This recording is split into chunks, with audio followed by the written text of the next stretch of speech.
her finger. After an appropriate time, Shay's grandfather would lead Shay's mother, her brothers, her, and later Andon, inside, and the crowd of people would follow them in, and the whole sanctum would hum with their hushed voices and the throb of jade energy. Kaul Sen was always front and center in the first row. His wife knelt on his left. To his right was Lon, then Hilo, then Shay, then Andon, once he was a Kaul, then their mother. The service would drone on for hours. Learned ones, the most senior lifelong penitents, would lead the assembled worshippers in the recitations of exaltation for the deities, and then guide the meditation prayers concerning the attainment of the divine virtues. During the chanting, Hilo would fidget and make faces, and Kaul Sen would glower at him. Shay's legs would go numb. She concentrated on ignoring Hilo. When she was older, she grew to find the services tolerable. Eventually, she realized the recitations were hopeful and calming. Deitism was a deeply Kekanese faith. There were different sects, from the nationalistic to the pacifistic, but one thing they all agreed upon was that jade was a link to heaven, a divine but dangerous gift meant to be used piously and for good. Green Bones had to strive to be worthy people, virtuous people, Shay believed, like her grandfather. As a child, however, she didn't ponder spirituality. She thought about how much longer the ordeal would go on. When she slumped or leaned or groaned, her mother prodded her upright. "Sit straight and be quiet," she admonished. "Everyone is watching you." That had been her mother's entire philosophy of life. Sit straight and be quiet. Everyone is watching you. Well, no one was watching Shay now. Without a jade aura, she might pass any of her old academy classmates in the street and not even be recognized. When she'd gotten the phone call from the regional director of Standard & Croft Appliance, it had pleased her to know the job offer had been made in ignorance about her family. Yet she'd felt only a vague satisfied relief, not happiness, not enthusiasm. She had a graduate degree, her own apartment, and a job offer from an international company, one that any of her business school classmates in Espenia would have congratulated her on. She was at last the independent, worldly, educated woman who'd risen above the savagery and insular nature of her jade and testosterone-fueled family. She was supposed to feel free and unencumbered, not lonely and uncertain. Shay bent her head. She wasn't sure if she believed in the ancestor gods, or in the banishment and return, or even in the idea that jade came from heaven. But every green bone knew that invisible energy could be felt, tapped, and harnessed. The world worked at a deeper level, and maybe if she concentrated hard enough, even without jade, she could communicate with it. "Guide me," she prayed. "Give me a sign." Chapter 31. Not According to Plan. Lon was in his study when the phone call came in from Hilo. It was on a line that was separate from the others. Only Hilo was aware of the number, and he knew to use it only for urgent matters that required an absolutely secure connection. "I found the proof you wanted," the horn said, without preamble. "Doru's been in regular contact with the mountain. He's been taking payment from them through secret accounts." Lon felt a heaviness descend. "You're sure?" "I'm sure." Reluctance kept the pillars silent for a second. "We'll handle this tonight, then." He looked at the clock. The workday was almost over. Doru would soon be leaving his office on Ship Street. There was no point in delaying. That would only spook the traitor and make the whole affair more painful for everyone. He made the necessary arrangements with Hilo, then hung up and sat quietly and gloomily for a few minutes. The weatherman had recently returned from Igutan with information on the mountain's activities in that country, including details on its shine-producing facilities and business dealings. The fist and the finger that had been sent as Doru's bodyguards had watched him closely and reported no suspicious behavior on the part of the weatherman during the trip. Doru was not stupid. He knew he was on weak footing in the clan, and with Kaul Sen's lucidity growing more unreliable by the day, it appeared he'd decided to hunker down and behave. He'd even gamely swallowed the insult of Lan suspending the KJA in his absence without consulting him. Even though Lan had mentally prepared himself for Hilo's call, the pleasant change in Doru's behavior had made him think, for a short while, that perhaps he'd been wrong about the man's compromised loyalties. He called Woon into his office. When the pillarman arrived, Lan stood up to greet him. "You've been a friend to me for many years, and a good pillarman for the last 3, Lan said. "Starting tomorrow morning, you'll be weatherman of No Peak." Woon could not have been entirely shocked by the appointment, but he was still overcome with gratitude.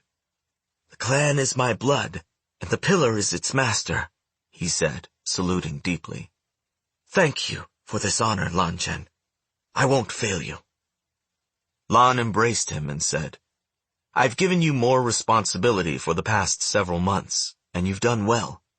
You're ready." In truth, he was not entirely confident in his statement.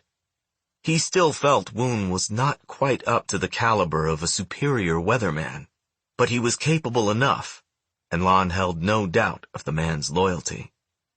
In any case, there was no choice now. Woon had to step up to the task. "Not a word of this news to anyone until after I give you permission tomorrow." "I understand, Lanchen," Woon said, with a proper somberness that showed he was perfectly aware he was coming into the role on account of another's misfortune. "These are difficult times for the clan. You'll have to be prepared to take control of the weatherman's office quickly. Go home early tonight and get a good night's rest, but let's have a drink together first." Lan took a bottle from his cabinet and poured them each a glass of hoji, which they enjoyed in muted celebration. After Woon had reiterated his thanks and departed, Lan went through his papers at his desk without truly paying attention to them. These days, he never felt as if he was at his best, either physically or mentally. The lingering weakness in his body heightened his constant anxiety over the threats to the clan, and now, knowing that the next 24 hours would be particularly difficult, made it hard to concentrate. An envelope sitting in an untouched stack of mail caught Lan's attention. When he extracted it, he saw that the return address was a postbox in Steppenland. A letter from Amy.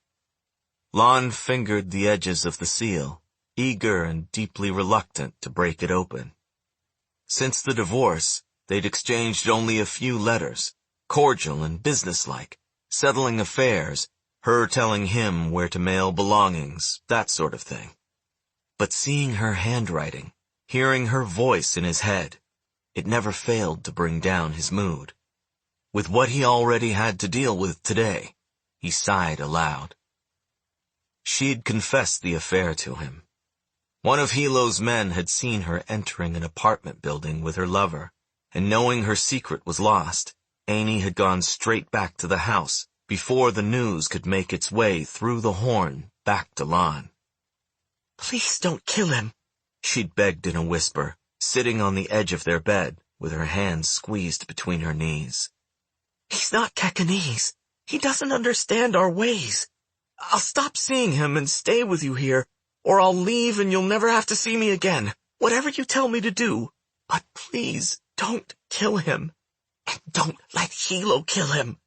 That's all I ask." And it was this heartfelt plea, driven by her obviously genuine fear, that saddened Lan the most, because even after 5 years of marriage, she obviously didn't really know him at all. "Is he really such a better person than I am?" Lan asked dully. Amy looked up, eyebrows raised in surprise. Even distraught, her heart-shaped face had a genuine and unpretentious prettiness. "Of course not. But he's not the pillar of the great No-Peak clan. He doesn't cancel dinner plans. He doesn't travel with bodyguards. No one recognizes him or salutes him in public or stops him to ask for favors for their relatives. He can act silly and sleep late and go away on vacation at a moment's notice and do all the things we once did together." "You always knew I would be pillars someday," Lon reminded her accusingly. "You understood it would be this way. There are plenty of women who'd be thankful, grateful, to be the wife of the pillar. You promised me that you were one of them." Amy's eyes filled with tears of remorse. "I was, once." I should make her stay, Lon had thought, with classic Kekanese vindictiveness. In exchange for this foreigner's life, she has to stay and give me an heir for the clan. In the end, he couldn't bring himself to be so cruel to either her or himself. The envelope in Lon's hand was square and stiff, like a greeting card. It looked thicker, like it contained a longer and more substantial message than previous mailings. He imagined opening it to find a letter in which Amy repented and begged him to take her back. Far more likely, with well-meaning heartlessness, she'd written to assure him that she was fine, to wish him well, and to tell him about her new home overseas and all the things she was seeing and doing with her boyfriend. Lon shut the letter in his desk drawer. In either case, this was not the right time to be distracted by melancholy thoughts of his ex-wife. He would open it later.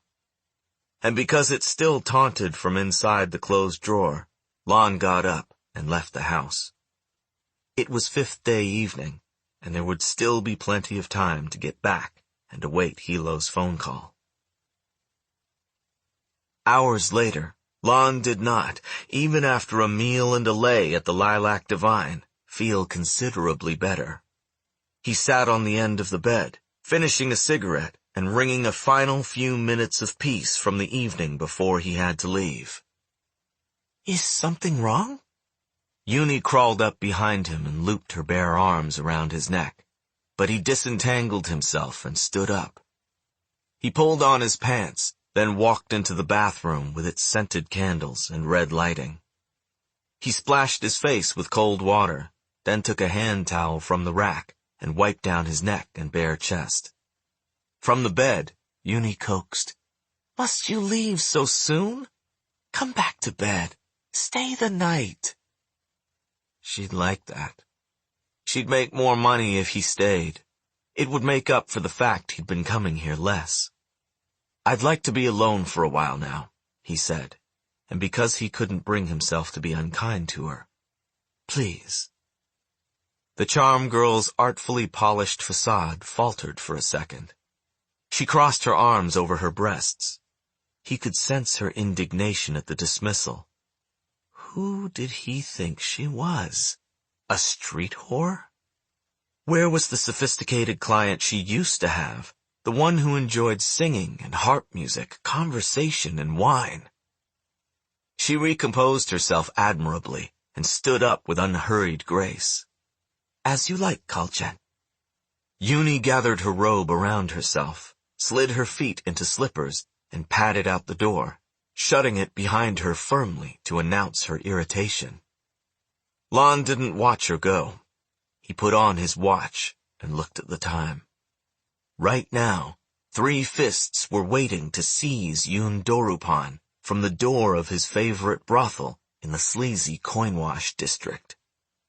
The irony of how he and Doru were both spending the evening before their reckoning was not lost on Lon.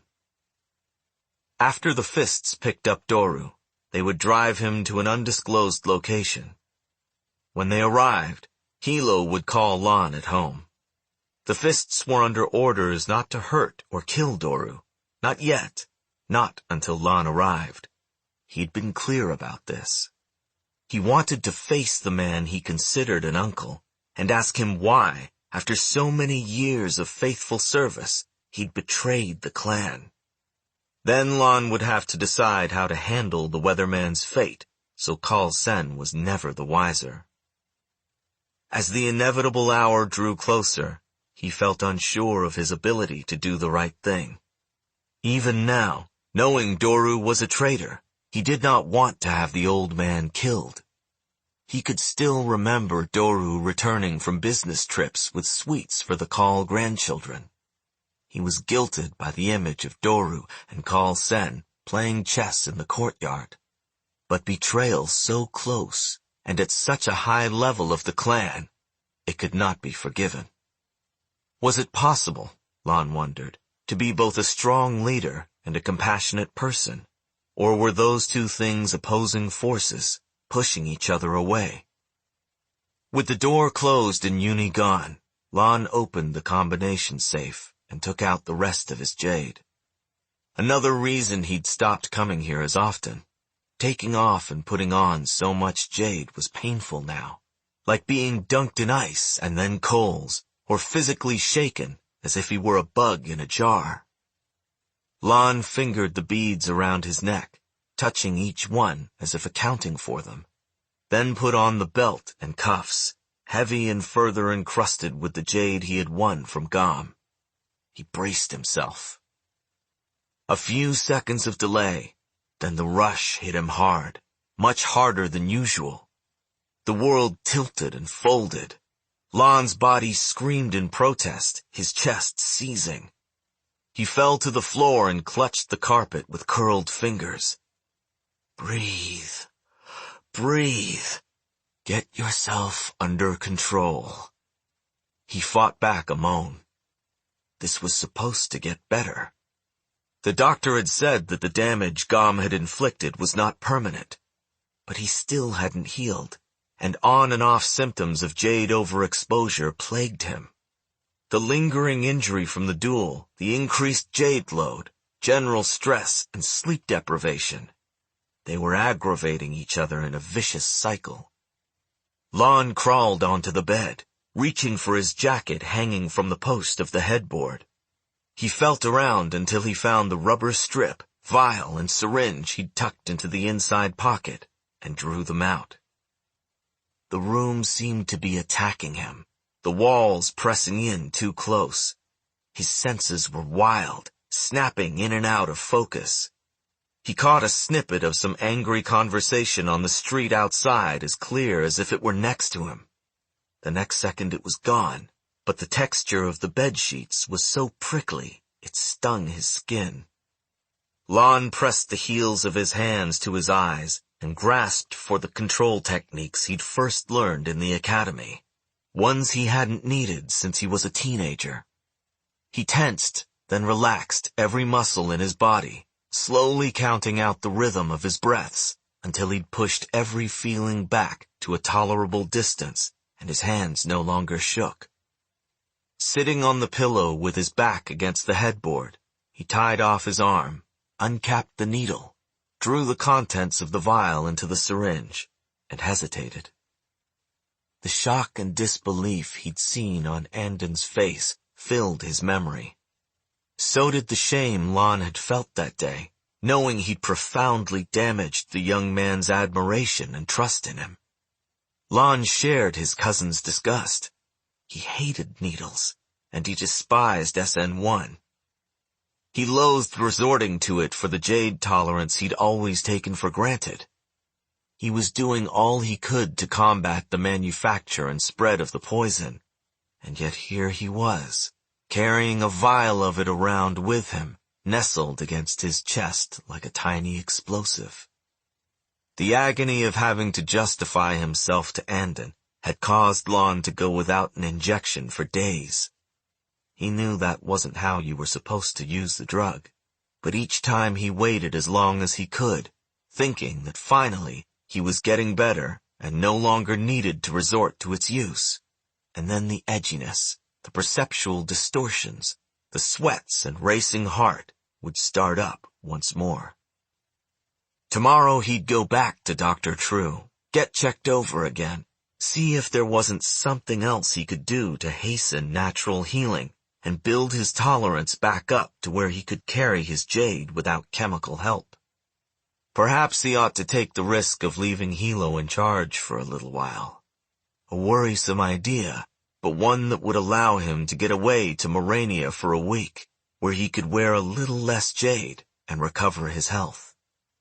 Tonight, though, he couldn't be weak. He needed to be at his most clear-headed and decisive. There was no room to be mentally addled or emotionally volatile when you were sending a man to his death. Lon slid the needle into his vein and emptied the contents of the syringe into his arm. He untied the rubber tourniquet and closed his eyes. The drug circulated up into his brain, and in minutes cleared it like a television antenna, finally finding a signal and resolving flickering static into a clear image. Copious jade energy hummed through him, but it was steady and under control, waiting to be manipulated by his will. His senses were sharp as glass, but consistent and coordinated, no longer blasting in and out of focus. He felt good, powerful. He could leap to a second-story balcony or raise a deflection that would move a car. Lon allowed himself a moment of amazement. Despite his moral objections to SN1 and all it stood for, it truly was a remarkable drug. No wonder the foreigners wanted it so badly. No wonder Aitmata wanted the fortune that could be made from selling it to them. Lon stowed the items back into his pocket, then finished dressing and let himself out of the room. In the lobby downstairs, he waved aside Mrs. Sugo's sugary inquiries as to whether he was satisfied with his visit, reassuring her that he was, but unfortunately could not stay to enjoy himself further. He had to get back to the house before Hilo called and someone else picked up the phone. Having sent Woon home, and knowing the horn was occupied following his instructions, Lon had not bothered telling anyone he was going out for a few hours. He'd opted to take a cab and leave his car in the garage to avoid any attention. The drive to and from the Lilac Divine passed only through undisputed no-peak territories, so there was little danger. Outside, he flagged down another taxi and asked the driver to take him back to the house. Barrow's heart was hammering in his chest, but his hands were steady as he brought the Fullerton gun from the passenger side floor onto his lap and readied himself to fling open the door. The call had come from Moot half an hour ago, and the driver and car had appeared in front of his aunt's apartment building 15 minutes after that. "It has to be tonight," Moot had said. Everything was happening very quickly, but Barrow was fine with that. The sooner the better. There were 2 bouncers and several expensive cars parked in front of the elegant, dusky red facade of the Lilac Divine, but no silver Rowolf. Barrow spoke over his shoulder. "You ready, KK?" From the seat behind him, Cheeky made a nervous noise of assent. A man emerged from the Lilac Divine, a man Barrow would recognize anywhere. As he watched in astonishment, one hand on the door handle, Kaul Lon, the pillar of the No-Peak clan, got into the back of a taxi. The taxi pulled into the street almost directly in front of them. Barrow was frozen for a second. Then everything fell into place for him. He spun forward in his seat to yell at the driver. "Follow that cab! Come on, go! Drive!" "What are you doing?" Cheeky shouted, pulling his partly open door shut as the vehicle began moving. "We're supposed to be shooting up the club. That's what they told us to do."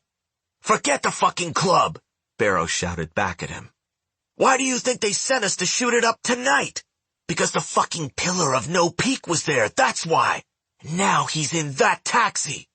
He's who the mountain wants. There's no point in hitting the Lilac Divine if he's not there."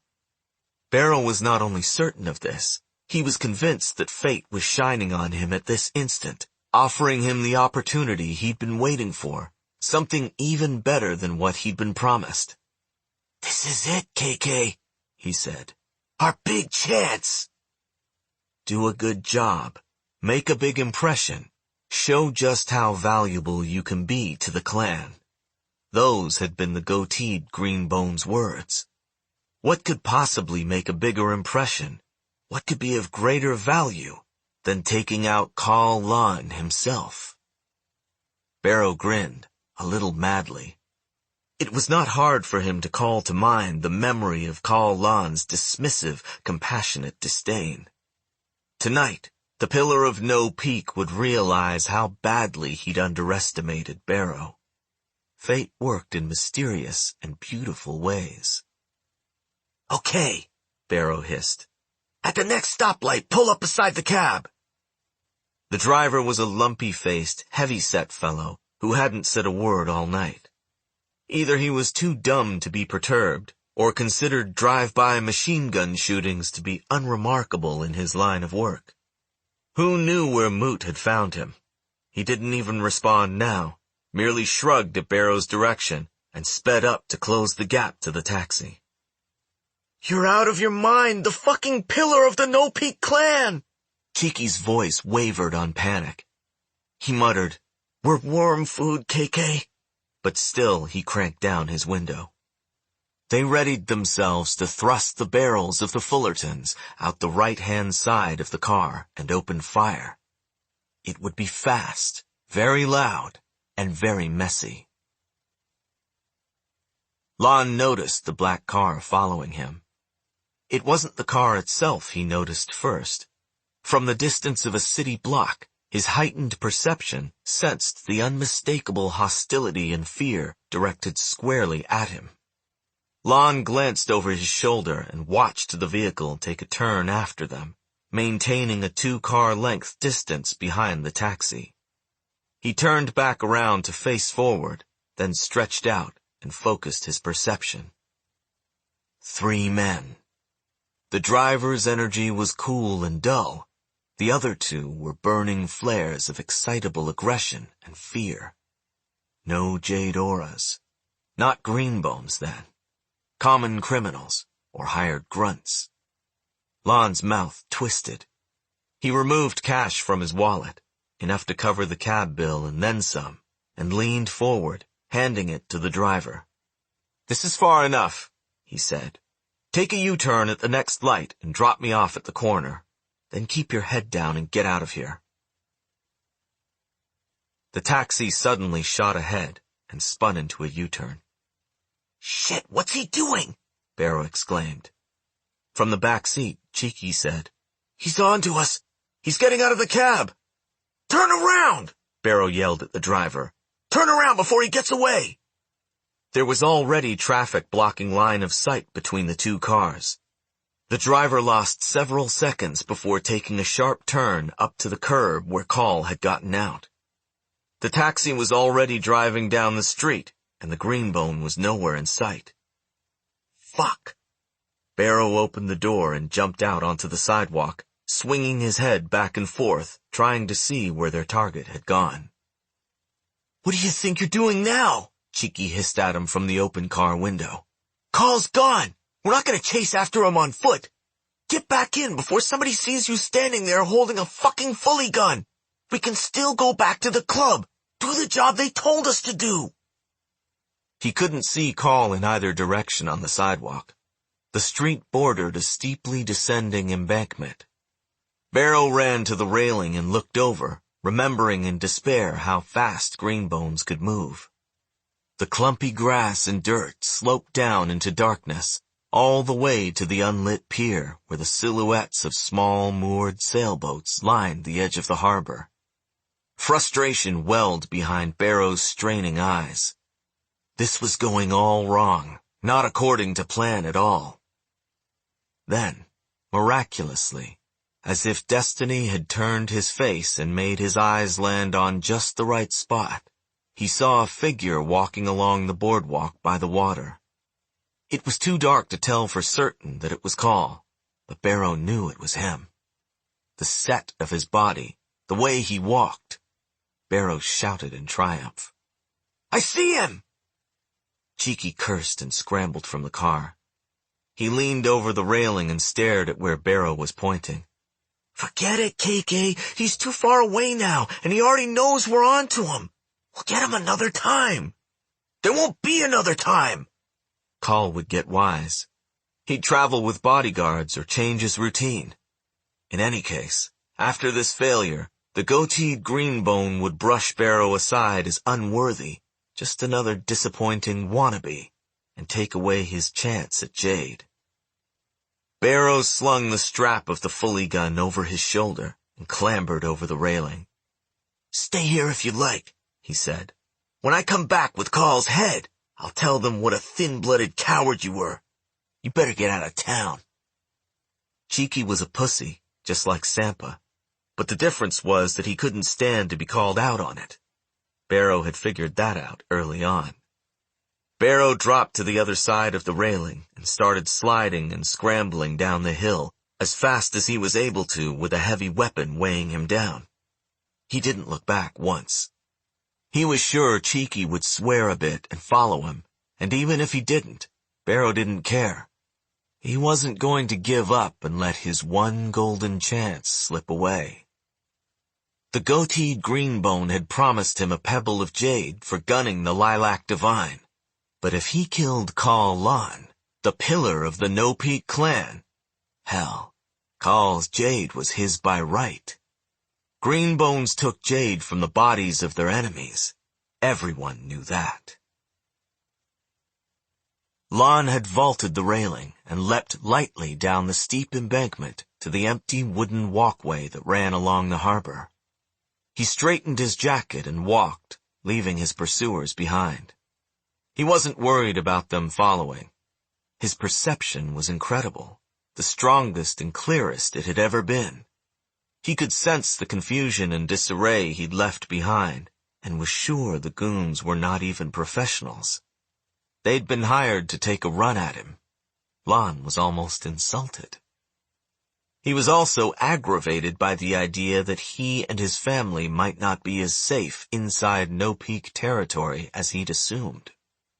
During foreign occupation a generation ago, Kekanese rebels had been masters of guerrilla fighting, sneak attacks, and constant low-level harassment. Hilo had told him about the organized thieving in the docks. The Mountain Clan was almost certainly behind it, and Lan was sure this was part of the same thing, an ongoing effort to wear No Peak down, to distract and overwhelm its leaders. Their enemies were feigning peaceableness, refusing to show themselves while hiding behind the activities of common criminals who were reckless and stupid enough to do their bidding.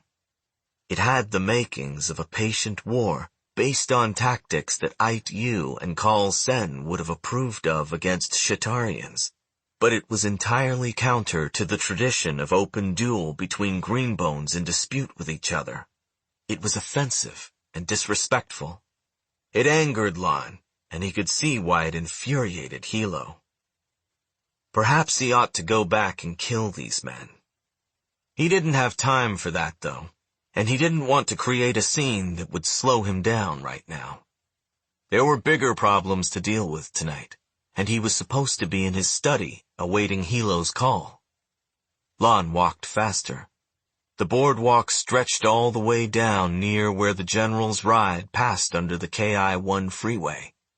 There, he could climb back up to street level and hail another taxi to take him home unmolested. He was nearly there when his chest began to hurt. It was a sudden, constricting pain, as if his diaphragm had been seized in a huge fist. Lan slowed, alarmed, as he put a hand to his sternum. Nothing moved in the near darkness. The streetlight from the road above illuminated only the flat shapes of sampans and the masts of junks bobbing ever so slightly, the water slapping gently against their hulls. Lan felt abruptly confused, as if he'd stepped from one place into an entirely different one through a door in a dream. He shook his head, trying to get his bearings back. What was going on? What was he doing here? His breaths were growing short and shallow, and he wondered why his heart was pattering irregularly. He was at the docks, trying to get home. He'd left the Lilac Divine, gotten into a taxi, been followed. That's why he'd left the cab and was down here. Why had it all escaped him so completely for a second back there? He took several more steps forward and staggered, unsteady on his feet. Something was wrong. A fog was descending over him, siphoning the clarity from his mind, the strength from his body. He felt warm and flushed, but when he put a hand to his brow, he found he was not sweating. His skin was fever-hot and dry. These weren't Jade-related symptoms. They weren't anything he'd experienced before. It occurred to him that perhaps he was having a stroke or a heart attack. Then the more obvious explanation struck him. The injection of SN1 he'd taken a few minutes ago. How many days had it been since his previous injection? 8? 9? After that long an abstention, he should have taken a half dose. He must have been distracted and rushed and taken a full dose instead. Lon tried to focus. He had to get to the street and find a phone right away. He'd taken the precaution of keeping SN1 counteractant in the house. He simply needed to get back there. He put one foot in front of the other, misjudging the distance to the ground and stumbling. His fists clenched. He could do this. He willed himself to. The street was not far, and he was a Kaul. His father had once spent 3 days crawling through the jungle with a bullet in his back. Lon fixed his eyes ahead. He forced steadiness into his breath and took another step, then another. His mind cleared, his gait steadied. A noise behind him made him turn. Lon was astounded, not just by the fact that the two men, no, teenagers, from the black car had followed him, but that, in his state, they'd been able to sneak up to within 50 meters without him noticing. When he turned, the boys stopped, and a second of silent immobility passed. The taller youth on the right fumbled with the bolt of his Fullerton machine gun, but it was the sallow, crooked-faced teen on the left that made Lon stare in incredulity. You! They opened fire. A detonation of bewilderment and rage burst into Lon's skull. Enough! Enough with this! He brought his arms up, unleashing steel and deflection together in a massive expulsion of Jade energy. The teenagers were not very good shots. Adrenaline and fear made them worse.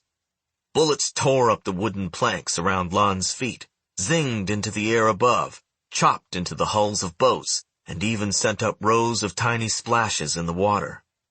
The ones that would have hit the pillar were caught up like flies in a blast of gale wind. Just as he'd taught Andon, Lon gathered them into the sucking wake of his deflection, whipped them around, and hurled them back out like a fistful of thrown marbles. They did not have the deadly speed and accuracy of bullets fired from a gun, but they were still dangerous. One of his attackers dropped the fully gun, clutching his arm. The other took lead to the knees and went down with a cry, his weapon clattering to the boardwalk. Lon was already moving, faster than shadow. Blazing with strength, he struck one gunman in the throat, crushing his windpipe before he hit the ground. He turned to the other youth, the one whose life he'd spared 6 months ago.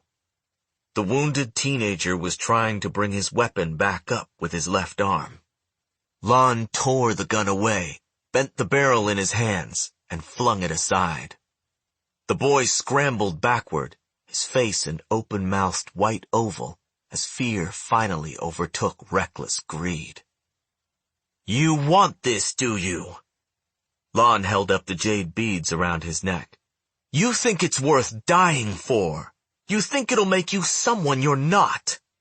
He reached to grab the fool by his hair and pull him forward to break his neck like a duck's, as Hilo had intended before. "You're stupid then. Too stupid to live." His hand closed on air as his legs suddenly buckled beneath him. Lon collapsed, his body engulfed in an agony of heat raging under the surface of his skin. The pain in his chest returned, redoubled, emptied his mind of thought. The teenager backpedaled, staring with wide, confused eyes. Then he turned and ran. His footsteps reverberated like cymbal crashes in Lon's hollow chamber of a skull. Lon didn't notice. He couldn't breathe. His mouth was dry. His throat was burning up. He needed to make it stop. Put out the fire. Fire was like Jade and greed and war and unfulfilled expectations, consuming what it touched. Water. Get to the water. The world was dulling. He was crashing out rapidly now, as if his Jade was being ripped away from him all at once. He felt frantically for the beads around his neck, the cuffs around his arms. He still had every stone. Get up, he urged himself. Keep going. He heaved himself back up and took a few more steps. Lon had once run lightly on thin beams across the academy's training grounds, but now he lost his balance and put a foot down too close to the edge of the pier. He pitched over, and when he hit the water, it was such an instant cold and silent relief that he didn't struggle when the silence closed over his head. Second Interlude. The One Who Returned. The most well-known scripture of the Deitist religion, the Pact of the Return, is the story of a pious man named Jenshu, who, a very long time ago, spoke out against the evils of a despotic king and was forced to leave his land. He packed his large family, including his younger brothers and sisters and their families, on a great ship and went in search of the fabled ruins of the original Jade Palace on Earth. After 40 years of sailing the earth, stopping but never settling, aided by some gods and hampered by others, surviving adventures that would form the basis for many myths in Kekanese culture, Jenshu and his clan arrived on a lush and unspoiled island.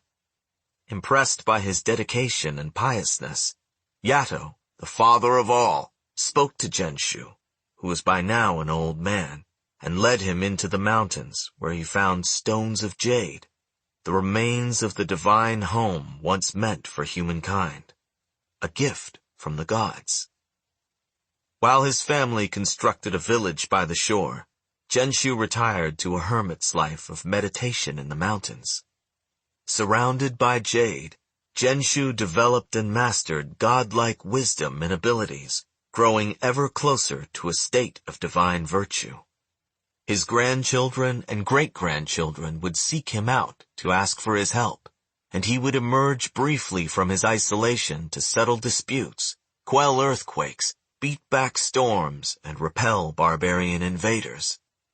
When he was 300 years old, the gods agreed that Jenshu alone, of all their human descendants, deserved to be brought home to heaven. Devout Kekanese deitists consider themselves the descendants of Jenshu and closest in favor to the gods. Greenbones who practice the religion today trace their way of life to Jenshu's favorite nephew, Baijen, who went into the mountains to learn from his uncle and, after Jenshu's departure from the earth, became the protector of the island's people, the first and fiercest jade warrior in island legend. While all Kekanese revere Jenshu as the one who returned, only Greenbones consider themselves close enough to his legacy to refer to him simply as Old Uncle. Upon Jenshu's ascendance, the gods further proclaimed that when the rest of humankind followed Jenshu's example and achieved the 4 divine virtues of humility, compassion, courage, and goodness, then they too would be welcomed back to godliness. All deitists believe in this final promised occurrence, which they call the return. Chapter 32. the other one who returned. The phone call came before dawn, waking Shay on the morning of the day she'd expected to go to the family house for dinner with her grandfather and brothers. When she picked up the phone, she was astounded to hear Hilo's voice. "Stay where you are," he said. "I'm sending a car to pick you up." Hilo? For a second, she was not sure it was him. "You have to come to the house, Shay." "Why? What's wrong?" The grogginess of sleep fled at once. She'd never heard Hilo sound near panic. "Is it Granda?" There was silence on the other end, so deep she might have heard her own voice echoing down a well. She squeezed the phone receiver. "Hilo? If you won't talk to me, hand the phone to Lon." Something in the pause that followed filled her with the truth a split second before she heard the words. "Lon's dead." Shay sat down. The phone cord pulled taut, and Hilo's words stretched thin as thread, barely reaching her from the other side of a vast gulf. "They got him last night at the docks. Workers found his body in the water. Drowned." She was staggered by the depth of her grief, the suddenness with which it arrived. "Send the car. I'll be ready," she said. She hung up and waited. When Hilo's large white Duchesse Prisa pulled up in front of the apartment building, she walked out without locking the door or turning out the light. She got into the back seat. Make Ken turned over his shoulder, sliding her a look of compassion so sincere she would have wept if it were not too early for that yet. "I need to stop by the bank," she said. Make said, "I'm supposed to take you straight home." "It's important. Hilo will understand." Make nodded and pulled the car away from the curb. She gave him directions to the bank, and when they arrived, he parked and got out of the car with her. He was loaded with weaponry, moonblade, talon knife, 2 handguns. "You can't come into the bank like that," she said. "I'll wait outside the door." The bank had just opened. Shay went in and requested access to her safe deposit box. The manager said, "Of course, Miss Kaul, come with me," and showed Shay into the back room with its wall of small steel doors, then left her alone. Shay had not unlocked her safe in 2.5 years. When she turned the key and opened the box, irrational fear gripped her for an instant. What if it was not there? But it was. Her jade. All of it. Even before she reached inside, she felt the tug of its power setting off a tide in her blood, like the moon's gravity pulling on the ocean. She counted every stone as she put on the earrings, the bracelets up both her forearms, anklets, choker. Then she closed the safe deposit box door and sat down on the ground, her back to the wall, and hugged her knees to her chest. It had been so long since she'd worn jade that she felt the rush coming like the wave of a tsunami looming before it engulfs the beach. She did not tense or cringe from it. She raced alongside and let it sweep her up in its inexorable path. She rode it high, let it carry her simultaneously above her own body and more deeply inside it. She was inside the storm. She was the storm. Her mind spun in elated disorientation, the kind that comes from returning to an old house and opening the drawers, touching the walls, sitting in the furniture, remembering what was once forgotten. Guilt and doubt rose in opposition, then fell, carried swiftly away by the flood. Shay got up. She walked out of the bank and back to the Duchesse with Make Ken. She got into the passenger-side front seat, and Make asked, "You want me to take you to the house now, Kaul-jen?" Shay nodded. They did not speak during the drive. Shay's mind was being torn asunder so that her face and body did not know how to react. Someone observing her, such as Make Ken, who occasionally slid a glance in her direction, would think that she was frozen, that she felt nothing at all. Lan being dead opened a chasm of desolation in Shay so vast she could not see the other side. Her eldest brother was the rock in the family, the one she felt she could always count on, no matter what. He had never been unkind or judging toward her, had always given his attention to her and respected her even though she was much younger than he was. She wanted to be alone with the pain of her loss, but also could not help reveling in the rediscovery of her jade senses. The sense of euphoria in her own reclaimed power was inescapable, and it suffused her with a terrible remorse. All the while, another part of her was thinking clearly, if feverishly, toward vengeance. When they arrived at the house, she walked past the sentries and found Hilo standing in the kitchen, his hands leaning heavily on the table so his shoulder blades jutted up and his head seemed to hang between them. Like Make, he dripped with weaponry. He appeared in control of himself, almost thoughtful, but his jade aura heaved and roiled with the fiery consistency of explosive lava. Fists flanked him left and right, so the family kitchen was crowded with ferocious, waiting men, the collective aura clamor of their jade-adorned bodies assaulting Shay's reawakened sense of perception so much so that she paused to brace herself before entering. Elsewhere in the house, she heard Kianla quietly sobbing. Hilo raised his head to look at her, but didn't move. "I'm going with you," she said. "I know where we should go." Hilo straightened and came around the table toward her. She tried to see into his eyes, but they were as black and distant as she felt. The Horn placed his hands on her shoulders, pulled her close, and laid his cheek against hers. "Heaven help me, Shay," he whispered into her ear. "I'm going to kill them all." Chapter 33. Down from the Forest. Gaunt Ash spent most 6 days at the Silver Spur cockfight pit and bar, which was owned by his cousin, a lantern man in the Mountain Clan. A longtime aficionado of the sport, Gaunt owned and played a dozen prize gamecocks that his nephew bred and trained for him. Right now, one of them was finishing off his opponent in a feathery melee of flapping, pecking, and flashing steel spurs. Excited shouts and disappointed groans rose from the bettors ringing the arena. Money exchanged hands as the referee lifted both birds, depositing the twitching loser in a blue plastic bucket and handing the victor back to his smiling trainer. The arena and seating took up the main level of the Silver Spur.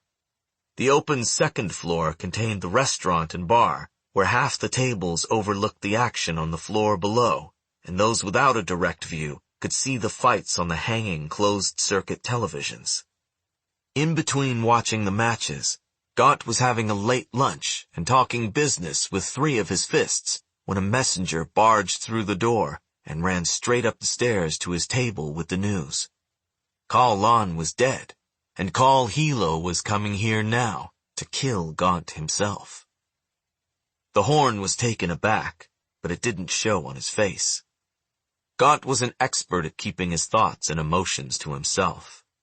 Only his first fist, Wan Balu, noticed the small shift in his expression. A flaring of the nostrils, the tightening of his mouth into a skeptical scowl. Gaunt looked around himself. He was in a building in the South Wallows, deep inside mountain territory, in broad daylight, surrounded by several of his Green Bone warriors. Was Kaul really so insane as to try to attack him here? Gaunt decided he was. "Call every finger you have nearby," he demanded of his fists. "Clear the people out of here. Send lookouts to either end of the street and guard the doors." His men scrambled to obey. Gaunt found his nephew and told him to take their valuable birds out the back door and far away. The owner of the Silver Spur refused to flee with the customers, so Gaunt made him and his staff lock themselves in the kitchen with a pair of shotguns pointed at the door. The battle to come would be bloody. The second Kaul son was a heavily jaded and ferocious fighter, and for all the mountain's internal assertions that no peak was in decline, Gaunt knew that it was still a formidable clan with committed young warriors. After the failed assassination attempt and the duel at the factory, Jen had instructed everyone to be more careful, more focused on the mountain's eventual goal. So Gaunt had not expected a violent showdown so soon. As much as he looked forward to separating Kaul Hilo's head from his body, he wondered what had gone wrong, why their plans had failed. No time for speculation now. Green bones filled the Silver Spur and its surrounding streets. In a few minutes, Gaunt had a total of 14 men in and around the building, 3 fists and 11 fingers. They took up positions near the door and in the upstairs windows. Half a dozen more Jade warriors were gathering down the street, in the mountain-owned Brass Arms Hotel, where they would close in behind the No Peak fighters and attack from the rear. Gaunt expected No Peak would outnumber them, but this was mountain turf, and he held the advantage of ground. He considered phoning his pillar, but decided against it. Reinforcements would not arrive in time, and besides, he intended to meet and kill Kaul Hilo himself. The ruse was Shay's idea. Before she'd arrived at the house, Hilo had been ready to head straight into the heart of mountain territory to kill Gaunt and as many of his men as he could. He'd already drunk a shot of hoji and cut his tongue on a knife with his fists, the traditional green bone ritual before undertaking a mission one expected not to return from. She faced him down across the kitchen table the way she used to when they were children. "We have to be smarter than that. If we die today, the mountain wins." They had to think ahead, even in this terrible time.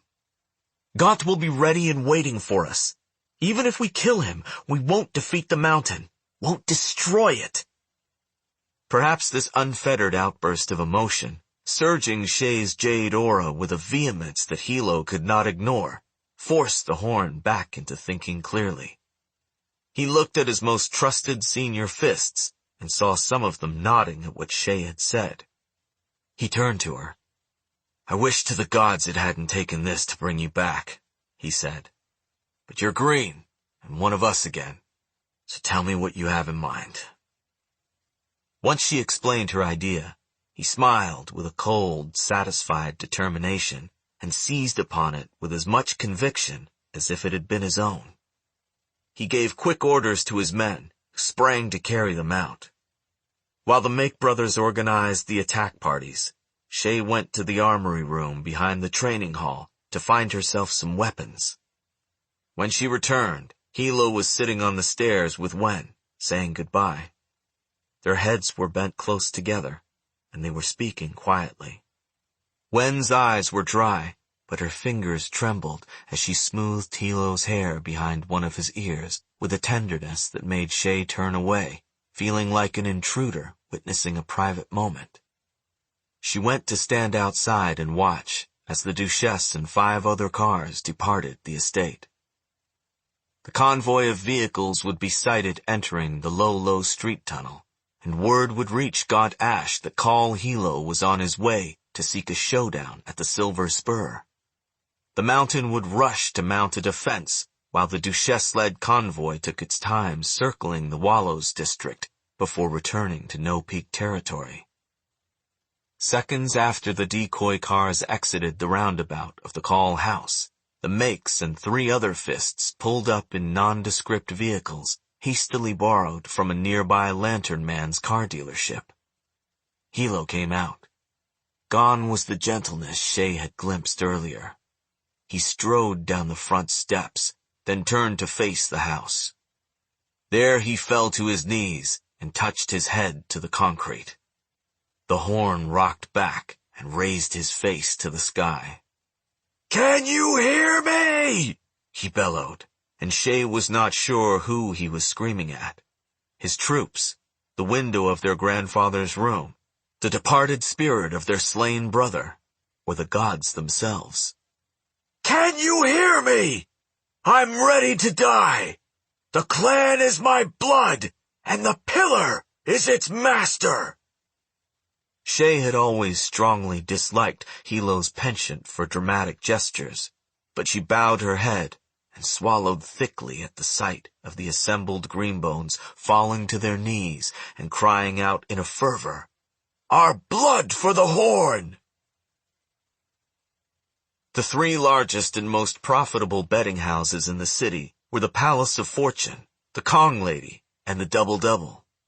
They were located side by side on the same strip of Poor Man's Road in the south part of the armpit, still belonging to the mountain. Ranking among the mountain's most well-known holdings, they were where high-rolling lantern men conducted after-hours deals, and where the clan's business and political associates were rewarded or bribed with luxury and entertainment. A fitting place for an unprecedented retribution. Hilo had nodded in admiration of Shay's choice. "Lon fought for the armpit, and it's ours by right. All of it." They crossed Patriot Street with a dozen of No Peak's strongest fists. Shay took the Kong Lady with the 4 other fighters Hilo sent with her, while the Makes stormed the Double-Double with another crew, and Hilo went with his team to destroy the Palace of Fortune. The whole thing felt like a violent fever dream to Shay. The car pulled up right in front of the casino. Shay got out and strode past the shocked valet attendant, who shrank aside at the sight of them, past the lighted fountain with the statue of the dancing lady in the center, up the marble steps to the revolving glass doors. No hiding in the crowd now. The waning sunlight flashed on her jade bracelets, and fearfully expectant eyes followed her every move.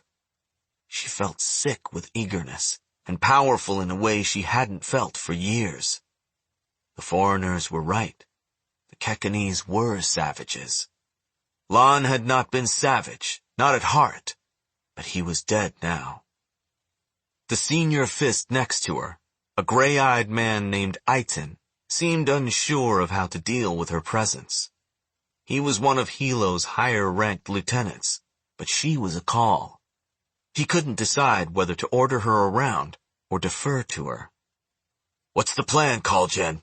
he asked just before they reached the doors. She drew her moon blade and held it out to him. He spat on it for luck. "Kill anyone wearing jade," she said. That was simple enough to agree upon. Screams erupted when they came through the doors. Shay picked out the 4 other jade auras in the room, like a cobra sensing body heat. They stood out like beacons amid the rest of the irrelevant motion and noise. A couple of them had already perceived the murderous approach and were ready. They leapt upon the intruders at once with drawn moon blades. It had been years since Shay had last fought to kill.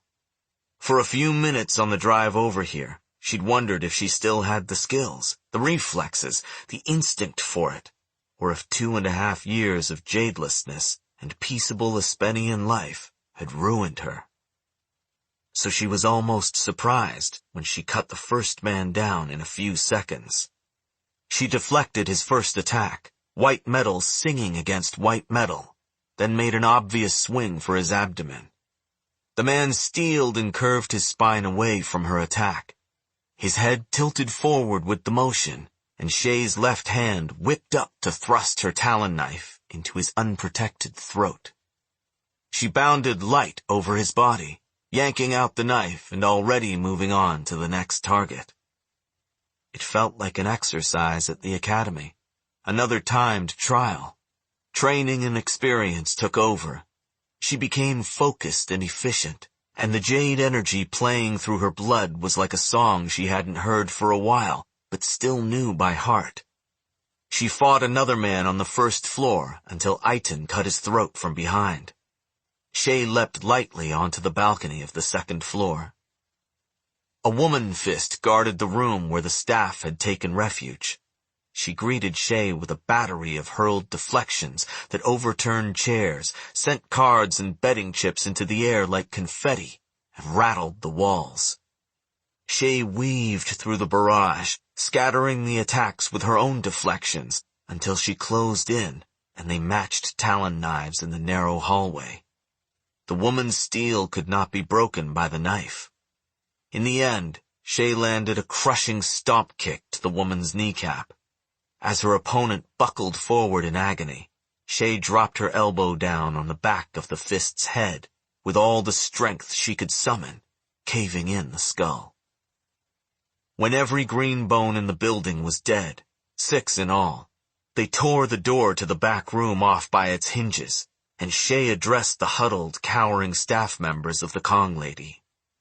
"All the businesses on Poor Man's Road are now the property of the No Peak clan," she said.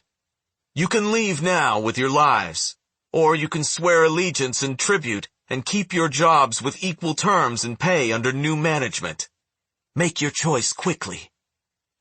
A quarter of the employees left, the ones too senior or too well connected in the Mountain Clan, who were truly loyal or too frightened of the repercussions if they turned. The rest stayed and recovered from the disruption remarkably quickly. The Kekanese are accustomed to local changes of administration and treat them like natural disasters, incidents of sudden and unpreventable violence, the damage calmly dealt with afterward so business can return to normal. Soon the remaining casino staff were busy righting furniture, sweeping up broken glass, and blotting bloodstains before they set into the expensive carpet or upholstery. Shay gathered the jade from the enemy fighters she'd killed, then walked outside, leaving Aiton and the rest of Hilo's men in charge. She found her brother on the street, shouting orders, pointing here and there with the tip of his bloody talon knife, his face and aura bright with battle mania. The double-double was on fire, whether it had been set accidentally or deliberately, by the mountain as it fled or by an overzealous no-peak fighter. No one seemed able to tell. The smoke curled out of the upper-story windows, mingling with the washed-out hues of the sky. Hilo glanced at her as she approached, at the handful of jade she clutched, and his mouth moved in something that was not quite a smile. He turned his face back toward the melee, the fire, the running people, the intermittent sounds of continued fighting, not just from Greenbones. People from the no-peak side of the armpit were pouring across Patriot Street. There was shouting and clashing in the streets between civilians rallying in support of one clan or another. "It's not enough," Hilo muttered. Shay was not sure what he was referring to. The amount of jade in her hands, the betting houses themselves, or the number of mountain greenbones killed that evening. She was too rattled to respond. It took another 30 minutes for the fire in the double-double to be put out, and for the chaos to fade into silence of an eerie aftermath. At some point, when the sun sank out of the smoky sky, Hilo organized his people to carry on through the night, and Shay ended up in the rear seat of a car headed back to the Kaul house. It was all a blur to her by that point, a surreal art house film of revenge and brutality. Gaunt Ash took the phone call in silence, but every one of his men with any skill in perception shifted away from him. Gaunt felt cold with astonishment. Then his neck flushed red with rage. 21 members of the Mountain Clan were dead in the surprise attack. Fingers and Junior Fists, who'd hastened to defend the trio of betting houses on Poor Man's Road, but were no match for the killers Kaul Hilo had assembled from No Peak. A couple of foolish lantern men who had fired on the attackers were in the hospital. Every square inch of the armpit was under No Peak control.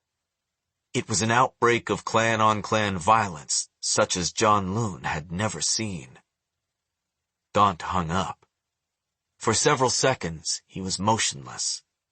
Then he tore the phone and its casing off the wall and hurled it across the room with such force that it embedded into the far wall on the other side of the silver spur.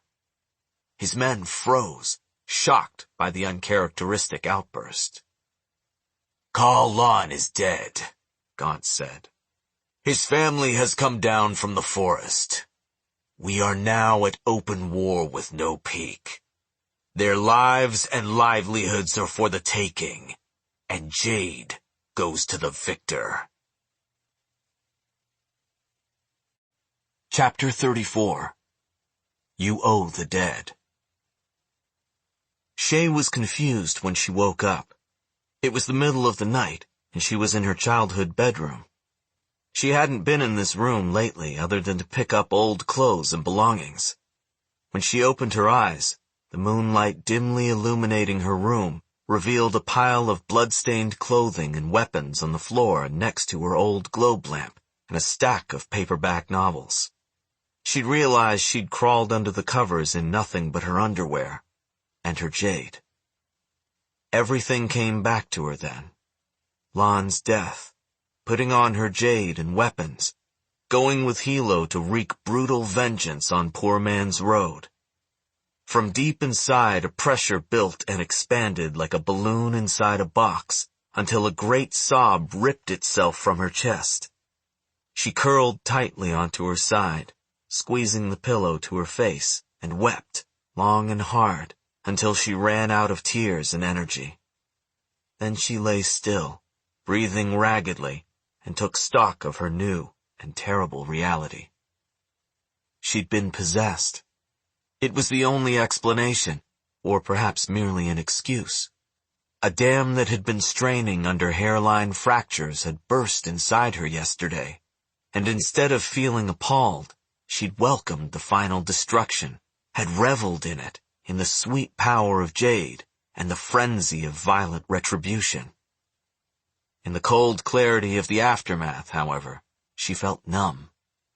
She'd done something irreversible last night, equally cowardly and brave, and she wondered if this mixture of sadness, strange elation, and calm acceptance of what one would feel in the moments of free fall after jumping off a high bridge. One could not change fate after such a decision, only own the choice and anticipate its inevitable outcome. This thought, somehow, calmed her, and slowly her body unclenched. Perception told her she was not the only one awake. Now that she could once again sense jade auras as automatically as she discerned color, it seemed unthinkable that she would never again feel the cool, heavy texture of Lon's presence. Yet there it was, a truth more immutable and unforgiving than gravity on a falling body. Shay got out of bed and turned on a lamp. In her closet, she found an old t-shirt and a pair of sweatpants, clothes she hadn't bothered to move out. Slowly, she dressed herself. Her body and mind were sore. Regular training was still not the same as carrying and fighting with Jade. She had dark bruises and shallow cuts she hadn't noticed at all last night, and she suspected it would be more than a week before she could move or extend any Jade abilities without pain. In the mirror over the dresser, she saw that she looked battered and weary, more like a victim of domestic abuse than a green bone warrior, except for the jade on her arms, her ears, her neck. She walked out of the room and down the unlit hall toward the glow of a single light emanating from downstairs. It was still dark out. The only sounds in the eerily quiet house were the ticking of the clock and the clinking of a spoon against ceramic. They seemed deafening. She descended the steps, walked into the kitchen, and saw Hilo sitting alone at the table, eating a bowl of hot cereal. He was still in his clothes from the previous day. His sheathed moon blade was propped against one of the other chairs, and his stained talon knife lay on the granite kitchen counter. He had not shaved, nor slept by the looks of it, but he was eating breakfast so calmly one might have been fooled into thinking nothing at all was out of the ordinary. Shay sat down silently in the seat opposite him. "There's a pot on the stove if you want some," he said after some time. Kianla made it yesterday, but no one ate it. It's still good. Just add a little water. Where is everyone? Shay's voice sounded dry. Where's Granda? Hilo pointed the handle of his spoon up to the ceiling. In his room, probably still sedated. Kianla had to call the doctor yesterday while we were gone. Sounds like he gave the old man some strong stuff to calm him down.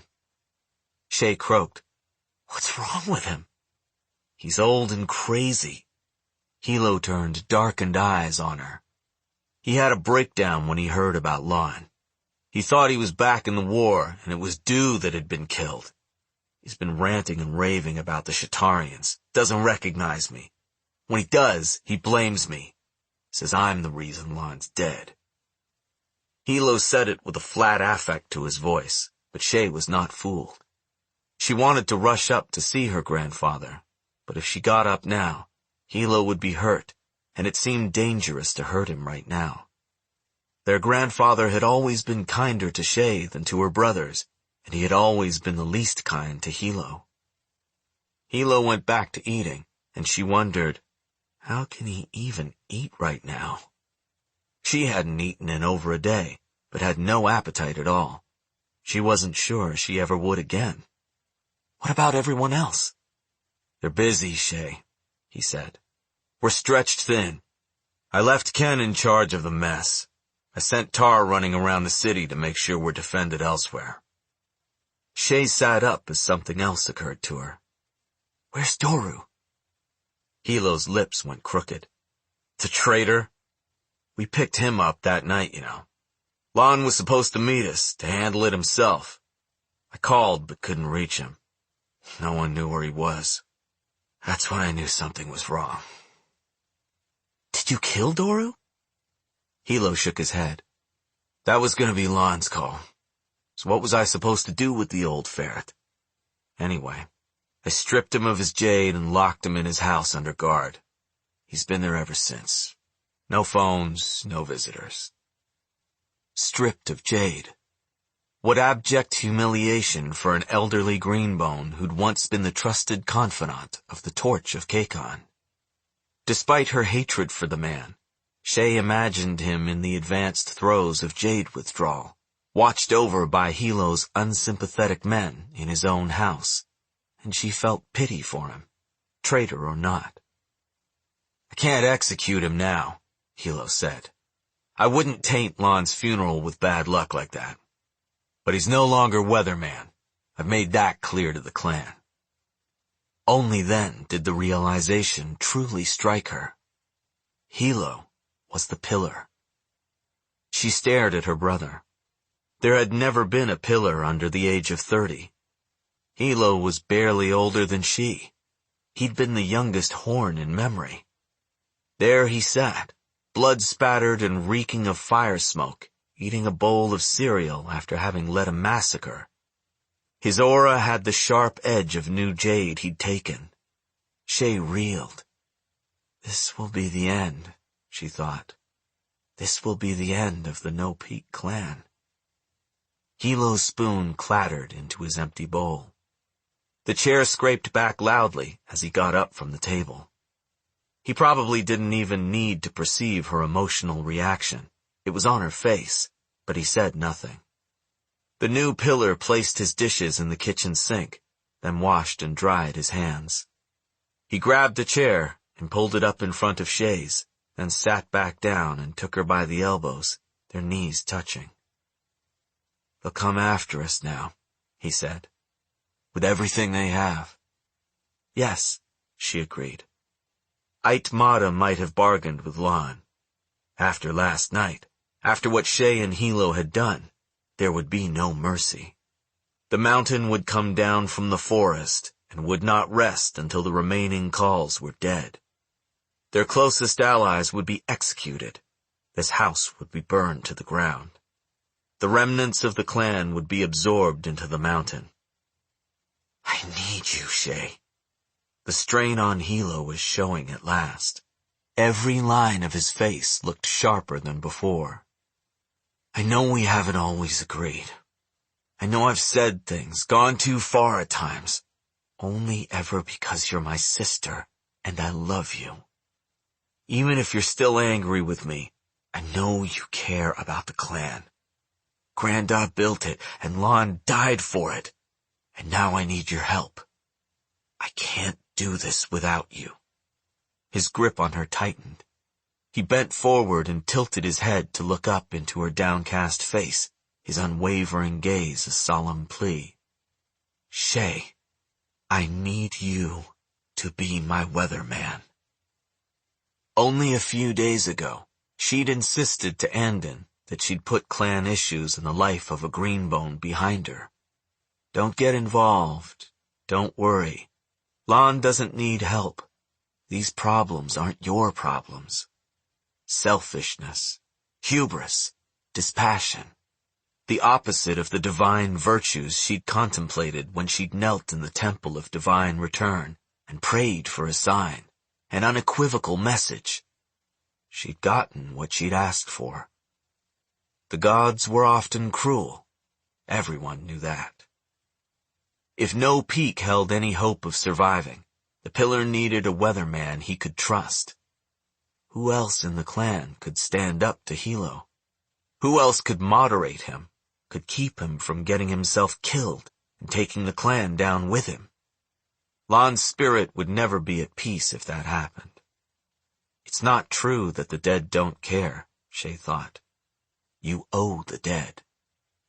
Shay slid slowly from the chair and knelt on the cold kitchen tile. She raised clasped hands to her forehead. "The clan is my blood, and the pillar is its master. On my honor, my life, and my jade." Chapter 35. An Unexpected Reception. The one thing Barrow was not short on was cash. There was an all-night clinic in the Forge, one of a few in the city where doctors of questionable training patched up wounds with no questions asked, so long as one could pay for the service. In the early morning after the events at the pier, at roughly the same time that Kaul Lon's body was being found, Barrow sat on a steel table under a buzzing strip of fluorescent light, while a wrinkled man with watery eyes and strings of hair like dirty floss pulled 2 shallowly embedded bullets from his arm and bandaged him up. Unrolling the gauze with such slow deliberation, Barrow wanted to smack him. He'd spent hours huddled in the bushes under a freeway overpass and felt quite mad by now. By the time he got out of the clinic, the news was raging through the city. Barrow overheard it while standing in line to buy a meat bun and soda from the first convenience store he found. Kaul Lon, pillar of no peak, was dead, suspected to have been assassinated by the mountain. Barrow's pulse pounded wildly. He was confused, but a grin rapidly spread across his face, and he had to force it down. It was only luck, the sweet, merciful luck of the gods, that he was alive at all, while that dumb turd Cheeky was dead. But now Barrow was certain that even more luck was showering down on him. It had been dark, and he'd run in a panic. He hadn't noticed it, but Kaul must have been hit by the barrage of gunfire after all. He'd just taken longer than usual to die, which meant he, Barrow, had killed the pillar of no peak. He began to grin again. No one else, not a single Greenbone in the city, could say that. He kicked himself for running, for not returning to the pier to check. It took him the better part of the day to get all the way back to the Goody 2 at the far south end of Junko. He bought new clothes and a hat, and threw the old ones in a trash bin. Then he walked, not trusting anyone, including cab or bus drivers, in case any witnesses had seen him last night and the clan was searching for him. This was loyal No Peak territory, and many people were upset.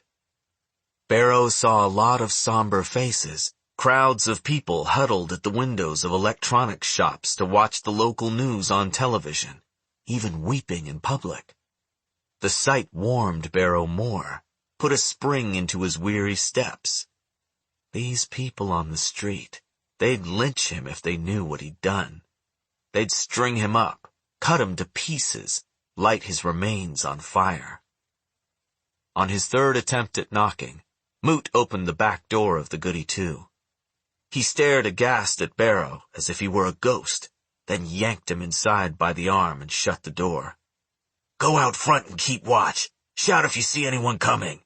Moot yelled over his shoulder at his son, who put down the box he was carrying and hurried to do as he was told. Moot turned back to Barrow. "What the fuck happened?" "I did it," Barrow said. "I killed Kaul." To his surprise, Moot looked horrified. "Where's Cheeky?" "Cheeky's dead." Moot's mouth moved like an airless carp's. Finally, he said, "Fuck the gods. Fuck." He paced back and forth a few times, shaky fingers pulling at his wiry mop of hair. He spun on Barrow with suddenness. "You have to get out of here, now." Barrow grew angry. This was not the reception he'd expected. "What for? I spent the whole goddamn day walking here. You don't know what kind of night I've had. I did it. I killed Kaul. So pick up the phone and call him, that Green Bone. I did what he asked, and I want in now. I want my Jade. I deserve it. No question now." "You dumb fuck," Moot spat. "No one told you to kill Kaul. You were supposed to shoot up the Lilac Divine and drive away. Give Kaul a scare in his own territory, ruin his car and one of his favorite businesses, piss him off, not kill him. The idea that you two half-wits could kill a green bone like Kaul Lan." Moot gave a derisive, snorting laugh. Soberly, "We're fucked." "The mountain wants Kaul dead, don't it?" Barrow demanded, refusing to believe what he was hearing. "Make a big statement. That's what the Green Bone said we were supposed to do. You telling me you never thought we could do it? A man with as much Jade as the Pillar? You're not gonna take him out with a fully gun spray from two kids who can barely shoot straight. We figured you'd cause a panic, maybe hit a few bystanders and be lucky to get away alive. I don't even know how it's possible that you did it. How you're even here." Moot trailed off in disbelief, then seized Barrow by the upper arm and began pulling him across the back room cluttered with boxes, papers, and cleaning supplies. Barrow yanked his arm away. "What are you doing?" Moot opened a closet door. He pushed aside a wheeled filing cabinet and rolled aside a flap of carpet to reveal a trapdoor in the floor. "He already phoned once, asking if you'd come back here," Moot said, tugging on a big brass ring to pull the door open. "He'll come back around here today, any minute now. If he finds you, you're a dead man, KK. If you're lucky, they'll just kill you for screwing things up. If you're not, they'll hand you over to No Peak as an offering. Well, it's probably too late for any of that. They say No Peak's horn is already on the warpath." "So you're saying I should run?" "Gods, you really are missing some lights upstairs, aren't you?" Moot muttered. He pointed down into the opening in the floor. "I don't think anyone saw you come in, and better not to take any chances on them seeing you leave. The tunnel goes all the way down under Summer Park and lets out near the water. Dead useful for smuggling, and it'll be dry this time of year. If you're lucky enough to have lived this long, maybe you'll be lucky enough to get the hell out of Janloon." "Out of Janloon?" Barrow exclaimed. "How?" "I'm not helping you there, KK," Moot said. "This is as much as I'm doing. If the mountain finds out I'm even doing this, they'd cut my tongue out for starters." He paled. "Goodbye, Jade. Goodbye, Shine. Goodbye eating solid food." Barrow squinted at Moot. "Then why are you doing it?" The man paused and looked at Barrow as if he was seriously asking himself the same question. Then he grimaced as if he didn't like his own answer. "You made me a shitload of money, and never got caught, even though most of the others got caught. And then somehow, by some dumb kind of miracle I can't even fathom, you killed Kaul and show up with nothing but a bandage on your arm. I don't know what it is with you, KK, but you got some strange luck of the gods on you, and I'm not messing with that. No way! He pointed at the set of stairs leading underground. Don't touch a thing down there. Now get, before I change my mind. Barrow couldn't believe this was happening. He'd done everything right, taken every opportunity presented to him, been daring where others had been meek, and this is what he got for it?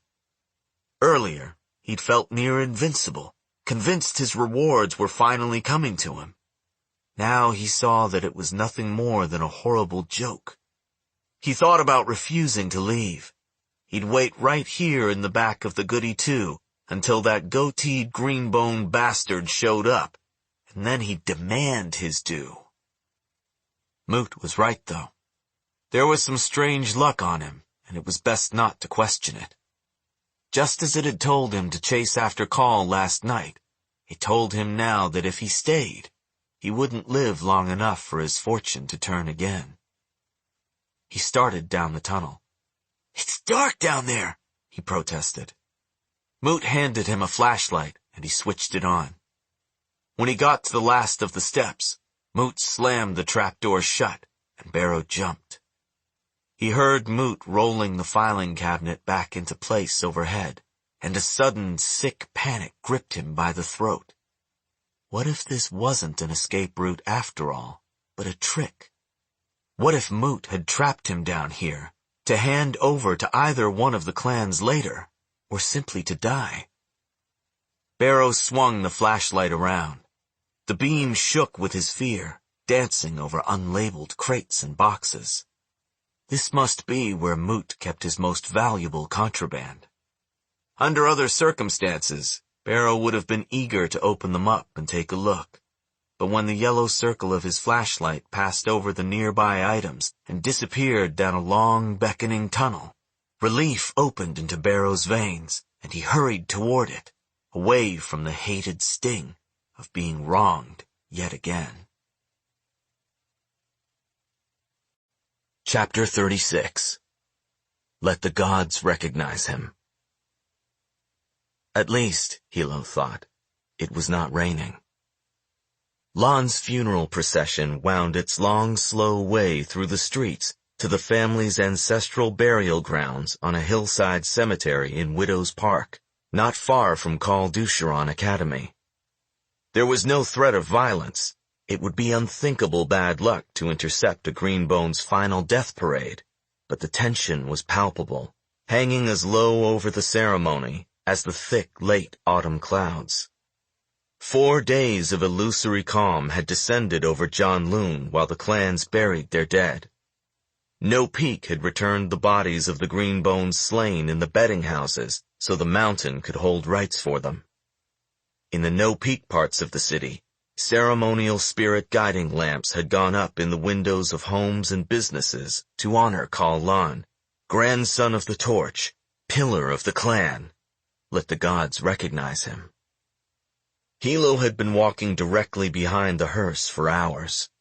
Shay and mate Ken, the newly appointed Horn, walked side by side behind him.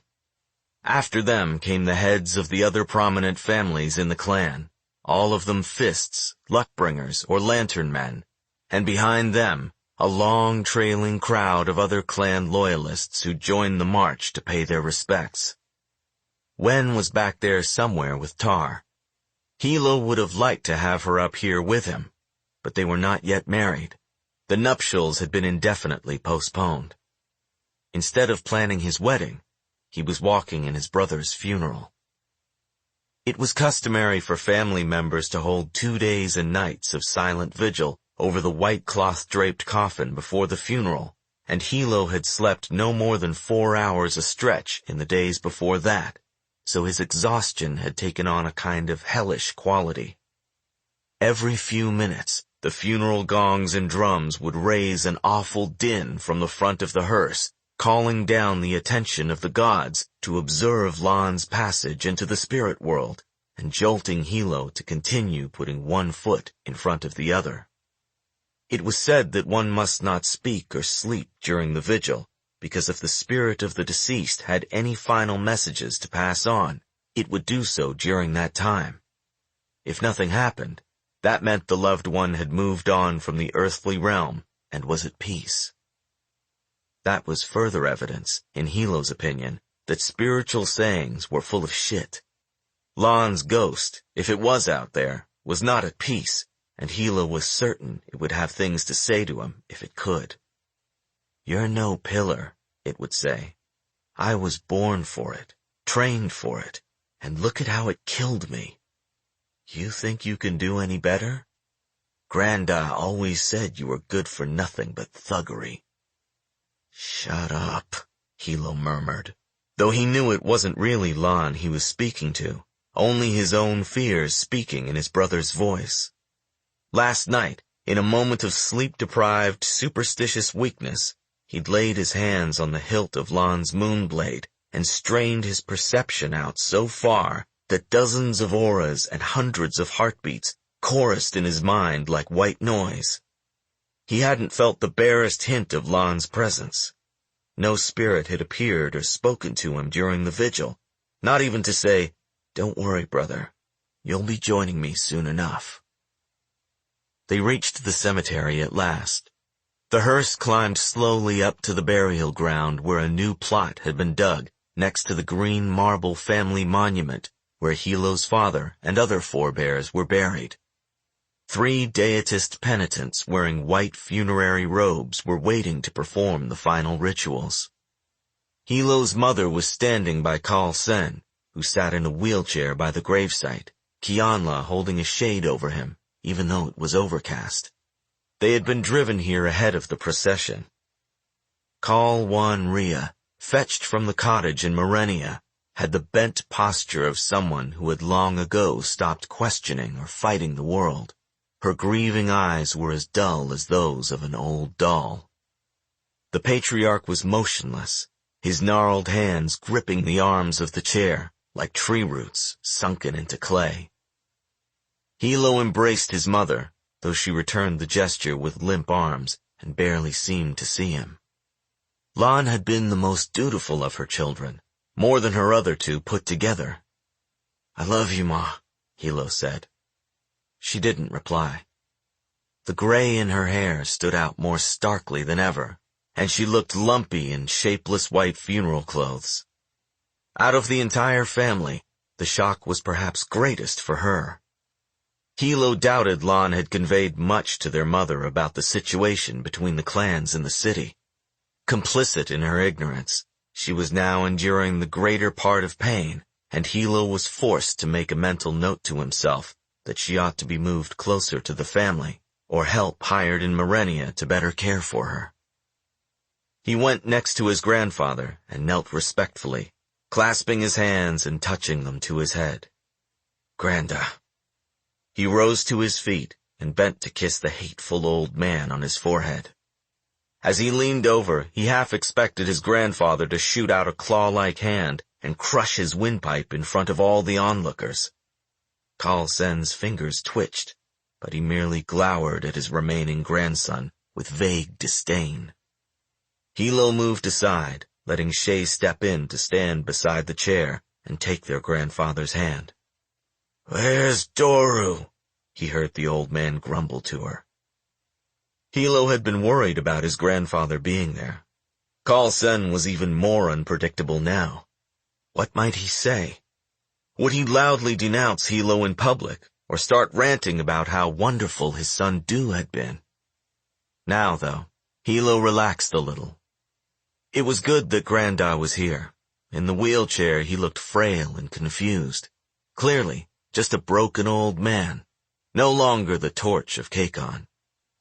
There were those in the clan, Hilo knew, the old guard, who might have agitated for Kaul Sen to step back into the clan's leadership position. Now they would see that it wasn't possible. Hilo took up a spot next to the coffin. As the other members of the clan arrived, he observed whether they came first to him to pay their respect to the new pillar, or whether they went to offer whispered condolences to Kaul Sen. Most came to him, as custom dictated. Some did not. Enough for Hilo to know his position as pillar was far from universally accepted. He kissed Wen chastely on the cheeks when she came up with tar. She was lovely, even in the white face powder that signified mourning and washed out the normal glow of her complexion. She slid her hand into his briefly as his lips touched her face. "Don't mind those old men," she whispered, as if reading his mind, or more simply, noticing how he glanced at the cluster of guests who had not yet come and addressed him as pillar.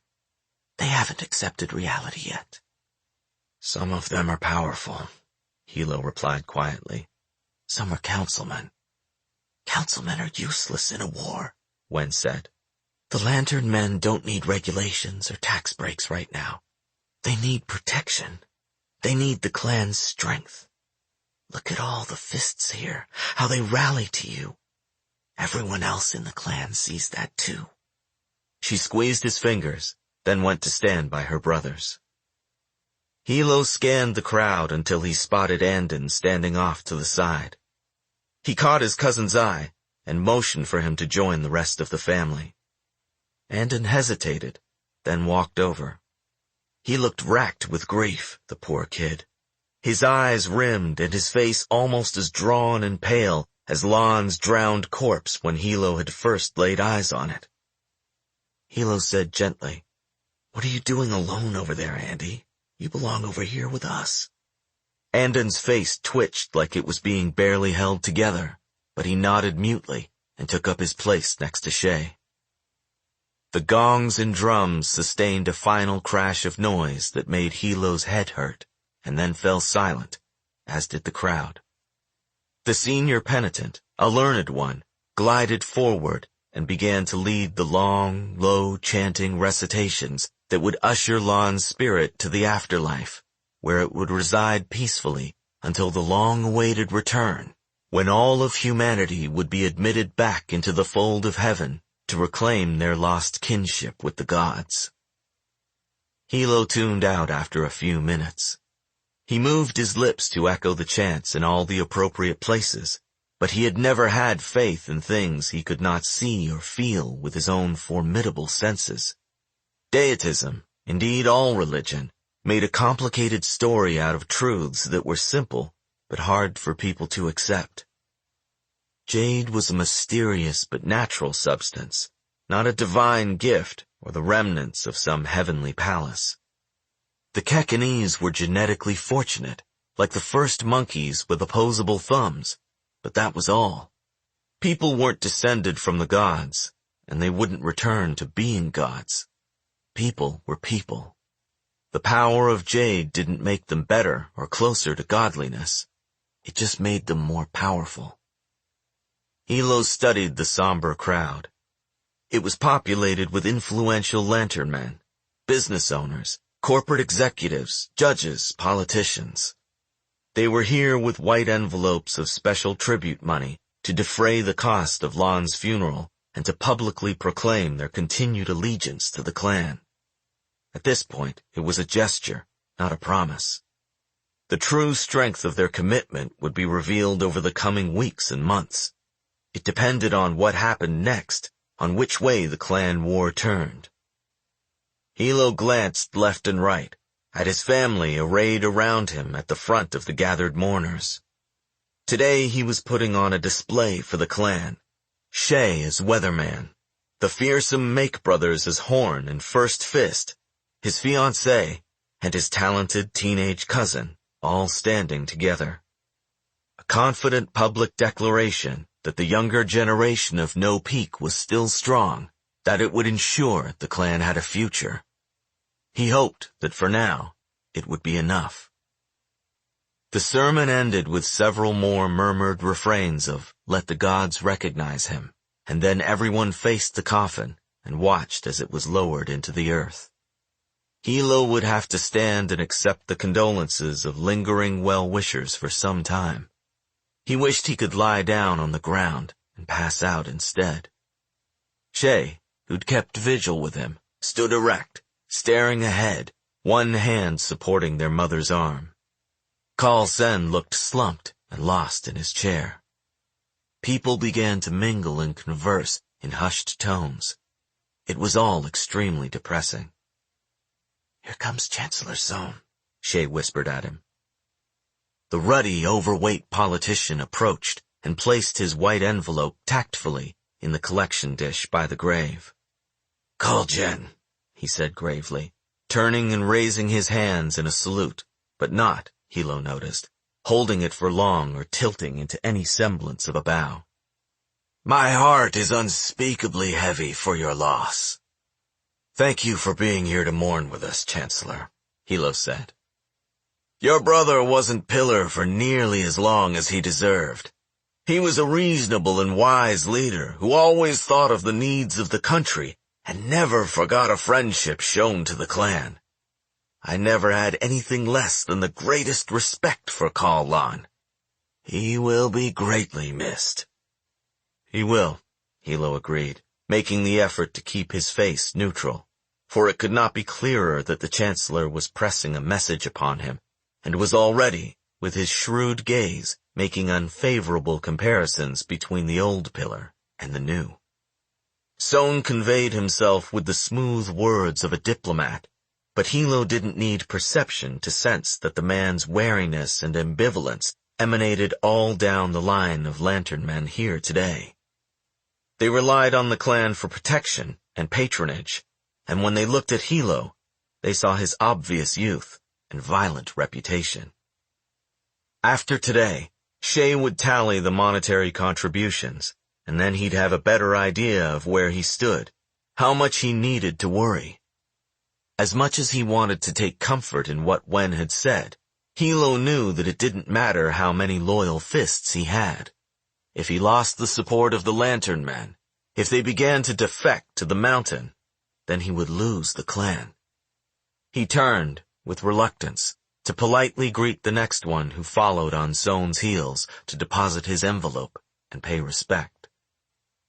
When at last the line of guests had finally thinned and the crowd began to disperse, Andon came up.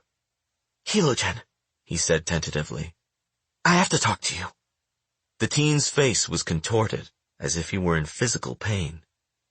When he spoke, his words were rushed, his expression that of a man pleading forgiveness for some terrible crime. "There's something I didn't tell you when I should have. If only I'd—" Hilo drew his distressed cousin aside. "What is it, Andy?" "Lon had me run errands for him before he died. He had me go to this place and pick up packages and bring them to him without telling anyone." Andon's agonized whisper was wound as tight as a wire. "Lon was acting strange when I saw him last. Angry, not like himself. And his aura was different, too sharp. The packages, they were vials, Hilo. Vials of—" Hilo seized the lapel of Andon's suit and pulled him forward. He gave a single sharp shake of his head. "Don't say it." His voice was low and angry. Andon fell silent and stared at him, frozen. Hilo's expression was chiseled from stone. He leaned in and spoke near Andon's ear. "Lon was the first of this family, the pillar of our clan. The mountain killed him, and I'm gonna make sure they pay for it. And no matter what, I won't have anyone sullying my brother's memory or casting doubt on the strength of the family. Ever." His grip on Andon's lapel tightened as he drew back enough to lock gazes. "What you just said to me now, have you said it to anyone else, at school?" "No," Andon said, eyes wide. "No one." "Don't ever mention it again." Andon's throat moved, but no sound emerged. He nodded. Hilo's fingers loosened, and his fierce expression melted. He straightened out the front of Andon's suit jacket and put his hands on the teen's shoulders. "It eats at me too, Andy. What else I could have done? I should have paid more attention. I should have had guards following him that night. It doesn't matter now. What happened has happened, and we can't change it. It wasn't your fault. Not in the slightest. Andon did not look at him. He swiped his eyes with the back of his hand. Hilo hated seeing him riddled with sorrow and guilt like this. He asked softly, "Do you need some time off? Do you want me to talk to the academy?" Andon shook his head at once. "No, I want to graduate on time." "That's good. Lon would have wanted that." Hilo tried to give his cousin a comforting smile, but Andon still wouldn't look up. The teen nodded and pulled away, retreating towards some academy classmates standing with their families a short distance away. Hilo let out a tired breath as he watched his cousin go. He hadn't meant to speak so harshly, but Andon would be taking oaths soon, coming into the clan at a time of war. It was important that he understand. In a Green Bone clan, legacy was crucial. Lon's authority had rested on the legacy of his grandfather and father, and Hilo would rest also on his brothers. The clan was like a body. The lantern men were skin and muscles, the fists and luckbringers like heart and lungs, but the pillar was the spine. There could be no weakness in the spine, or the body could not stand. It could not fight. Lon had been ambushed by their enemies and had fallen as a warrior. There must never be any doubt of that. Hilo said to Tar, "Get the rest of these people out of here. I want to be alone."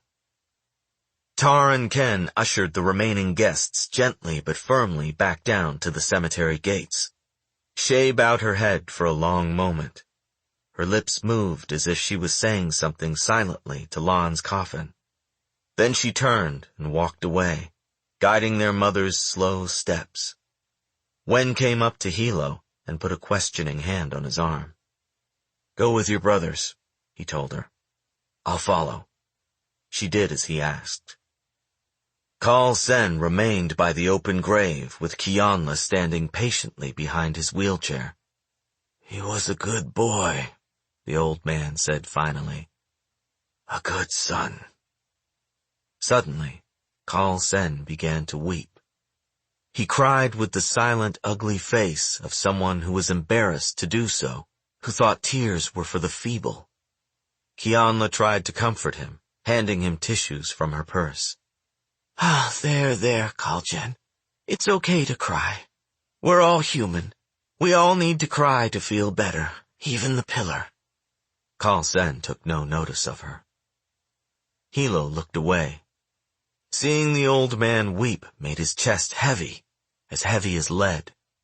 His grandfather was an insufferable tyrant, but his life had been more tragic than anyone deserved.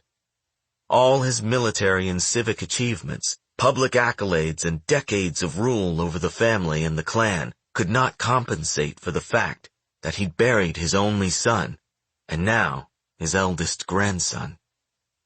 When his grandfather had broken down in dementia and been sedated days ago, Hilo had instructed Dr. True to remove and lock away some of the old man's jade, a few stones from his belt to start.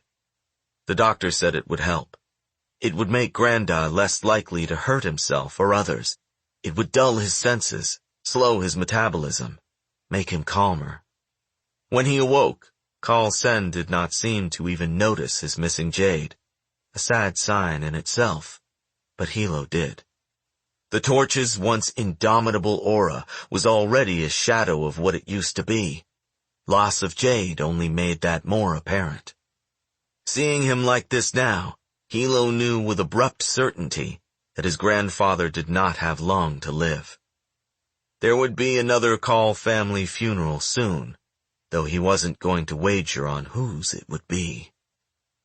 Hilo knew he was the least loved of all his grandfather's progeny, but he made himself go to Kaul Sen's side. "It's all right, Granda," he said quietly. "You made the clan stronger than any one of us." He crouched next to the wheelchair. "Don't worry. I'm gonna take care of things. I'm not Du or Lon, but I'm still a Kaul. I'll make things right. I promise." He didn't know if his grandfather heard him or cared, but the old man stopped weeping and dropped his chin to his chest, closing his eyes. Hilo had Kianla push him back to the car. Hilo stood alone by Lan's grave at last. And even though he didn't believe in heaven or ghosts, there were things that needed to be said. Your jade, brother. I had it sewn under the lining of the coffin. No one took it from you, and no one else will ever wear it. It's yours. He was silent for a minute. I know you don't think I can do this, but you didn't leave me any choice, did you? So I'm going to prove you wrong. I won't let it happen. I won't let no peak fall. If there is an afterlife, when you see me again, you tell me if I kept the oaths I made to you. Chapter 37. The Weatherman's Pardon. Shay went to the Weatherman's house, where two men kept Yoon Dorupan under constant guard.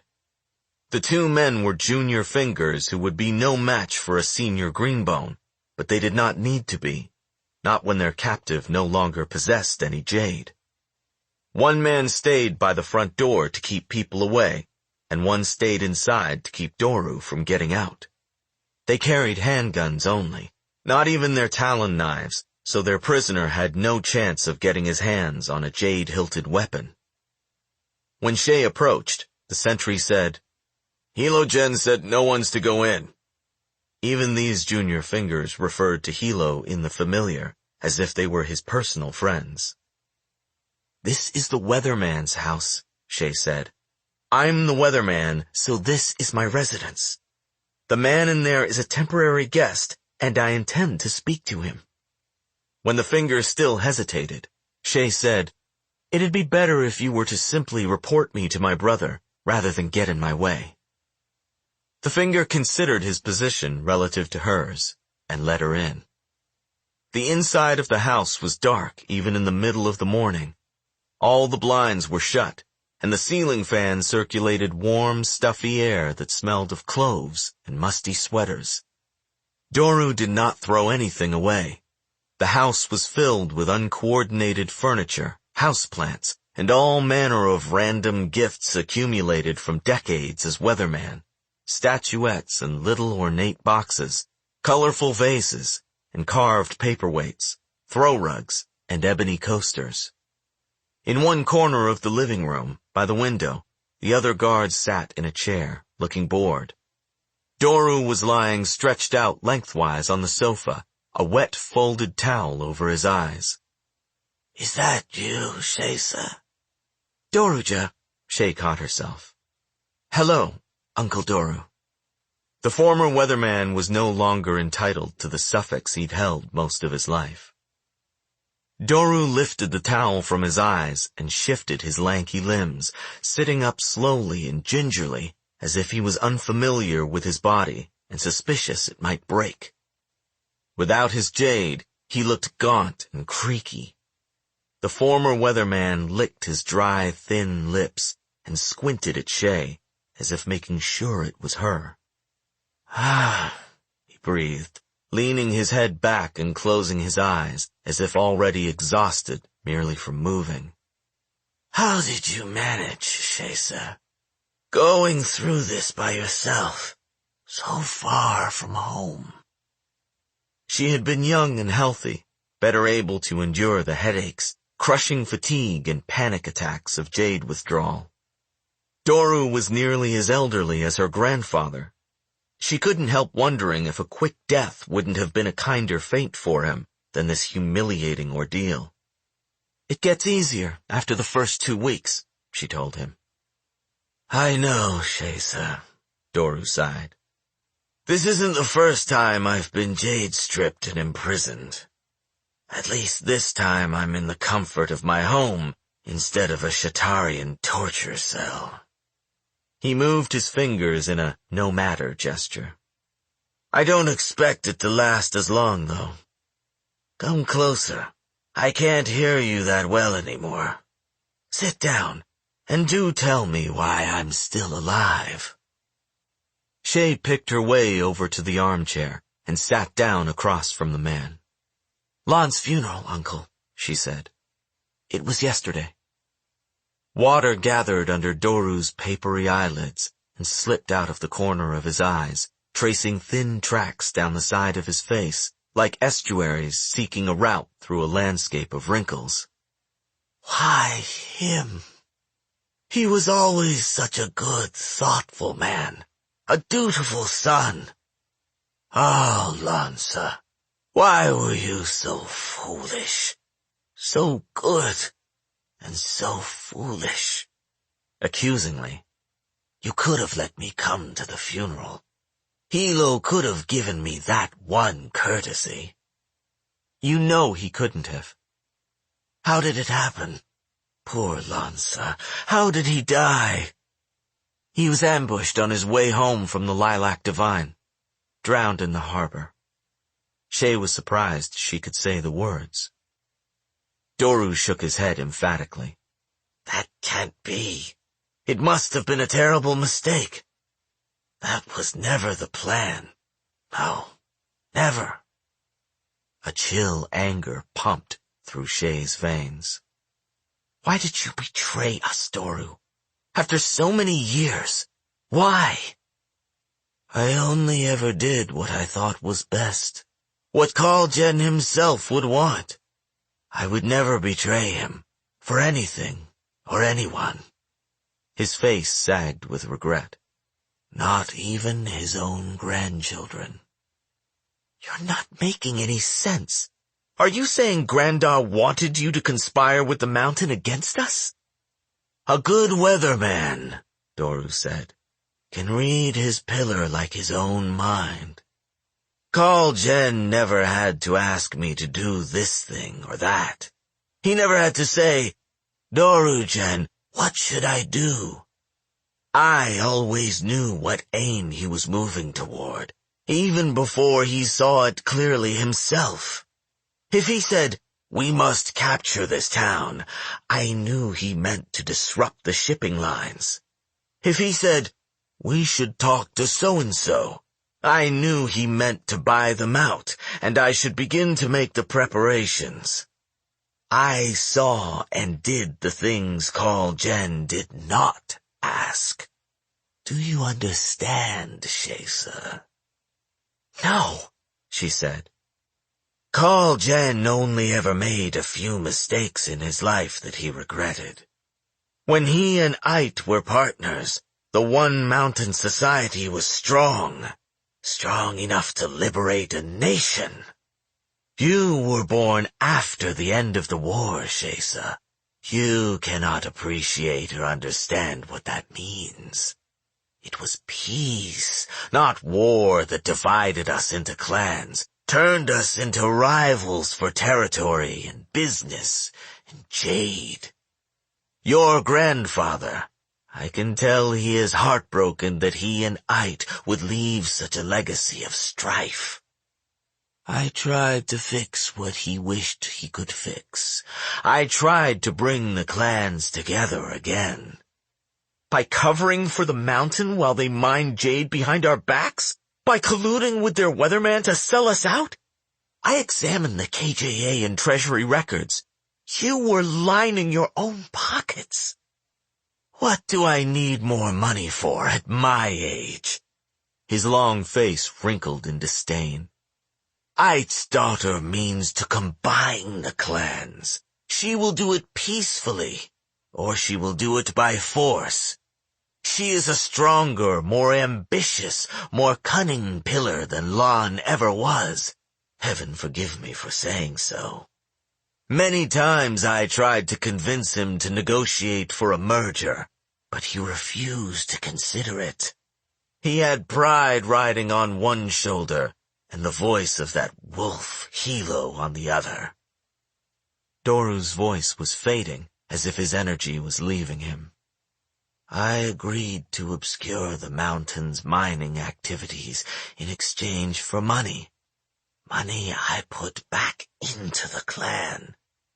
I strengthened our position in business where we're strong. Real estate, construction, hospitality. And began to divest out of areas where the mountain held the advantage. Gambling, manufacturing, retail, and so on. They would grow wealthier and more powerful, but we would be stronger as well. A better fit, two pieces of a broken puzzle. Lan would see reason and realize a merger was the only peaceful, sensible solution. Shay closed her eyes for a long moment. Did you know they would try to kill Hilo? That they would murder Lan? Doru's head moved back and forth on the sofa cushions. Not Lan, no. Let the gods recognize him. Hilo, I could do nothing about him. He was working at cross purposes, stealing back the businesses I surrendered to the mountain, stalking the borders and escalating fights. Fists are like sharks, you know. It takes only a little blood in the water to stir them to a frenzy. The feud on the streets grew like fire. The mountain became impatient. I knew they would decide Hilo had to die. I knew this, but I said and did nothing. So it doesn't trouble me that it's Hilo who will put me to death soon. When Shay looked at Doru, at the mottled, vellum-like skin of his hands and neck, she thought of her friend Paya, who she hadn't spoken to in years.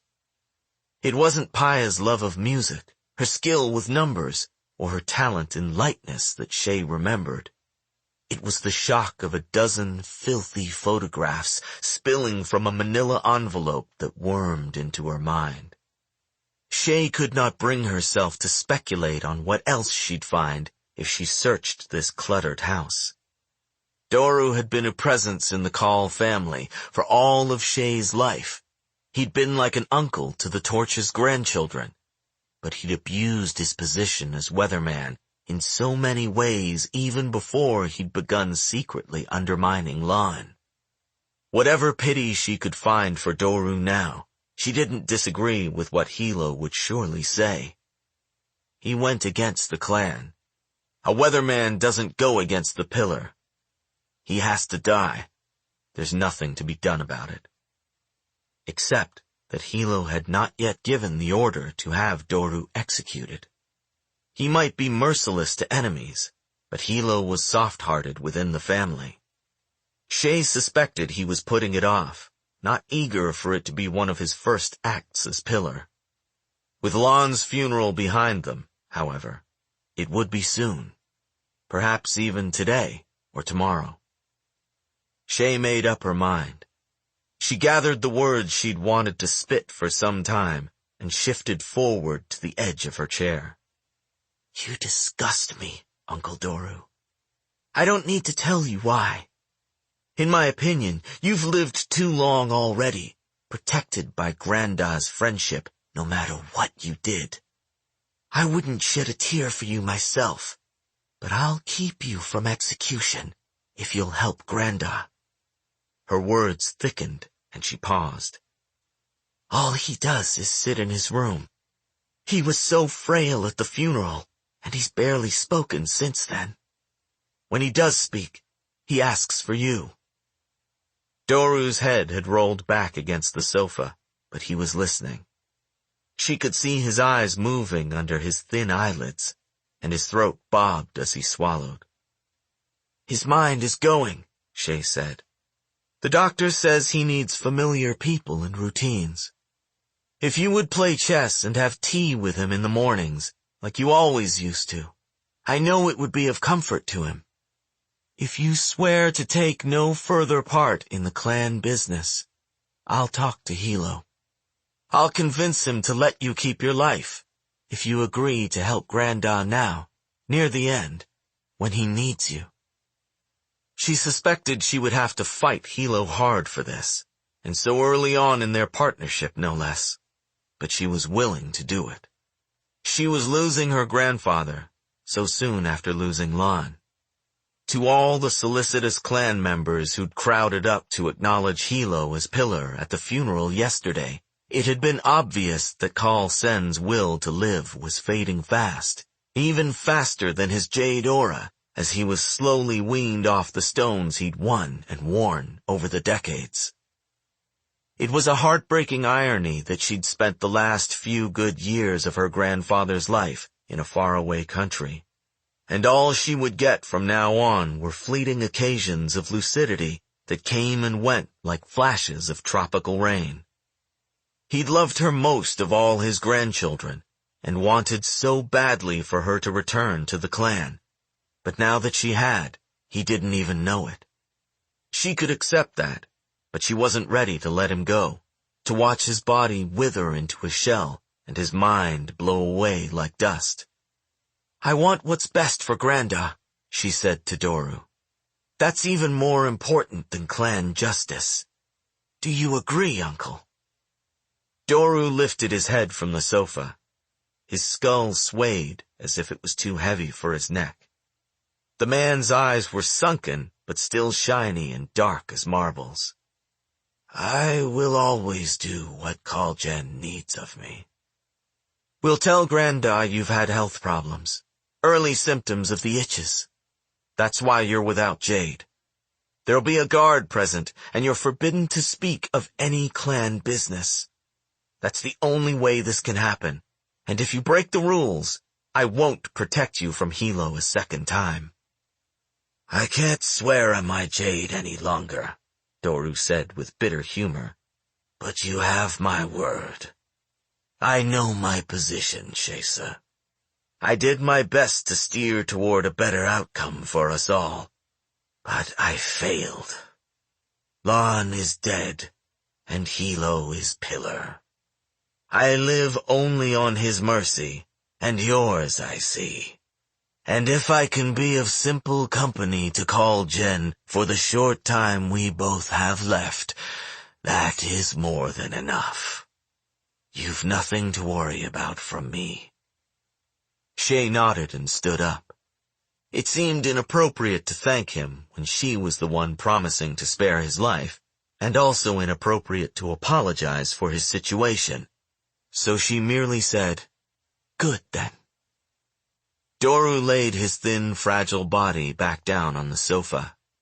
"I get tired so easily now. I can't tell if it's this old, jadeless body or the ache in my heart." He pressed the damp towel back over his eyes and went still, though his voice still rasped. "You may hate me for my weaknesses, as I know you do. But I could never wish any ill on you, Shesa, and I never will.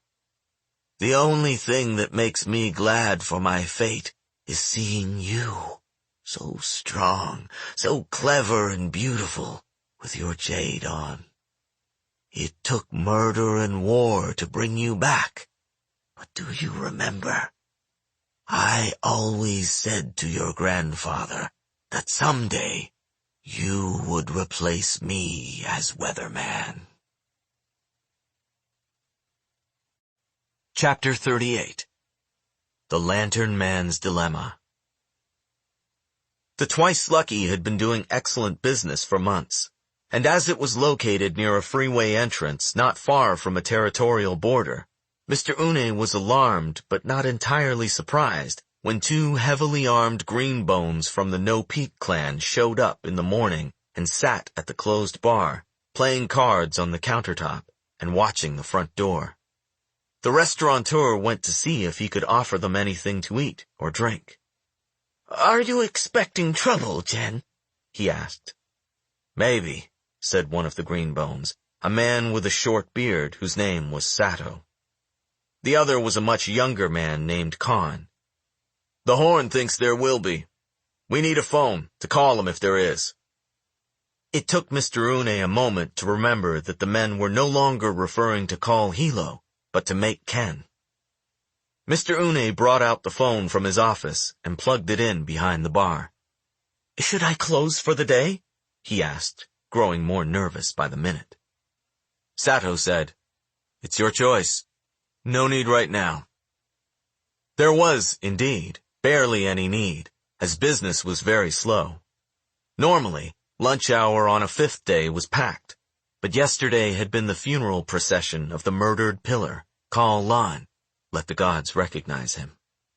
Everyone expected that today the clans would be back at war with a vengeance, and Janlooners were wisely deciding to stay home whenever possible. Mr. Une had heard that some businesses in disputed neighborhoods had reduced their hours, or like the dancing girl in the armpit, closed for the day altogether. Mr. Une's father, however, had kept the Twice Lucky open almost every day, even during the Many Nations War, when both Shatarian soldiers and Aspenian bombs threatened to shut it down permanently, so the restaurateur was on principle disinclined to let any threat disrupt business. He began to reevaluate his stance shortly after midday, when a phone call came in and the voice on the other end asked to speak to Sato. By this time, the two Green Bones had availed themselves of the lunch buffet and were looking bored. The few other diners in the Twice Lucky had seated themselves far away and kept glancing at the two men nervously. When Sato hung up the phone, he said to Mr. Une, "Tell the customers to leave. The mountains attacked the docks. They're on their way here." Khan was taking the liberty of shutting and latching the wooden blinds. "When will they arrive?" stammered Mr. Une. Sato shrugged. 15 minutes, perhaps." Mr. Une went around personally to all the tables. None of the customers objected. They cleared out of the Twice Lucky at once, some taking their unfinished meals in takeout containers, many of them leaving generous tips on the assumption that Mr. Une would soon be needing the money for repairs. Mr. Une sent the most junior employees away as well. The rest of the staff shut away all the pots and pans, dishes, glasses, anything breakable that they could secure. They waited until all the patrons were out, as was the expectation in these sorts of circumstances. Then they went into the break room or kitchen and sat on the floor.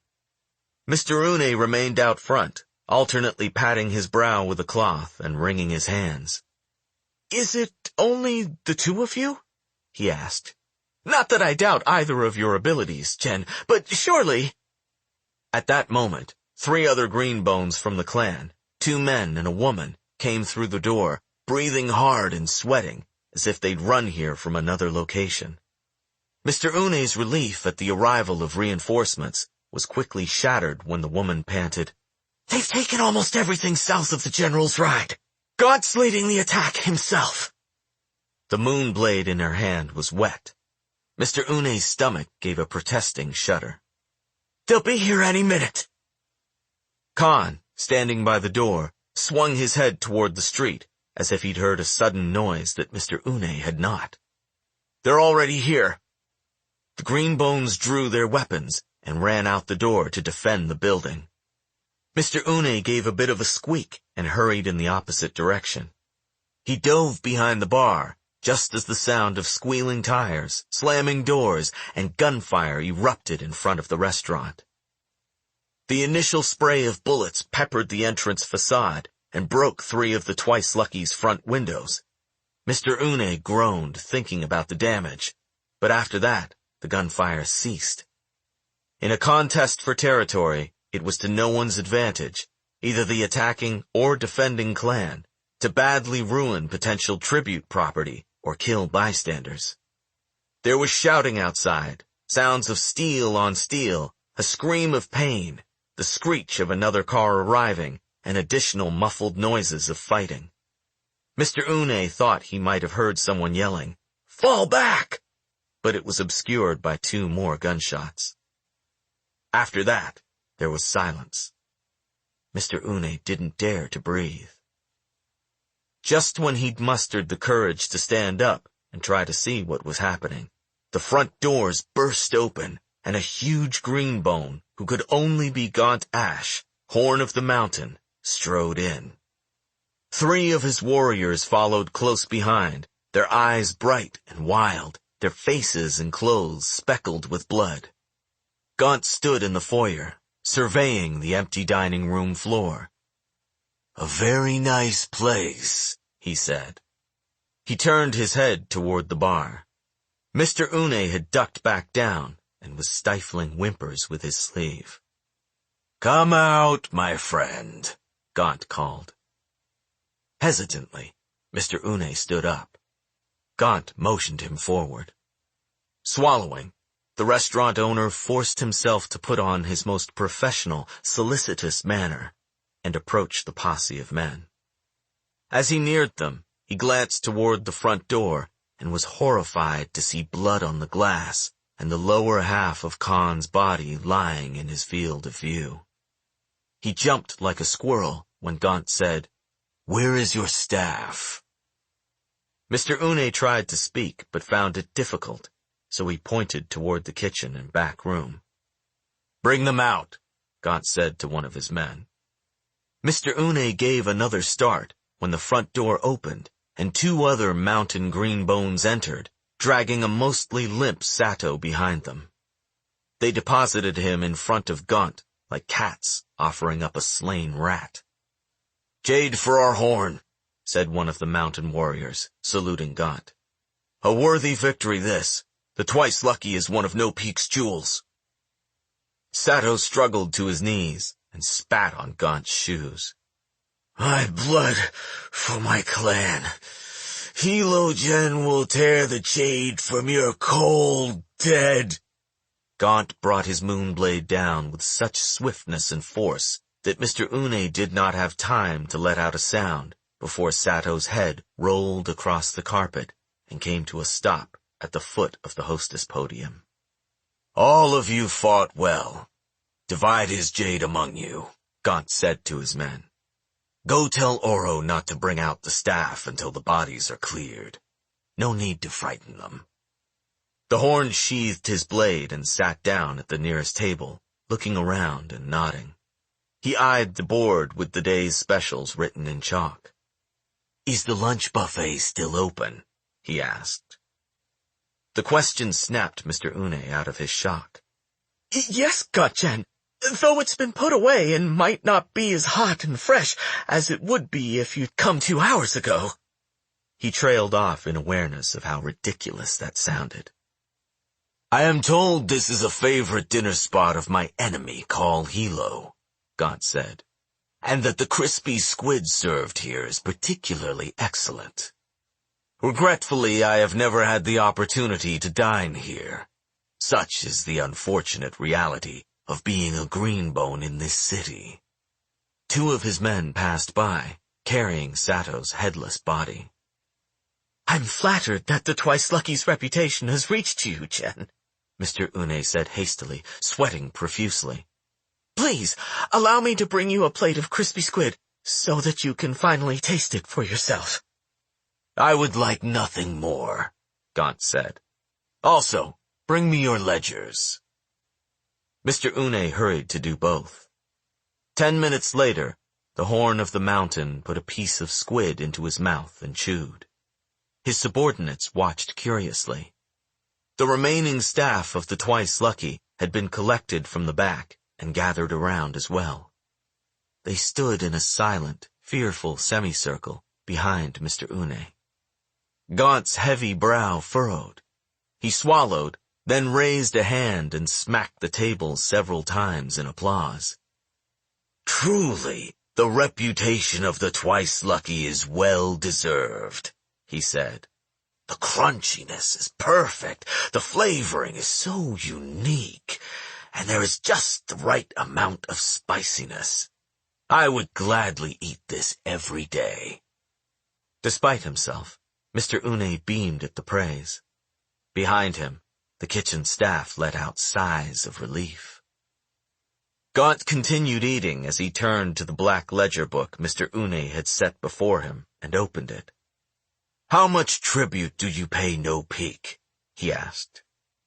Mr. Une told him, and Gaunt nodded slowly as he examined the books. "Your business has been doing better than that lately, and we're in a time of war. You'll pay 1.5 times that amount to the Mountain Clan."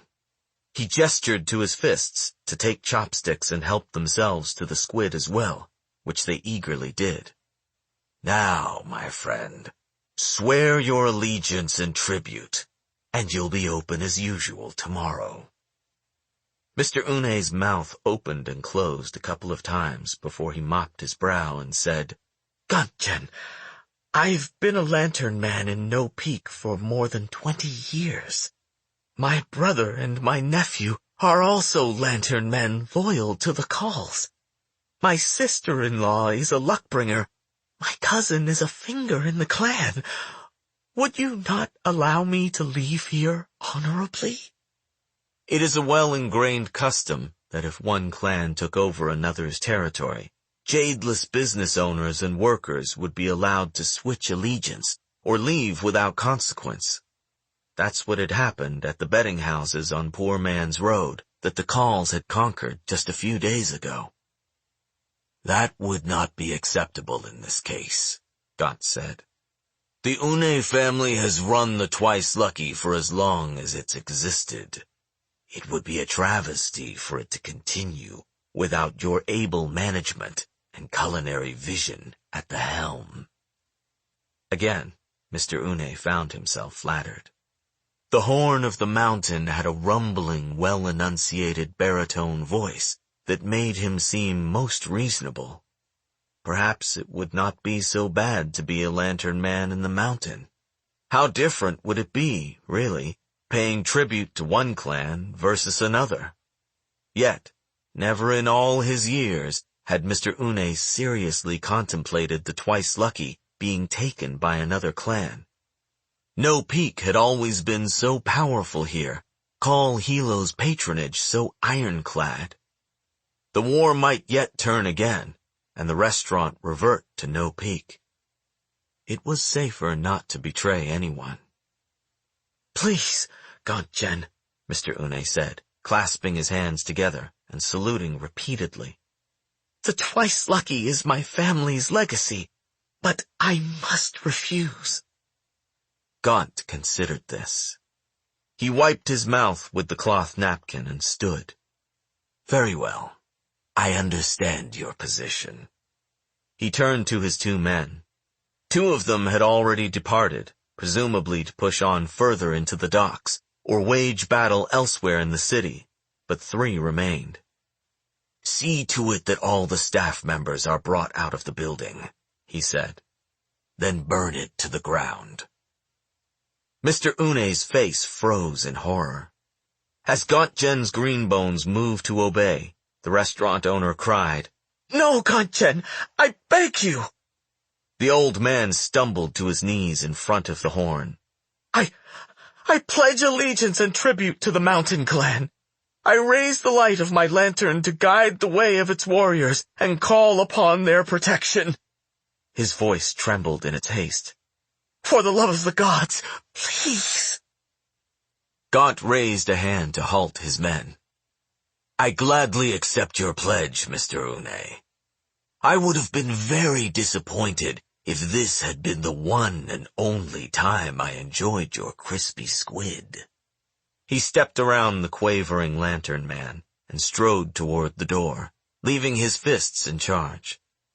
"The Twice Lucky is only the beginning of what we'll take from No Peak. What we cannot take, we will destroy. When this war is over and the mountain is victorious, there will be one clan in Janloon, as there was before, and then there'll be no need for good lantern men like yourself to worry." Chapter 39. Steering Ship Street. Shay stood in front of the large windows in Doru's corner office, looking out at the commanding view of the city. Being in this room made her skin crawl. It exuded Doru's presence. Everything from the old brown leather chair, imprinted with his body shape, to the ivory fountain pen on the desk, to the open bag of betel nuts in the desk drawer, reminded Shay she was in the old man's domain, one he'd occupied for nearly as long as she'd been alive. Her stomach was a mess of hard knots. She could not recall ever being more nervous in her life, not even on the first day she'd walked into a large classroom full of Aspenians. When she'd knelt before Hilo, swearing to be his weatherman, She'd understood intellectually how difficult that would be, but grief and guilt had carried her through the days of the vigil and funeral, and it was only now that she truly felt, with full force, the seeming impossibility of what lay before her. Whatever misgivings the clan might harbor about Hilo as pillar, they were surely even more doubtful of her as weatherman. Doru had been an accomplished war veteran and businessman with decades of experience. She was a 27-year-old woman who'd been away from Kakon for the prior 2 years and never held a position of high authority in the clan. If she couldn't command respect and begin capably running the weatherman's office immediately, investments would quickly go south, and lantern men would defect in droves like rats off a sinking ship. She could lose this war for no peak faster than anything her brother did or did not do. Shay rarely smoked except on social occasions, but now she lit a cigarette to calm her nerves. What she most needed was the public support of the 2 men Lon had pegged as the logical potential successors to the weatherman's post, Woon Papidunwa and Hame Tumashan. The clan had to see that these credible men were behind her. Woon would be arriving any minute now. Shay remained standing by the window and did not turn around, even when she perceived Woon's aura exiting the elevator, escorted by Mek Tar. Tar knocked on the office door, then opened it and said formally, "Kaul Jen, I've brought Woon Poppy to you like you asked." Shay felt an approving twinge of gratitude toward her brother's lieutenant. Clearly Hilo had briefed him as well. She took her time stubbing out her cigarette and turning around. "Thank you, Tar," she said, and the fist departed with a salute, closing the door firmly behind him, leaving Woon standing just inside.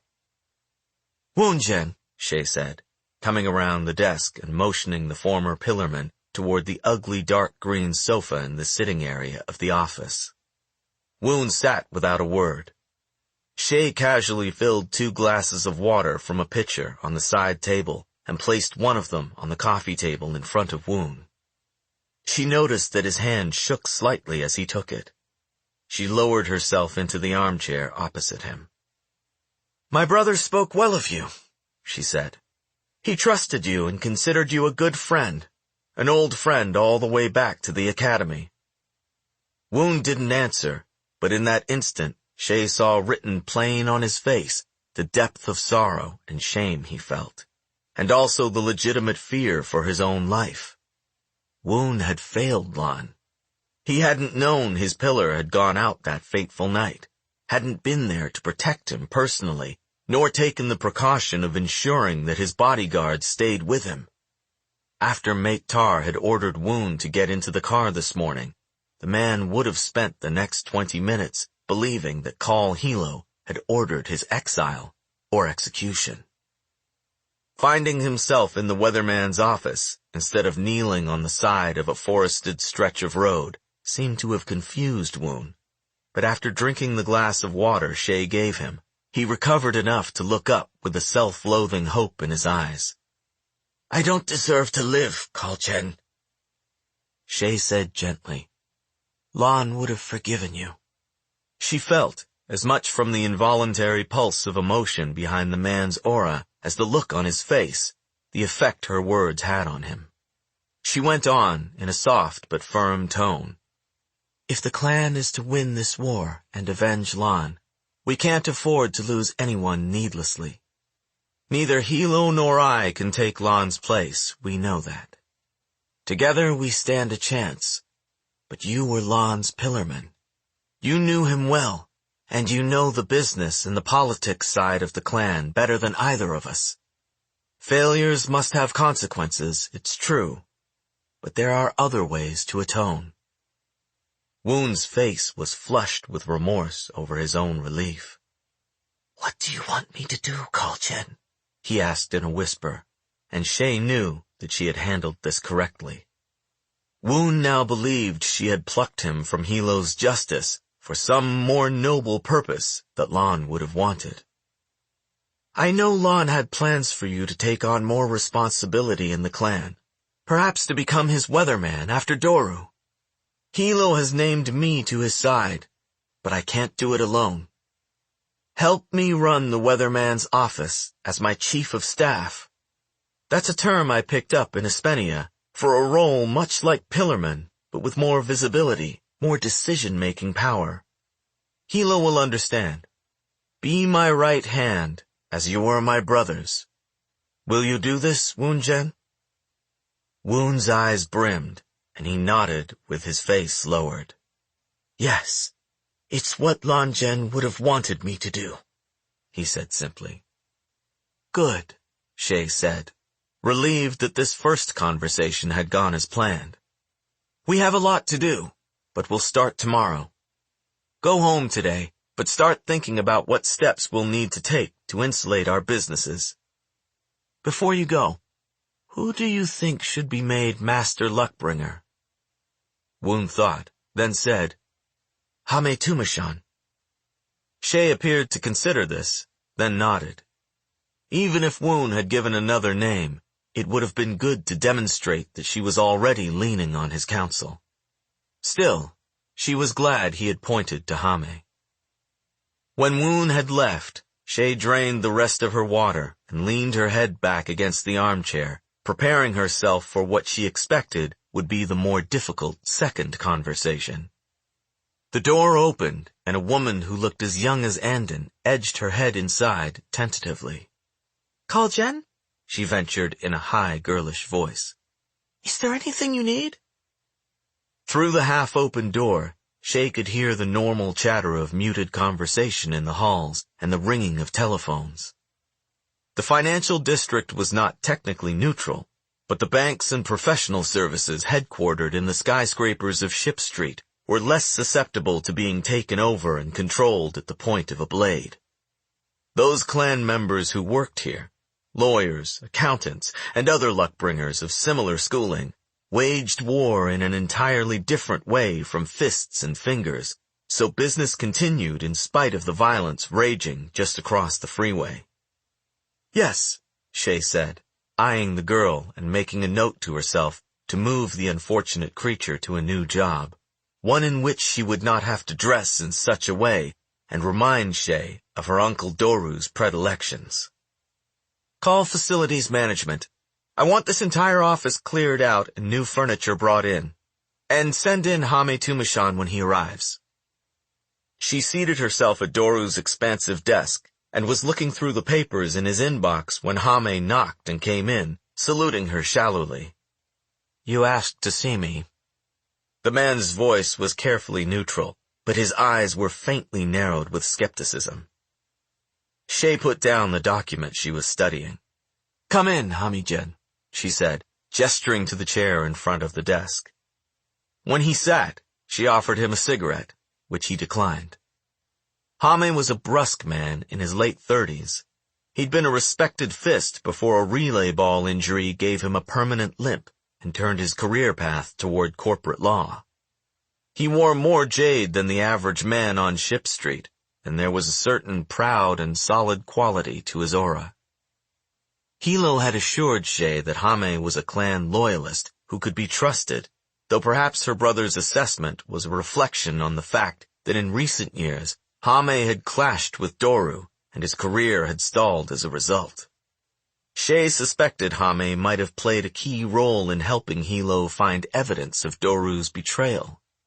She did not, however, delude herself into thinking that this meant the man held any desire to answer to a woman a dozen years his junior, regardless of whether she was a Kaul. Shay said straight away, I'm in a difficult position, and the pillar has told me that you're the one I need to talk to, because you always speak honestly, even when it doesn't serve you to do so. A strange quality for a lawyer, I might add. She saw Hame's eyes widen slightly at this. She'd gotten his attention. He might be honest, but he also knew how to reserve judgment, and he appeared to be doing so now, waiting for her to continue. Shay settled back in Doru's padded chair and spoke as if she were reluctantly bringing the Luckbringer into her deepest confidence. Hamijin, I didn't expect to have to sit in this office for at least another 15 years.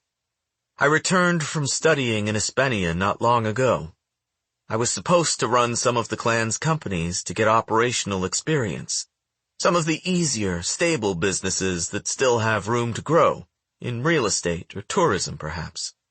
Along the way, I could live life, travel, maybe meet someone and get married. I'm the youngest Kaul, so my grandfather always gave me more freedom. And now you're the weatherman. It was said matter-of-factly, but the upward twitch of Hame's mouth betrayed that he found this ironic and amusing. And now I'm the weatherman. Shay's voice hardened, and she knew Hame would perceive the true resentment and vexation crackling through her aura. Betrayal, murder, and war have a way of ruining one's plans. She sensed the man's wariness. Perhaps the senior Luckbringer had expected her to be an entitled girl playing at being an executive, someone he could begin to undermine or manipulate as soon as she began to order him around with insufferably false confidence. He was not as certain now. Shay said, If I thought it would serve the clan, I would ask the pillar to put someone else behind this desk. But my brother is no fool. He knows how deeply Green Bones value lineage. In a time of war, having another Kaul in the leadership reminds everyone of the torch and the victories of the past, and that reminds people that the clan is strong, that Kakon is strong. With the clan under attack, my personal preferences mean nothing. Hame spoke a touch impatiently. Why have you asked me here? Shay laid an expectant gaze on him. Because I need you to tell me the truth.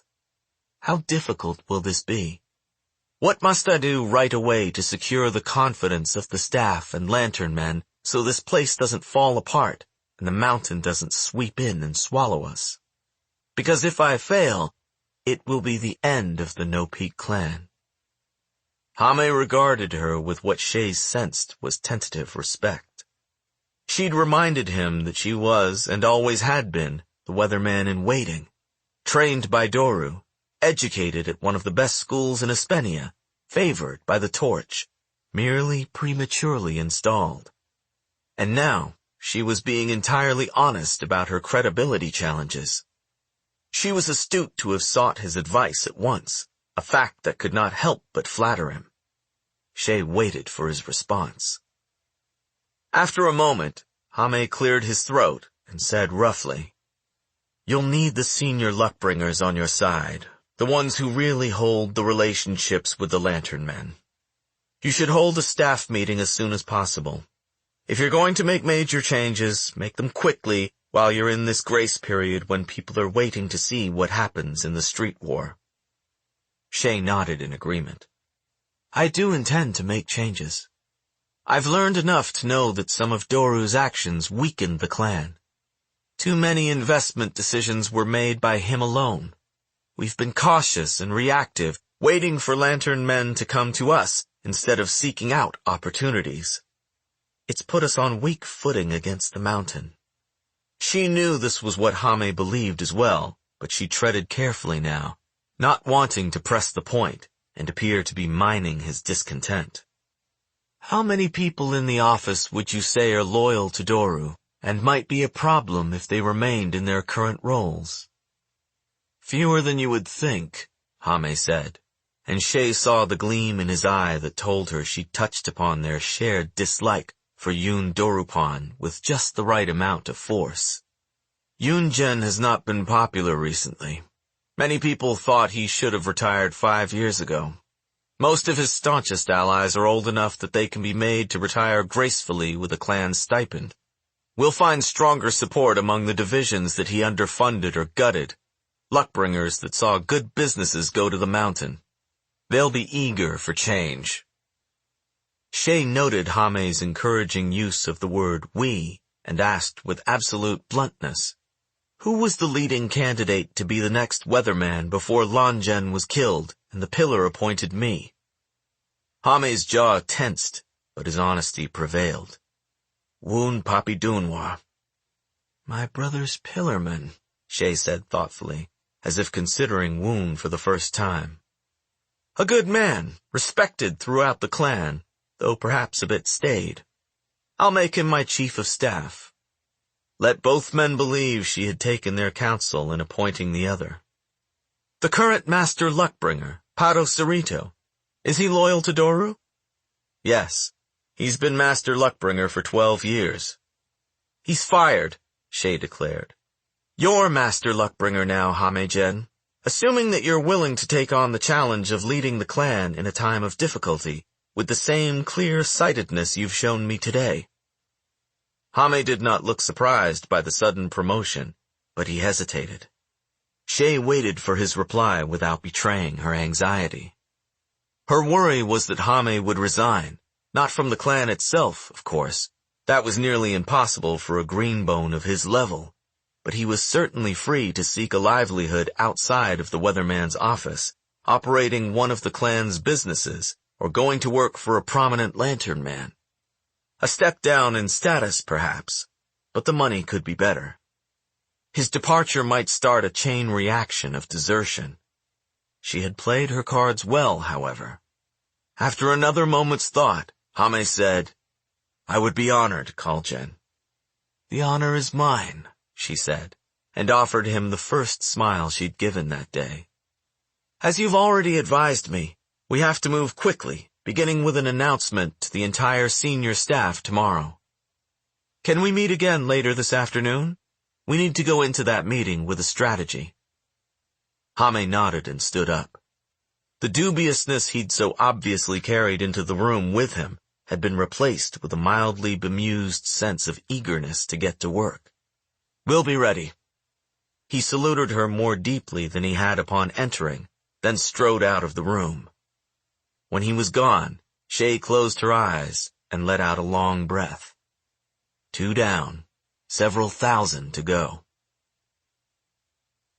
The next afternoon, while workers were tearing apart her office, carrying out Doru's desk and chairs and bringing in new furniture, Shay walked into a long boardroom crowded with the senior luckbringers of the weatherman's office.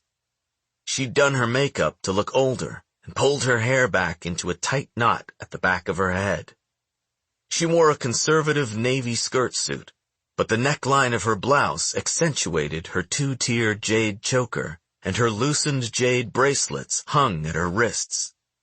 Not all luckbringers wore jade, and those that did usually wore less than military members of the clan, but a strong display of green meant status and respect everywhere on Keikon, and the top floor of a tower on Ship Street was no exception. Shay took stock of the people staring at her. Most of them were men, and all of them were older than she was. Woon sat on her right-hand side, Hame on her left. Shay placed her hands firmly flat on the polished wooden table. I wish I could begin by saying how excited and pleased I am to be here, but that would be a lie. I'm here because my brother, let the gods recognize him, was murdered. An uncomfortable stillness fell over the room. Our territories are being taken, our tributes stolen, our businesses are under attack. The Royal Council has called for an audit of the Keikon Jade Alliance, which will show that we are being robbed of our fair share of jade. We're educated people here. We work in offices and make phone calls and balance books. But at the end of the day, we're clan. Silence from around the table, though some people nodded. Yoon Dorupan served the torch faithfully for a long time. I respect him for that. But the truth is that we've fallen behind, and as a result, have become prey to our enemies. For the clan to endure, we have to make No Peak strong again, stronger than even my grandfather envisioned, because this war against the mountain threatens not just our clan, but our country. Shay nodded toward the windows that looked out over the city. The clans control the economy of Keikon. If the Lantern Men, the Royal Council, the Espedians, or the public lose confidence in No Peak's survival, they'll lose confidence in the stability of the whole nation. 2.5 decades of exponential growth could come crashing down. We can't let that happen. That's why I ask for your commitment in no less a way than the Horn asks his fists for their blood. Shay inclined her head toward Woon and Hame in turn. These 2 men, who I don't need to introduce to you, have given me that commitment. I'm privileged to have their loyalty and experience on my side. Woon is my right hand, and he will be the Weatherman's shadow. Hame will be Master Luckbringer, effective immediately. He has a few words to say about what will happen next. Hame said, "We'll be evaluating all the senior positions over the next 2 weeks. Part of that will involve a detailed accounting of the past activities of the Weatherman's office. Over the coming weeks and months, we'll be making personnel changes as well as reaching out to Lantern Men to recruit new Luckbringers. If you don't feel you can continue in your role under these new circumstances, the clan will accept your resignation and provide you with a retirement stipend for your service. Decide by the end of the day." Shay could sense consternation and disgruntlement from some around the table, but as Hame had predicted, it was less than might be expected. People were used to showing respect to, or at least not challenging, the Pillarmen, and Hame, whose prior criticisms of Doru were secretly supported by many, capably commanded attention with his fist-like intensity. With 2 of the most respected men on this side of the clan flanking her, Shay could feel the Luckbringer's reservations about her slightly tempered. At the very least, there was no open disagreement, as Hame and Woon outlined the rest of Shay's immediate agenda. At the end of the day, Shay slumped in a stiff new chair in her disassembled office, which smelled of new upholstery and wallpaper. Her predecessor's dark, thickly padded leather furniture and heavily fringed drapery had been replaced by cushioned bench seating, open shelving, and copper globe lamps, some of them still wrapped in plastic and not yet placed in their final positions. Most people had gone home, and the building had fallen largely silent. She felt as if she'd pulled off a minor miracle. She hadn't lost the Weatherman's office in the first 48 hours. Word of her initial success would get around to the Lantern Men, and they would give her the benefit of the doubt. For a while. It was the best she could have asked for. The phone sitting on the floor rang.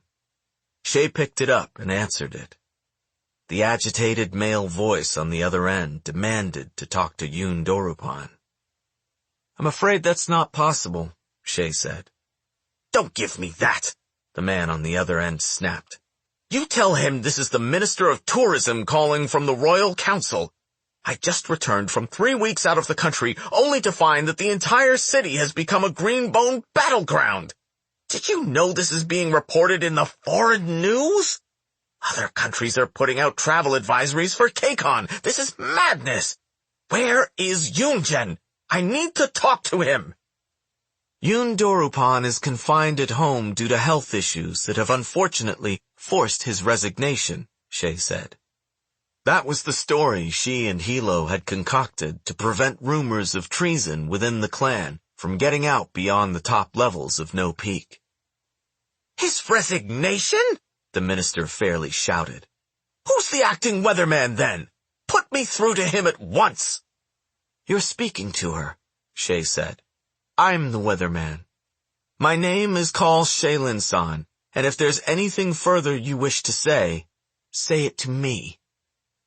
A stunned silence emanated from the phone receiver. Then a mumbled curse, a click, and the hollow drone of the dial tone. Shay set the receiver back into its cradle and swiveled the chair around to stare out the darkening windows. She'd had Doru's locked filing cabinets opened before they were moved out, and on her shiny new desk were tall stacks of folders detailing all of No Peak's operations.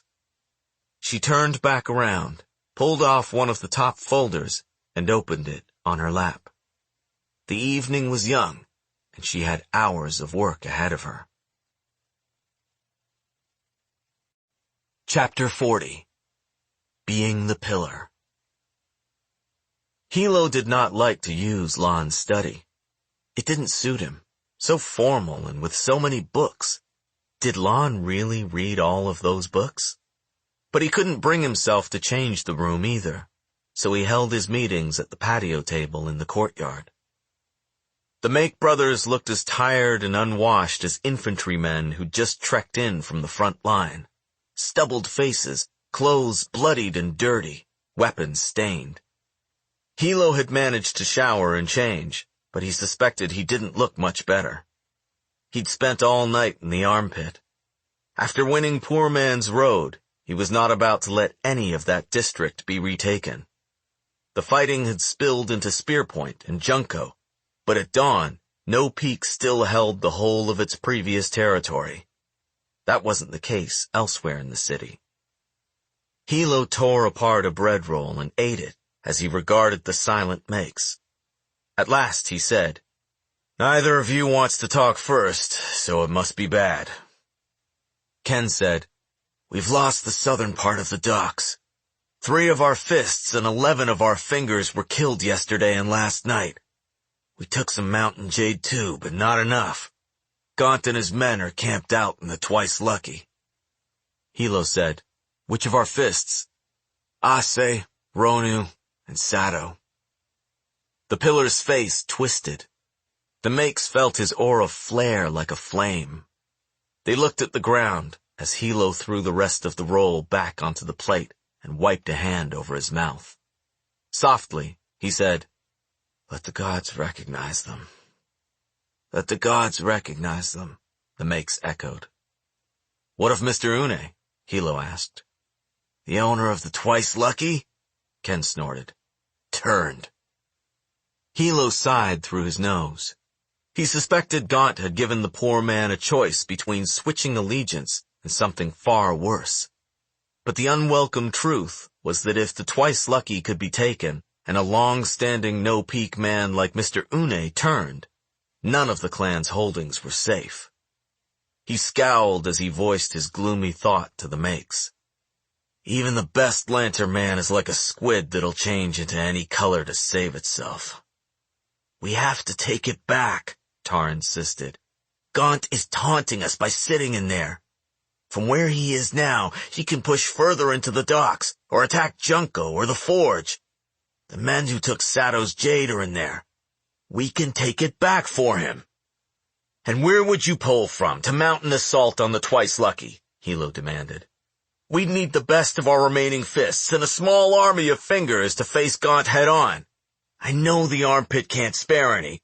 What about Sogan? I sent you to win that district. Is it done?" "No," Tar said, chastised.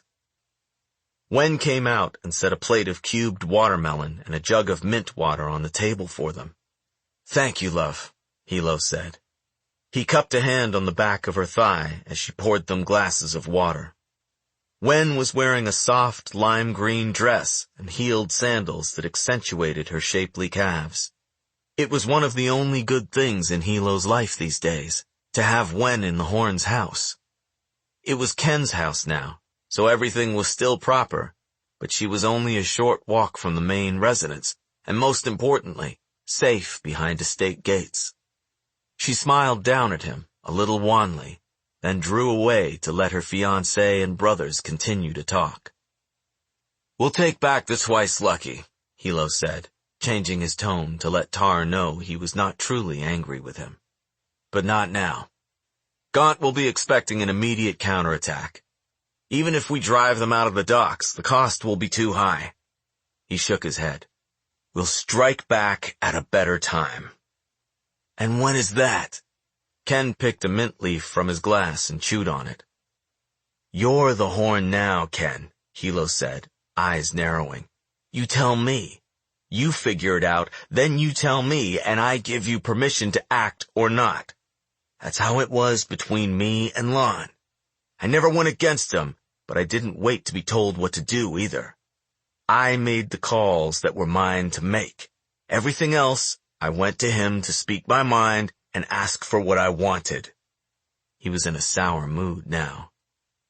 It was Ken's turn to be chastised. "All right, Hilo-Gen," he said. "You're upset with us. We can see that. We'll do better. You're my brothers. I'm making your sister my wife. I wouldn't be treating you like family if I wasn't honest with you." Hilo drained his water in a long swallow and pressed the cool glass to his forehead for a minute before setting it back down. "I'm making some changes. You know Woon has moved into the weatherman's office to help Shay.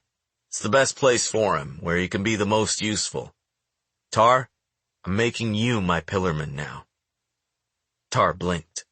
Then he blurted, "Have I failed you that badly, Hilo-Gen?" He pushed back in his chair as if to stand up. His jade aura roiled with confusion. "I'm not a secretary. I'm a horns man. I belong here on the greener side of the clan. You know that. You want me to make phone calls and maintain the gardens? You won't be doing any of that shit." Hilo pinned the younger mate to his chair with a glare of renewed impatience. "You'll have staff to do that sort of thing. I need you to do other work for me. It'll be important work and you'll answer only to me. It's not something I can have the horn handling. Not when he has his hands full as it is, fighting the war. You'll pick 2 of your men to help you. Choose first-rank fingers who you trust to never let out a word in carelessness, the ones who are most hungry to whet their blades. That should give you an idea that I'm making some changes to the pillarman's role." Tar sat back, still confused, but mollified into temporary silence. Hilo turned to Ken. "Who will you make your new first fist?" Ken scratched his jaw. "Chuen or Vway?" "Which one?"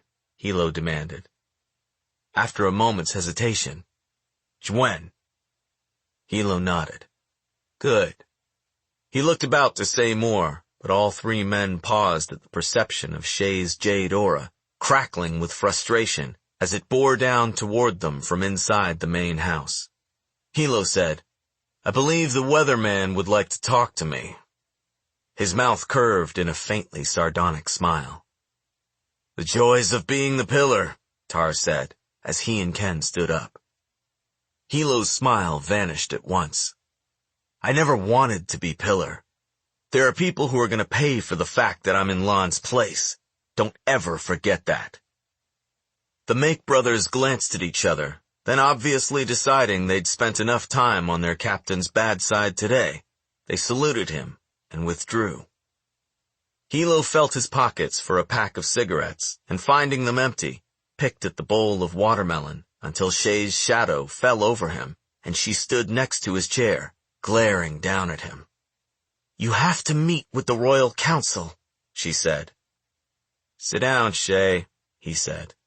"You make me nervous standing there with your arms crossed like I'm a bad puppy." Hilo refilled his empty glass with water and pushed it across the table toward one of the chairs, gesturing for her to sit. Shay snorted. "If only you were as easy to fix as a bad puppy." But she sat down, crossed her legs, and took the glass. Hilo couldn't help smiling as he looked at her. Besides Wen living next door in the Horn's house, the only other thing he was thankful for was Shay's return. His sister had been like a shadow of herself, embarrassing for Hilo to even look upon. She'd made him feel guilty and angry every time he saw her, as if she were deliberately trying to shame him and the family with her every decision. The confrontation in her apartment building over Khan had irked him for days. Now the icy burn of her aura, its familiar strength and ferocity directed at him, was a bittersweet comfort to Hilo. If only it had come sooner. "Did you hear me?" Shay asked. "I have a favor to ask you first," Hilo said. "I'd like you to find a job for Wen.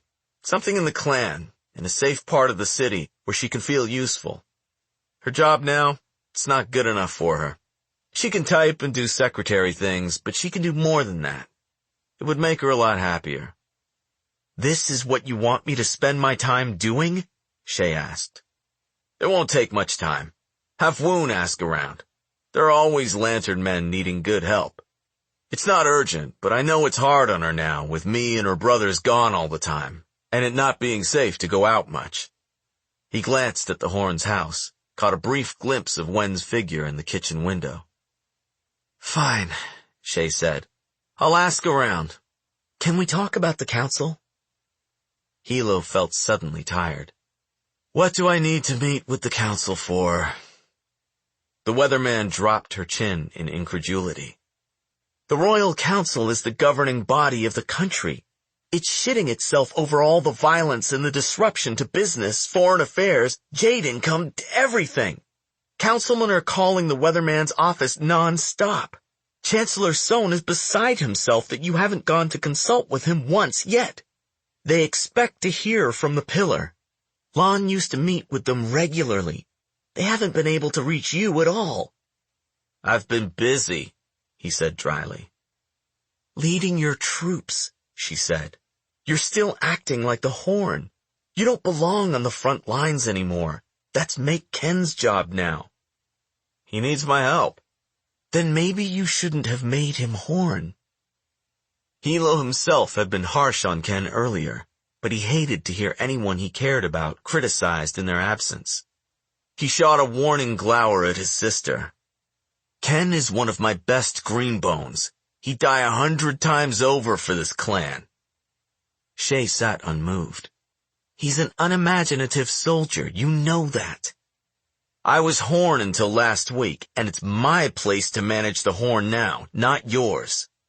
Coldly, "I'm not really in the mood to be lectured by my little sister.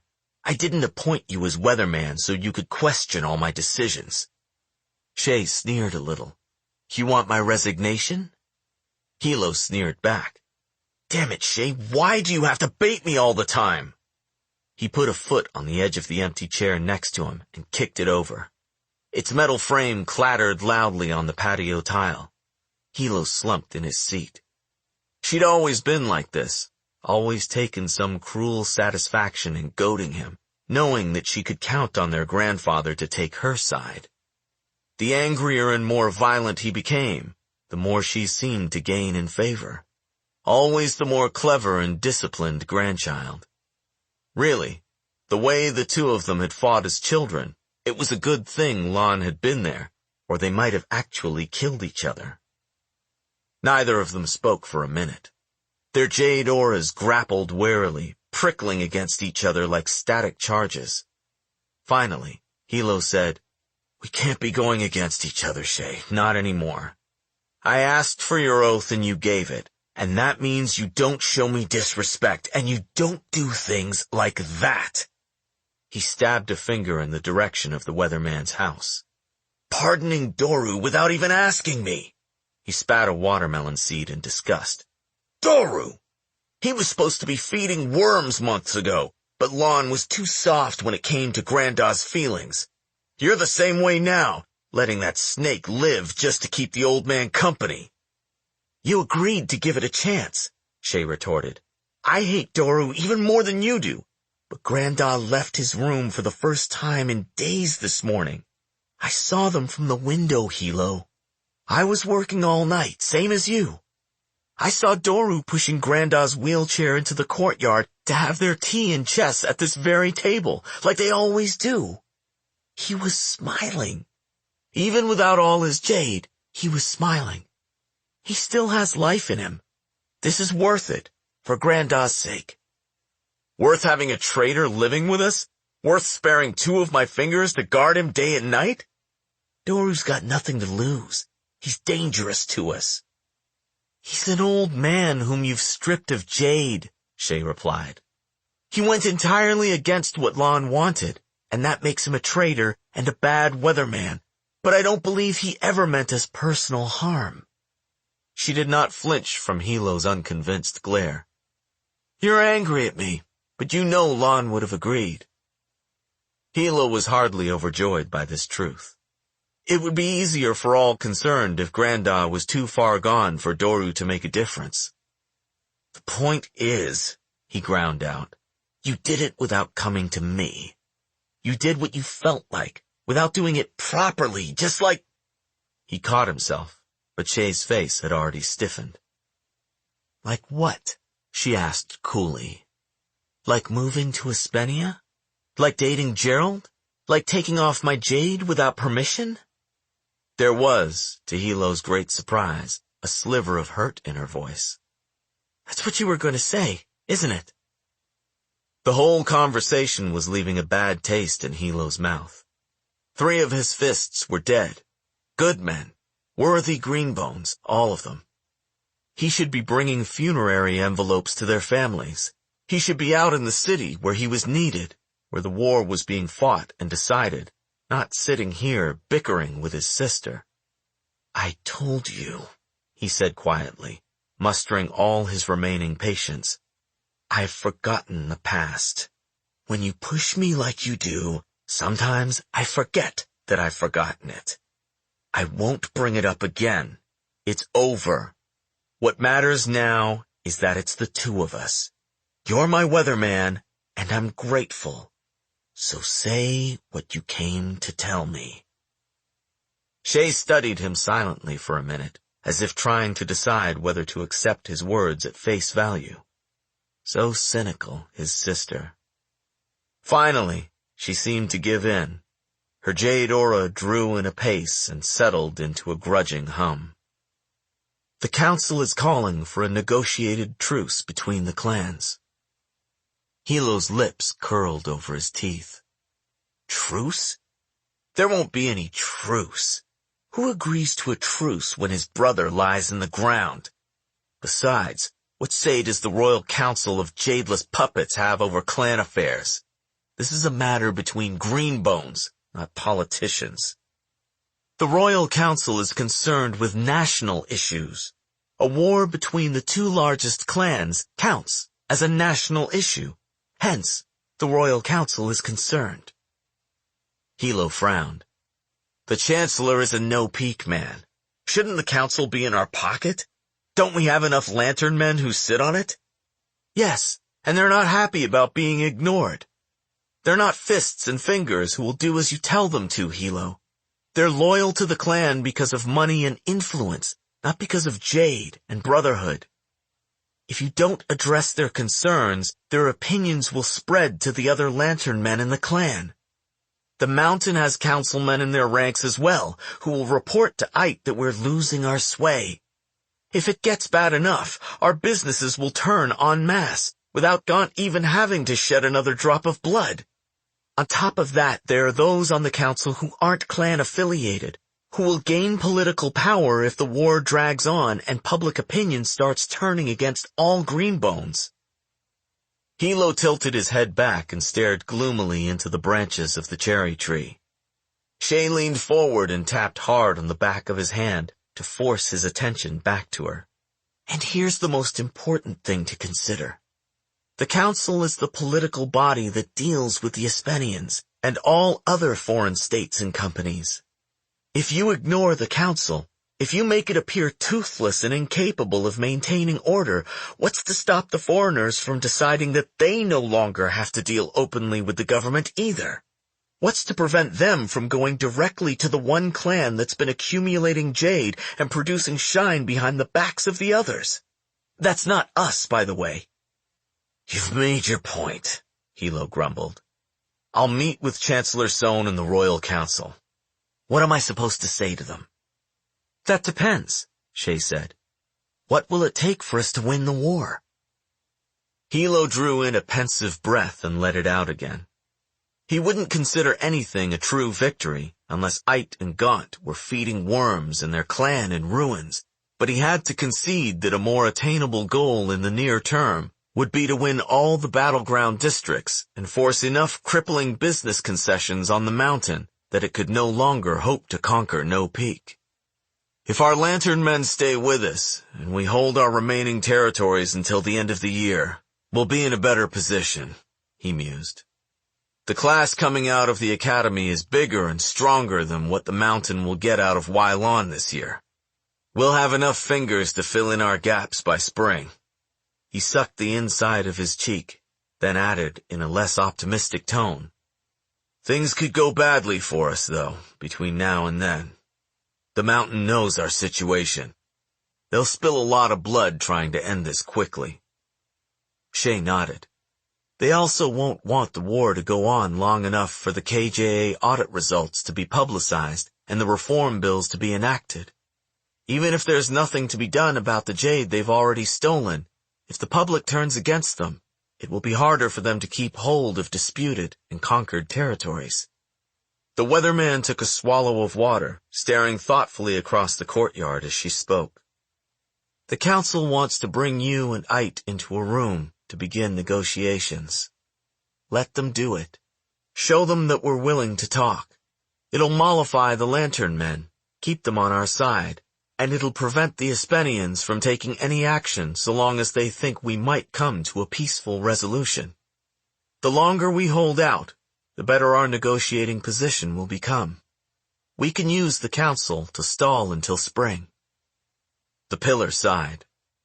These sorts of things, the council, the KJA, the Aspenians, these political things, they're not for me.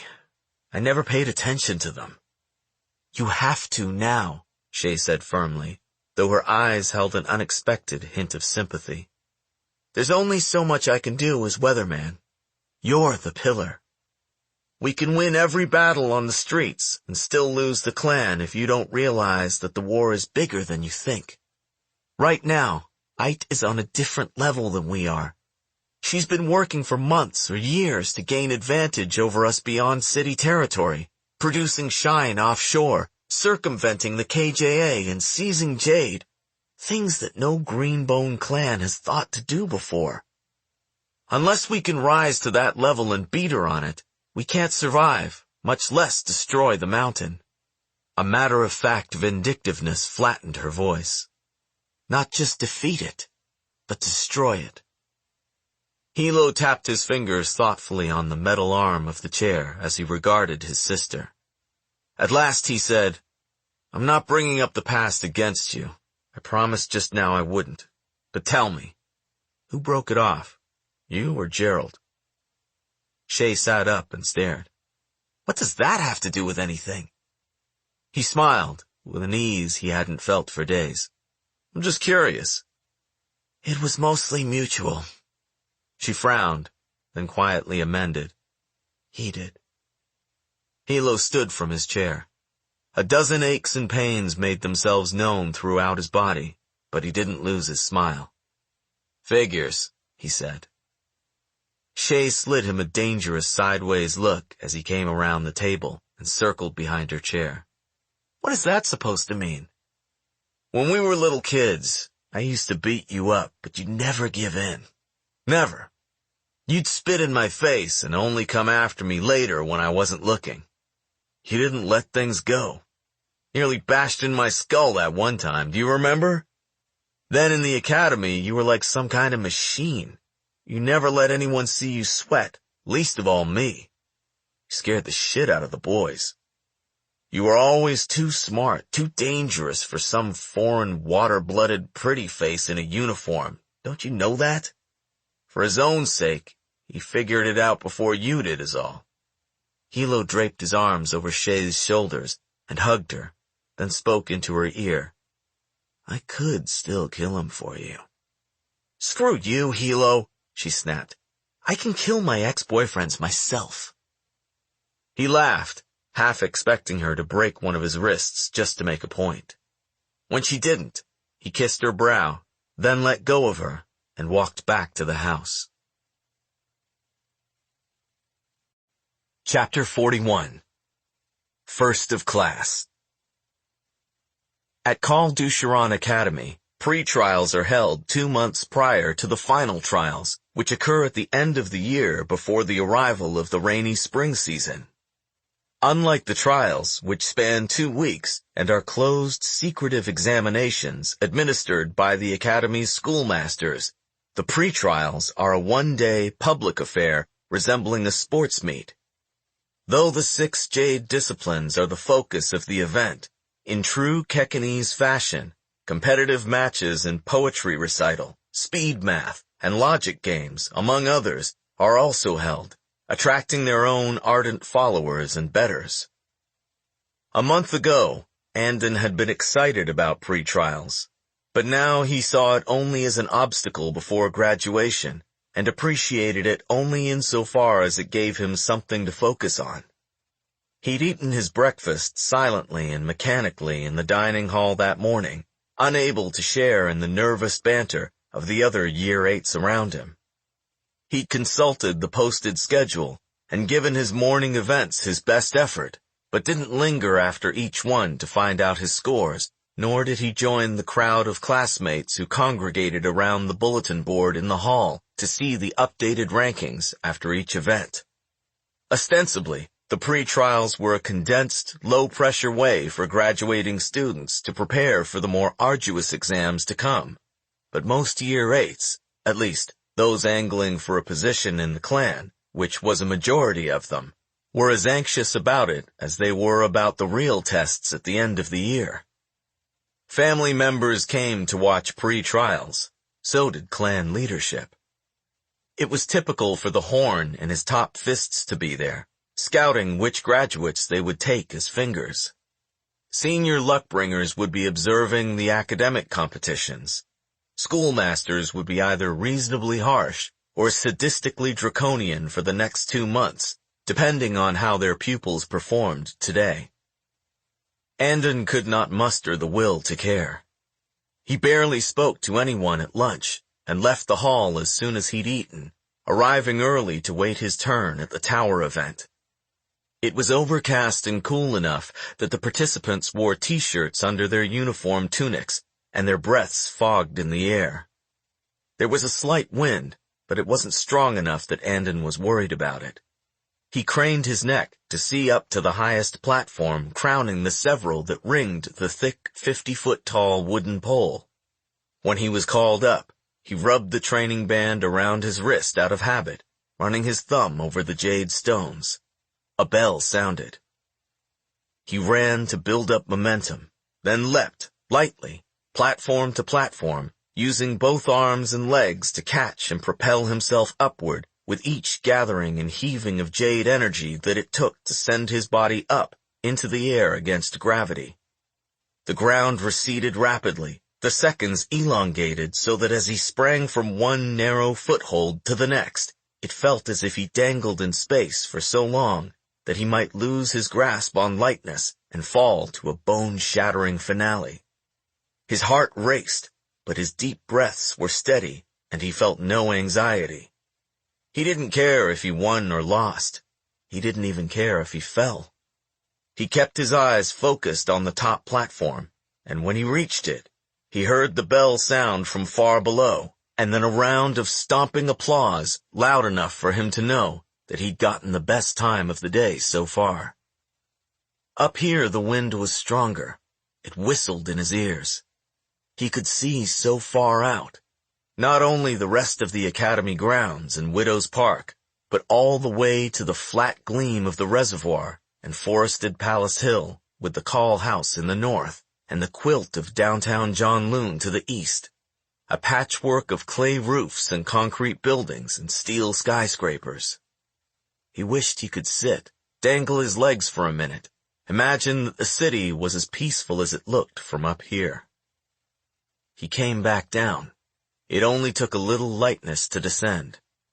Dudo was bouncing on the balls of his feet near the base of the tower, ready to take the next run. "You won that handily," he said to Andon. "None of the rest of us can beat that time." "I haven't been eating much," Andon replied, to be polite, though it was also true. Not that it would make any difference, and not that the pre-trials were the reason for his lack of appetite. He passed Dudo, took a towel from one of the volunteer Year 6s, and wiped the sweat from his face.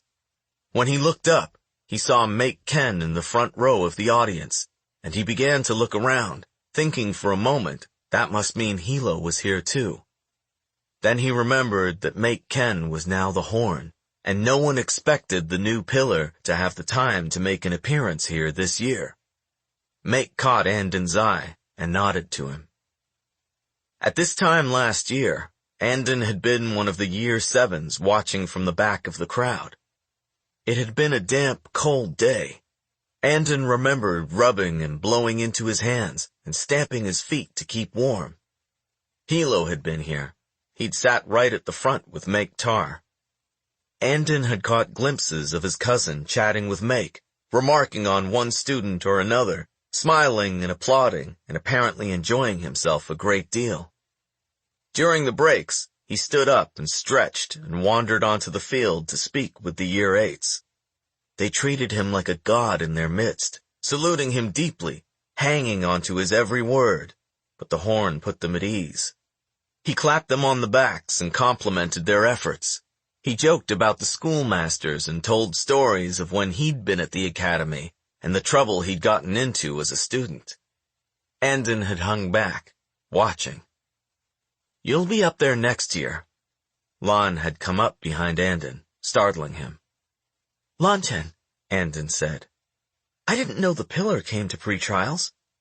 "I like to come if I can," Lon said.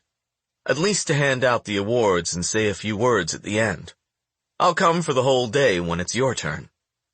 Andon had looked away, embarrassed that the pillar would make any special effort for him. "Did they have pre-trials when you were here?" Andon had asked. Lon shook his head. "I was in the very first graduating class. Granda and two of his teachers founded the academy the year after the Many Nations War ended. I suppose it existed before that, but not as a real school, just greenbones training students in basements and secret camps. There were only 50 of us that first year. We had the one building and that training field." He gestured around the academy grounds. "When I come here now, all this seems new, though I guess it has been 16 years since I left. Time goes by quickly, and things change." The pillar's voice held a tint of regret, and Andon wondered if he was thinking about something in particular. He never found out. Lon's presence had been noticed, and some academy faculty members had come over to pay their respects. Andon had sidled away to watch the Year 8s enviously, and wonder how, since he possessed neither Hilo's magnetism nor Lon's gravity, he'd ever live up to being a Kaul himself. Lon was not here today, as he'd promised he'd be. For Andon, that one simple fact drained all meaning from the spectacle. Pre-trial seemed a hollow, shallow thing now, a pantomime he had to go through to get to the real goal. Graduation, Jade, a place in the clan, vengeance for what had been done to his family. Andon's next event was knife throwing, in which he placed second to Lot, who everyone knew was unbeatable. His final event was channeling, or as all the academy students called it, the massacre of the mice. Life can only channel into life, but offensive channeling was too dangerous for students to perform on each other in this kind of competitive public setting. So at pre-trials, the Year 8 stood behind a table in the packed gathering hall, and each was given a cage of 5 white lab mice. They were not allowed to touch the mice with anything but one finger, and the judges disqualified anyone trying to cheat by using strength or deflection on the small creatures. Various attempts have been made over the years to try to upgrade the popular event to be more exciting. Who didn't want to see a man try to channel into a bull? For practical and budgetary reasons, the proposals were always overruled. Channeling was Andon's strongest discipline, and he tried not to think about how it was well known to have been his mother's as well. When the bell went off, he didn't bother to try to touch the mice with his fingers. They were too nimble for that. He hovered both hands over the cage, quickly perceiving all 5 tiny throbbing lives burning like tea lights. He chose one mouse at random, focused on it, lifted his palms slightly, and brought it down, channeling in one short, accurate burst. He felt the mouse's small heart seize up and stop. A brief electric warmth tingled up his arm as the animal's life escaped. 4 more quick, strong pops of channeled energy, and Andon stepped back, hands behind his back to indicate he was done. When the bell went off, 2 other students in the round of 8 had killed all their mice, but Andon had the winning time of the day. He felt a little sad as the judge held up his cage to the applause of the spectators. The 5 tiny bodies had been alive minutes ago, and now they were gone, so easily snuffed out. It was the way of all things, to live and die at the whim of more powerful creatures, but he didn't care enough about the pre-trials to feel as if he'd had to kill them. It was a foolish guilt. He'd surely won the first-of-class award today. Why couldn't he try to be happy, even for a little while? "Congratulations," Tone said, as they walked out of the hall. "You looked as if you weren't even really trying," Heike added. Other fellow students came up to offer him praise as the entire exhausted but elated group lined up in the central field behind the gathering hall, waiting for the presentation of awards and the final closing words from Grandmaster Lei. With the weeks ticking down to graduation, they'd become more interested in Andon all of a sudden, more aware of the fact that he would soon be the highest-ranked Greenbone among them, likely their leader, and clearly favored by the fierce young pillar.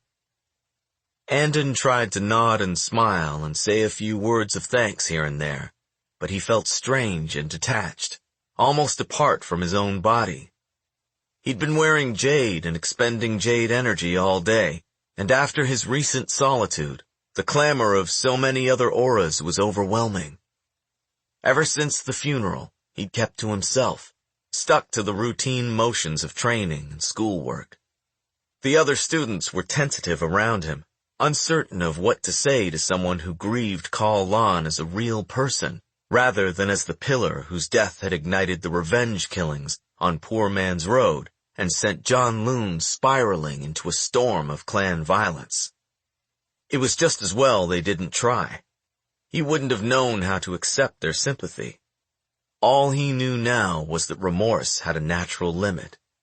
After a certain amount of time, it finished eating a person hollow and had to alchemize into anger that could be turned outward, lest it consume its host entirely.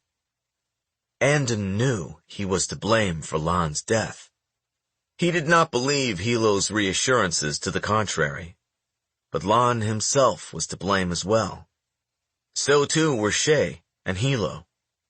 He couldn't hate his own family for their failings, but he could hate those who'd made those failings fatal. He could hate Gom Oben, whose final blow had done its deadly work after all.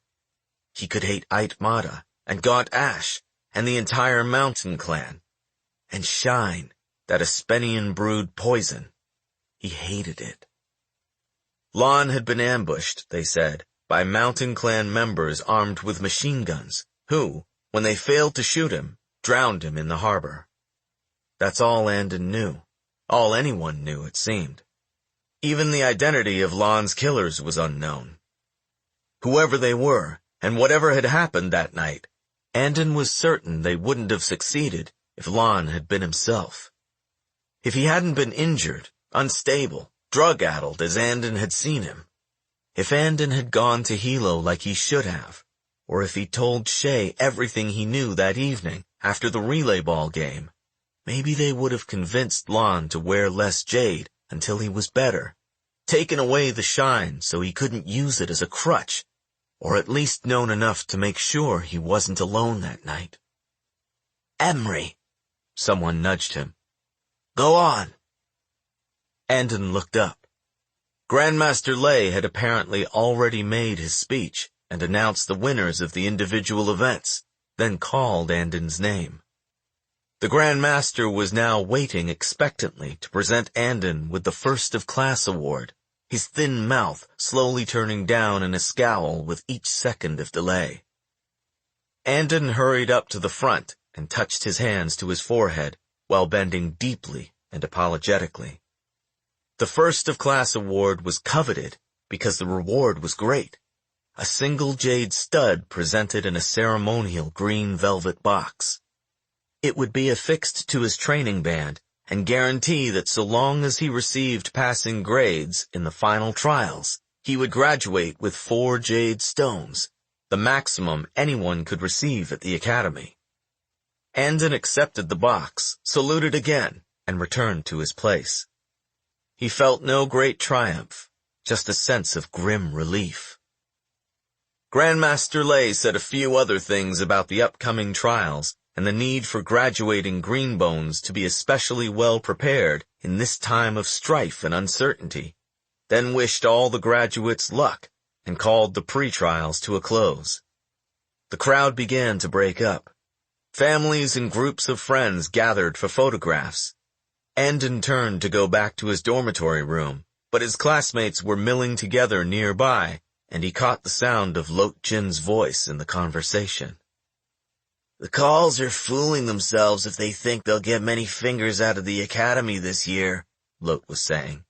Not when following the horn means ending up as worm food. Well, no one thinks makes the horn that Kaul was, Pao conceded. Heike agreed. Patrolling and collecting tribute is one thing. Even clan-bladed duels don't always end in death, not if someone concedes. But fighting enemy greenbones with more experience and more jade who want to pick the stones off your dead body? That's different. In good times, everyone wants to be a finger, at least for a couple of years. You get respect for it, even if you don't win jade or make fist. But in a real war, Lot's voice rose in scorn.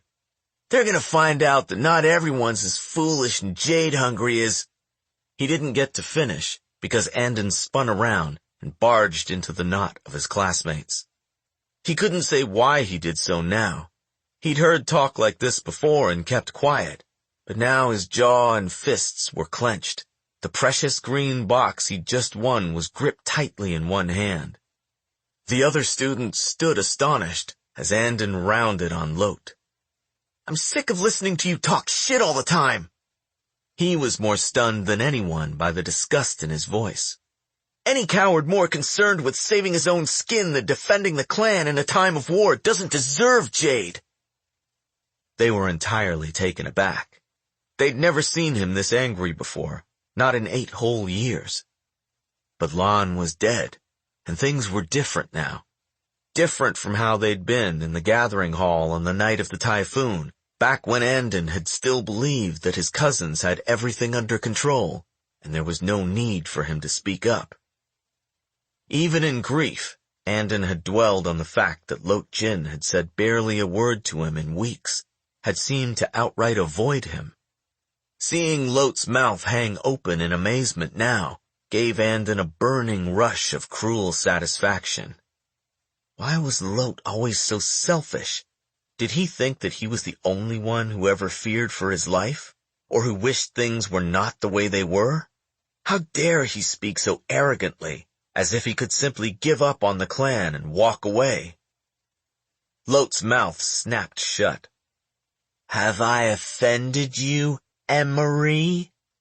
He drew out the syllables of Andon's name in an exaggerated Espenian accent, emphasizing their foreign sound. I didn't realize it bothered you so much to hear anyone question the clan or say a single word against the great Kaul family. Lot's eyes glittered.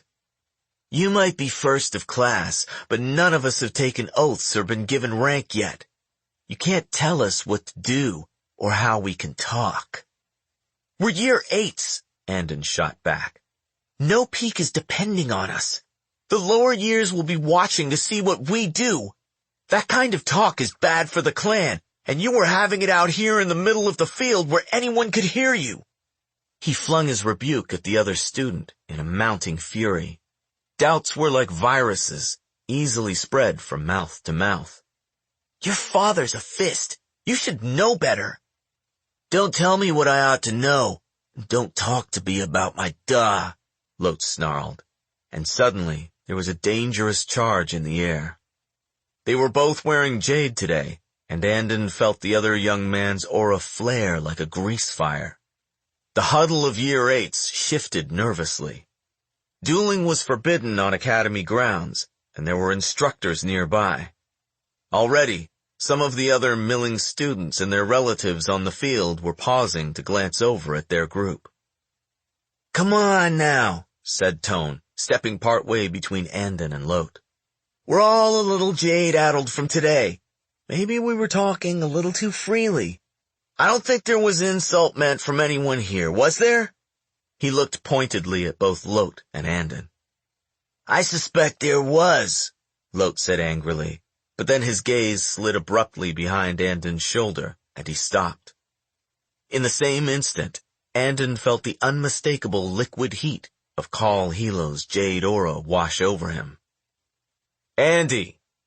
Hilo put a hand on Andon's shoulder and joined their circle as if he did it every day. Ken told me something. Said you were incredible today. All I caught was the awards. Had to come see you up there as first of class, at least. Sorry I couldn't make it earlier. Hilo's lips rose in the lopsided, insouciant smile he'd always possessed, but Andon could see that he'd changed. His youthful appearance was shot through with darker shadows that played around his eyes and mouth. There were angles to his face and fresh scars on his hands. The pillar's presence quieted the group at once, disrupted its direction like a boulder landing in the center of a small stream. I'm glad you could come at all, Hilo-Gen, Andon managed. Hilo said, Introduce me to your friends, Andy. Andon went around the circle. When they reached Lot, Hilo said, with great interest, The son of Lot Penshigon. I'm sorry your father couldn't be here to watch you in pre-trials. I'm sure he wanted to come, but I'm counting on him to hold the Sogen district for no peak. The pillar appeared not to notice Lot's tense shoulders and rigid face, and said even more amiably, I'll tell him how well you did. He says you can throw a knife even better than he does, and you're the sort that can carry his jade. I can see that already. You should talk to Make-Gen. Anytime. No need to wait until the graduation ceremony to do it. Lot's face and neck flushed. Thank you, Kaul-Gen. His jaw twitched as he saluted Hilo, his eyes jumping sideways to Andon for a suspicious instant. That goes for all of you, the pillar went on, his eyes sweeping around the small circle of year 8s. I've been telling Andy you're the biggest, strongest class to come out of the academy in years. I'm already old compared to you. You're the future of the clan, and a credit to your families. Thank you, Kaul-Gen, Tone said, and the others echoed him. Our blood for the clan, Dudo added fervently, dipping deeply in salute. Soon, my friend, but not yet, said Hilo lightly, tugging Dudo up by the back of his collar. You've got 2 more months to be an academy student. Not just a student, but a year 8.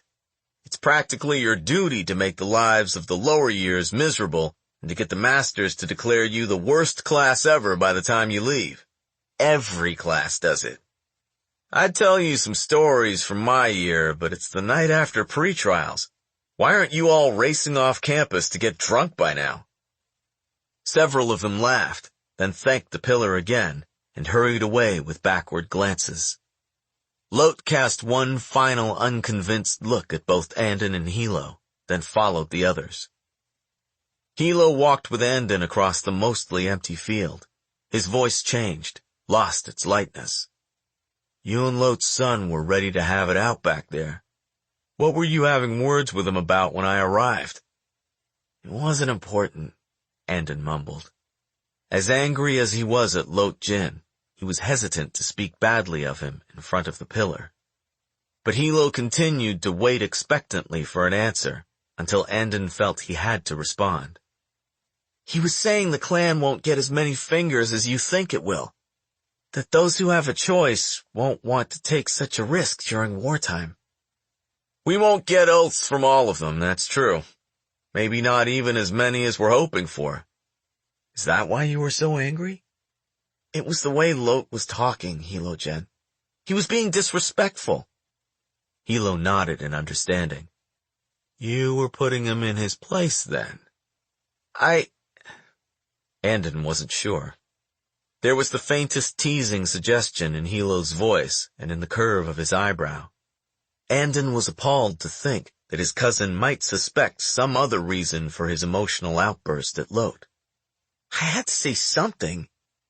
Andy, Hilo said sternly, a lot of those boys who are your classmates now will be your fingers later. You've got to learn.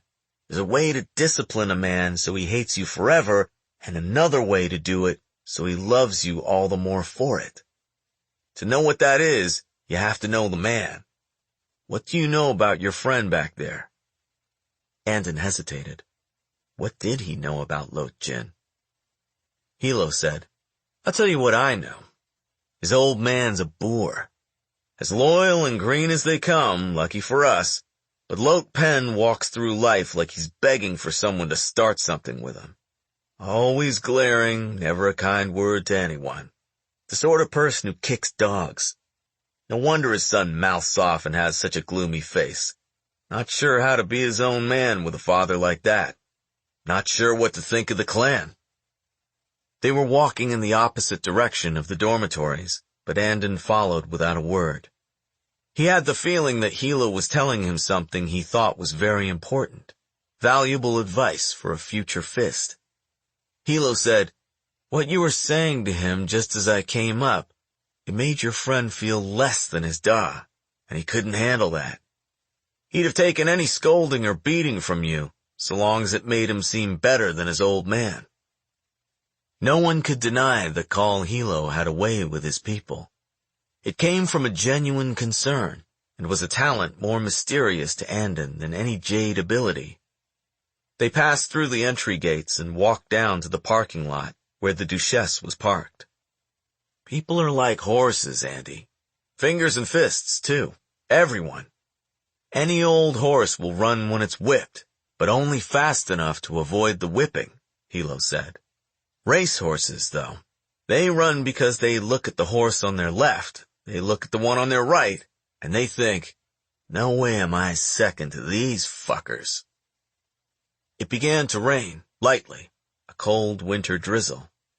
Andon glanced anxiously at the sky and rubbed the outside of his arms, but Hilo stood with his hands in his pockets, elbows jutting loosely forward as he leaned against the Duchesse.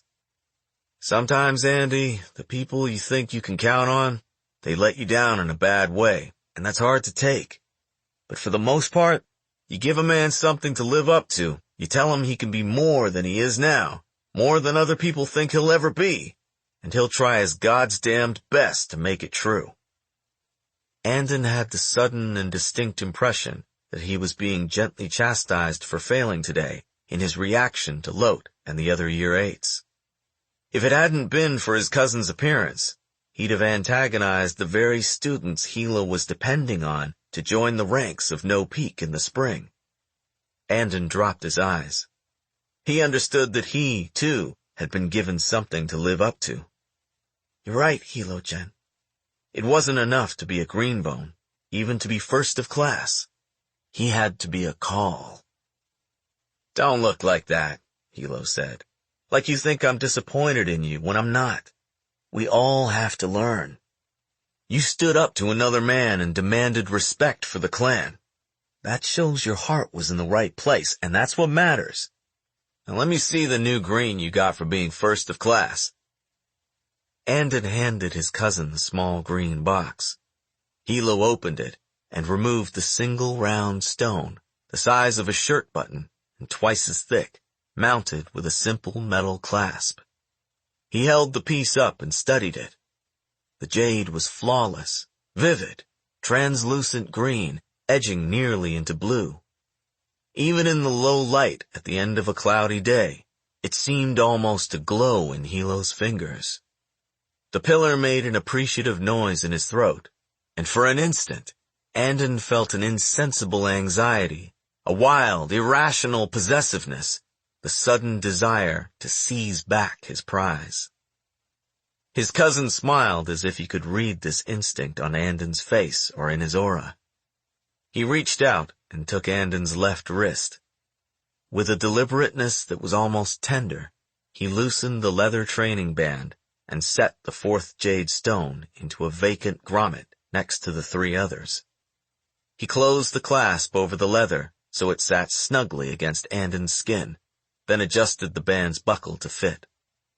"There," he said, giving his cousin a playful tap across the cheek. "That's better, isn't it?" Andon closed his eyes for a minute, reveling in the new energy that streamed like light through his tired muscles and frayed nerves. Even with his eyes closed, he felt as if everything was deliciously clear and heartbreakingly beautiful. The rain striking his skin felt as if it sizzled with sensation. There were 100,000 different notes of sound and smell and taste in the breeze, and his cousin's aura, the shape and place and quality of it, was clearer to him than sight.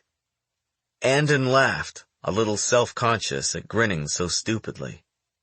He could do pre-trials all over again, right now, and do better than he had before. He was sure of it. Every piece of Jade gained was like an improvement on the realness of the world, the power he had over his own body and everything around it. He opened his eyes to see Hilo watching him with pride, but also envy. "Do you feel this way every time you get new Jade?" Andon asked. "No." Hilo glanced away. He put an unconscious hand to his chest. "You never forget your first stones. The first 6 or so. You remember the day you got each one, how you got it, what it felt like, everything. The ones after that add less and less. Every green bone levels off at some point. When you're carrying all the Jade you're meant to carry, adding more doesn't make a difference. With some people, it goes the other way. It starts ruining them." Andon's euphoria slid away at Hilo's words. Ruined. His mother, his uncle, now Lon. It seemed wrong, disrespectful, to think of them in that way. But what other way was there? Even the wondrous rush of new Jade could not suppress the apprehension that rose in Andon. For himself, for others. He could see just a few of Hilo's Jade studs in the space under the collar of his shirt and between the first 2 buttons, always left undone. But he knew that there was more adorning his cousin's torso. Many dangerous trophies added in the last month alone. "That won't happen to you, Hilo-Gen, will it?" he asked, unable to hide his worry. Hilo shook his head a little sadly. "I don't feel anything anymore." Chapter 42. Old White Rat. The back of the Paw Paw pawn shop was one of a few places that Tem Ben could be found conducting business with those daring and foolhardy enough to be on the bottom rung of the black market jade trade. It was, Tem thought with satisfaction, a robust industry these days. The green bones were busy killing each other with enthusiasm, so criminals of all kinds were enjoying a reprieve. There was still the Janloon police to keep an eye out for, but really, all they did was find petty crime, manage traffic, and clean up after the clans. They were civil servants, not fighters. Most possessed no jade at all. Nothing like the beautiful specimen Tem was currently examining under a 10 times loupe. Under magnification, it displayed the characteristic uniform interlocking grain pattern that distinguished true Kekanese jade, the rarest, most valuable gem in the world, from all other inert green decorative rocks. Tem frowned to keep his delight hidden from the twitchy Abuke man standing in front of his desk, chewing his bottom lip with crooked teeth stained red with betel nut juice. Tem waved a hand to gesture him back from blocking the light of the single overhead lamp. The Abuke man had good reason to be nervous. The jade he'd brought in was embedded in the hilt of a well-worn talon knife. Lifting a green bone's weapon was a far greater offense than river diving, almost certainly fatal if one was caught. This shifty, ropey man didn't look like an experienced or cunning thief. Tem suspected that, like other cut jade specimens he'd seen lately, this particular piece had been taken from a corpse. Green bones were diligent about collecting the jade from their fallen enemies, but in a chaotic street war, sometimes things were overlooked in haste, weapons were lost, fast scavengers could get lucky. Tem was curious, but his stated policy was no questions asked, and he stuck to it. He moved the loop away and blew out sharply into his thick mustache. "There's some imperfections," he lied. 40,000 dien. The stone was worth twice that much, but the man was eager to get rid of the knife, Tem could tell. "Is that all?" the man wheedled, clearly suspecting that he was being cheated. "I've made nearly as much as that for river rocks before. This is a real Talon knife." "Jade is more plentiful these days," Tem said. 40,000. It was still more money than the man had ever seen. He took the stack of bills Tem counted out for him and left, looking unhappy. It wasn't as if he had much of a choice. With three-fingered G feeding the worms, and little Mr. O having seen the excellent wisdom of retiring from the business, a jade thief in these parts would have to trek clear across the city to find another reliable buyer. Alone in the pawnshop's back room, behind the glass cases of watches and jewelry and the wall of second-hand televisions and speakers, Tem Ben caressed the hilt of the wickedly sharp Talon knife and grinned at his purchase. He unwrapped an Egutanian toffee in celebration. He could not find them anywhere in Janloon and had to have a friend mail them to him. There were times when he missed his adopted country, but he had to admit, winters here were far more pleasant, and there were lucrative opportunities on Kakon. It was fortunate that Ait Mada understood the value of stone eyes and rewarded him accordingly. Another year or two of this, and he could live like a king in Egutan. The pillar had even promised there would be clan work and good money for him there once he returned. Of course, his family still considered him an unspeakable embarrassment, but being filthy rich was the best sort of revenge. The bell over the front door rang as someone entered. The shop was closed to regular business. Another jade seller, perhaps? Tem leaned over to the peephole in the wall, which gave him a clear line of sight to the front of the shop. A man in a short tan coat and billed hat stood at the front, barely moving, as if he were listening for something. Casually, he turned around and locked the door with gloved hands. In an instant, Tem knew the man was here to kill him.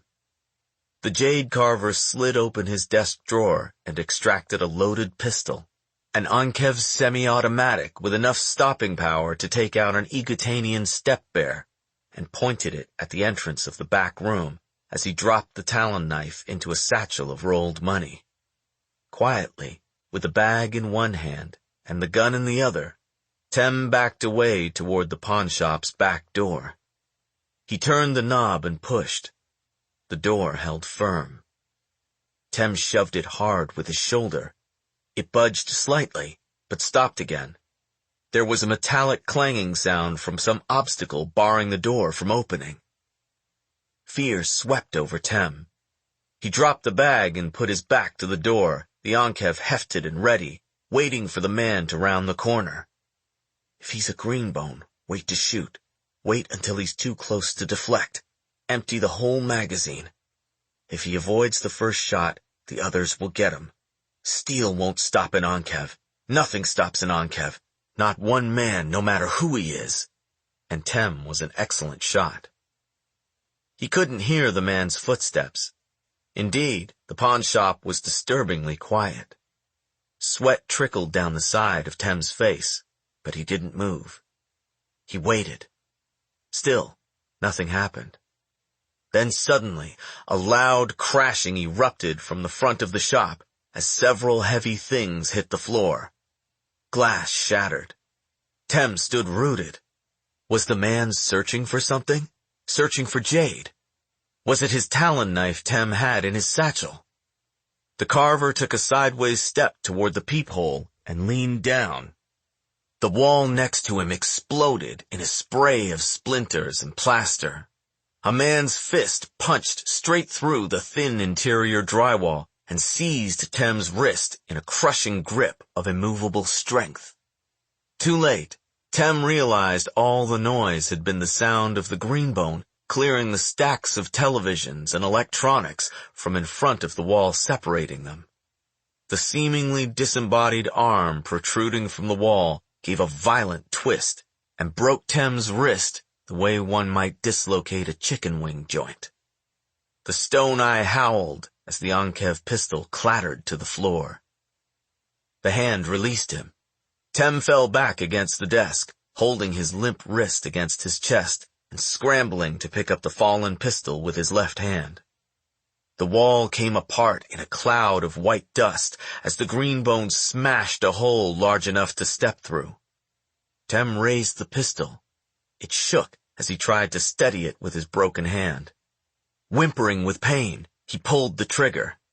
The enormous handgun kicked violently in his weaker grip and punched a hole above the back door. The Ankev was yanked from Tem's hands. The man now holding it squatted down in the small space and brought the butt of the heavy metal weapon down twice like a hammer, shattering Tem's kneecaps. The carver screamed and rolled on the ground in agony. "You shit-licking pig fucker! I'll kill you! I'll fucking kill you!" he shrieked in Igut. His tormentor pulled over the desk chair Tem had been in minutes before and sat down. He put the Ankev down on the table and took off his cap, beating the plaster flakes from the felt. He brushed at the shoulders of his jacket, and finding that ineffective, he took the jacket off. After shaking off most of the debris, he laid the jacket over the desk on top of the gun. Then he rolled up his sleeves and waited until the Stone Eye stopped screaming and lay gasping, eyes rolling with hate. "You know who I am?" "You're one of those whoreson makes," Tem said. "That's right," said Mektar. "And you're Tem Ben, better known these days as the Carver." He pulled a rectangular black object from his jacket pocket. Tem saw that it was a portable cassette tape recorder, like the sort that a journalist might carry. Make wound the tape to the beginning.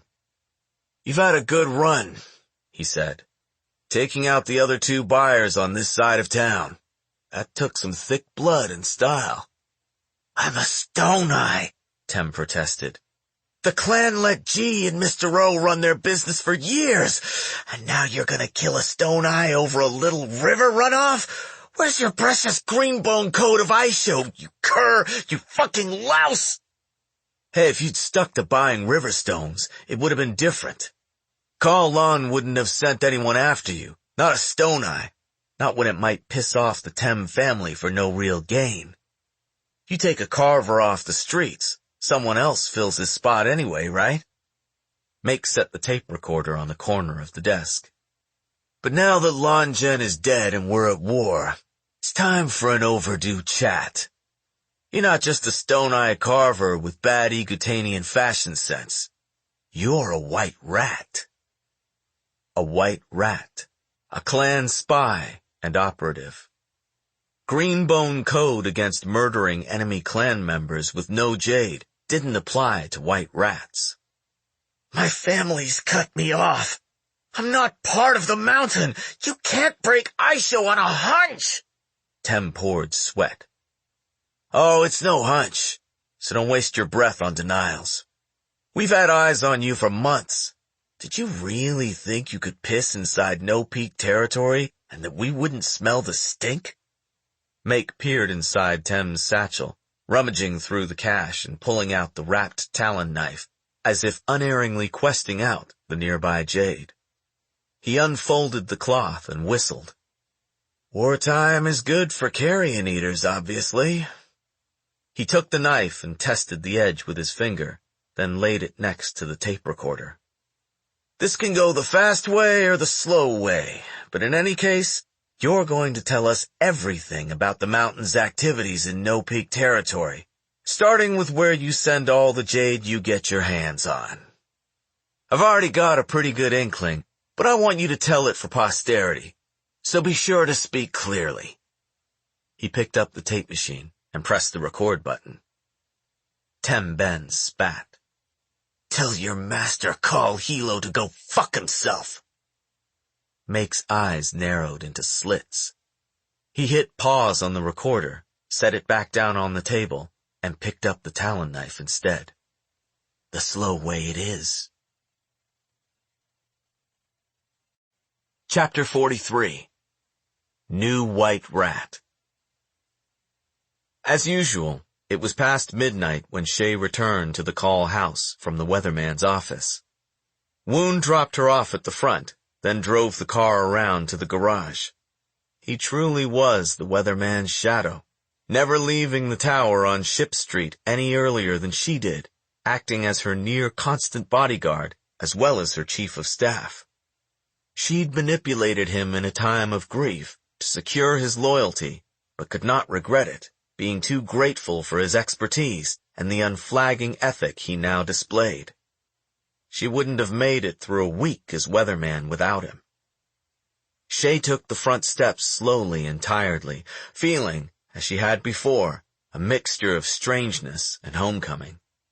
She'd broken the lease on her one-bedroom place and moved into the Kaul house before Hilo even asked her to.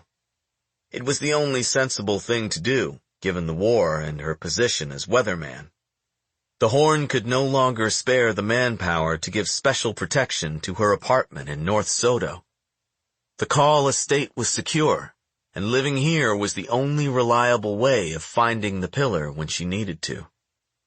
So she'd packed her belongings, told her landlord to keep the furniture for the next tenant, then taken a last walk around the neighborhood. She'd bought a meat bun from the corner bakery and lingered to enjoy the smell. She'd admired attractive window displays along the street.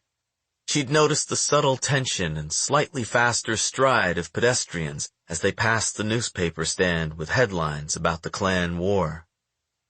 Then she'd gone back to her apartment one final time and called the regional director at Standard & Croft Appliance to explain that, due to family circumstances that would no longer allow her to travel abroad for work, she was regretfully declining his offer of employment. She'd found that apartment herself. She'd gotten that job offer herself. They had been small but deeply personal victories. She hadn't lived in her apartment for long, nor had she mustered much excitement for the job, but she felt the loss of both. She couldn't move into the weatherman's house. Doru was still imprisoned inside when he wasn't spending time under guard with her grandfather. She didn't think she could ever live in that place, unless it was torn down and rebuilt to eliminate any lingering presence of the man. So ironically, she was back in her old bedroom, not that she spent much time in it. Shay paused with her hand on the front door. Stretching out her sense of perception, she could tell that her brother was not home. He had also moved into the main house so the Makes could live in the Horn's residence. It felt to Shay sometimes, when she and Hilo were both present, that they were children again, sleeping down the hall from each other, passing each other in the kitchen, their auras buzzing up against each other like live wires. Neither of them touched Lon's room. Shay-Jen. Shay turned to see Make Wen standing on the driveway behind her. Wen was wearing a fleece robe over a loose shirt and lounge pants, and beach sandals on her bare feet. She must have hurried down the connecting path when she'd seen Shay's arrival from the window of the Horn's house. "Wen," Shay said. "Is something wrong?" "No." The other woman came up to Shay with swift, graceful steps. "I couldn't sleep and wondered if you'd be kind enough to join me for a cup of tea." Shay said, "Another time, maybe. It's been a long day, and I don't think I'd be very good company right now." She turned back to the house. Wen put a hand on her arm. "Not even for a few minutes? I always see you come home late, then sit in the kitchen with a stack of papers for another hour before going to bed. Wouldn't you like a change of scene for once? I've been redoing the house and have been desperately wanting to show it to another woman." Shay had seen Wen come to the main house. Sometimes she was there waiting for Hilo. Sometimes she seemed to be leaving when Shay was arriving, or arriving when Shay was leaving. The two women exchanged nods or niceties in the kitchen or the hallway, but hadn't yet had a conversation of more than 20 words. More often than not, Shay found herself resenting Wen's presence. She'd squirmed while trying to fall asleep at night, struggling to block out perception of the blazing energy spill from her brother's lovemaking down the hall. The idea that Wen paid any attention to Shay's habits at all surprised her enough that she hesitated and turned toward the other woman. Wen took this as acquiescence. She gave Shay a warm, enigmatic smile and looped a hand around her arm. She seemed a physical sort, just like Hilo, always connecting through touch. Our brothers aren't home yet. I wouldn't be surprised if they're having a drink together right now. Why shouldn't we do the same? Wen asked. Shay told herself to be polite. All right, since you insist. She let Wen walk her over to the Horn's residence. They looked odd together. Wen in her robe, feet slapping in her sandals. Shay in conservative business attire, black pumps crunching on the pebble path through the garden between the houses. Wen said conversationally, "This garden's my favorite part of the entire grounds. It's so well designed, full of variety but not at all cluttered, and there's always something blooming no matter the time of year. At night it smells heavenly. Of course, the houses are impressive, but the garden is particularly beautiful." Shay, who'd never paid much attention to the garden, nodded and said, "Yes, it's nice." Lon had enjoyed it, she knew. She kept walking, allowed the thought of her brother to run its familiar, brief course through grief and anger before she urged it to dissipate. Wen glanced at Shay. "I didn't want to move here at first either. Hilo and I had arguments over it. My apartment in Pawpaw wasn't much, but I'd set it up the way I liked it, and I was paying the rent myself every month. To be honest, it was romantic to have Hilo coming to me in my place. I was afraid of feeling like an intruder here, worried that the family would look down on me." She straightened slightly, lifted her chin. "But what's the value of silly pride compared to what's doing best for the people one loves? Moving here was the right thing to do. I don't regret it at all. Though it'd be nice to have company. Everyone is out most of the time." It was the most Wen had ever said to her, and Shay was surprised by how personal the woman was being, and how perceptively she'd picked up on Shay's own reluctance to live on the family estate. She wasn't sure if Wen was trying to empathize with her or advise her. She decided to respond simply, "I know Hilo appreciates having you here." They reached the lit front stoop of the Horn's house. As Wen opened the door and stepped inside, Shay couldn't help tugging her right earlobe behind the woman's back. Stone eyes weren't really bad luck, she scolded herself. They were merely genetic recessives, like albinos. Jade immunity wasn't a karmic punishment, even if Wen was a bastard, like everyone assumed she was. Nevertheless, the stigma persisted. Shay believed there was a more logical explanation for why Green Bone shunned Stone Eyes. No one liked to be reminded that Jade ability, like life itself, was a crapshoot. It was possible to have a Kekanese Green Bone bloodline behind you and still be born no better than an Abuke. Wen had indeed transformed the house. Shay remembered it had been a sour-smelling place with green shag and outdated wallpaper. Hilo's fiancé had put in bamboo flooring and bright lighting, woven rugs, and new furniture and appliances. The walls had been redone in light colors that made the space seem much larger. Shay could still smell the lingering odor of fresh paint, mingling with rose oil fragrance. The throw pillows and drapes were color-coordinated in rich burgundy and cream tones. There were decorative black rocks and white silk flowers in a glass dish on the kitchen table.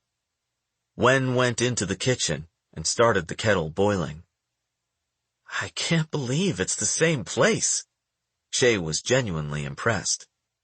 "I can't believe Hilo lived in it for so long with it as hideous as it was," Wen said. "Now that it's presentable, he doesn't even come over because he says it's Ken's house and he doesn't want to disrespect my older brother." She measured rolled tea leaves into a pot, then glanced around with a shrug. Ken and Tar are barely here anyway, and they wouldn't care if it was a cave with straw on the floor. Clearly, Wen had put a great deal of time and effort into renovating this house for no one's enjoyment but her own, even though she'd be moving out of it as soon as she and Hilo were married. Shay's first, snidely envious thought was, she must have a great deal of time on her hands. And then, with chagrin, she remembered she'd promised Hilo that she'd find a new, more challenging job for Wen somewhere in the clan. She hadn't done that. Not being a high priority, the task had slipped her mind. No doubt Hilo had promised his fiancée it would happen. That must explain Wen's eagerness to talk to her this evening. Shay sighed inwardly as she took off her shoes and slid onto a bar stool at the kitchen counter. Hilo told me you're hoping for a job change. I've been meaning to ask around the clan to see what's available. Things have been chaotic, as you know, but I'll get to it this week. Is there anything in particular that you're looking for? A secretarial position in a different company? To her surprise, Wen appeared indifferent. My mother told me that a stone eye needs to have practical, useful skills, like typing. That way I'll always be employable. She warmed the teapot and cups with boiling water, poured off the first infusion, then poured again and steeped the tea.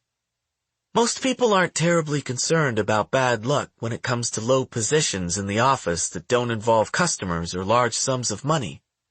I can type 100 words a minute, you know. A droll smile lifted the corners of her mouth. She turned to search in the pantry.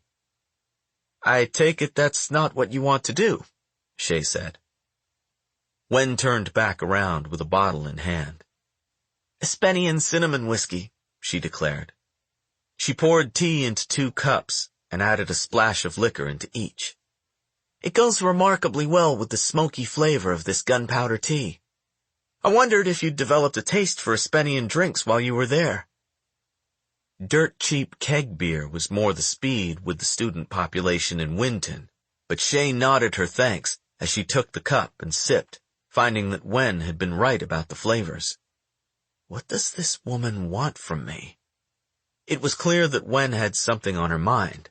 She'd thought about Shay a lot more than Shay had thought about her. Or was Wen this perspicacious with everyone? She'd never been comfortable with Make Wen. She could put aside the fact that Wen was a stone eye. More difficult was admitting that she harbored lingering resentment that it was acceptable for Hilo to be with a stone eye woman, but intolerable for her to date a foreign man. If anyone had bothered to see past Gerald's Shatarian blood and Espenian uniform, they'd have learned he came from an honorable family. The Makes, though, had a bad reputation. The way Shay had heard it back at the academy, years ago Wen's mother had caused a scandal by getting pregnant and running away from her No-Peak family to join her boyfriend in the Mountain Clan. Some years later, Make Baku was accused of a grievous offense against the clan and executed. No one in No-Peak was certain what had happened over there, but rumor was that he'd murdered an influential lantern man he'd suspected of sleeping with his wife. The widow took her 2 young sons and the daughter in her womb and fled back to her relatives in No-Peak, begging them to take her back in. They did so with Kaul Sen's grudging permission. But the Make's sons were pitied and fatherless, and when Wen proved to be a stone eye, the family's disrepute was cemented.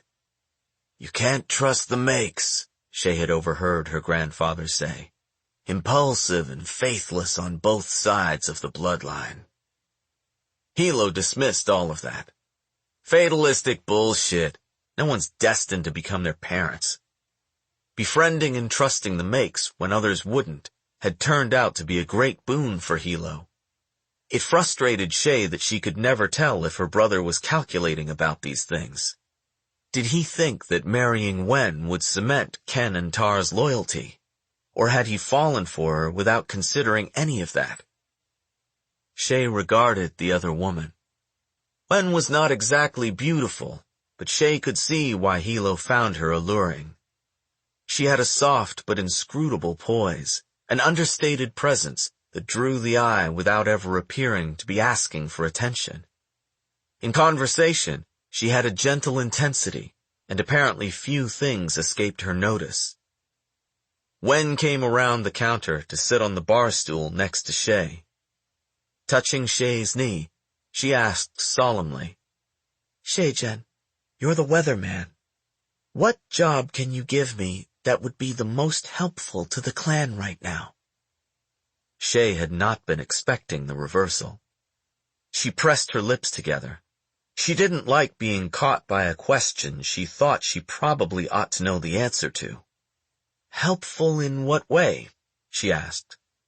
"Helpful to you and Hilo," Wen said. "Helpful in winning the war." Shay swirled the tea in her cup. "The war is between green bones." "That's what Hilo says," Wen replied. "Though it makes no sense to shield me by saying that. If the mountain wins, they'll kill my fiancé. My brothers are his horn and his pillarmen, not to mention the sons of a mountain traitor. They'll die as well. I may be a stone eye, but I have everything to lose in this war, everyone I love.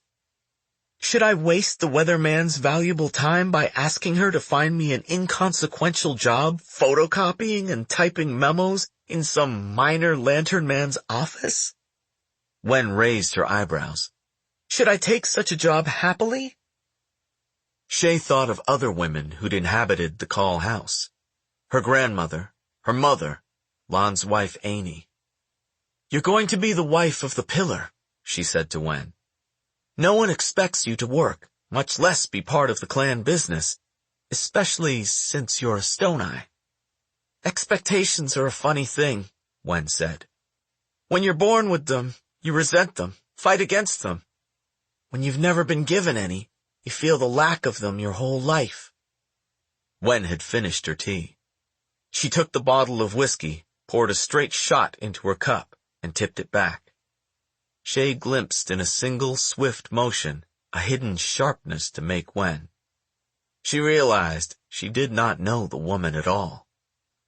The pillar's future wife said, "Let me work for you, Shay-Jen, on something that'll help us win this war." "There are positions in the weatherman's office," Shay said slowly. "However, I don't think you have the educational background I'd need for them. What's the most useful role a stone eye can play in the clan?" Shay knew the answer. Indeed, the disquieting thought had already occurred to her, but it was a long moment before she met Wen's eyes and replied, "White rat." Wen said, "Could you use a white rat, Shay-Jen?" The woman was leading her into dangerous territory. Shay could see that now. She followed cautiously, as if stepping through a bog. Stone Eyes could safely and discreetly handle and transport any amount of jade without exuding an aura. Unlike the Abuke, who were suspect and discriminated against, Stone Eyes blended in as ordinary Kekanese civilians. As a white rat, a Stone Eye could be very useful indeed, as a spy, a smuggler, a messenger, or a thief. Another reason to distrust them. "You're too well known," Shay said. "Only by my name, and only in No Peak. No one in the mountain knows who I am or would recognize me. They know my brothers, but I don't look like my brothers." She was unflinching about her uncertain parentage. "Hilo would never allow it." "Never," Wen agreed. "He couldn't know. I'd have to have another job as well, a simple one, as cover. I'm sure you could come up with something." "You're willing to lie to your future husband," Shay said, not able to mask her astonishment. "And you're asking me, as weatherman, to go against the wishes of the pillar. I'd be putting you in danger if I did this. Aisho would no longer protect you." Remorse gathered in Wen's full lips and dark eyes. "Shay-Jen, did you become weatherman to please the pillar, or to save the clan?" She smiled sadly to say she knew the answer, and turned her face away, her voice falling slightly. "Hilo's brilliant as Horn. He's honest and fierce, and his men revere him. If heart alone could win the war, we'd already be victorious. But he was never meant to be Pillar. He's not far-sighted or politically shrewd, and all the jade in the world won't change that. She turned back to Shay, who sat nonplussed by Wen's flat assessment. He knows he needs your help. If I can be of use to you as a white rat, I'll be doing everything I can to help the family survive. He insists he loves me too much to let me get involved in the war in any way, and I love him too much to obey. It must have been at least 1 o'clock in the morning, but Shay was wide awake, and her mind had begun chewing at fearful possibilities. She looked around the renovated surroundings again, slowly. It had taken Wen a few weeks to completely change the house, to put together a skillful artifice of sights, smells, and textures, all working together to create a pleasing, polished appearance for the formerly ugly but honest residents of No Peak's most savage men. She realized now that she had misjudged Make Wen, had seen her warm, pliable, sensual demeanor, and overlooked the green bone core beneath the stone-eye stigma, forgotten that she was sister to the ferocious Make brothers. She'd resented Wen before. Now she was uneasy. She thought, 2 strong-minded women in a man's world, if they do not quickly become allies, are destined to be incurable rivals. Going around Hilo was something Shay was accustomed to, but this, she knew, he would not forgive. She'd have to think about this more and proceed carefully. Wen took Shay's empty cup from her and stood. "I've taken enough of your time and kept you from sleep tonight, Shay-Jen." Without shoes, Shay realized Wen was taller than her, with curves that years of hard training had sloughed off Shay. The weatherman stood up. "Thank you for the tea, Wen. We'll talk again soon." She made her way to the door and put on her shoes. The delicate fragrance of winter-flowering plum blossom swept in from the garden when she opened the door. She paused in the doorway, turning back for a second as the light in the hall elongated her shadow across the stoop of the Horns' house. "I think," she ventured, "that it's possible my brother has better taste than I've given him credit for." Wen smiled. "Good night, sister." Chapter 44. Return to the Goody Two. Barrow thought about the tunnel beneath the Goody Two. He thought about it a lot, and whenever he thought about it, he was filled with bitter rage. Janloon was at war over the death of Kaul Lan, his doing, and there was jade being won and lost on the streets every day, but Barrow was nowhere nearer to a single pebble of it for himself. Instead, he'd been forced to flee and hide, like a roach before a bright light. He hadn't fled far. After stumbling through the darkness for what felt like an eternity, wondering with each step when his flashlight batteries would run out and leave him to wander blind until he collapsed and died, Barrow had felt a breeze on his face. A faint air current pungent with the smell of the harbor, sea salt and boat fumes, fish and wet garbage. The breeze preceded a distant circle of evening light, which Barrow ran toward as if running toward his own dead mother. As Moot had promised, the tunnel led out under an escarpment near the wharfs of Summer Park. In heavy spring rains or a summer typhoon, the tunnel would flood, but in the dry winter season, it was an excellent smuggler's passage. Dirty and exhausted, Barrow paid for passage on a small private ferry, but he did not take Moot's advice to flee far from Janloon. For weeks, he'd lay low on Little Button. The island was only 45 minutes away by ferry boat, and it wasn't officially part of Janloon, though on a clear day, Barrow could see the city from across the strait. Little Button was its own municipality.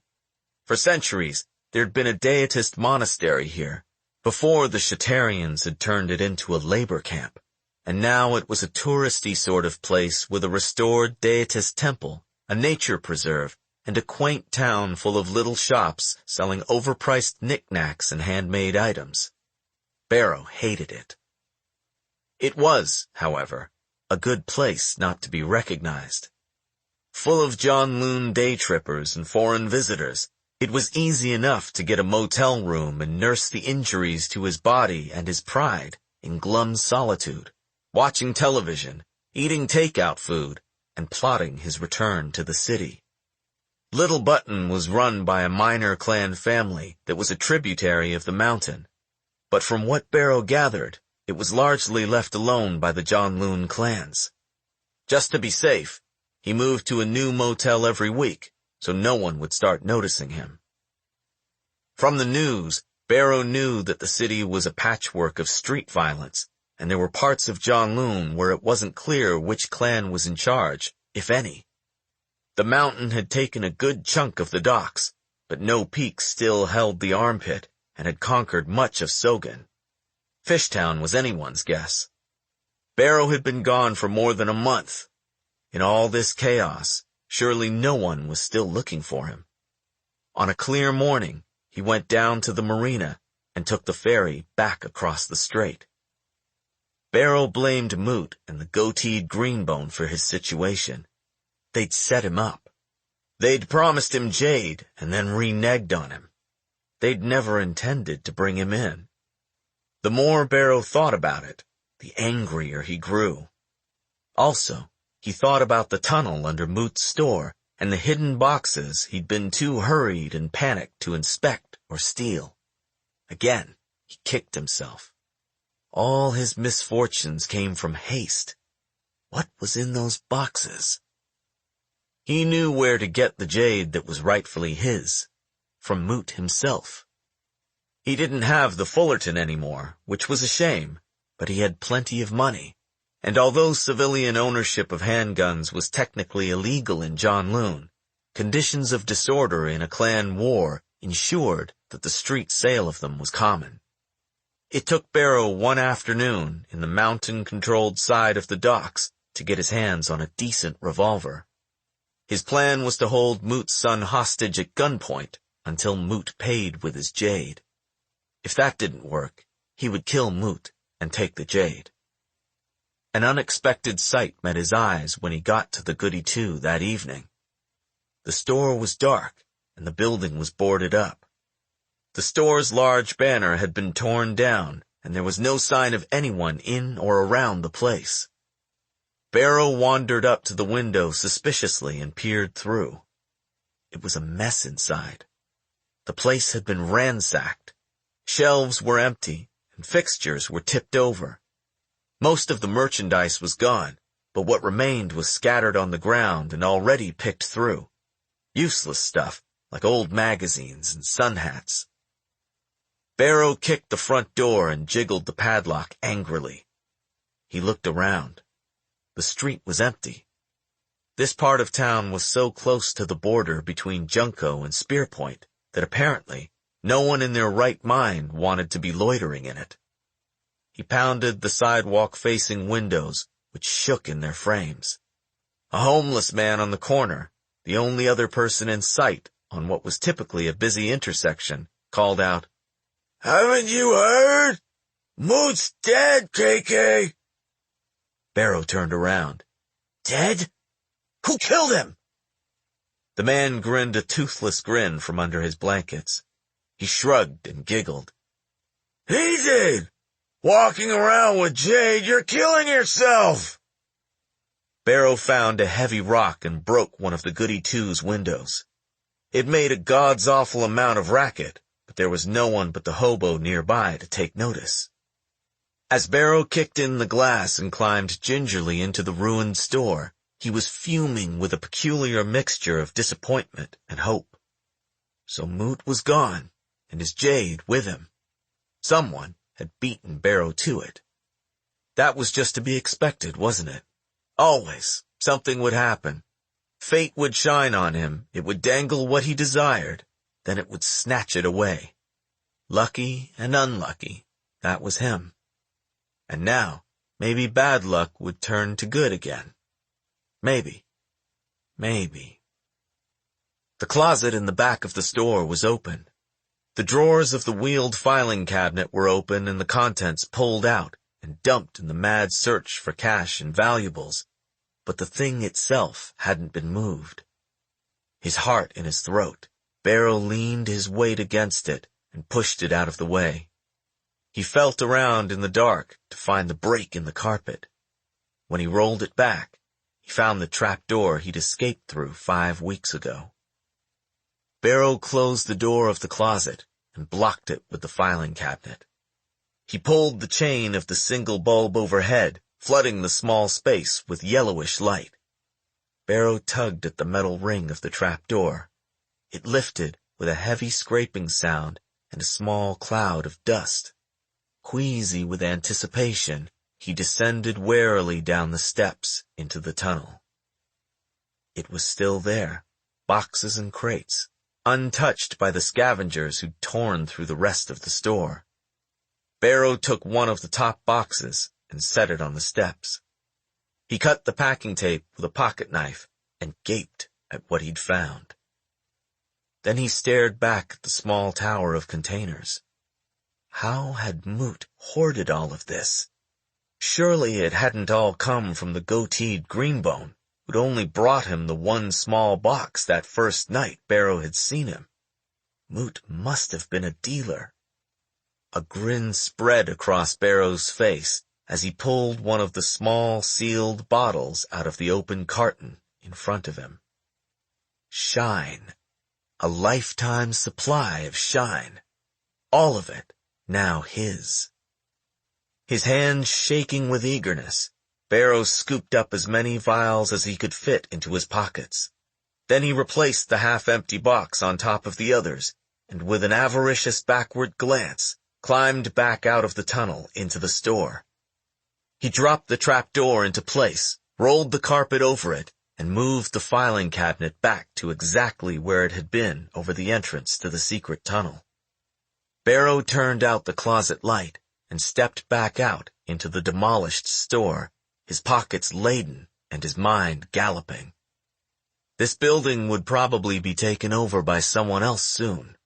He would have to move his treasure trove to somewhere safe that he could more easily access. A noise behind him and a flashlight beam falling across his shoulders made Barrow jump and whirl in the dark. He scrabbled for his revolver and brought it up to the face of a boy, 13 or 14 years old. Moot's son. "What are you doing here?" Barrow shouted. "I thought you might be him, coming back for me." The boy's voice was high and strained. He held a cheap folding talon knife in his fist. His knuckles were white on the handle. The flashlight beam stayed on Barrow as the two of them stared at each other. "Who's coming back for you?" Barrow's finger hugged the trigger of the revolver. He didn't want this kid telling anyone he was back in the city, or getting the idea that his dead father's store of shine belonged to him instead of Barrow. The junior Moot trembled, shaking the weak flashlight beam, but there was wild hatred in his voice as he spat. "Make! He killed my da! Make Tara killed my da, and if it's the last thing I do, I'm gonna kill him!" Tears sprang into his eyes. Barrow's finger was still curled, but now he hesitated. Slowly, he lowered the revolver. "It's hard to kill a really powerful Greenbone," he said. "I don't care! I'll do whatever it takes!" Both the flashlight and the talon knife dropped to the teenager's side, and he stood, nearly panting, glaring at Barrow with flushed cheeks and maddened eyes, as if daring him to say otherwise. "I've done it before," Barrow told him with a thrill of pride. "I've killed a Greenbone. No one figured I could do it, but they were wrong. All of them." The other teen's eyes widened with greedy curiosity. Whenever he'd seen the younger Moot before, Barrow had paid him little attention. He'd always seemed obedient and unremarkable. He was skinny, and his hair was greasy, and his face had a rat-like quality. But he wasn't as much of a pussy as either Sampa or Cheeky had been. It wasn't good to do things alone, Barrow decided. Fate was like a tiger encountered on the road, best to divide its attention. When things had gone most wrong for Barrow, someone smaller and weaker had always been there to draw the bad luck to themselves. "I'm not scared of Greenbones," Barrow said. "They're the ones who are scared of us, you know. They killed your dad because they're afraid of people outside the clan having jade. What we need is some jade of our own, KK." "Yeah," said Moot fiercely. "Yeah, that's right. And I know where to get it." Moot's flashlight beam came back up. "You do?" Chapter 45. A Shared Joke. Hilo surrendered his weapons to one of the uniformed Green Bone guards standing at the entrance to Wisdom Hall.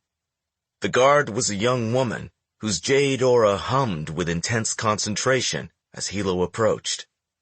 The members of Heido Shield were purportedly trained to an especially high level of perception to detect signs of murderous intent.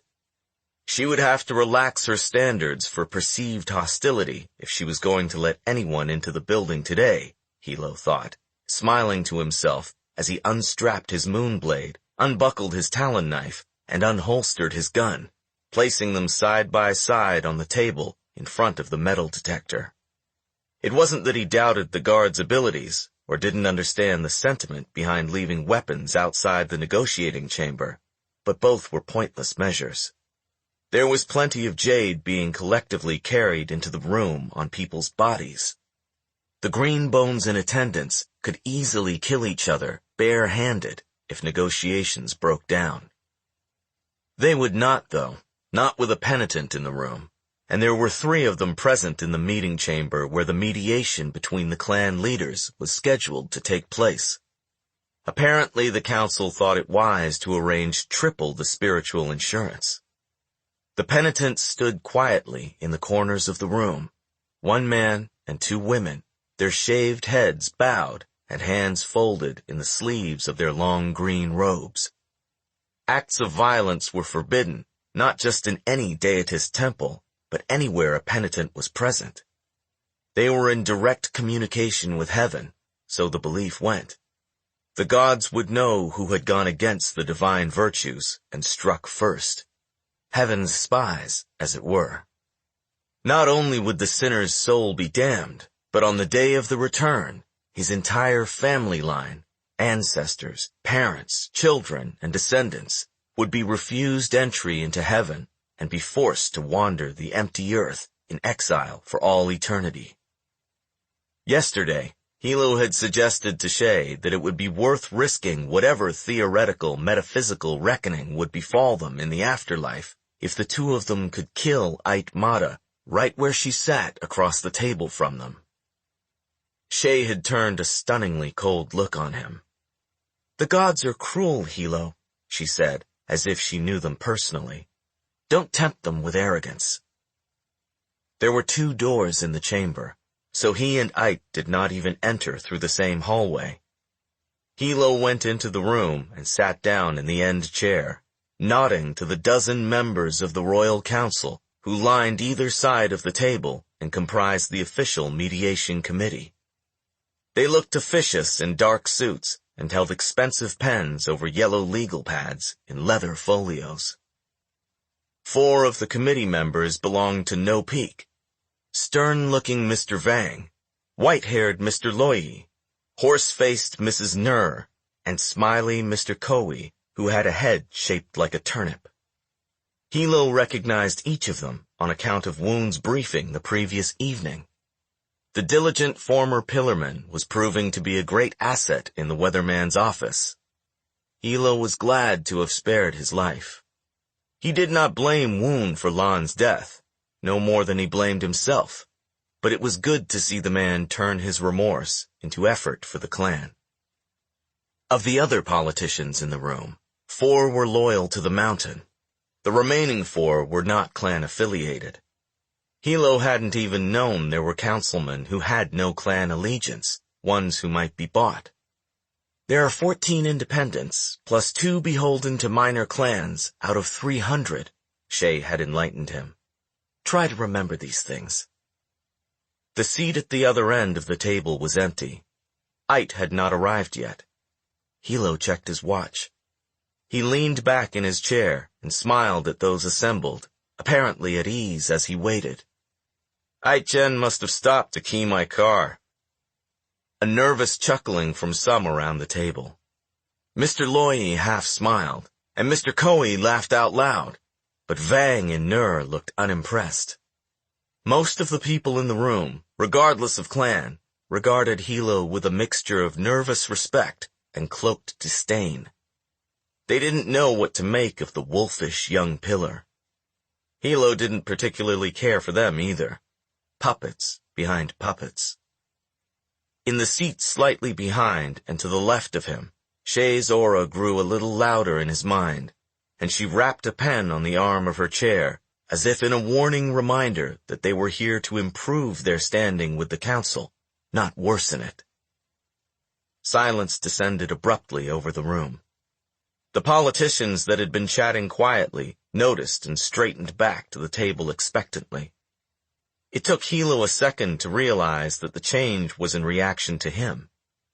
He had gone entirely still, his gaze resting unfocused on some middle distance as his perception stretched beyond the walls. Ait Mada and her weatherman had entered the building and were making their way toward the room. His enemy's jade aura was dark, dense, and molten, like lava flowing inexorably closer, building in heat.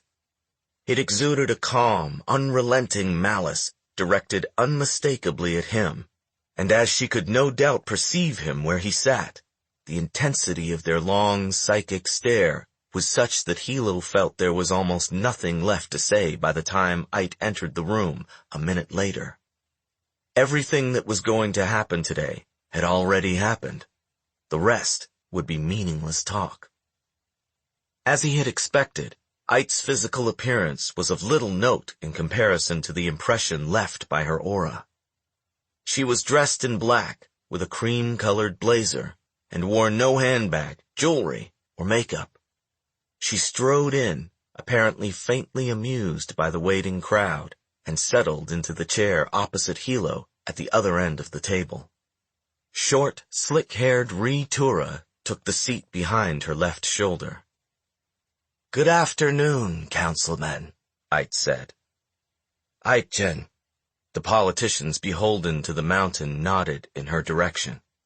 They paid her respect, that much was clear, more than the no-peak councilman paid to Hilo, whose lips twitched slightly, his eyes still fixed on the other pillar. With Ait's entry, the room changed. Where there had been a business-like anticipation, now there was a tension preceding something inevitable. The air held the quality of a taut bowstring, of the blade before it falls, of the space between hammer and pin. Even the suits in the room with no ability in perception sensed it easily enough.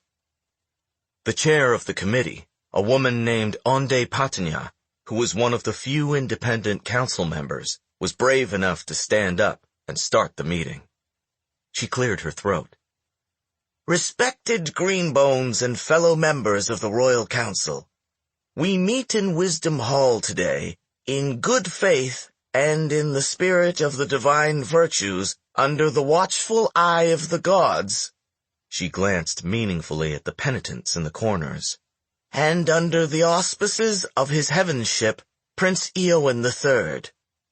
She inclined herself toward the portrait of the sovereign on the wall. "May he live 300 years, the room murmured in dutiful chorus.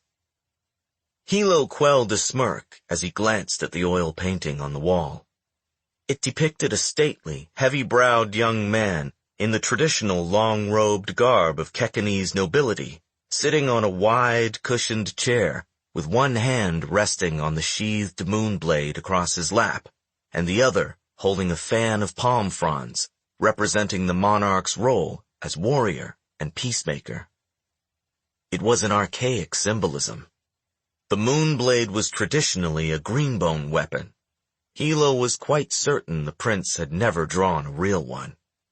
Members of the Kekanese royal family were forbidden from wearing jade, an edict codified in the national constitution after the throne was re-established following the Many Nations War and the independence from the Empire of Shatar. Hilo had seen the prince, who was considerably less majestic in real life, during public festivities, at New Year's and other major holidays, and there was a large framed photograph in the Kaul house of the monarch bestowing Hilo's grandfather with some royal honor for national service. Prince Eowyn III was popular as a symbol of Kakon's unity and history, but he was a figurehead, a man who lived a comfortable, state-funded life of ceremonial duties. His splendid portrait was in the room, but he was not. He merely gave his blessing to the Royal Council, which represented the people and passed the laws. 95% of the council members held clan affiliation and were funded by powerful lantern men, who were themselves tributaries of the clans. Real power in Janloon, and by extension the entire country, rested in the clans, in the two pillars whose hatred for each other pervaded the length of the room like a pungent odor. "Let me begin," said Councilwoman Onde, "by applauding Aitjen and Kauljen and their weathermen for taking the important step of being here and signaling their willingness to resolve differences through negotiation instead of violence. I speak on behalf of the entire Royal Council in expressing my sincere hope that we will soon reach an agreement that will return our city to a state of peace. We are scheduled to meet here for 5 days, but all of us on the committee are committed to staying as long as necessary to assist in reaching an agreeable outcome. Of course," Onde put in with an optimistic smile, "if we conclude early, all's the better." Hilo thought glumly about all the time that would be wasted, time in which he was kept away from the critical battles that were being fought throughout the city. While he was in here, Ken was in sole command of the war, and while Hilo had faith in his horn, he would be deluding himself not to admit that Gaunt outclassed the Makes as a strategist and fighter. Ike could afford to sit here. Hilo could not. "We'll begin with an opening statement from each side," said Onde. "By coin toss, the mountain will proceed first. Aitjen." She sat down and picked up her pen.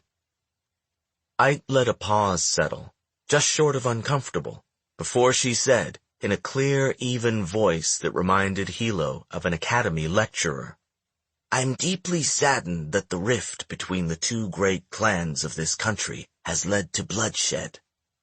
However, my father, let the gods recognize him, impressed upon me the responsibility that Green Bones hold to protect and defend the common people. When those who depend on us for protection are threatened, we have no choice but to respond." She held out a hand to her weatherman, who immediately placed a sheet of paper in it. "For some time now, No Peak's overly aggressive tactics have harmed respectable citizens and businesses. For the enlightenment of the committee, Regen has listed merely a few examples." Ite glanced at the paper in her hand. "Construction on the Reign of Luck Casino was delayed for 3 months due to sabotage, which was explicitly ordered by the Horn of No Peak at the time." Hilo listened silently to Ite's extended list of grievances. He kept his expression mild and unchanged, but impatience and anger built inside of him. He could reply to every single one of the accusations. Yes, he'd ordered his fists to disrupt the construction of the Reign of Luck Casino, but only because the building contract had been outright stolen from No Peak. Yes, he'd allowed his men to cripple those 3 mountain fingers because they'd vandalized and terrorized a string of No Peak properties. Ite went on with an accounting of old sore spots, some stretching back 2 years or more, none of them material to the war now. When Ite finished, Councilwoman Onde thanked her and reminded everyone there ought to be no discussion until No Peak had had a chance to respond. Onde turned to Hilo and asked if he was ready to make his opening statement. For a moment, Hilo considered declining the invitation and leaving the circus before it could continue, but Shay loudly rustled the paper she reached forward to place on the table beside him. Hilo glanced down at it. The weatherman and her shadow had prepared different speeches depending on what strategy Ite employed, whether she began with grand statements, specific demands, or vague accusations. Hilo picked up the paper. I'd like to applaud and thank the Royal Council for recognizing the need for this meeting. As active citizens and members of the community, we Greenbones want peace and prosperity for Janloon as much as anyone else. The words sounded stilted and unnatural in his mouth, and he skipped over some of the speech. Does Shay really expect me to say all this? He continued reading, reciting a list of No Peak's opening demands of the mountain. Withdrawal from the docks, surrender of the armpit, cessation of SN1 production, and consent to being subject to an outside inspection of financial records and jade inventories. The last one was so outrageous that Hilo had to fight a smile at Ree Tura's look of outrage, though Ite herself seemed unsurprised and didn't react. Thank you, Kaul Jen, said Councilwoman Onde. I am encouraged by the clarity and forthrightness expressed by both pillars in their opening statements. A solid basis upon which to build our discussion. Onde was likely one of the only individuals in the room to think this could be true. The clan-affiliated politicians on both sides of the table appeared more nervous after hearing the superficiality of the speeches, sensing it to be a sign that their pillars had already come to an understanding without words. As the issue of territorial jurisdiction is the most pressing in terms of contributing to the ongoing street violence, I suggest we begin there, Onde said brightly. After several hours, Ite made a show of conceding that the mountain would hold its position south of the General's Ride and not press further into the docks or the Junko district. In exchange, Hilo stated to the council that there would be no further attacks on Fishtown or Spear Point. Meaningless agreements. The mountain couldn't push further into the docks. Hilo knew they didn't have the manpower, just like he knew No Peak couldn't hold Fishtown or Spear Point, even if he went after them. Neither district was particularly valuable anyway. The Armpit and Sogan were the worst battlegrounds, and there'd been no movement toward agreement in either. Ken was installed with 80 warriors in Sogan right now. Tellingly, no mention had been made by either side of the assassination attempt on Hilo, the murder of Lon, or the massacre of 21 mountain greenbones on Poor Man's Road. A room in Wisdom Hall was not where those grievances would be accounted for. Hilo stared across at Ite as they both stood up to leave. This is a joke. A joke we're sharing. The second day of negotiations did not progress much further than the first. During one of the 15-minute breaks, Hilo took his weatherman aside. This is an orgy of pigs and shit, he said. A complete fucking waste of time. If we walk out now, it'll look like we broke off negotiations, and No Peak will be held at fault for continuing the war, Shay insisted. The way those suits in there see it, the mountain took Lon, and we took from the mountain in return. In their minds, that settles the blood score between the clans, and we ought to talk the rest of it out and get back to life as normal. She cut him off before he could reply with any derisive exclamations. Remember why we're here. We need to show the Lantern Men and the Royal Council that we made an effort at peace. The way Ite is stonewalling, we'll have their sympathies when we lay everything out on the last day. Shay had obtained early results of the formal audit on the KJA, and she planned, on the 5th and final day, to use them as leverage against the mountain, and failing that, to disclose them and make it clear to the council that the war was about far more than clan vendettas, that the mountain's actions went against Kekanese law and values. Hilo admitted that it was not a bad plan.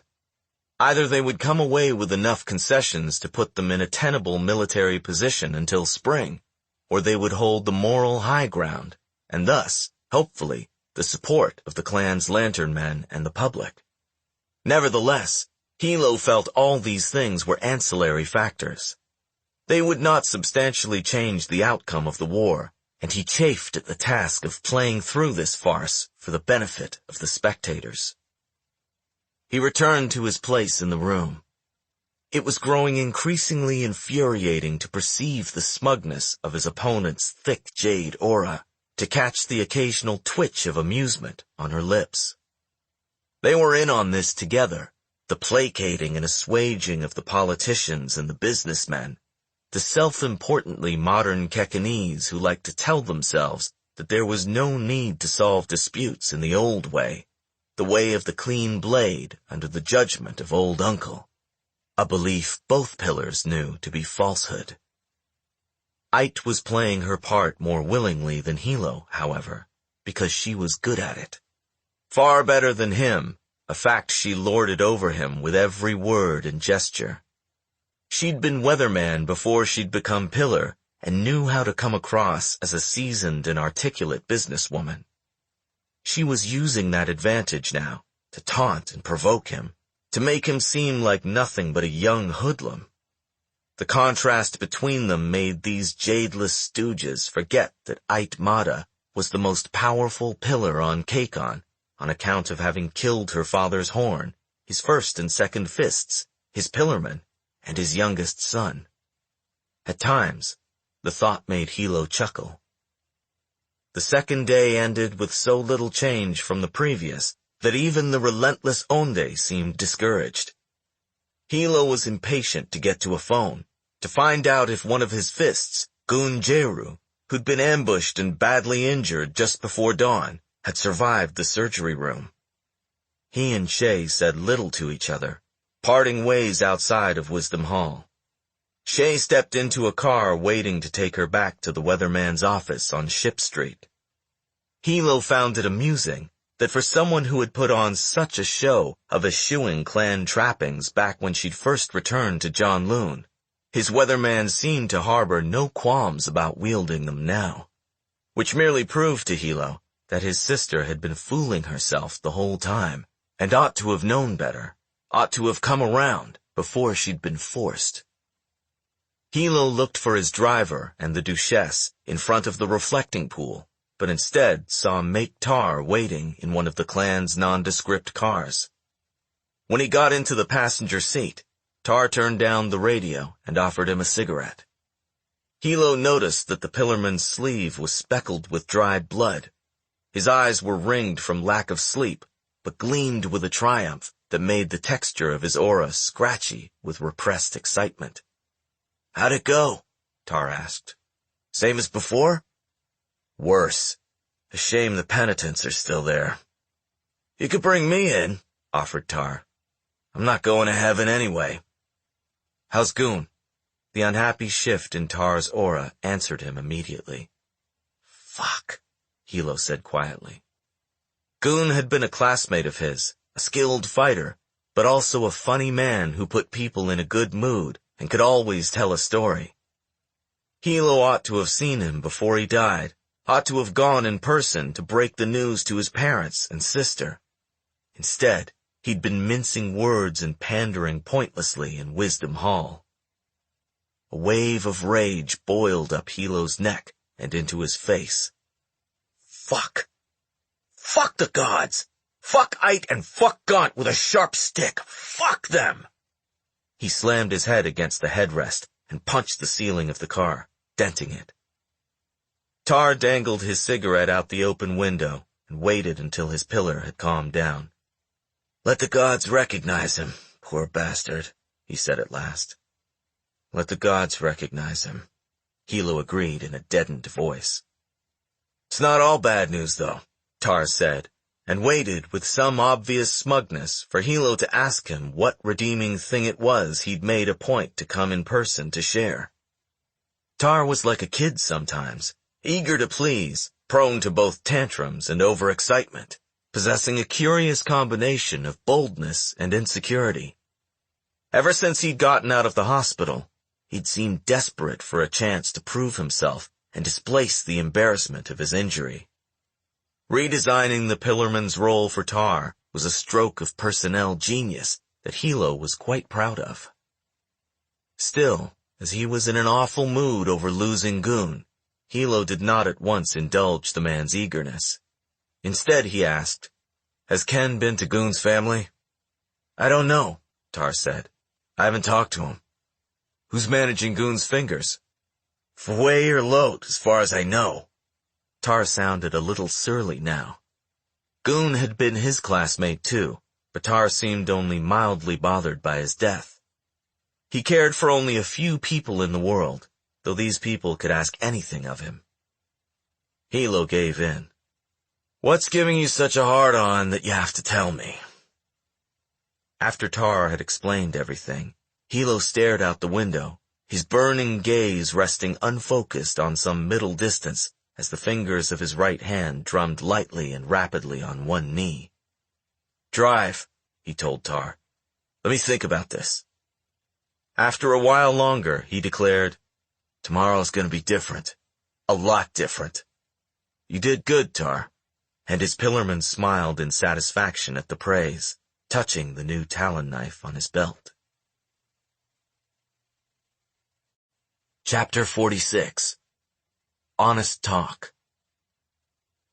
On the morning of the third day of mediation, Hilo arrived early at Wisdom Hall with Shay to meet with Chancellor Sohn tomorrow, who had been requesting a meeting with the Pillar for some time, with increasing pique.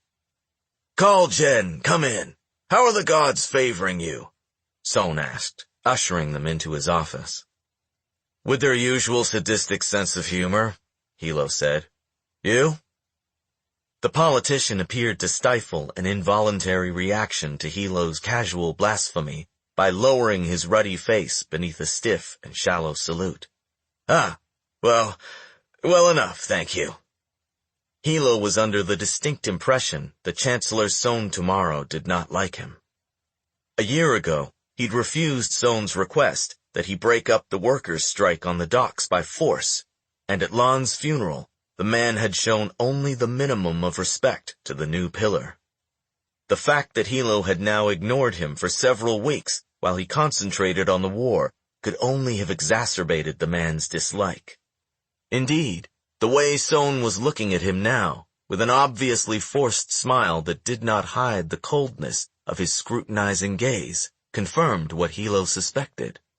The Chancellor saw himself as a man of political refinement and distinction, someone existing above the unfortunate but occasionally necessary savagery of certain parts of the clan.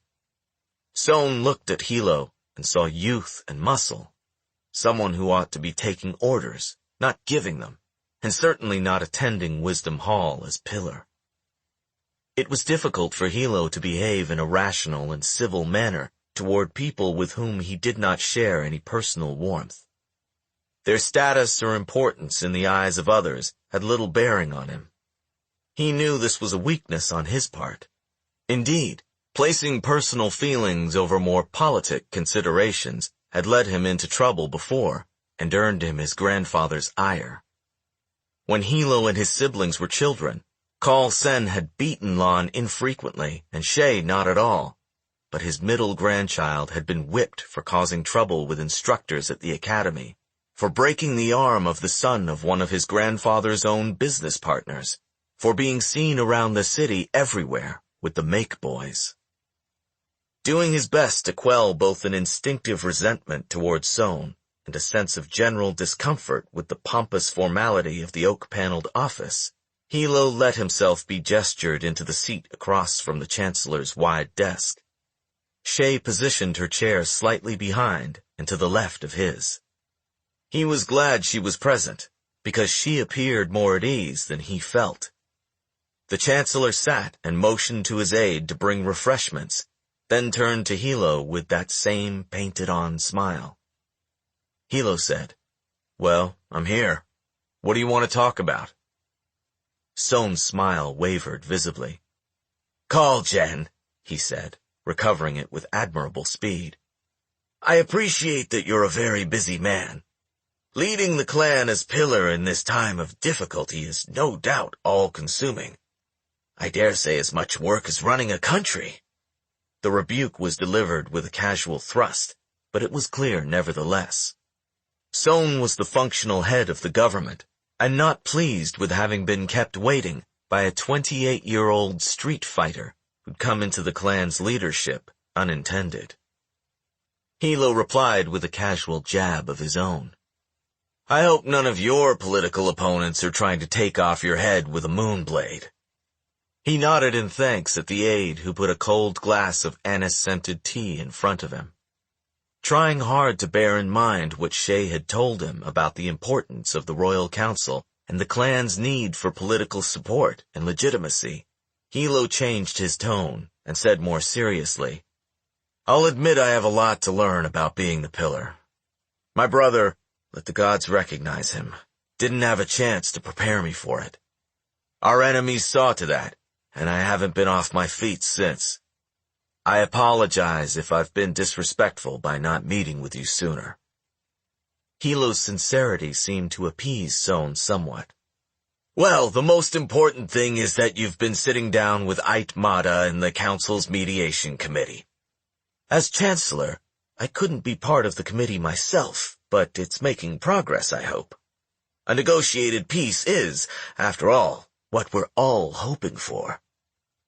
With great difficulty, Hilo kept the sneer off his face by lifting his glass and draining half of it. Chancellor Sohn's eyes flicked down to the sight of Hilo's hand, the calloused knuckles covered with recent scabs, and was less successful than his guest in not betraying his contempt. His mouth twitched, wobbling his jowls for a second, before he said, "The sooner the clans can resolve their differences and return our city to normal, the better. For the sake of the people and the country. The mountain murdered my brother." Sohn tomorrow cleared his throat uncomfortably. "A terrible tragedy that will never be forgotten. However, I would venture to say, based on my experiences with Kaul Langen, that he would have placed the ultimate good of the clan and the nation foremost in his mind, ahead of any personal desire for vengeance. I'm not Lan." And suddenly, having said these words aloud, Hilo relaxed. A smile returned. The Lantern Men in the Royal Council will have to accept that. The Chancellor frowned for the first time. "The Lantern Men of no peak, while they are unwavering in their loyalty and allegiance to the clan, are naturally concerned for the safety of their communities and the hardship that's being imposed on them." "You mean the increase in tribute payments," Hilo inferred. "It's true we've had to raise tribute in order to fight the war. The weatherman can speak to that." It was not the most graceful way to give Shay permission to speak, but Hilo was losing patience for the niceties. Besides, he'd been perceiving for some time Shay's aura bristling with anxiety that he would fuck this meeting up, and he might as well let her say her piece. Shay leaned forward at once and said, "As you've said, Chancellor, war between the clans has disrupted business. No peak is obligated to provide financial aid to our lantern men whose property has been damaged or whose livelihoods have been affected. When green bones are killed, we pay for their funerals and provide for their families. When they're injured, there are medical bills to account for. Unfortunately, the mountain has a substantial financial advantage over us as a result of manufacturing SN1 overseas and appropriating jade outside of the purview of the Kakon Jade Alliance. The official audit results haven't been released, but I can provide you with all the proof you require." She inclined her head and concluded firmly, "No peak needs the full support of its lantern men right now, and we've raised tribute only so far as necessary on those who can bear it. If you wish to see the details of how we've calculated the new rates, I'd be more than willing to share them. Hilo was impressed. His sister sounded like a real weatherman. Chancellor Sohn leaned back in his chair, crossing his well-padded arms. I don't doubt your math, but the reality is that increased tribute is a hardship for even the most loyal clan members. It will be seen as particularly poor thanks for those, and here Hilo had no doubt Sohn was referring to himself, who've been tirelessly driving on Kaul Jen's mandate, the passage of bills legislating inspection and reform of the KJA. Fuck the KJA, Hilo said. What happens there doesn't matter. Sohn Tomorrow's face went momentarily blank. Kaul Jen, he said at last, completely nonplussed. Your brother, let the gods recognize him, believed strongly in establishing ownership safeguards around the national jade supply. My brother was trying to prevent war. Now we're at war. Whoever wins is going to control the city, and the council, and the jade supply. If the mountain takes over No Peak to become the single most powerful clan on Kakon, do you really think Ait's going to give a sick dog's wet shit about your legislation? Pushing back from the table, Hilo stood up and stretched, stiff from a host of recently acquired minor injuries. Surprised, but following his lead, Shay stood up with him, but Chancellor Sohn remained seated, apparently at a loss for how to respond. Finally, he rose to his feet and said, with no remaining trace of his practiced geniality, So you mean to disregard the concerns of the Lantern Men, then, and to dismiss the efforts of the council? Not at all, Hilo said. It was true that he was not Lon. He did not have Lon's gravity, nor his diplomatic acumen. He couldn't handle this the way Lon would have handled it. But he'd dealt with disgruntled subordinates and unhappy Lantern Men before, on his side of the clan. The clan would be worthless without its Lantern Men and without people like you, Chancellor, he said. But I'm starting to think that after so many years of peace, some people have forgotten why they pay tribute. I've always been taught that back during the war, the Lantern Men were patriots who risked their lives to help Greenbones, because Greenbones protected the people when the country was in danger. We're at war again now, and the country will be in danger if No Peak falls to the mountain. If one clan controls Jade, isn't that what Lon was afraid of when he came to you? Hilo fixed the Chancellor with a penetrating stare. It was not unfriendly, but there was a predatory quality to Hilo's stare that made many people flinch or lower their eyes when subjected to it, and the Chancellor was no exception. I can see you don't like me much, said Hilo with cool amiability. But I'm the pillar, and you're the highest politician in the country with ties to No Peak. We're clan brothers of a sort. We both want to win this and come out alive. Sohn's eyes widened. I want what's best for Kakon, Kaul Jen, and that's peace between the clans. That's why I moved immediately to form the mediation committee. The mediation's a fucking farce, said Hilo. You'll find out why soon enough. So we've got to win this thing. And that means the Lantern Men have got to be wartime Lantern Men. They've got to stick their necks out for the clan, prove that allegiance that they're always going on about when they come asking us for this or that. They've got to pay the higher tributes, and you have to make sure they do it. Chancellor Sohn burst into a coughing, nervous laugh. There are thousands of Lantern Men in the clan. You're deliberately making decisions that risk a mass defection from No Peak. You can hardly expect that I ought to be held responsible. What's that number again? Hilo turned slightly over his shoulder towards Shay. How many companies make up some large percent of the clan's business? The 25 largest No Peak affiliated entities account for 65% of the clan's tributary income, said the weatherman. Hilo turned back to Sohn with satisfaction. Right. So what the big dogs decide is what matters. All the little dogs will follow. The Sohn family is one of the big dogs. It has to go to the others and convince them to fall into line.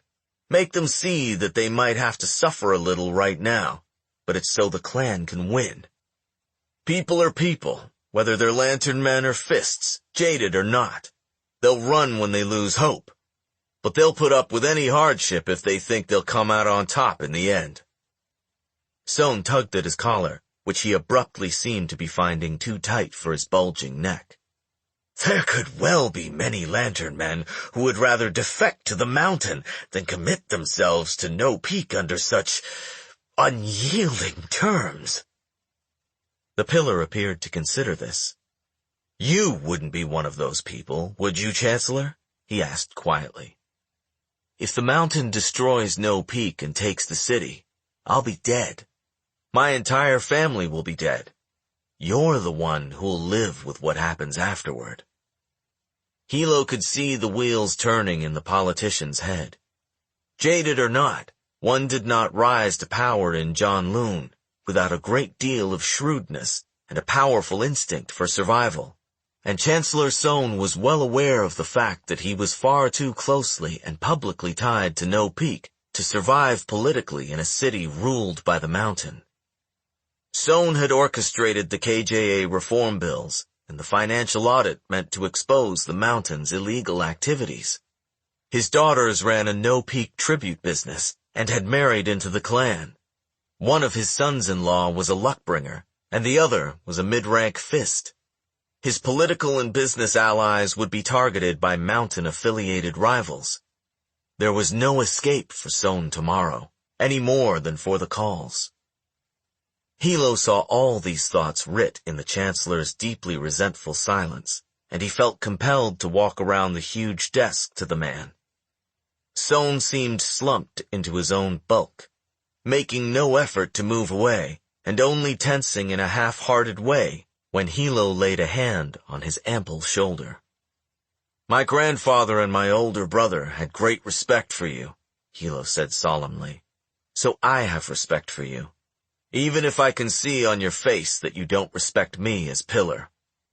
Normally, I wouldn't put up with that, but I'm willing to forgive it, because of course I understand. Why would you accept me after years of dealing with Lon? There's one thing I'll say, though. So long as I live, I'll never turn my back on a friend. Ask any one of my fists, anyone who knows me, even my enemies, and they'll tell you if what I say is true. You're already an old friend of the clan, so if you're willing to forget my disrespect in not coming to you earlier, I'll gladly forget your slights to me. If we survive this together, we'll be like brothers in arms. What a laugh that'll be, won't it? Two men as different as us. But the clan needs both of us to stand firm now. Sohn drew a breath into his large frame and blew out loudly. When he turned to look at Hilo, he wore the dignified expression of a veteran statesman making an unfortunate but unavoidable decision and girding himself to face the inevitable storm to follow. The Chancellor might not be pleased or willing, but at least Hilo could see the man's reluctant regard, his grudging reassessment of the new pillar. I am loyal to the clan, and you've made your position quite clear, Kaul, Sohn said, with a touch of bitterness and admiration. I believe we have a mutual understanding. And he brought his clasped hands up to touch his forehead, inclining into a salute. What was that? Shay hissed as they walked from Sohn's office down to the mediation committee's meeting room. That wasn't what we'd planned. It went fine. Despite having achieved what he wanted with Sohn, Hilo was not smiling as he strode down the marbled hallway with grim purpose. He resisted the urge to append some smug remark to his sister about what had happened. You didn't need to speak sweetly and offer patronage at every turn to these people. You had to be honest with them and show that they had more to gain from your friendship than your enmity. Did she think his fists obeyed him because they were rewarded with favors or cowed by threats? No. Mutual survival was the basis of brotherhood and loyalty, even of love. What is it? What haven't you told me? Shay whispered urgently as they reached the doors of the meeting room. She could perceive his cold fury and aggravation. He didn't answer her, merely pulled open the door and strode in. She'd know soon enough. The meeting with the Chancellor had delayed them. They were the last to arrive. Ait and Ree were already there, Ait conversing formally but amiably with two of the councilmen that Hilo knew to be mountain loyalists. Hilo dropped into his chair without apology for the tardiness. From across the room, the other pillar turned her head toward him, unable to avoid perceiving the ferocity in his aura. Others in the room shifted uneasily, sensing the change as well. The first two sessions had been expectedly tense. This was different. Something had brought Hilo to a true temper. Councilwoman Onde cleared her throat. As we're now all present, let's begin where we left off yesterday. She seemed uncertain of how to proceed and flipped nervously through the copious notes on her yellow legal pad. We were discussing the financial terms of a peace agreement between the clans. Onde glanced at Hilo, but hesitated to call on him. Instead, she turned to the mountain pillar and said, Ait Jen, I believe you were about to make a proposal at the close of our session yesterday. Ait Mata wore an expression of complacent curiosity as she regarded Hilo. It was clear that something she had said or done had gotten to him, and she seemed eager to discover whether her foolhardy young rival would finally explode and make a spectacle of himself. Ait laced her fingers. Those loose sleeves of her silk blouse slid down her forearms, revealing snaking coils of jade. Yes, chairwoman, she said.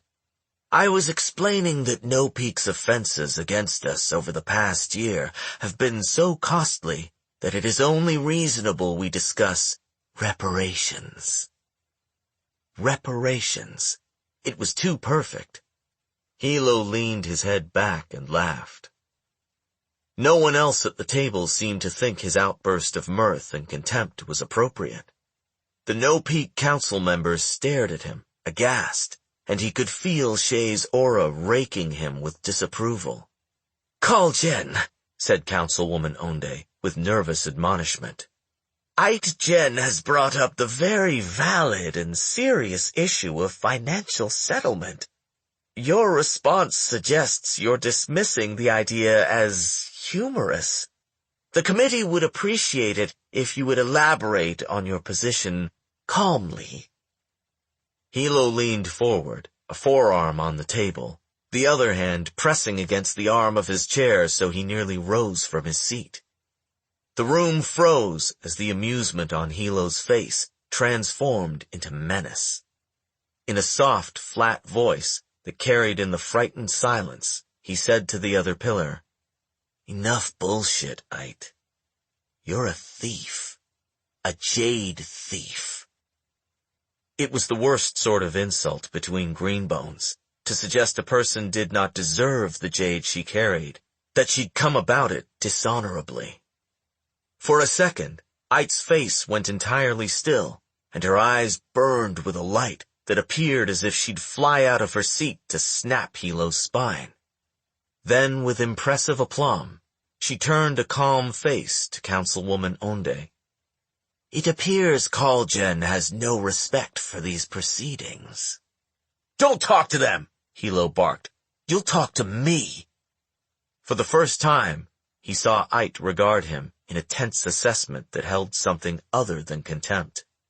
The mountain is behind the discrepancies in the KJA's records. Don't lie to my face, thief. You've been taking jade above quota from the mines all year. Behind him, Shay sucked in a breath. Her jade aura flared and bathed him in shock and recrimination. What are you doing? He could sense her shouting at him in her mind. Their trump card, their biggest charge against the mountain. He'd thrown it down more than 2 days early, without waiting for the audit results, without clearing it with her or gathering the support of No Peak loyalists on the council. He'd ruined her plan, They'd lost the potential leverage of using the public disclosure of the audit results as a bargaining chip against the mountain. Shay was furious. He could tell she kept herself silently in check now, only because the weatherman speaking out in this public forum without the pillar's cue would only make them look worse. Ite, however, had recovered her poise. He was acting impulsive and desperate, as she'd expected. Nodding at something Tura whispered quickly into her ear, she said, "Councilman, I've offered up genuine territorial and business grievances. Kaul Jen throws out one preposterous, unfounded suspicion.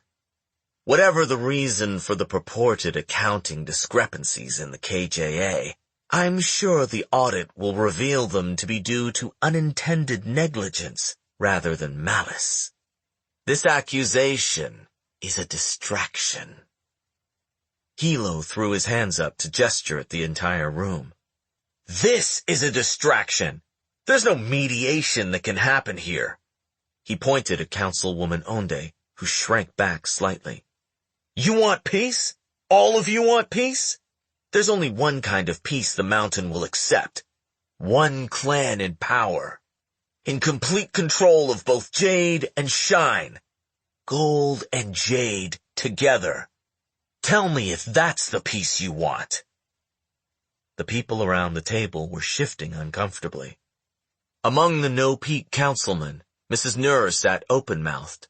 Mr. Loy was frowning. Mr. Vang and Mr. Koi were looking from Hilo to Shay to each other in stunned indecision of how to handle the situation.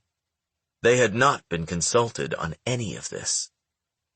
"Kaul Jen," said Onde with admirable authority.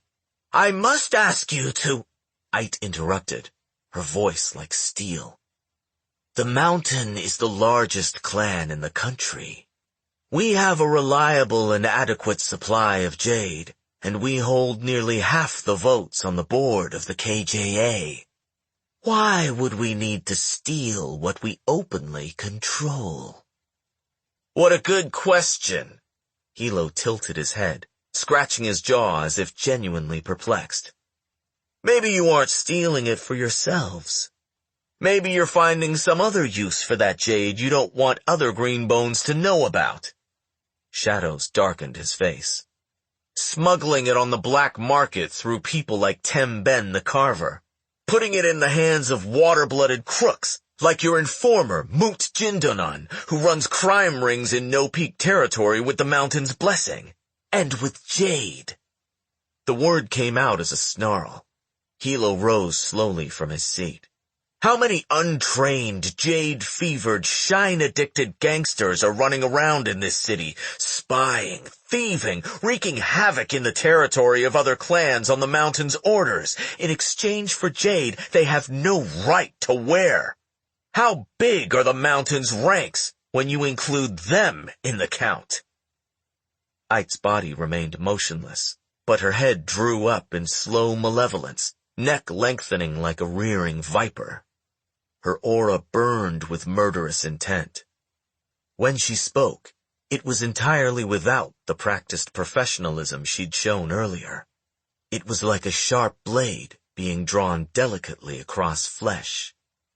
"How do you come up with such elaborate stories, Kaul Hilo Shudon?" Hilo reached for his breast pocket.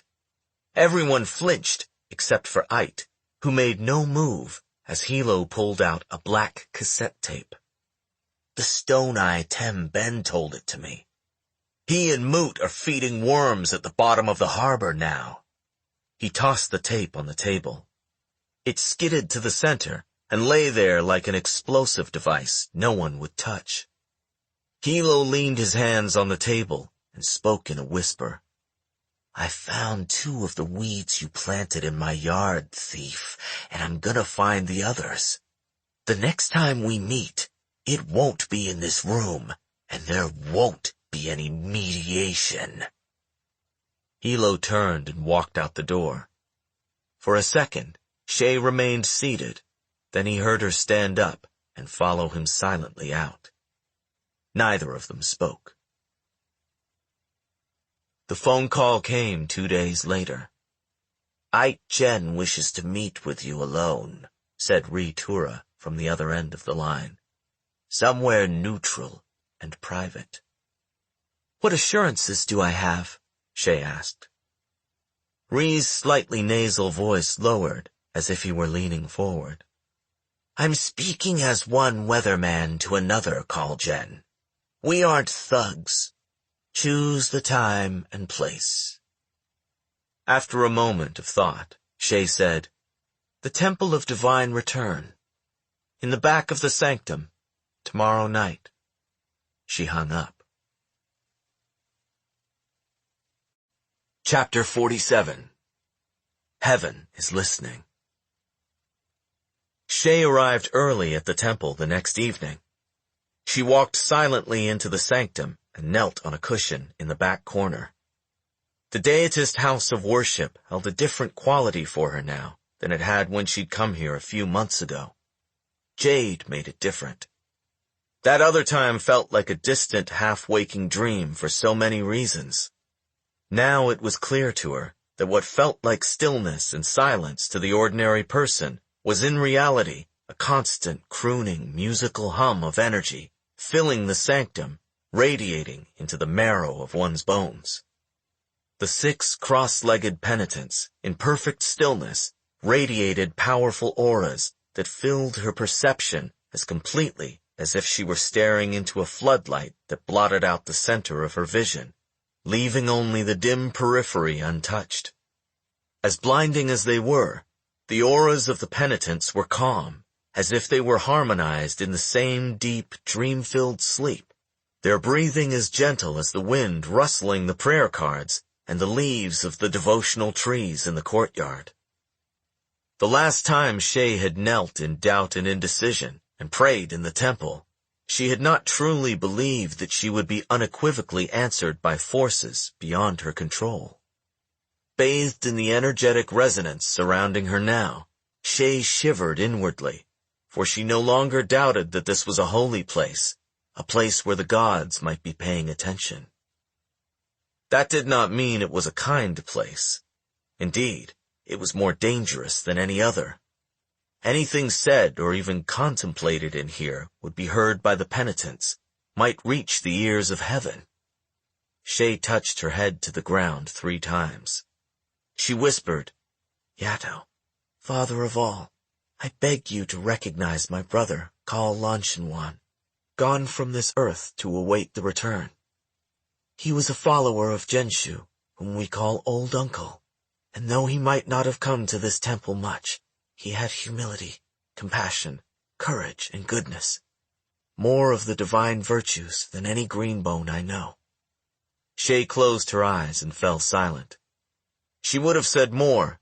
She would have pleaded consideration for her grandfather, and for Hilo, and even for Doru, but she couldn't afford the time for contemplation and mourning. Not tonight. She was here to learn what information she could from a deadly enemy. She needed to be clear in mind and prepared in body. Ait Mada's entrance into the sanctum interposed on the edges of Shay's perception, like a spear of red heat, parting the slow energetic thrum of the temple, a harsh chord sounding over a low melody. Shay waited, focusing her own composure, not betraying her unease. Ait did not pause or look around the sanctum. She went straight to Shay and knelt on the cushion beside her. Ait did not look at the other woman, nor did she touch her head to the ground, as was religious custom. "You should know," she said, "that I did not order the death of Kaul Lan." Everything about Ait Mada, her speech, her movements, and her aura, bespoke directness and control. During the time Shay had been in her presence in Wisdom Hall, she'd gathered that beyond Jade ability and training, it was constant unsentimental decisiveness that enabled Ait to overcome all the male rivals in her clan. Even her pauses always seemed deliberate, never a symptom of hesitation or uncertainty.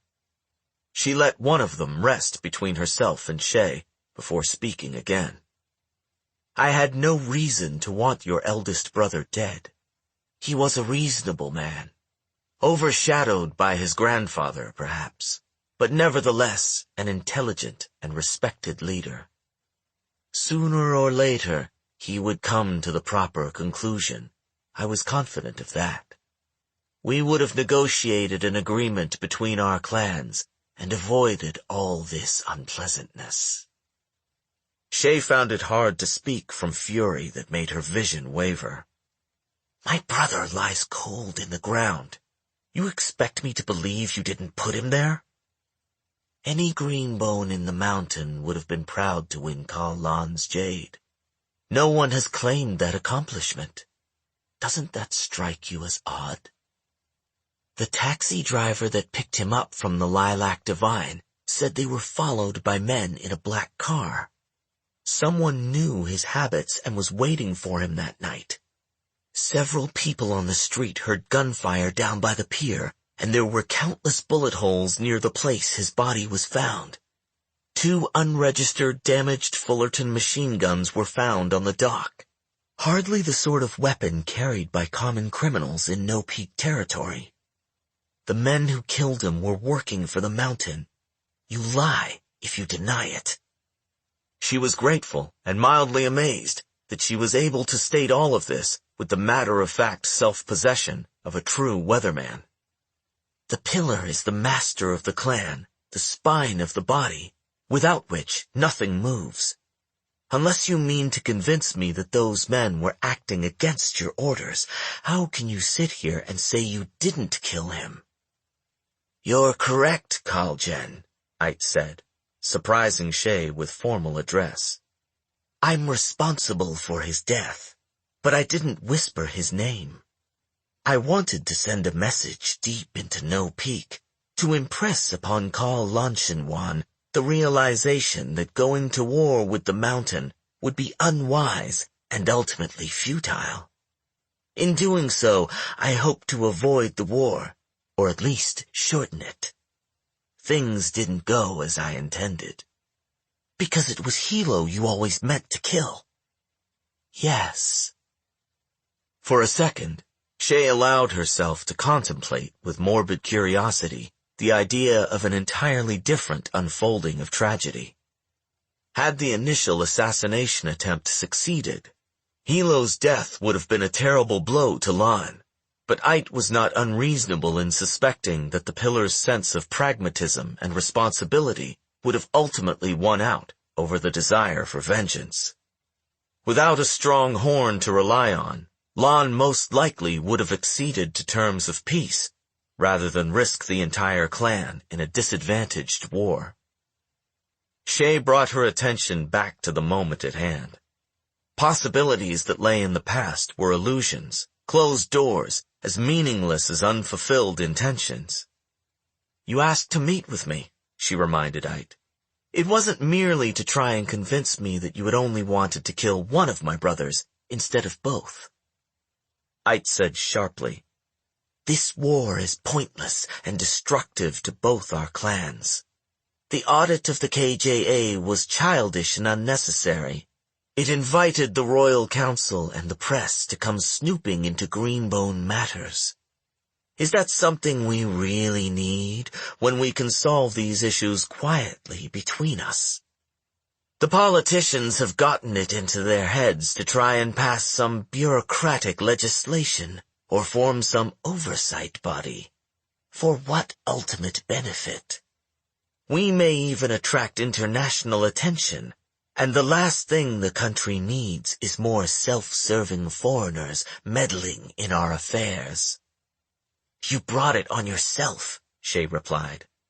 The mountain has been blatantly breaking the rules of the Kekon Jade Alliance. Doru has been covering for you. Doru is a far-sighted man, loyal to Kaul Sen and the ideals he stood for, Ait said. He realized that neither of the Torch's grandsons could replace him, and that an alliance was inevitable. She turned to Shay with eyes that held the coldness that came from absence of doubt. It is exactly that, Kaul Jen. Inevitable. An alliance? Shay said. Why not just call it what it is? Destroying your enemies, complete power in the city, and monopolistic control of the country's jade. Ike studied her with such cool consideration that Shay felt in that moment a flutter of fear, like a moth in her ribcage. Ike was not much larger than her physically, but that meant next to nothing when it came to a contest of jade ability. This was a woman who killed before her father's funeral and did not bow in a temple of the gods. Perhaps she would even strike in the presence of a penitent. If she wanted to kill Shay now, there was nothing to stop her. Shay forced a calming awareness into her body, deliberately noting the relaxed state of each muscle and joint. Ike was so close, she would perceive fear with no effort, no matter how composed Shay's face. At last, Ike spoke, as if she were lecturing a stubborn student. You're an educated and traveled woman, not like those who've never left the country. Consider what's happening outside Kakon. Tension between Espenia and Igutan grows day by day.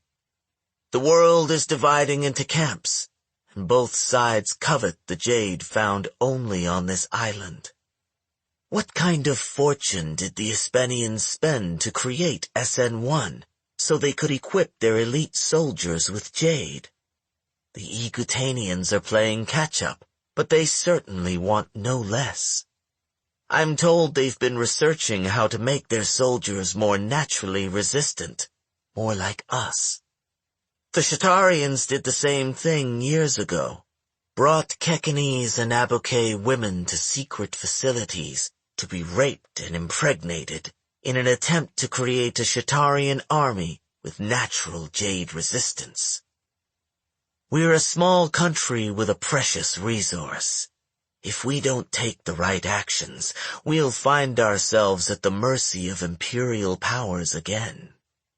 The only way for us to resist the foreigners in the long run is to be united as one clan again.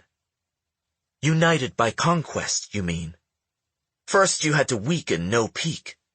You might have tried to negotiate an upfront alliance with Lan, but instead you colluded with Doru and supplied jade and tip-offs to gangsters within our territories. Ite was unmoved by Shay's anger. It's as you say. The pillar is the master of the clan, the spine of the body.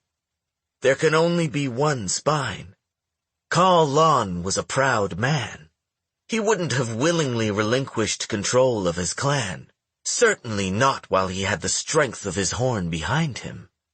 And Gaunt Ash and Kaul Hilo couldn't be in one clan any more than two cocks could share a henhouse. We had to establish supremacy in the streets before an honest and productive conversation could begin.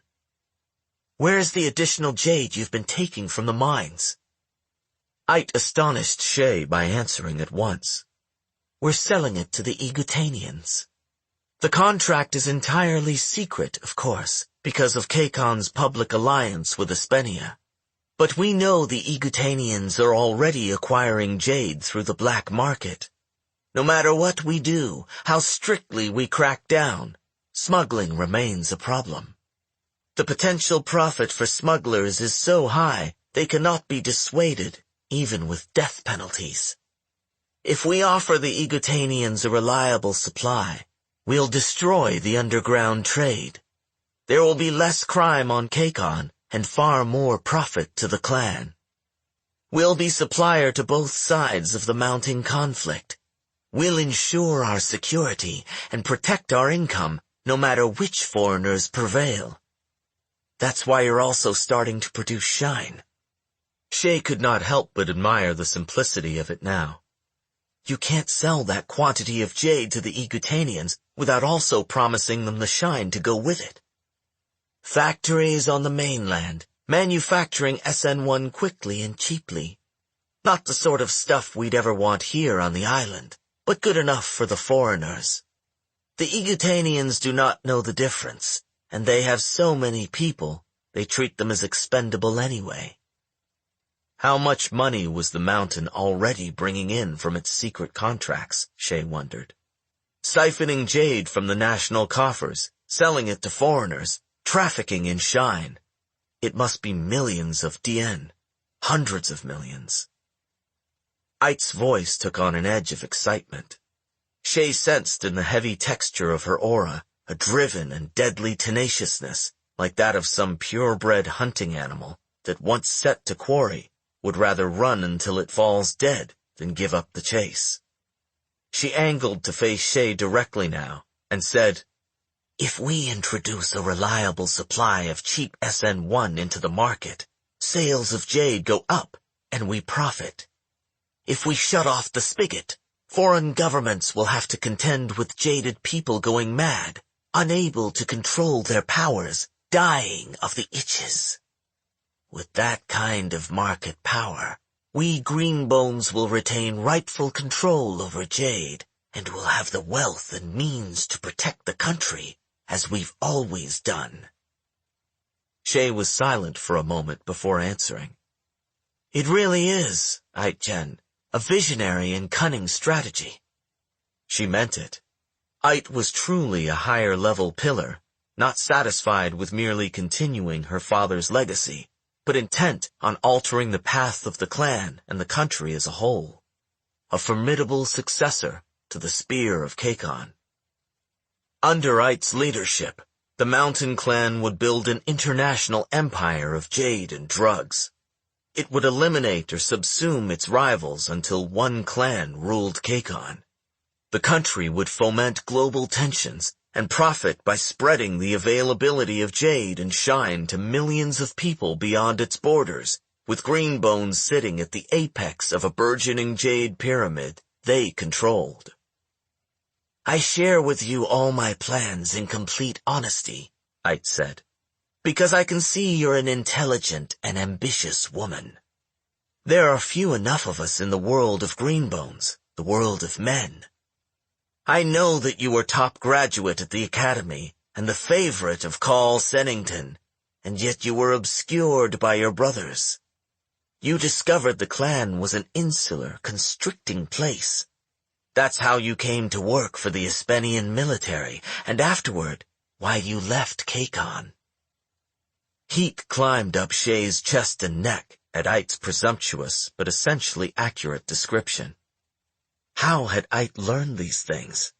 She was indignant, yet strangely flattered that the pillar of the mountain had thought to dig into her past in an attempt to find the right leverage to use on her. "I see some of my younger self in you, Kaul Shayjen. If I had known you would return to Kakon and wear jade again, I'd have approached you much earlier. Let the two of us resolve this feud. Your brother is a dangerous, foolish man-child, driven by pride and bloodlust. He would fight to the last man on principle alone. It's what he knows how to do." Shay knew what was coming next. "Usurp him. End this senseless war. Tura is near retirement, and I tire of him regardless. I would make you my weatherman. Weatherman of a great clan. Weatherman of Kakon itself." "You overestimate me, Ait-jen," Shay said, hearing something pitted and sour scrape in her voice. "I've been gone from Kakon for years, and am still an outsider in my own clan. The Luckbringers and Lantern Men accept me grudgingly. All the fists and fingers of No Peak are loyal to my brother. There's no reason for them not to remain so. We can arrange things simply between us, make it appear honorable. Kaul Hilo can fall in battle as the war hero he clearly wishes to be. There'd be no taint of treachery for you, no worry of vengeance from his followers. Afterward, you'd be acting with full legitimacy." Shay nodded. An ambush, then. Getting Hilo alone at a place and time of their choosing. This time, the mountain would see to it that the assassination plan was better, foolproof. How easily Ait spoke of all this, as if the necessary fratricide was no less difficult to arrange than any other business transaction.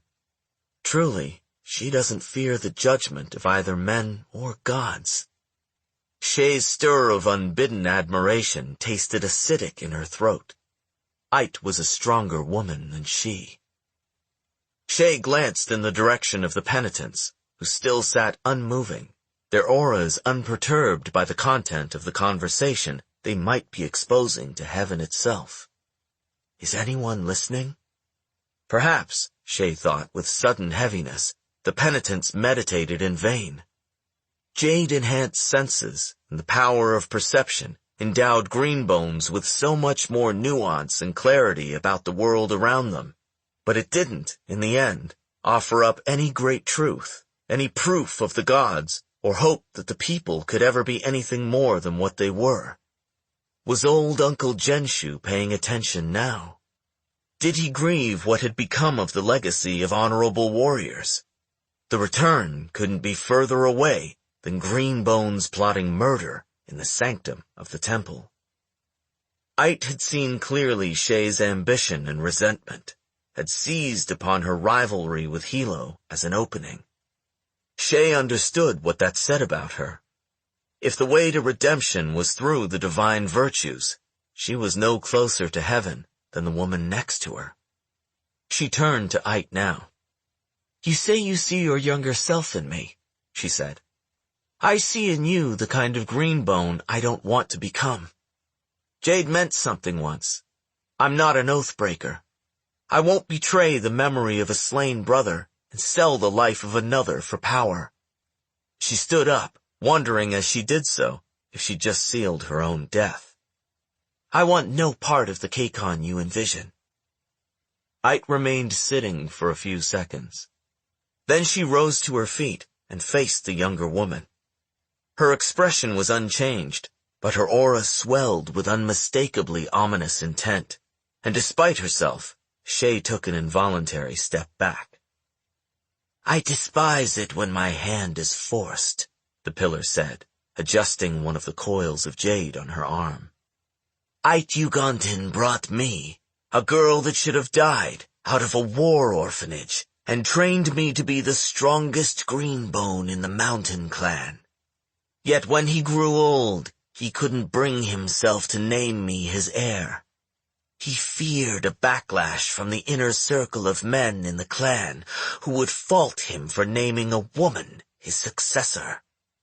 The Spear of Keikon, who was never afraid to die fighting the Shatarians, he was afraid to name an adopted daughter to rule his precious clan. The man I call my father, the one to whom I owe everything, he forced my hand. Before his body was cold, I had to kill his closest comrades, Greenbones I valued and respected, for the position that should have been mine without question. With his dying breath, my father could have prevented bloodshed, but he didn't. Such is the cowardice and short-sightedness of even the most well-meaning of men." The expression of disappointment on Ait's face held a frightening calm as she said to Shay, "I've offered you an opportunity that you've spurned. Don't worry, you naive and idealistic girl. I won't kill you now. I want you to remember, when you see your brother's jade torn from his mangled body, when your clan lies in ashes, that you could have prevented it, but didn't. You forced my hand. You'll remember." Ait turned and swept from the sanctum, the wake of her passing stirring the holy room like a hot wind carrying the promise of drought and punishing devastation. Then she was gone, and the temple was once again harmonious. The penitents sitting in the circle had not stirred. Alone now, the strain broke through Shay's control. Her heart began racing, and sweat beaded on her face. She sank back down onto the cushion. "Heaven help us. My clan, all Greenbones, all of Keikon." Chapter 48. Reading the Clouds. Hilo was furious at his sister. He stormed into the main Kaul house and found her at the table in Lan's study with Woon. Unlike him, she seemed to enjoy retreating in here, though he'd never seen her sit in Lan's chair. He would have forbidden her from using the room if she'd done that. Both Shay and Woon were waiting for him silently when he barged through the doors. It would have been hard not to perceive his approach. He swept an arm across the table, scattering papers everywhere, involuntarily deflecting Lan's empty chair into the back wall and books off the bookshelves. Hilo placed both hands on the table and leaned over his weatherman. "Doru escaped," he said. Shay paled, understanding the disastrous import at once. The traitor would flee straight to the mountain, taking with him everything there was to know about No Peak's business secrets, not to mention knowledge of the Kaul estate and its defenses. "You made me keep him alive. You convinced me he wouldn't be a threat. I shouldn't have listened to you. I should have killed that snake." Hilo's face was flushed, his eyes bulging.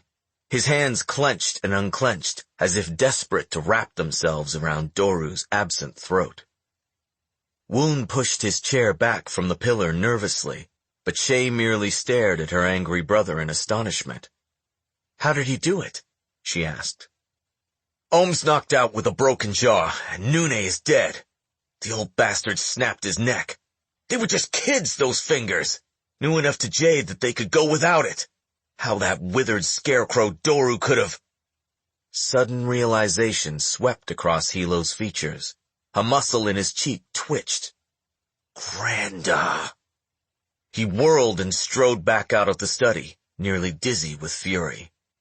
"Granda!" Shay leapt to follow him. He ignored her as he prowled up the staircase and flung open the door to their grandfather's room. Kaul Sen sneered at him from his chair by the window, a look of smug vindictiveness painted on his wrinkled face. His eyes, so often weary and vacant these days, danced bright and cruel. "Don't you know how to knock, boy?" he demanded in a raspy bark. "You!" Hilo's eyes moved up and down, scanning the old man in disbelief. "You gave Doru Jade! You gave him your Jade! And why shouldn't I?" Kaul Sen shouted. "You're taking it all away from me anyway, you impudent wretch! You think I don't notice? This is all I have left!"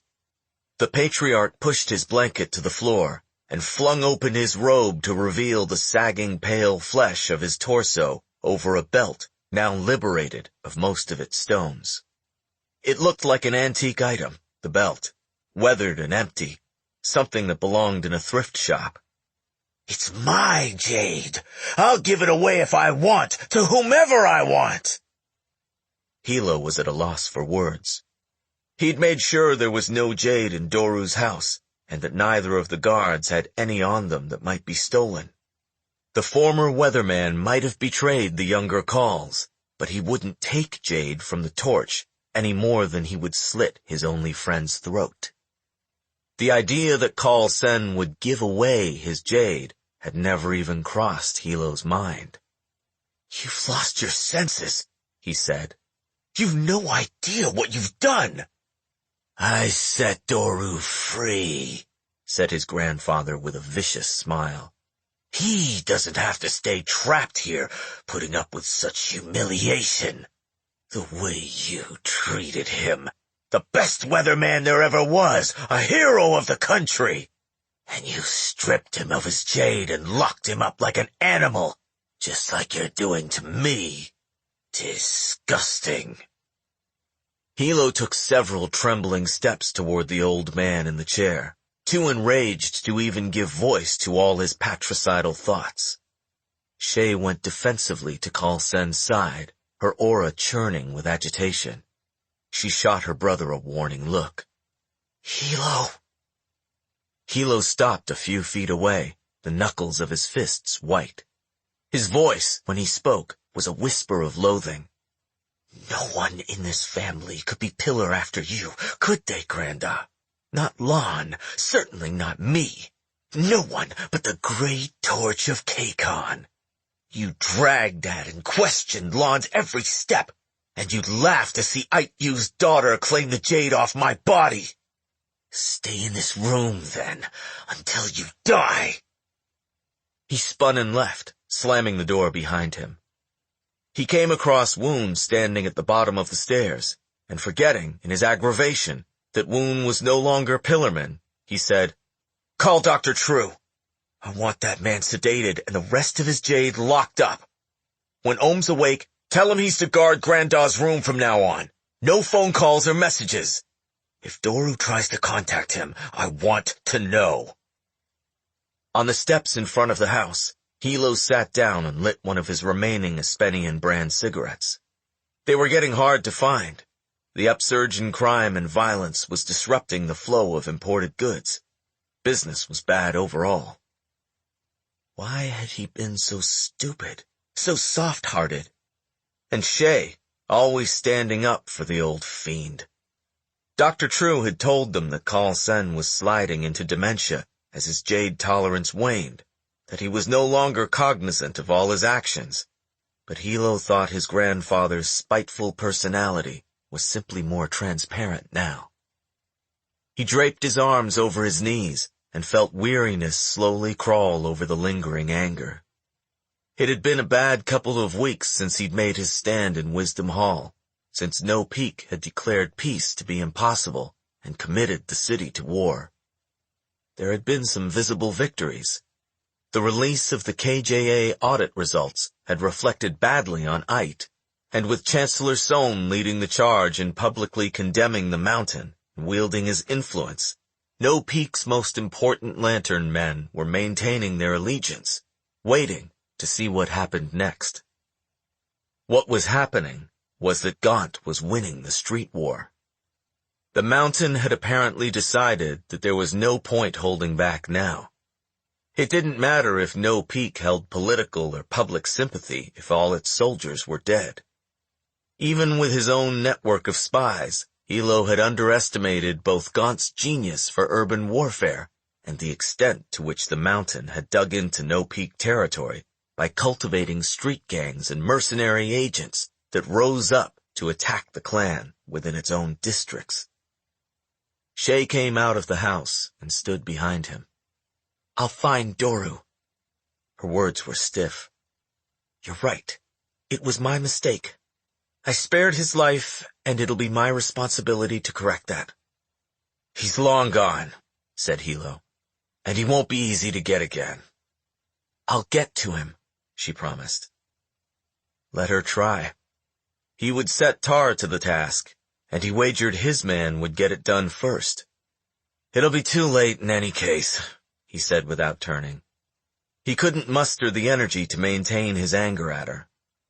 "We have to assume everything Doru knows, the mountain now knows.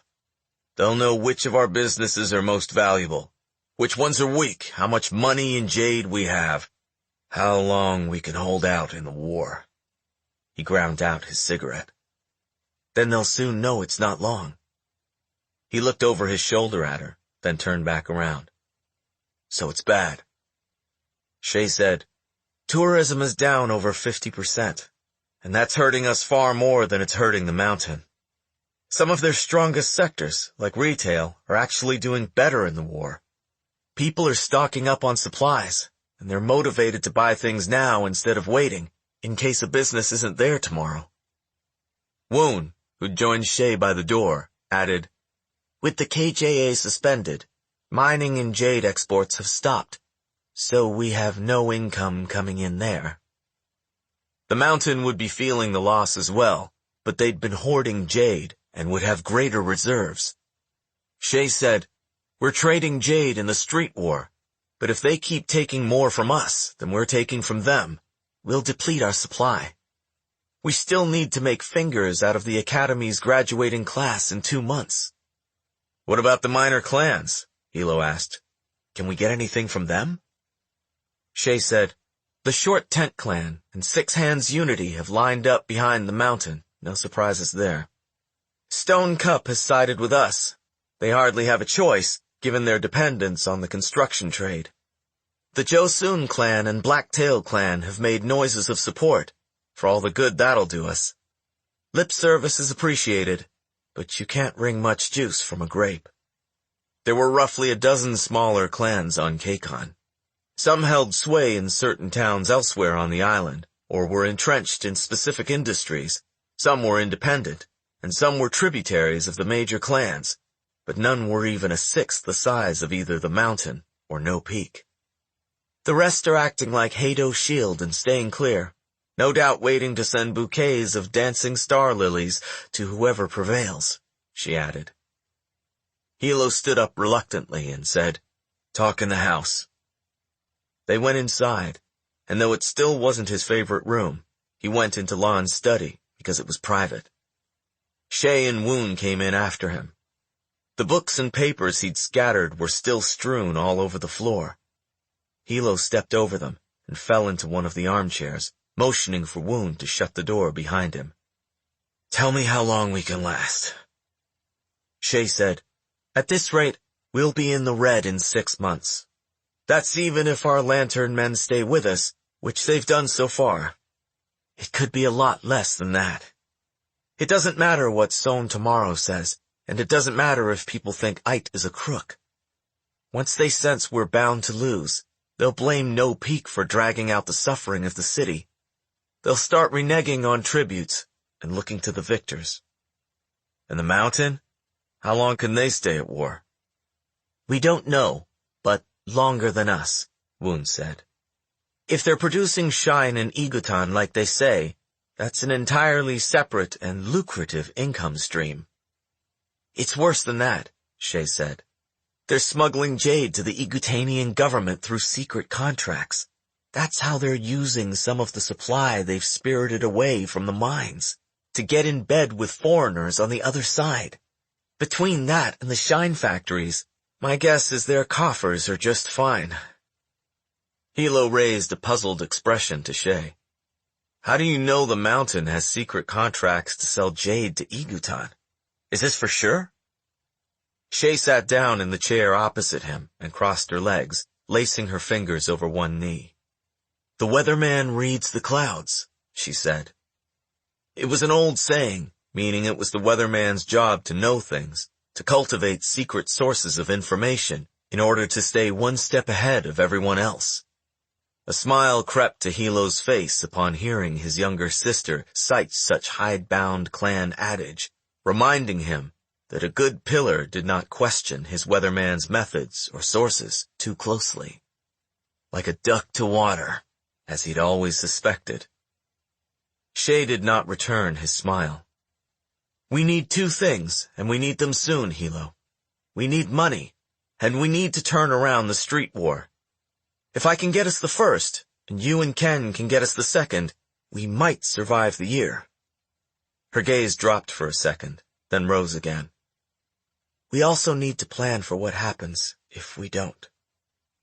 She was right to bring it up, but Hilo slouched farther down in the chair, leaning his head back and closing his eyes. "Not now, Shay. We're not there yet." "We may be soon," she said. "I said not now," Hilo repeated. "Leave me alone for a while."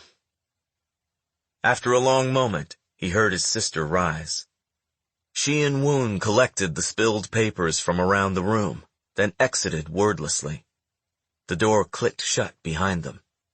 Hilo remained motionless, with his eyes closed. He considered, with a dispassionate calm that was quite unlike him, the possibility that he was outmatched. If he failed and was killed, they were the same thing as one would lead to the other. No Peak would likely perish with him.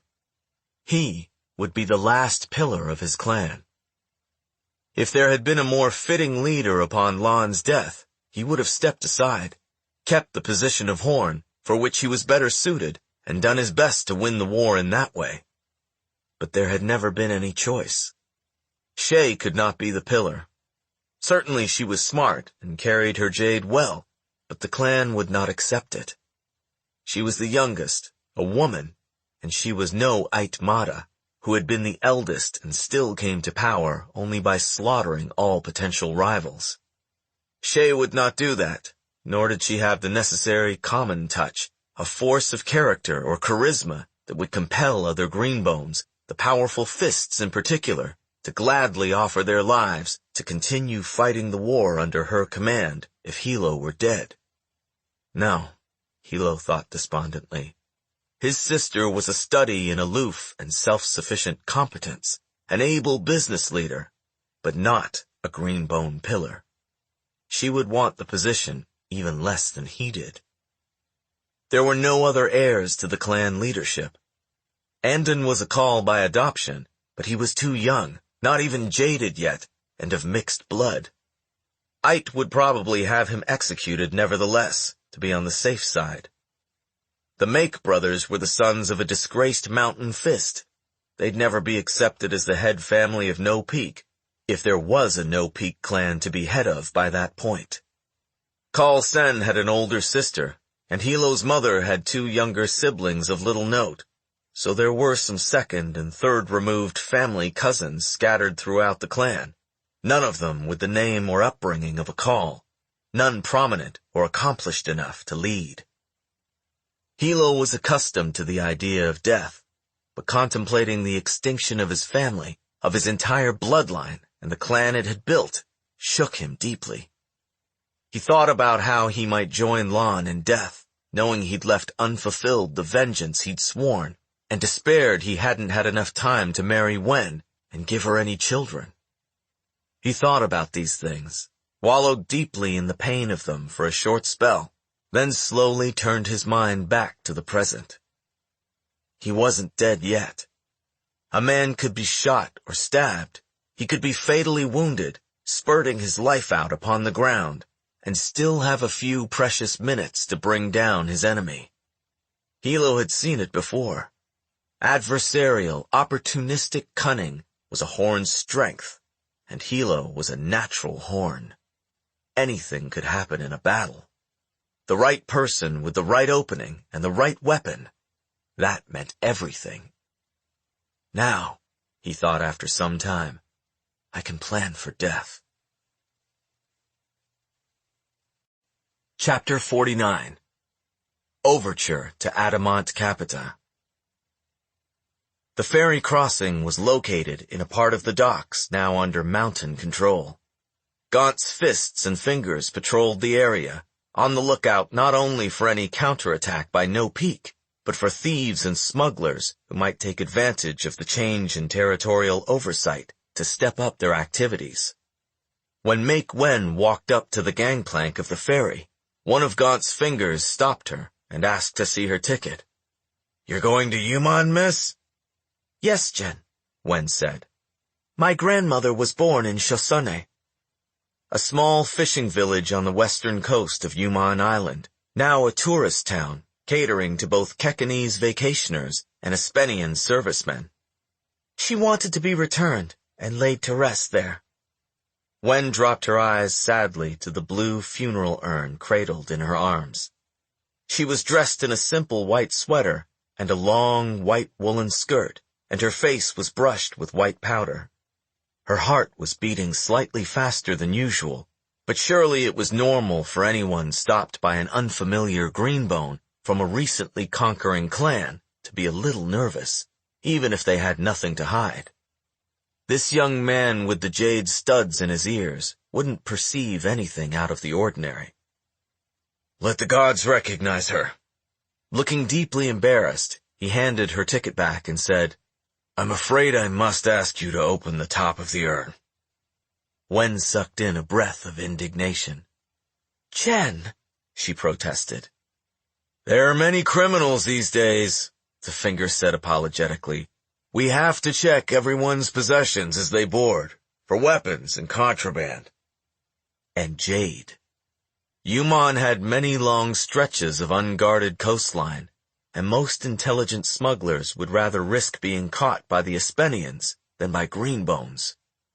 Jade scavenged in a clan war and ferried out of Janloon by boat could find its way to the Tun mainland or the Uwiwa Islands. Wen cast a look of deeply convincing insult at the mountain finger, but let her gaze drop quickly. She lifted the glazed lid of the vessel and allowed the man to peer inside. If he touched the urn, or took it from her to examine it, all was lost. They would not kill her, not right away. The mountain would find out who she was and use her against Hilo. Wen thought, "I'll hurl myself into the harbor." Both she and the urn would sink to the bottom. The young man said, "Go ahead, miss. Forgive my disrespect to you and your grandmother." He stepped aside to let her board the ferry. Wen replaced the lid of the funeral urn and walked up the gangway onto the boat deck. Her face, resettled in an expectedly solemn expression of filial mourning, betrayed none of her relief, just as her body exuded no jade aura. She saw the mountain finger tug his right earlobe as she passed, but it was to ward off any spiritual ill will he might have accrued from examining the remains of the deceased, and not because he knew she was a stone-eye. Wen held the urn closer to her chest. She no longer cared how heavy a stigma of bad luck she carried, not if it shielded her and served a purpose. Her deficiency was like a misshapen object, undesirable and unattractive in isolation, that made perfect sense when set in the right place. The other people on the boat, commuters, day trippers, tourists, kept a considerate distance as she took up a seat near the bow. The ferry whistle blew shrilly, and the vessel pulled away from the dock. With satisfaction, Wen watched the waterfront recede. She could have chartered a private boat instead of risking this ferry crossing, but then there would be a record with the make name on it, one that might be examined if she was stopped and searched by a Coast Guard patrol. This was more anonymous, the personal risk worth the potential gain. When Wen disembarked at the small harbor on Yuman Island an hour and a half later, there was a car waiting for her. Shay had arranged it for her ahead of time. Yuman Island, like Little Button, was not part of Janloon proper, but while Little Button was a minor independent municipality, Yuman was essentially run by the Espenians. As soon as the car began driving through the small town streets, Wen saw shops with signs written in 2 languages, currency exchange booths displaying the current conversion rates between Kekanese Dien and Espenian thalers, shiny foreign chain stores and restaurants, and most conspicuously of all, Espenians on the streets, in and out of uniform. Wen felt as if she'd arrived in another country, some place that was a hybrid of Kakon and what she imagined Espenia would be like. Of course, one often saw foreigners on the streets of Janloon these days, but nowhere near as many as there were here. Yuman Island held 25,000 Espenian military personnel, a fact that most Kekanese seemed content to ignore so long as they remained ensconced on this rocky and wind-blasted volcanic stump of land. The clans did not control this place, but so close to Janloon, they were far from without influence. The driver of the plain gray sedan that picked Wen up opened the door for her respectfully and did not ask any questions during the drive. Wen rehearsed what she would say when she arrived. She had not, to her great regret now, learned much of the Espenian language, and as the car drove past airfields and vistas dotted with silos and wind turbines, she spent the quiet minutes rolling the unfamiliar sounds around in her mouth, repeating what Shay had instructed her to say. "Sir, what is your name?" Wen asked the driver. The driver glanced over his shoulder at her. "Me? My name is Seydu." Mr. Seydu was a ruddy man with a short beard and calloused fingers. Wen never forgot a name or face, and she filed Seydu away in her memory. According to Shay, the man was the son-in-law of a luck-bringer who worked directly under Hame Tumashan and could be counted on to stay quiet. "What do you do, Mr. Seydu?" Wen asked, giving him a smile warm with true curiosity. "I'm an electrician," said the man. Is that a good business to be in? Pretty good, Mr. Seydu said, relaxing somewhat. Wen suspected that when he'd been told to pick up a representative of the clan at the ferry dock and speak of the task to no one, Seydu had imagined he would be driving an intimidatingly high-rank greenbone such as Hilo or one of Wen's brothers. Do you do a lot of work for the Espenians? Yes, a lot, Mr. Seydu said. They have many facilities here and are always needing work done. I have 3 apprentices now, and am looking to bring on a 4th. The Espenians pay well, always on time and in thalers. You must be very busy. I appreciate you troubling to drive me. Mr. Seydu made a dismissive motion, any remaining tension leaving his shoulders. It's no trouble. One should always provide a favor when possible. Different foreigners come and go, but the clans will always be here. Wen smiled. Do you speak Espenian well, Mr. Seydu? Enough to get by. Not as well as my daughter. She wants to go study in Espenia, but I wouldn't trust her to live alone in that country. Espenian men, they do whatever they want, and there are no repercussions. Will you practice a little Espenian with me now, as we drive? An hour later, Mr. Seydu's car pulled up to a gate set in a tall chain-link metal fence, topped with security cameras, and signed with large red anti-trespassing notices. Behind the gate was a sprawling cluster of low, gray-green buildings. The flag of the Republic of Espenia whipped loudly in the island's stiff breeze. Mr. Seydu stopped the car before they reached the guard box. Wen got out and walked the rest of the way, holding the blue cremation urn in front of her.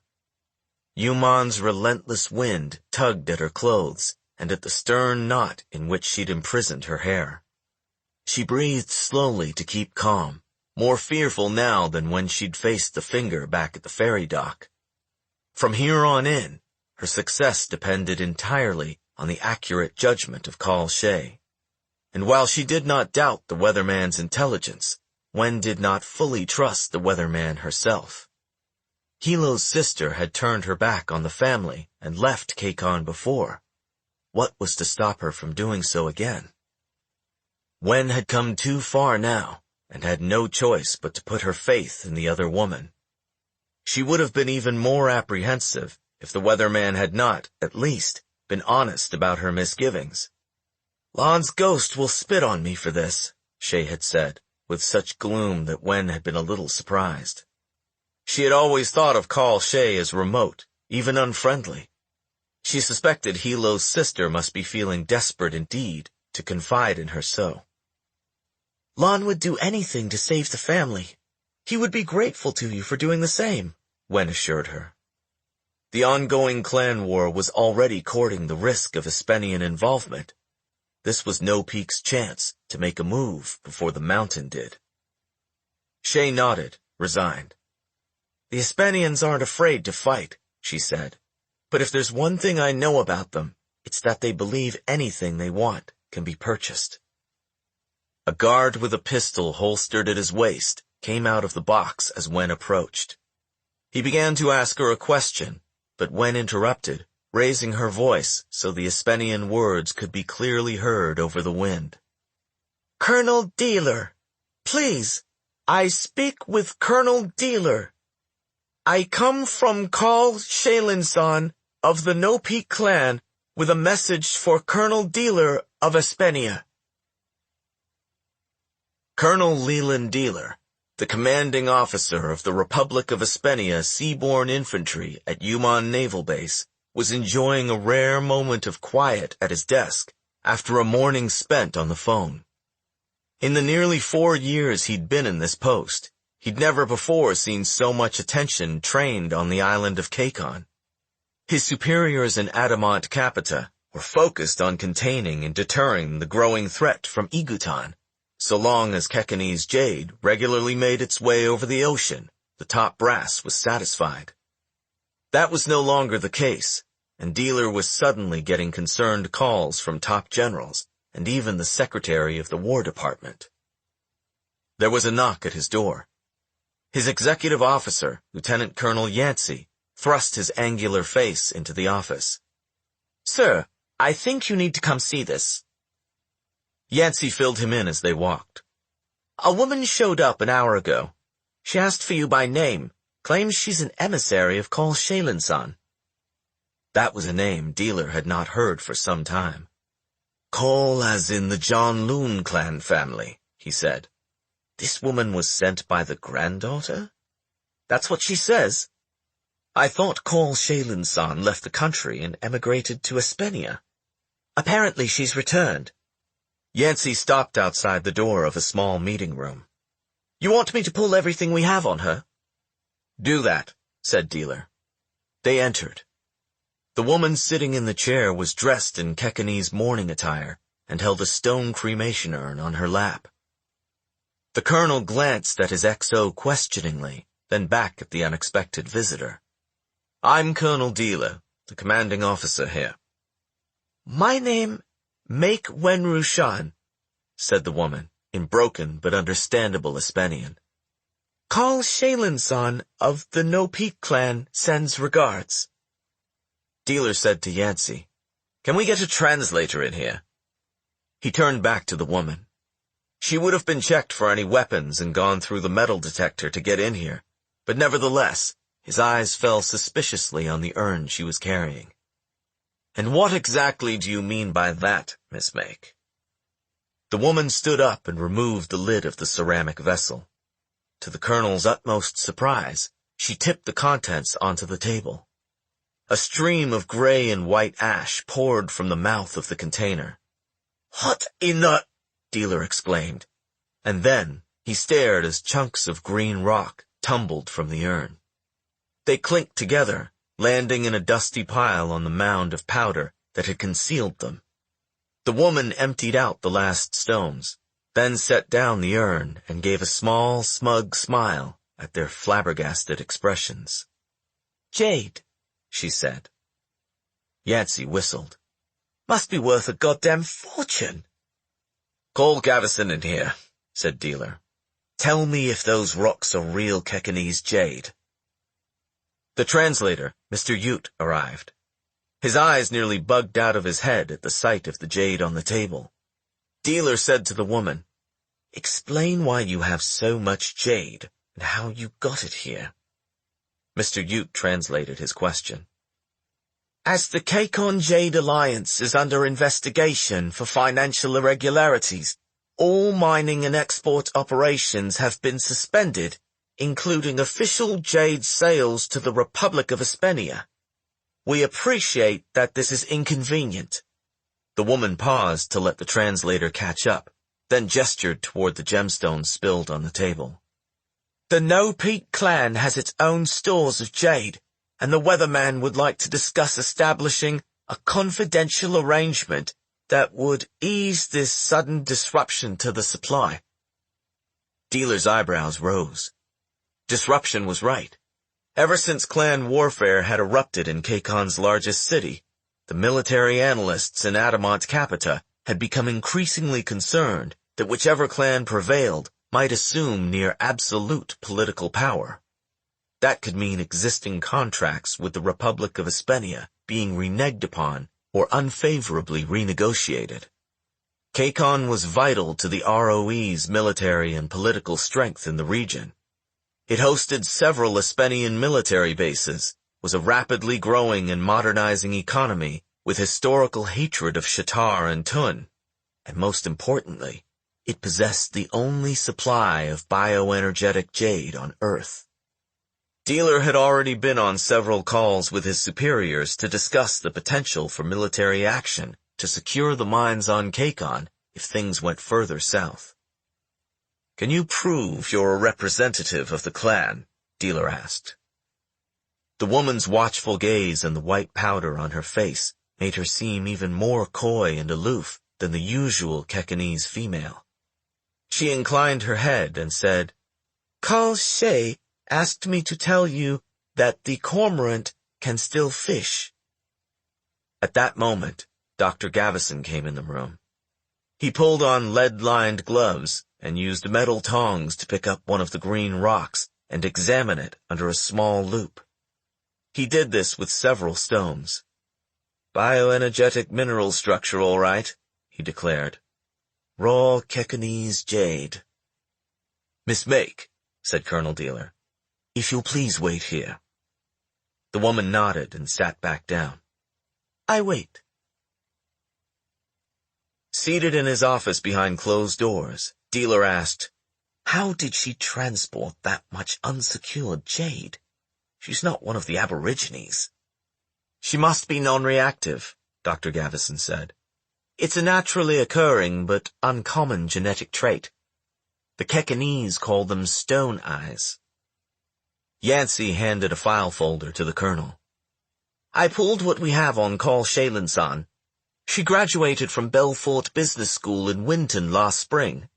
Not only is she back in Janloon, she became second in command of the clan when her eldest brother was assassinated a couple of months ago." Dealer flipped through the pages in the file. There were records and photos of Kaul Shaylin-san from 5 years ago. As a local informant to the ROE, she'd done a few impressive and useful things for the Espenian military, provided information that would have been difficult or impossible to garner otherwise. Dealer had crossed paths with her only once, but he recalled her as an alarming individual, a young woman wearing more jade than a whole Navy Special Ops team. It had made him wonder if the ROE couldn't recruit more of these killers to their side. "Sir, did you notice her code name? Cormorant." "The cormorant can still fish," Dealer said, repeating the emissary's words. He recalled now that Kaul's work for them had caused some commotion at the time. Orders had come swiftly from diplomatic higher-ups to terminate her status as a human intelligence asset. That wasn't to say ties couldn't be renewed if circumstances had changed. "What of this Make woman? Do we know anything about her?" "Nothing," said Yancey, "except that she has the same family name as 2 of the top clan members.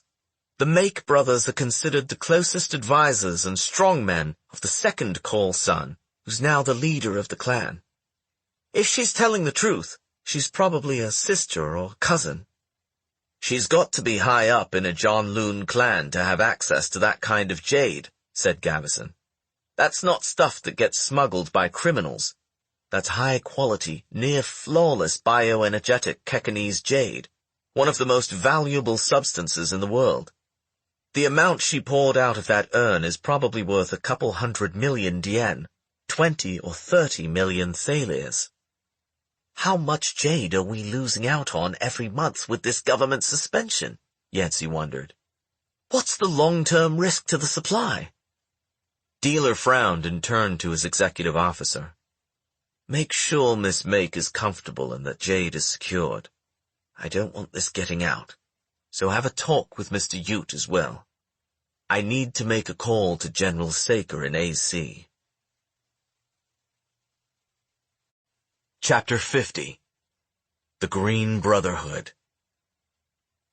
The severed head of Lot Penshugon was delivered to the Kaul estate in a vegetable crate. Hilo's howls of rage rang through the courtyard. No one, not even Shay, dared to try to comfort him. It was the third of his fists who'd been ambushed, murdered, and beheaded in the past 3 weeks. Lot Pen had not been a pleasant man in life, but Hilo counted him as one of the clan's most tireless and fearsome lieutenants, a man who, with the right word of encouragement, would do anything Hilo asked of him, without question. The loss of each good fist, Lot, Niku, and Trin most recently, but also Goon, Obu, Mito, Ase, Ronu, and Sato, felt to Hilo like a personal wound delivered by Gaunt Ash directly. The methodical bastard was bleeding out no peak, killing each of Hilo's men before he came to Hilo himself. It was some hours before Lot's jade-stripped, bullet and blade-torn body was recovered and reunited with his head. It was Make Ken's job to go in person to pay respect and funerary money to Lot's family, but this was one responsibility of the Horn that Hilo refused to relinquish. When the two of them arrived, Lot's wife fell upon the ground with noisy sobs. To be honest, Hilo was not entirely sure if the weeping wasn't as much relief as grief. He didn't imagine Lot would have been an easy man to live with. Ken pressed the white envelope into her hand, assuring her that her husband had given his blood to the clan, and the clan would always see to the family's needs. She need not fear her children ever going hungry or homeless. Hilo saw 4 children, a toddler, a 6-year-old boy, a girl of about 10, and Lot's teenage son, Andon's classmate from the academy, standing blank-faced with his younger siblings gathered around him, still in academy uniform from having rushed home upon news of his father's death. Hilo knelt in front of the small children. "Do you know who I am?" he asked them. The girl said, "You're the pillar." "That's right," Hilo said. "I'm here to tell you that your father's dead. He died because he swore an oath to me to defend the clan against its enemies. That's often the way of our kind, to die in this way. I lost my father before I could walk, and I lost my older brother only a few months ago. It's okay to feel sad or angry, but you should feel proud as well. When you're older, when you've earned your own jade, you can say, 'I'm a son or daughter of Lot Penshagon,' and other greenbones will salute you with respect because of today." Then he stood and spoke to Lot's son. "Are trials over at the academy?" The young man roused his attention to Hilo slowly, as if emerging from a waking stupor. "Yes," he said at last. "We finished yesterday." Hilo nodded. The graduation ceremony wouldn't occur until after New Year's festival week, once final ranks had been determined and graduates had declared which oaths they intended to take. But accepting ceremony, the boy was a man now, the head of this Green Bone family. "I'm sorry you won't be celebrating the end of trials or the new year." Hilo's voice held an undercurrent of sympathy, but it had the rough tone he would take with any of his own men under formal circumstances. "A representative of the clan will be here soon to help arrange your father's funeral.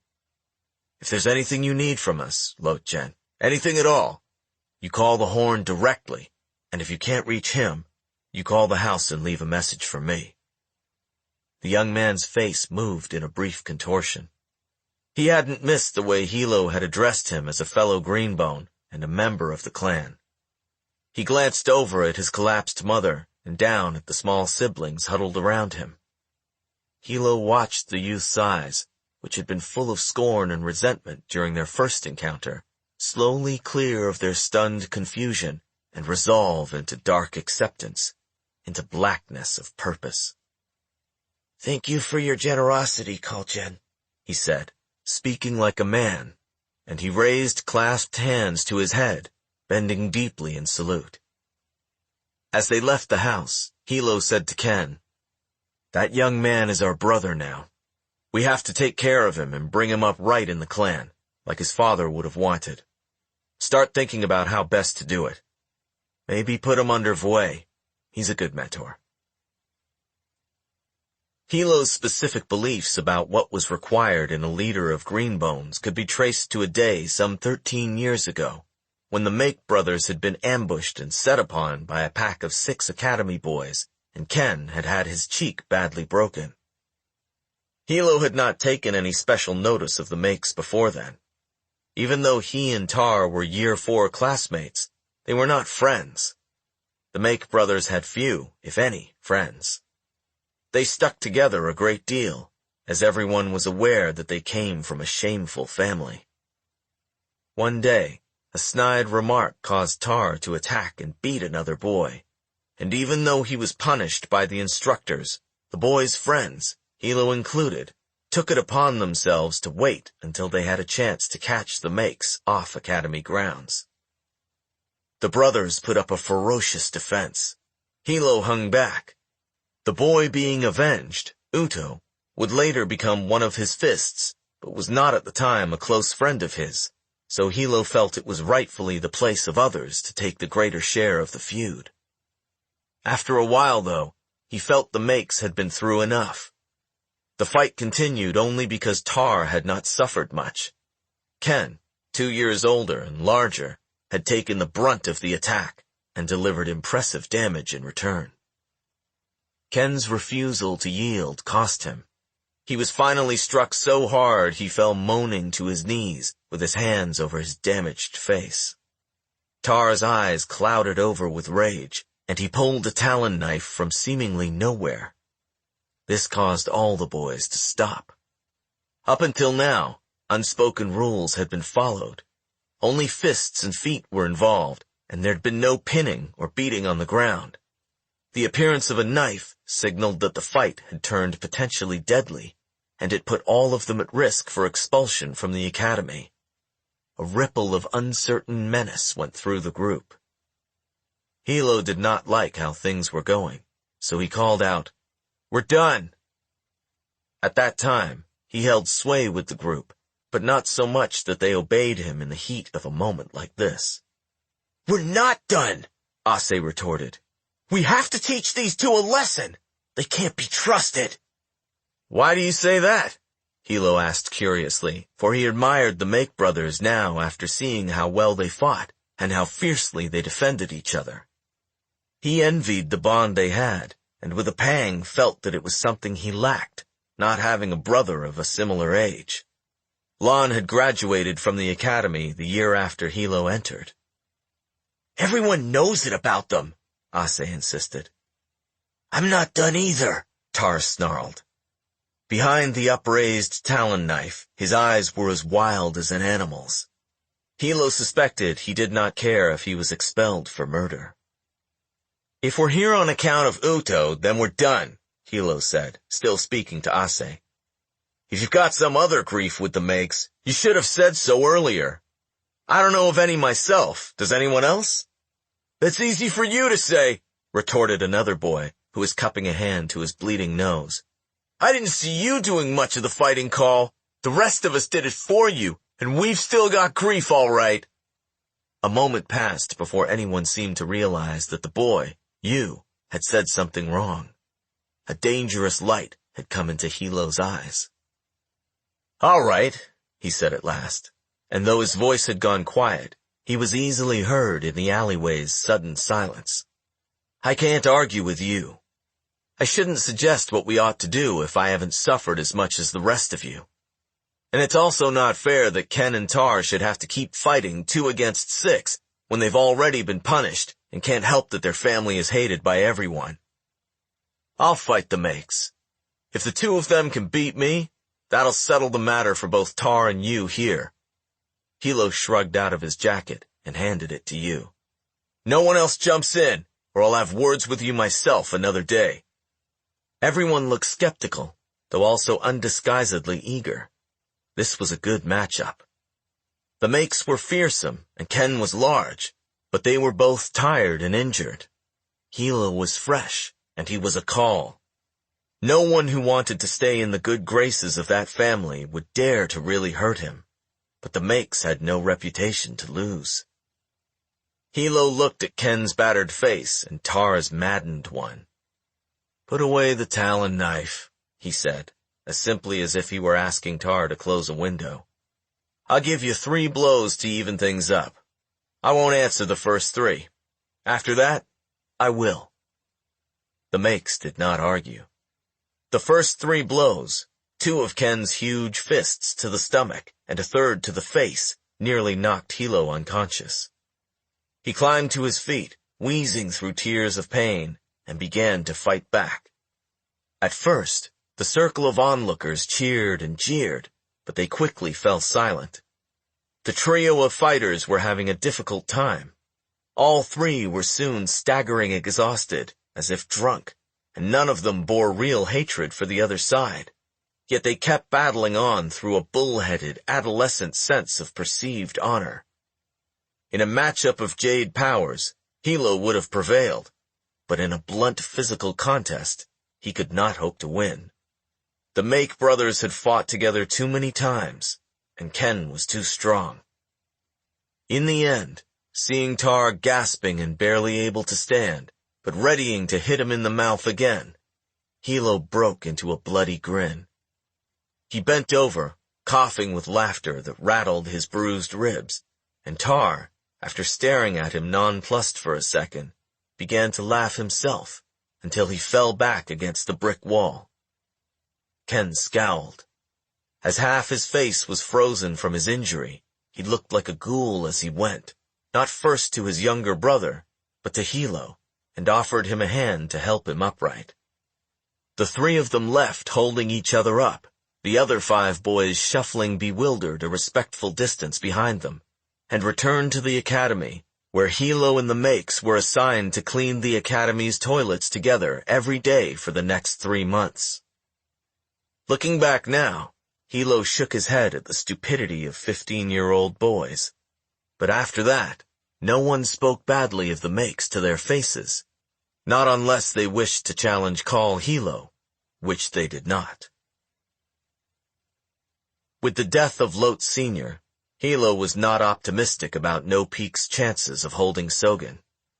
Most of it was already lost, and the violence was spilling into Old Town, which only a few weeks ago he would have counted as a No Peak stronghold. He strategized gloomily with Ken in the car as they drove to the Kong Lady, which had become one of the clan's primary meeting locations and was constantly occupied by the Horn's men. Hilo personally preferred the food in the double-double, but there was fire damage to the kitchen, and no point in repairing it during a street war when they might lose the property again. They arrived to receive another terrible shock. One of the fingers rushed through the door and down the front steps as soon as they stepped out of the Duchesse. "It's Aten," the young man gasped, his face a sickly hue. Trembling, he led them into the betting house and down the stairs. The silent crowd of fingers in the hallway parted, pressing against the walls as Hilo and Ken came through. Aten was lying, moaning, on a black leather sofa in the basement lounge. Both of his arms were missing, chopped off, the stumps at the shoulders cauterized. Someone had brought Dr. True. The portly Green Bone physician was bent over, hands on the man's chest, channeling into him. Aten wept. "No! Stop! Get off me!" twisting his armless torso to try to push the doctor off. As Hilo stared down, shaken at the sight, Dr. True stood and wiped his perspiring brow. "That should keep him alive until he gets to a hospital. An ambulance is on the way." "Hilo-jen," Aten sobbed, and Hilo crouched next to him. "Help me, please. He wouldn't give me a clean death, wouldn't even give me the respect he at least gave Lot and Sato. He sent me back alive to give you a message." Hilo bent near Aten's face. "What was God's message?" Aten's gray eyes burned with fury. He looked as if he'd spit, if only he could sit up. "I don't want to say it, Hilo-jen. It's insulting, not even worth you hearing." "That disgraceful piss drinker crippled you for this message," Hilo said. "Tell me what it is, Aten. I promise on my brother's grave I'll take Gaunt's jade for you." Still, the man hesitated, his bloodless face slick with sweat. "Gaunt says he'll give you until the end of New Year's Day to surrender yourself. If you do, he'll grant you a death of consequence, on your feet and with a blade, and let your family bury you with your jade. The rest of No Peak will be spared, if they can choose allegiance to the mountain or exile from Keikon." Aten drew a difficult breath. "If you refuse, Gaunt promises to keep sending you the heads of your fists, and he'll do worse to Anden and Sheijen than what he's done to me. He means to burn the Torch's house to the ground and destroy the clan completely." Aten saw murder sweeping across the pillar's eyes, and he lifted his head in sudden urgency. "End my life, Hilo-jen, and take my jade for the clan. I'm useless to you now. I'm a green bone, a fist of No Peak. I can't live like this. Please." Ken made an inarticulate noise of agreement behind the pillar. Hilo's fog of wrath cleared long enough for him to lean forward and place a hand on the man's brow. No, Eitan. Right now you're humiliated and in pain. You shouldn't make the decision to die in this state. All you're missing are your arms. There are good prosthetics these days. The Espenians make them. You still have a sharp mind, and your training, and your Jade abilities, and a wife. You have a beautiful wife, and a baby growing in her belly. You shouldn't die if you can help it. She can't see me like this, Eitan sobbed. I can't let her. Hilo turned to Pano, the finger who'd brought them in. Go tell Eitan Gen's wife that he's been hurt. Make sure she stays at home until he's ready to see her. Get her whatever she needs, comfort her that it'll be all right, but make her stay at home. Go, now. He turned back to Eitan as Pano rushed off to do as he asked. You should live to see your child be born. And wouldn't you like to be alive when I tear the jade from Gaunt's body on your behalf? Uncertainty slackened Eitan's face. Hilo said, A new year is around the corner, so I'll tell you what. Give it 1 year so you can see these good things coming to you. At the end of this next year, if you still want to die, come talk to me. I'll honor your wishes myself without question. I'll see that you're buried with your jade, and that your wife and child are taken care of. Tears rolled from the corners of Eitan's eyes and pooled under his head on the black leather under the bright lights of the casino. Do you promise, Hilo-Gen? On my brother's grave, just as I said. Slowly, Eitan's breathing eased. His jade aura calmed, the shrill spikes of desperation and pain ceasing. When the ambulance arrived, Hilo stepped away to let Dr. True and the paramedics take the man away. Ken went out to speak to the ambulance driver to make sure the fist was taken straight to Janloon General in the Temple District and not any of the lesser hospitals. When Ken returned, Hilo asked everyone else in the room and the hallway to leave. They did so in a solemn hush. Hilo poured 2 shots of Hoji from behind the bar and put one of them in front of Ken. Drink, he said, and downed his own glass. The liquor burned his throat and warmed his stomach, settling his taut nerves. When Ken set his glass down, Hilo said, Shame on you, Ken. It was a good thing I was here. Ken was taken aback. What did I do? You would have killed Eitan like he asked. Seemed like the merciful thing to do. It was what he wanted. To make his wife a widow and for his child to be fatherless? No, what he wanted was his dignity. I promised him that. Now we don't have to bury another fist. We've lost too many people as it is. He rested his forehead in his hands for a moment. 9 of his best fists slain, and 1 horribly maimed. Dozens of his fingers dead or crippled. Hilo looked up at Ken. I expect you to honor my promise to Eitan if I'm not alive to do it. You need to tell Juen about this, Fue too, so one of them can honor it if you're not alive. Ken nodded, but he looked frustrated. It was unlike him. He was usually stalwart, even in dire situations. It was Tar who would show his emotions, who would vent on behalf of both of them. Now, however, Ken's soldierly composure was visibly fissured. He understood all too well how badly the war was going, and how that failure could in large part be laid at his feet. The elder Make's tired face was rigid with the baleful desperation that Hilo remembered so well from that first memorable encounter when they were both teenagers. I wouldn't have thought of saying what you did to Eitan just now, Ken said in a gruff voice. I can't do what you do, Hilo-Gen. You have to learn to be the horn. I'm giving you a hard time, I know. If Lon were here, he'd be tearing into me for everything I'm doing wrong as Pillar. But he's not here, Ken said, and Hilo heard the resentment, realized that Ken saw the difficulty inherent in his position so long as every Jade warrior in the clan still looked to Hilo as the true horn when he entered the room. There was nothing to be done for it, though, not with the stakes so high. He had confidence that given autonomy and time to find his footing, Ken would be more than capable as horn. But Hilo was also grimly aware that he couldn't afford to step away right now, A wartime horn needed not only the respect, but the love of his men, needed empathy in addition to cunning and resolve. As No Peak's position became increasingly dire, it became more and more important that the Green Bones saw him among them and kept faith. "Soon I may not be here either," Hilo said somberly.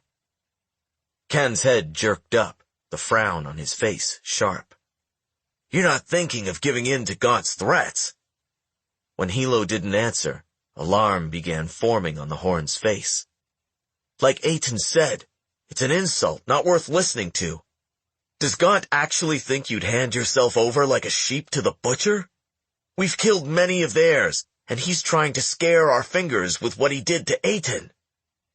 "Maybe," said Hilo, but he didn't think Gaunt was so superficial. No, the man must be aware of the important fact that Shay had told Hilo and that Ken did not yet know. Based on respective clan resources, the mountain would eventually win the war. But it would take time and be bloody and costly to both sides. The mountain would be a weak and gutted victor by the end, perhaps unable to manage all its territories or maintain the support of its lantern men and the royal council. Smaller tributary clans might break away.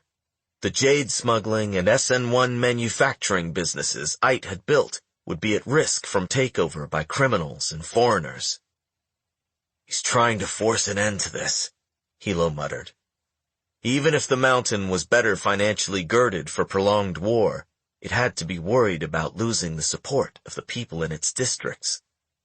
Ordinary jadeless citizens need not fear being active targets of Green Bone violence, but sometimes there were collateral casualties, and property and economic damage were inevitable. Once the Academy graduates joined No Peak in the spring, the conflict would surge further, and the city would suffer more. On top of that, given public censure from the audit of the Kakon Jade Alliance and the pending passage of oversight legislation, the mountain surely wanted to secure victory soon. Once it did, Chancellor Sohn would be out of power, and Ait Mada could pressure the Royal Council to drop the issue. "Look at me," Hilo thought wryly, "actually thinking about all the political bullshit." Perhaps he was learning, gradually, to be a pillar after all. Too little too late, though. Politics moved slowly, and blades moved fast. "Gaunt won't intimidate us with crude savagery," Ken insisted, pouring them both another shot of Hoji. "Every greenbone down to the lowest finger would give his life for you, Jen. Gaunt wants a quick victory? He won't get anything of the sort." Hilo had never shied away from any fight, and he was willing to wage a long and brutal war if that was what was required to overcome his enemies. But if defeat was on the inevitable horizon, then he held no pointless desire for any more of his fists or fingers to lose their limbs or their jade. He would value a clean death for himself and his loved ones. It was, in truth, not so bad a trade Gaunt was offering him. The idea of dying for the clan was not rhetoric to Hilo. The clan was an extension of family, in some ways more family to Hilo than his own kin. He had never known his father. His mother had loved Lon. His grandfather had loved Shay. Hilo had found his place in the world among peers. That was where his expressiveness and daring were valued. Now the clan was relying on him in a very real and personal way. Ken and Tar, his other fists, like Juen and Vue, poor Aten and Sato and Lot, who deserved their vengeance, all the way down to the fingers like Pano and that kid Heijo, who'd unflinchingly risked his life by going into the factory at Hilo's command, and future clan members like Lot's son and Andon. He asked them all to offer up their lives for the Brotherhood. He would never ask less of himself. Hilo swirled his glass and drank, then took the bottle and put it behind the bar before Ken could reach for any more. A horn could never afford to have his wits addled. "Ken," Hilo said, "if I die, you'll want to avenge me and take back my jade from Gaunt or whoever kills me. That's natural, but I don't want you to do that. I'd rather you took care of Wen. Make sure she has a good life, a good home. That's more important to me, even if you have to leave Keikon, even if you have to turn. Ken was aghast. I would never swear oaths to the mountain. Never!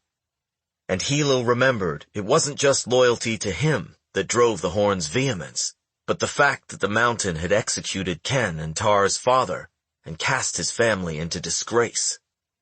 The horn's voice shook as he said, Why are you talking like this, Hilo-gen? Hilo said, I just want my wishes to be clear. Then he walked to the door. We need to talk to the guys upstairs. They're waiting for us. And then we'll drive to see Aiton's wife before we go to Sogan to sort out who will take Lot's place there. Third Interlude. Baijen's Triumph. In Kekanese religious mythology, old Uncle Jenshu, the one who returned, had a favorite nephew named Baijen, who remains the country's most well-known and revered ancient hero. Stories of Baijen, the courageous Green Bone warrior, have been told to Kekanese children for hundreds of years, and more recently, comic books and films have recounted his adventures and deeds.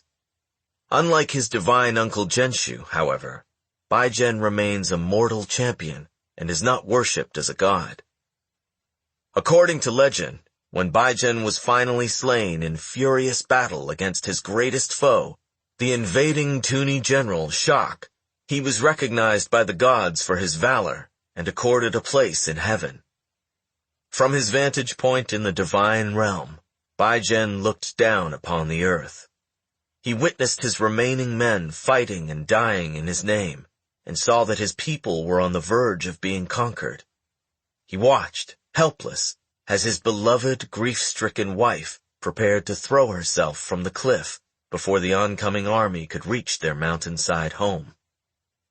In a panic, Baijen begged the gods to allow him to return to Earth for one night and give up his place in heaven to another. At first, his request was refused, but Baijen was immovable in his pleas. He wailed and beat his head on the steps of the Jade Palace, refusing to be deterred until Yato, the father of all, taking pity on him, agreed. The fallen warrior fell at the feet of the gods and wept in gratitude. That very night, he returned to Earth, sweeping over the battlefields littered with bodies, and entered the tent of the Tuni general. He burst in upon his shocked enemy, and, laughing in triumph, killed him where he stood in his underclothes. In accordance with the pact Baijen had made with the gods, the soul of General Shak flew to heaven. Baijen, the savior of his people, was left to roam the earth as an exiled spirit for all eternity. Green Bones have an old saying, pray to Jenshu, but be like Baijen. Chapter 51. New Year's Eve. Preparations for New Year's week were muted in Janloon. The city expected few out-of-town visitors this year, and locals were not in a festive mood. The two major clans, which normally each donated a considerable sum to public celebrations and charitable events during this season, were too besieged to arrange anything except minor community functions in their largest and most securely held districts. On every New Year's Day in Janloon that Shay could remember, the Kaul family, led by their grandfather and later by Lon, would be out in public in the temple district, lighting fireworks, handing out candy coins to children, and accepting a stream of well-wishes from lantern men. This year, she and Hilo sat alone at the patio table in the courtyard of the Kaul house, where they'd spent all night in discussion. There was almost nothing left to talk about now. Shay watched the rising sun smear the clouds with streaks of red over the roof of the house. In 48 hours, she might be the short-lived pillar of a clan in its death throes. Her duties at that point would be relatively simple. see to the proper burial of her brother, the safety of her remaining family members, and a somewhat orderly transition of power in exchange for a swift and honorable death for herself. Minimizing further bloodshed would be the most difficult part. There would be those who'd rather fight on, no matter how hopelessly. She was in possession of sealed letters from Hilo to each of his top fists in his own handwriting, should it come to that. She'd leave the more difficult conversation with the makes to Hilo. After a spell of silence, Hilo said, "I haven't thanked you for giving Wen that new job." "It was no trouble," Shay said. "She gave me a good idea of what she wanted." Wen's official new job was working for the weatherman's office as a design consultant on real estate development projects. It required a fair amount of travel. "I'm glad to see the two of you getting along," Hilo said. "I've gotten to know her better." Hilo smiled faintly. Shay thought he looked weary and a little distant. How these past months had eroded the boyishness of his face, damaged the ease and openness of his manner. He said, "The family was hard on you at the time, but now I'm glad for your Espenian connections. I don't know how you pulled it off, but however you did, I'm grateful." He squinted into the sunrise. "You said we needed two things to survive, money and a military victory. You delivered the first one, faster than I could get the second. You always were one up on me like that." She wished they could think of something else, some other way. Hilo's decision was awful. She told him so several times. But in the end, he was the pillar, and also the horn, in spirit, if not in title, and she had no basis on which to argue, no superior plan, or more cunning ruse like she'd had on Poor Man's Road. She'd done all she could, more than she could ever in good conscience admit to either of her brothers, to diminish the mountain's advantage over them, but it was still not enough. This might be their only chance, and at last she agreed they had no choice but to take it. "This is a terrible gamble," she said. "So was you meeting with Ait." Shay's face jerked up. When he saw that he'd unbalanced her, the smile on Hilo's face broadened, and he looked more like himself. "Have you been spying on me?" Even now, he could surprise and aggravate her with his arrogance. "Having Khan follow me around again?" Hilo's smile fell off his face. "Khan Yu is dead. He was killed at the Twice Lucky when Gaunt and his men took it." Shay stilled. She tried to connect the face of her handsome young neighbor to Hilo's deadpan words, and realized that the vague sorrow she felt was the barest portion of what Hilo carried. In recent weeks, he had seen many of his fists and fingers killed. "Let the gods recognize him," she said quietly. Hilo nodded, his eyes sad. "I haven't had anyone following you," he assured her. "Just a lucky guess is all, though I see I'm right. I figured Ait would contact you, that she'd try to convince you to kill me." He shrugged one shoulder. "It makes sense. It's what I would do if I were her." Shay sat back. "You never brought it up. You weren't even worried?" Her brother laughed a little. "Oh, Shay, if you decided to betray me, what could I do? What's the point of life if you can't even trust your own kin?" He kicked her foot under the table, a teasing, childish gesture. "For you to hand my head over to the mountain, you must really hate me. I must be such a terrible brother that I deserve to die. So there was nothing to be done about it." That was the way it was with Hilo. It always came down to the deeply personal for him. Shay stood up. "I need to move. I'm stiff from sitting for so long. Do you need to go, or will you walk in the garden with me for a few minutes?" "A few minutes," he said, and got up to accompany her. Wen was right. The garden was the most beautiful part of the Kaul estate, and she'd never really paused to appreciate it.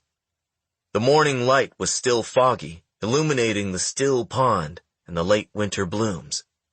Bright pink cherry tree blossoms draped over dense shrubs, laden with sprays of small white berries. Hilo crushed one of them between his fingers. "If you play your cards right, I might let you out," he said. "Exile wouldn't be so bad for you. There's plenty you could do elsewhere." Faint bitterness in his voice. "I'd feel better about it." Shay thought of the meeting she'd had with Ait Mata in the sanctum and how it had ended. "No," she said with grim confidence. "I don't think that will happen."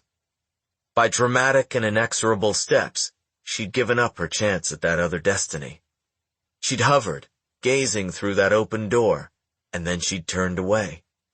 She was surprised to find, even faced with the probability of ruin and death, that she felt no great regret. At first, her decisions had been about herself. Then they had been about honoring and avenging Lon, and in the end, they had been about more than that.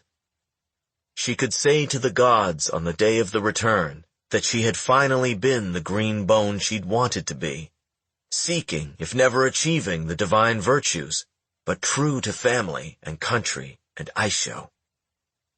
She and Hilo kept walking, in a more companionable silence than she suspected they had ever before shared in their lives. She didn't want to break it, but then she pictured Lon sitting on the stone bench in front of the pond, watching the lazy carp and the rainbow sparrows that flitted on the birdbath rocks. She might not have another chance to settle her mind on this. "There's one last thing I need to ask you," she said to her brother. "Ait told me she didn't order Lon's death, that no one in the mountain has claimed responsibility." She waited. "Hilo, where is Lon's jade?" Hilo's gait did not break, but his steps slowed until he stopped and turned to face his sister. His face, bathed in shadow from a passing cloud, was suddenly unreadable. "I buried him with it." Shay closed her eyes. When she opened them again, she felt them prickling with unexpected tears. So Ait had been telling the truth. No Greenbone would have left Jade on the body of a slain foe. Her brother had not been killed by an enemy warrior. "His death was an accident," she whispered in anguish. "It was no accident." Hilo's voice was cutting. He took a step toward Shay, his aura flaring harsh and bright in a tempest of sudden emotion. She'd never seen him look more dangerous than he did in that single step. He spoke with slow, deathly intensity. "There were 2 machine guns on the pier, and a dead man, a teenager. Ait and Gaunt sent at least 2 men after Lon that night. One of them got away, and if I'm still alive when Tar finds him, I'll force a jade stone down his throat and bury him alive to die slowly of the itches. Don't doubt, not for a single second, that the mountain killed our brother." "By sending a couple of jadeless thugs?" she cried. Hilo's breaths were growing hard, as if he'd run some great distance. He took hold of his sister by the arms, his grip fierce, though she didn't resist, only stood limply, staring at him. "Lon was weak that night, Shay. He'd been badly hurt by Gom in the duel at the factory, but he didn't let on. He was carrying too much jade, trying to stay strong in front of the clan. I ordered an autopsy done that I never told anyone about. There was shine in his blood, Shay, too much of it. Shine! Lon hated the stuff. He would never have taken it, but he must have thought he had no choice." He released her abruptly and stepped back, his eyes black coals of implacable hatred. "The mountain always intended to conquer us. They broke us down, threatened and hounded us, ruined a good peacetime pillar like Lon. It doesn't matter what happened that night. They're the reason he's dead. I'll risk everything tomorrow to set straight that score." "You misled me that day," Shay said, but there was no anger in her words, only bitter grief and acceptance. She felt, strangely, that it all made sense in a perfect and terrible way. It only confirmed in her mind that the will of the gods was a conspiracy of many things. People laid the tracks of their fate, yet were helpless at the same time. They'd all played their part in this, them and their enemies. The mountain didn't even know Lon was dead when we attacked Poor Man's Road. We were the ones who came down from the forest first. We slaughtered 21 unsuspecting people. Misled you? Hilo's eyes were pits. Never. You came back on your own, Shay, without a word from me, and thank the gods you did. As for those people, they were green bones. No green bone is unsuspecting of death. Chapter 52. From Now Until the Last. That afternoon, Hilo went into the house and changed into his best suit. On his way out, he paused in front of the closed door of Kaul Sen's room. Ohm saluted and stood aside to let him enter, but Hilo didn't go in. He stared at the blank door, perceiving his grandfather's slow but steady heartbeat beyond it, his raspy breath, the weak texture of his aura, so shadowy now that he was down to almost no jade at all. The old man was napping in his chair. He's tolerable when he's asleep, Hilo thought. As stunned and enraged as he'd been, and still was, Hilo admitted that the act of giving Jade to Doru to enable the traitor to escape was the most himself that the torch had been in months. Sneaky and subversive, unbending, righteous in his principled fury. Right now, it wouldn't surprise Hilo if the patriarch claimed the final victory in misfortune of outliving all his grandchildren. Hilo put a hand on the door, but could think of nothing to be gained from going in. He turned and went down the stairs, exited the house, and walked the short path over to the Horn's residence. When Wen opened the door and saw him dressed so formally, she backed away from him and put her hands to her chest, bending as if in pain. She trembled as he stepped in the house and put his arms around her. "You've decided to go," she said. "Yes," he said. "We have to be married today." Even though he'd prepared her for this possibility, she let out a desolate noise and sagged against him slightly. "This isn't how I'd imagined it at all." "Me neither." He pressed the side of his face to the top of her silken head and closed his eyes. "I was imagining the biggest banquet and the best food, a live band, and you, looking lovely with your hair done up and walking with your hand on my arm in a long green dress. Or red. I like red just as well. I'd especially like it if the dress had a high collar in a traditional style that's elegant and modest, but then also had a slit up the thigh to show off what a sexy piece you are." "I already picked out the dress," she warned him. "Keep it hidden," he said. "Don't show it to me yet. We might still have everything we planned for. The banquet, the guests, the music, everything. Later." "We will," she said. "You'll come back after you've done what you need to." He smiled and kissed her on the brow, touched by the certainty in her voice. "I will," he said. "But no matter what, you'll be safe. Shay has Espenian connections. I don't know how she managed to do this, but she's arranged visas for you, your brothers, Granda, and Andon. She'll get all of you out of the mountain's reach." "Ken and Tar won't go," Wen said. "I've ordered them to. They can't stand the idea of running, but in this case, they're sure to die if they stay. Better to live for a chance to settle the score later. You'll have to remind them and hold them to my orders if it comes to that." "If it comes to that," Wen said. "I don't think it will." "I don't think so either," he assured her. "It's still important, though, that we get married today, just in case." "Just in case," she agreed. She rubbed the gathering of tears from her eyes and stepped out of his embrace. "I'll get changed. Give me a few minutes." He sat down in the front room and waited, thinking, as he looked around, that this really was a nice house, that he would have enjoyed living in it with her, the way it was now. Wen returned a few minutes later, wearing makeup, a soft, pretty blue dress, and a pearl necklace and earrings. Hilo smiled and stood to offer her his arm, and they went out into the courtyard to be wed. Judge Leto, a man well trusted and paid by the clan, had been summoned to officiate the marriage. Ken and Shay stood as witnesses.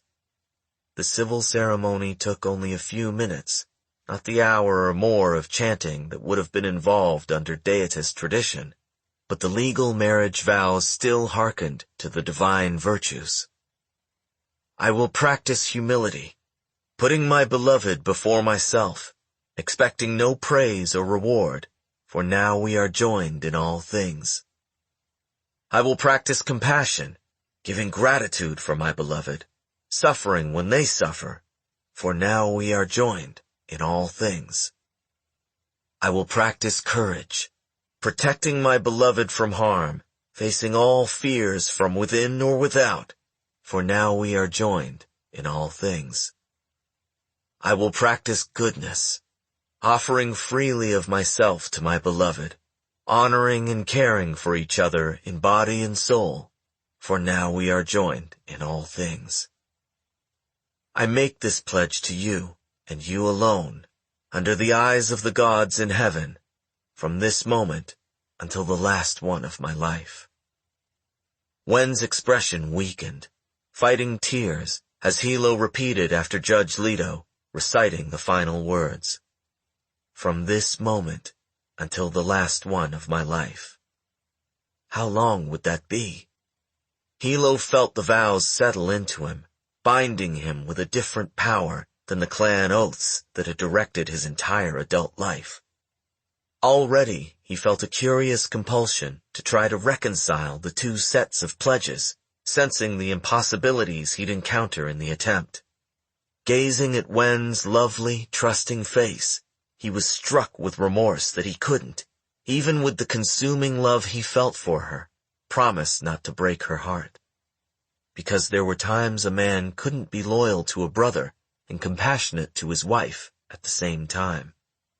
A Jade warrior couldn't truly be joined in all things with his beloved, not when he'd promised his blood to the clan. Wen took a steadying breath and said her vows with a strength that made him admire and appreciate her all the more. Ken stepped forward to tie their wrists together with strips of cloth, right to left on each side as they faced each other, and Shay placed the cup of Hoji in their joined hands. They both drank from it, then poured it on the ground to call forth good luck. Judge Leto pronounced them married. Hilo knew it was a poor wedding for the pillar of the clan. He was deeply sorry for having robbed Wen of the grand and joyful occasion she deserved. But the important thing was that she was his wife now, and if she became his widow tomorrow, she'd have everything he'd promised to leave her. The mountain couldn't touch assets bequeathed to family members through wills. Wen would have to start up a new life, a safer life, in Espenia.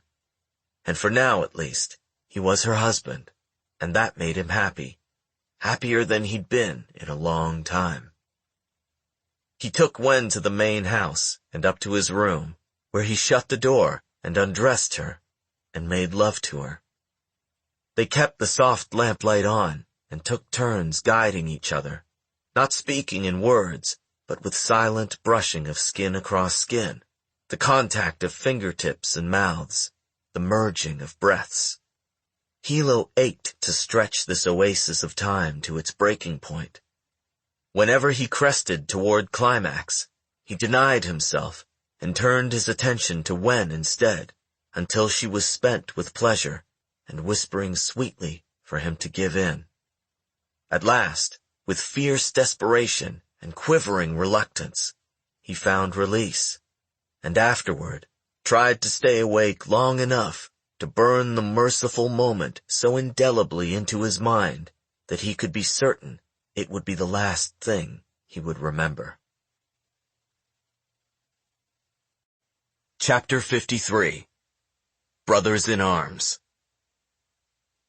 Andon arrived at the Kaul house late in the evening on New Year's Eve. The academy had let out for the holiday week, and throughout the day, students had been departing campus to spend the break with their families. Andon had been slow to pack his bags and leave. The pillar had spoken to him at length the day before, so he knew what to expect when he arrived, but for much of the day, he hadn't felt ready to face what lay next. Instead, he walked the grounds of the academy, trying to soak in the feeling of the home that he would soon be leaving. For many years, he'd thought of the academy as a place of necessary hardship and tribulation, of sweat and chores, of modest meals, little leisure, and unsympathetic masters. Now, though, he realized that it was a haven, a refuge where green bone honor was an untainted goal, the only place where a person could wear jade and practice the jade disciplines in true safety. The 2 weeks of final trials had passed in a blur. After so many years of preparation and feverish last-minute studying and training, the conclusion of academic and martial testing had seemed almost anticlimactic to Andon. He'd been the most worried about his science and math exams, and they'd been the first ones in his schedule. After that, there were no major surprises. He improved marginally on most of his scores from pre-trials, especially deflection. On the last day, he wore his jade and fought 4 of the Academy's Green Bone teaching assistants in a row over 30 grueling minutes. By the end, he was exhausted and battered, but still standing, panting but ready to continue. It was not for nothing that Hilo had beaten him and taught him to always get up again. The masters made notes on their clipboards and nodded in dismissal. Andon had saluted them and walked out of the testing hall with barely more pride and triumph than he might have felt after completing a menial chore like washing the floor. At least that's over with. He would graduate. That was the important thing. These tests weren't real. The real ones were yet to come. When he got to the Kaul house, Andon went straight into the courtyard where the pillar was sitting at the shaded table with the entire family. They were finishing up a New Year's Eve dinner, and the delicious smells made Andon's mouth water. Roast suckling pig, seafood soup, spicy shrimp in sauce, pea shoots with garlic, fried greens.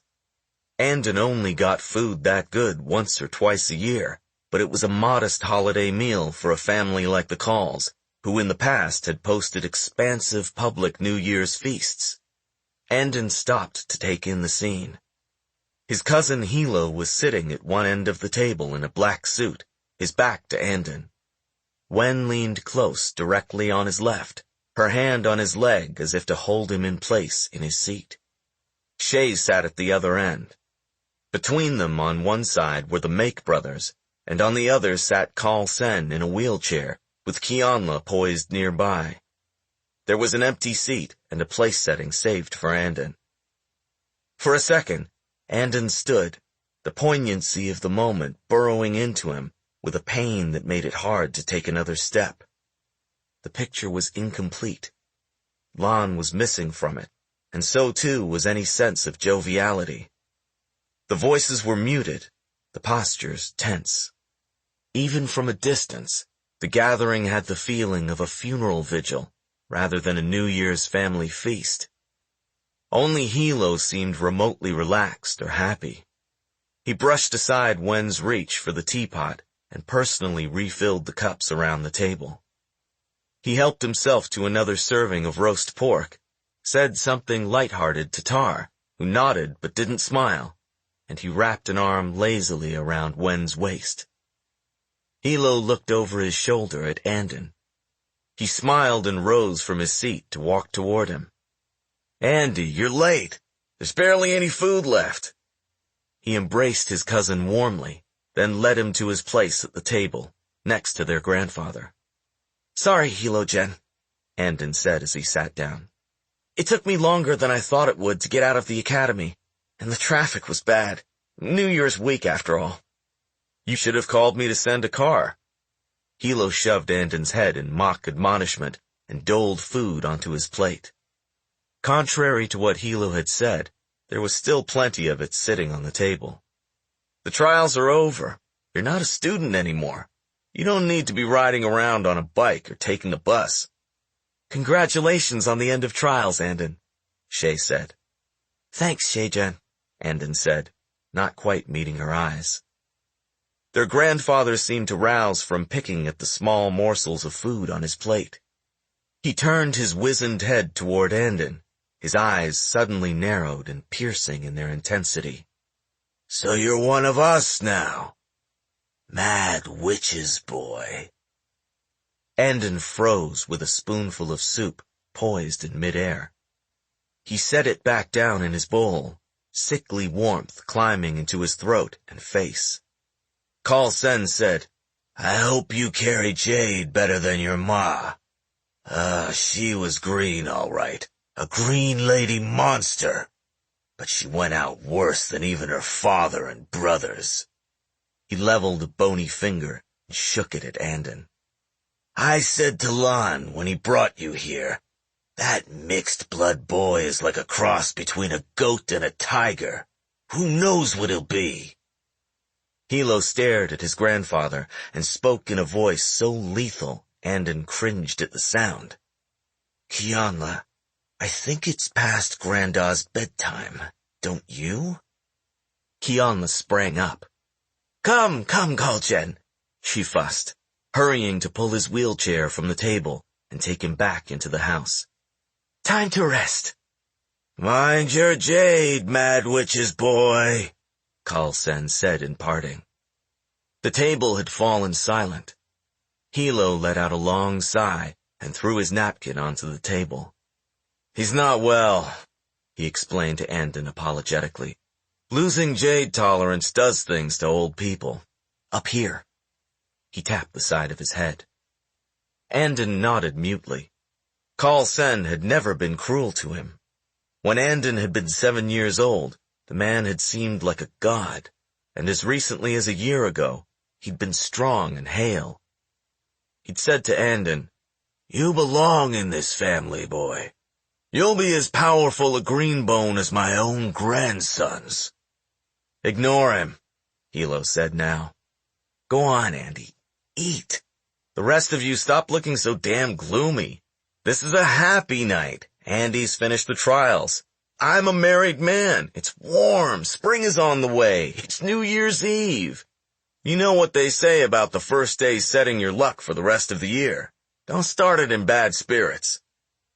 Andon forced himself to chew and swallow. He felt terrible. He'd made things worse by arriving. Putting on a weak but heroic smile, he said, Congratulations on your wedding, Hilo-jen. You look especially beautiful tonight, Sister Wen. Now that's more like it, Hilo said. Thank you, Andy. Wen smiled thinly, but Andon thought she was studying him with a particularly anxious expression. Her brothers, sitting opposite Andon, seemed the most unhappy tonight. Ken and Tar had not spoken a word since Andon's appearance, and when they glanced at him, it was with something approaching resentment. Andon avoided meeting their eyes. It was the place of the horn and the pillarmen to protect the pillar with their own lives. They could hardly be faulted for begrudging Andon his part in what would happen tomorrow. Hilo said, You know what we should have had today? Candy coins. We always had candy coins on New Year's Eve when we were kids, didn't we, Shay? And gradually, limp conversation returned. Andon ate as quickly as he could manage, not wanting to prolong the suffering around the table. Kianla returned to clear the dishes, and the family stood slowly, lingering for a minute, glad for dinner to be over, yet reluctant to leave. Shay came over to Andon and put a hand on his arm. It seemed a deeply apologetic gesture, and Andon knew what she was apologizing for. With Shay so close, he could feel the jade on her, the slightly brittle prickle of her aura, a sensation that had been absent when he'd sat across from her over dinner at the barbecue house, a seeming eternity ago. "I was wrong," she said in a low voice. "I didn't listen to you. I know, Shei-Gen," he said. "You don't have to say it. What you're doing now, I didn't want Hilo to ask it of you. I argued with him about it, told him he was putting you in a terrible position, but he's convinced it's the best chance of saving the clan. I'm sorry I couldn't talk him out of it." "I understand," Andon said. "It's my choice." Hilo whispered something to Wen, who nodded and departed with her brothers. The pillar said, "Come with me, Andy. Let's talk inside." "Should I bring my bag into the guest room?" Andon asked. "Leave it. We'll bring it in later." Hilo led him, not into the main house, but toward the training hall. When they got there, he flicked on the lights, and they blazed to life over the long wooden floor. A cramp took brief hold of Andon's chest. He remembered the last time he'd been in here, the last time he'd seen Lan alive. Hilo slid the door closed and turned to face Andon. The relaxed manner he'd displayed at dinner was gone, replaced with an equally familiar, dangerous intensity. It amazed Andon that his cousin could move between the two states with such speed. "You've had a chance to think about it some more," Hilo said. "You think you can do what I'm asking?" Andon nodded. He felt suddenly as if this was the moment of true commitment. This was where his entire existence had been leading. The pillar was counting on him, and him alone, in the clan's time of need. "I won't let you down." "I know you won't, Andy." Hilo looked stricken for a moment. "We need to prepare for tomorrow, but we should do this right. I'm asking you to act on behalf of the clan, on behalf of me, and that makes you a greenbone of no peak. The graduation ceremony hasn't happened yet, but you're through the trials, so you can take oaths. Do you know them by heart, or do you need me to say them with you?" "I know them," Andon said. He knelt on the floor in front of his cousin and raised his clasped hands to his head. His voice came out strong and steady. "The clan is my blood, and the pillar is its master. I have been chosen and trained to carry the gift of the gods for the good and protection of the people, and against all enemies of the clan, no matter their strength or numbers. I join myself to the fellowship of Jade warriors, freely and with my whole being, and I will call them my brothers in arms. Should I ever be disloyal to my brother, may I die by the blade. Should I ever fail to come to the aid of my brother, may I die by the blade. Should I ever seek personal gain at the expense of my brother, may I die by the blade. Under the eyes of all the gods in heaven, I pledge this. On my honor, my life, and my jade." Andon touched his head to the floor near Hilo's feet. Hilo raised Andon to his feet and embraced him. "Brother," he said. Chapter 54. Be Like Baijen. Late in the day on the first of the year, Hilo and Andon drove into the docks and arrived unmolested at the front of the Twice Lucky shortly before sundown. Hilo made Andon drive. "I want to make sure you don't damage my car on the way back," he said. It had been some time since Lan had taught Andon to drive in one of the family's old cars, and the teen was so nervous behind the wheel of his cousin's prized automobile that he crawled the monstrous sedan like an old lady all the way there, and Hilo teased him for it. "The Duchesse Prisa is a fucking powerhouse, and you're driving it like a pedal cart."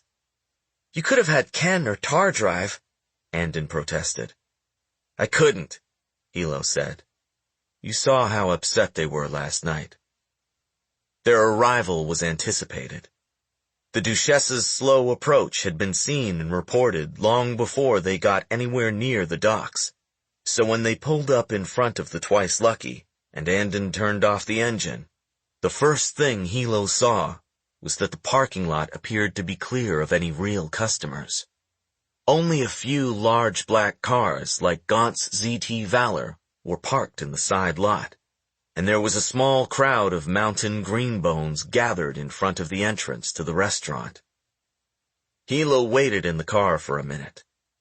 He could perceive the eagerness of the men outside, and the implacable aura of Gaunt Ash rolling like a black boulder through the interior of the Twice Lucky toward the front door.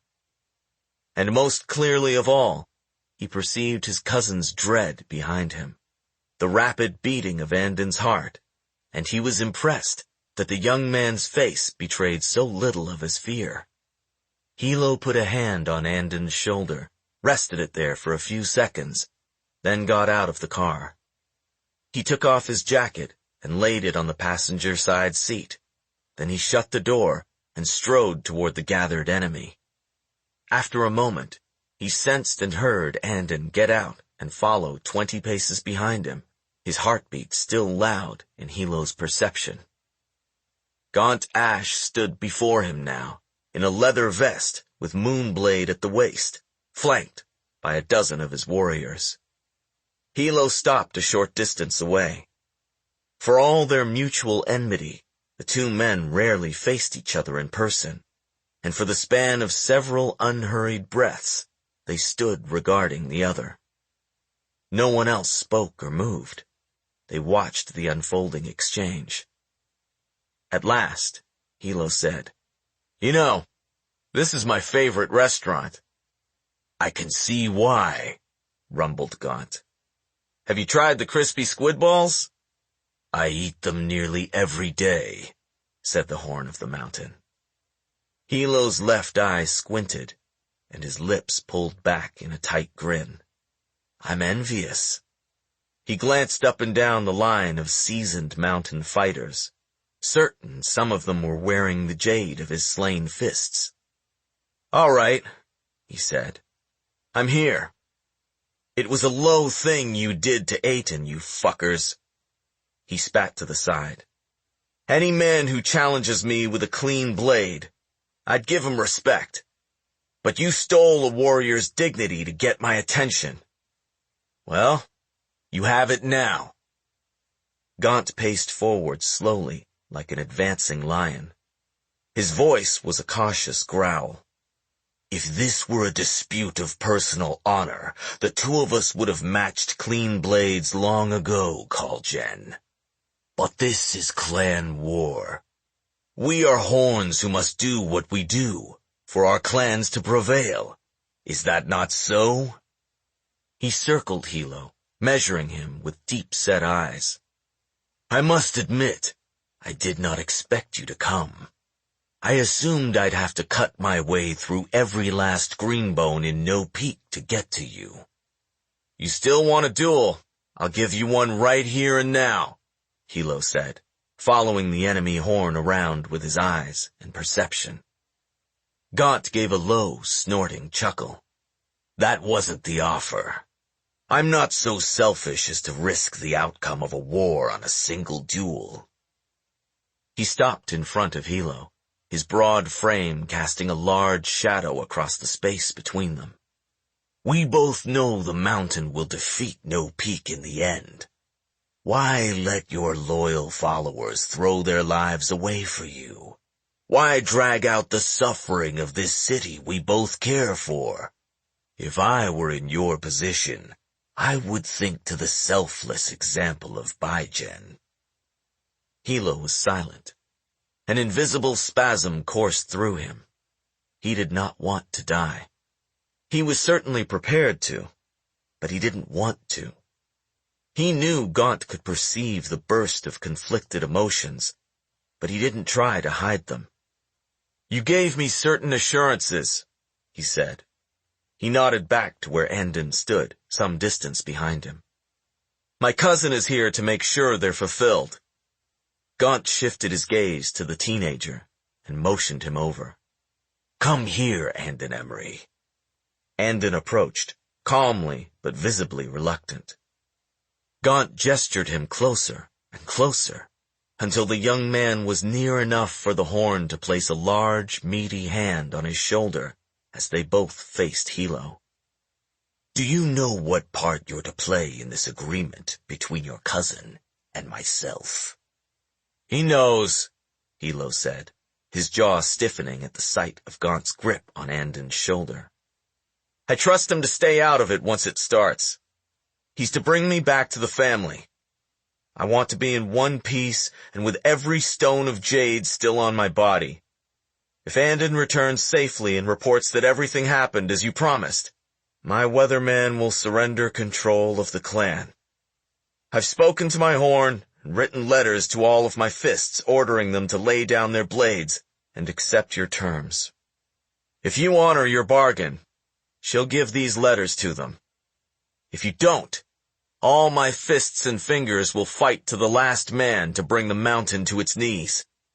You'd destroy us, but the victory would be hollow. Your clan would be crippled, and the city in ruins." Hilo's words held absolute conviction. He meant what he said. "We both know it could go that way, but neither of us is so selfish, Gaunt-Jen. That's why I'm standing here." Gaunt nodded, a grudging respect in his eyes. He released Andon and said, "I give my word that young Andon here won't be harmed or interfered with." "One other thing," Hilo said. "I want you to finish it. I merit a clean-bladed duel, and instead you give me this. The least I deserve in a death of consequence is to not go down in a careless, hacking mess. Do you understand, Gaunt-Jen? I want another horn to give me a warrior's death."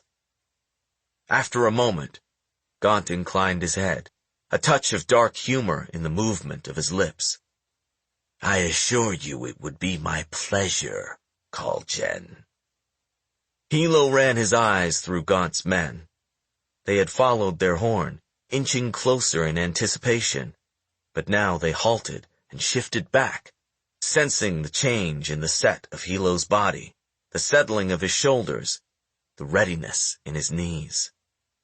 Hilo undid the next two buttons on his shirt and yanked the top of it wide open to reveal the long line of jade pieces studding his collarbone. "Come on, then!" He was suddenly impatient.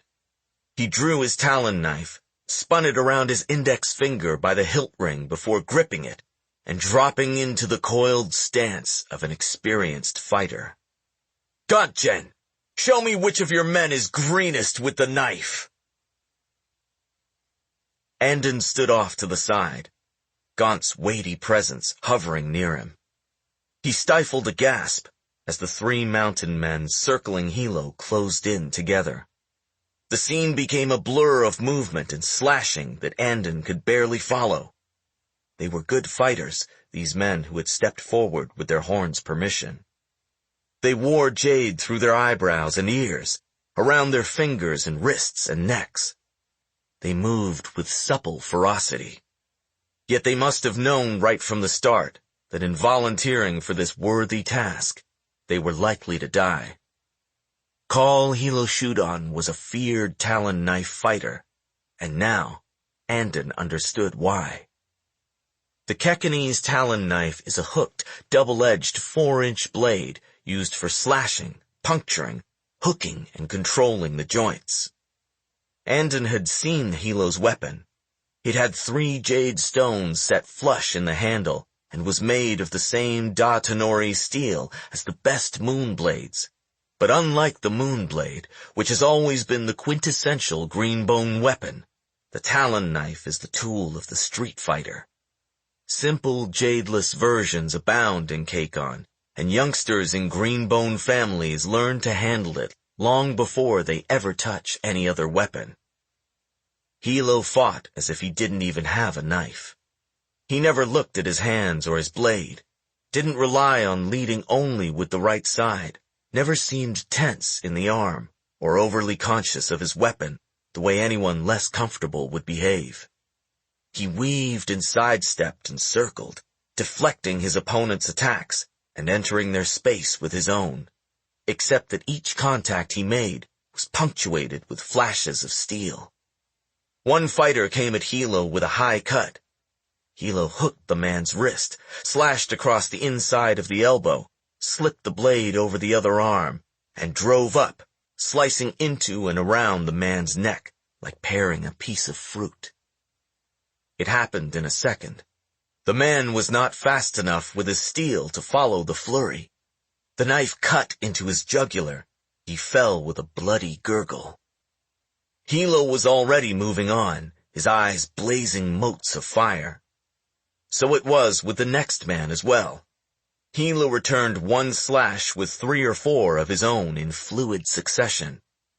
The next opponent caught Hilo across the ribs, and then across the back of the neck. On most people, the talon knife would part flesh effortlessly, but Hilo's steel was nearly as good as Gaunt's was purported to be. Not so much in strength as in fluidity.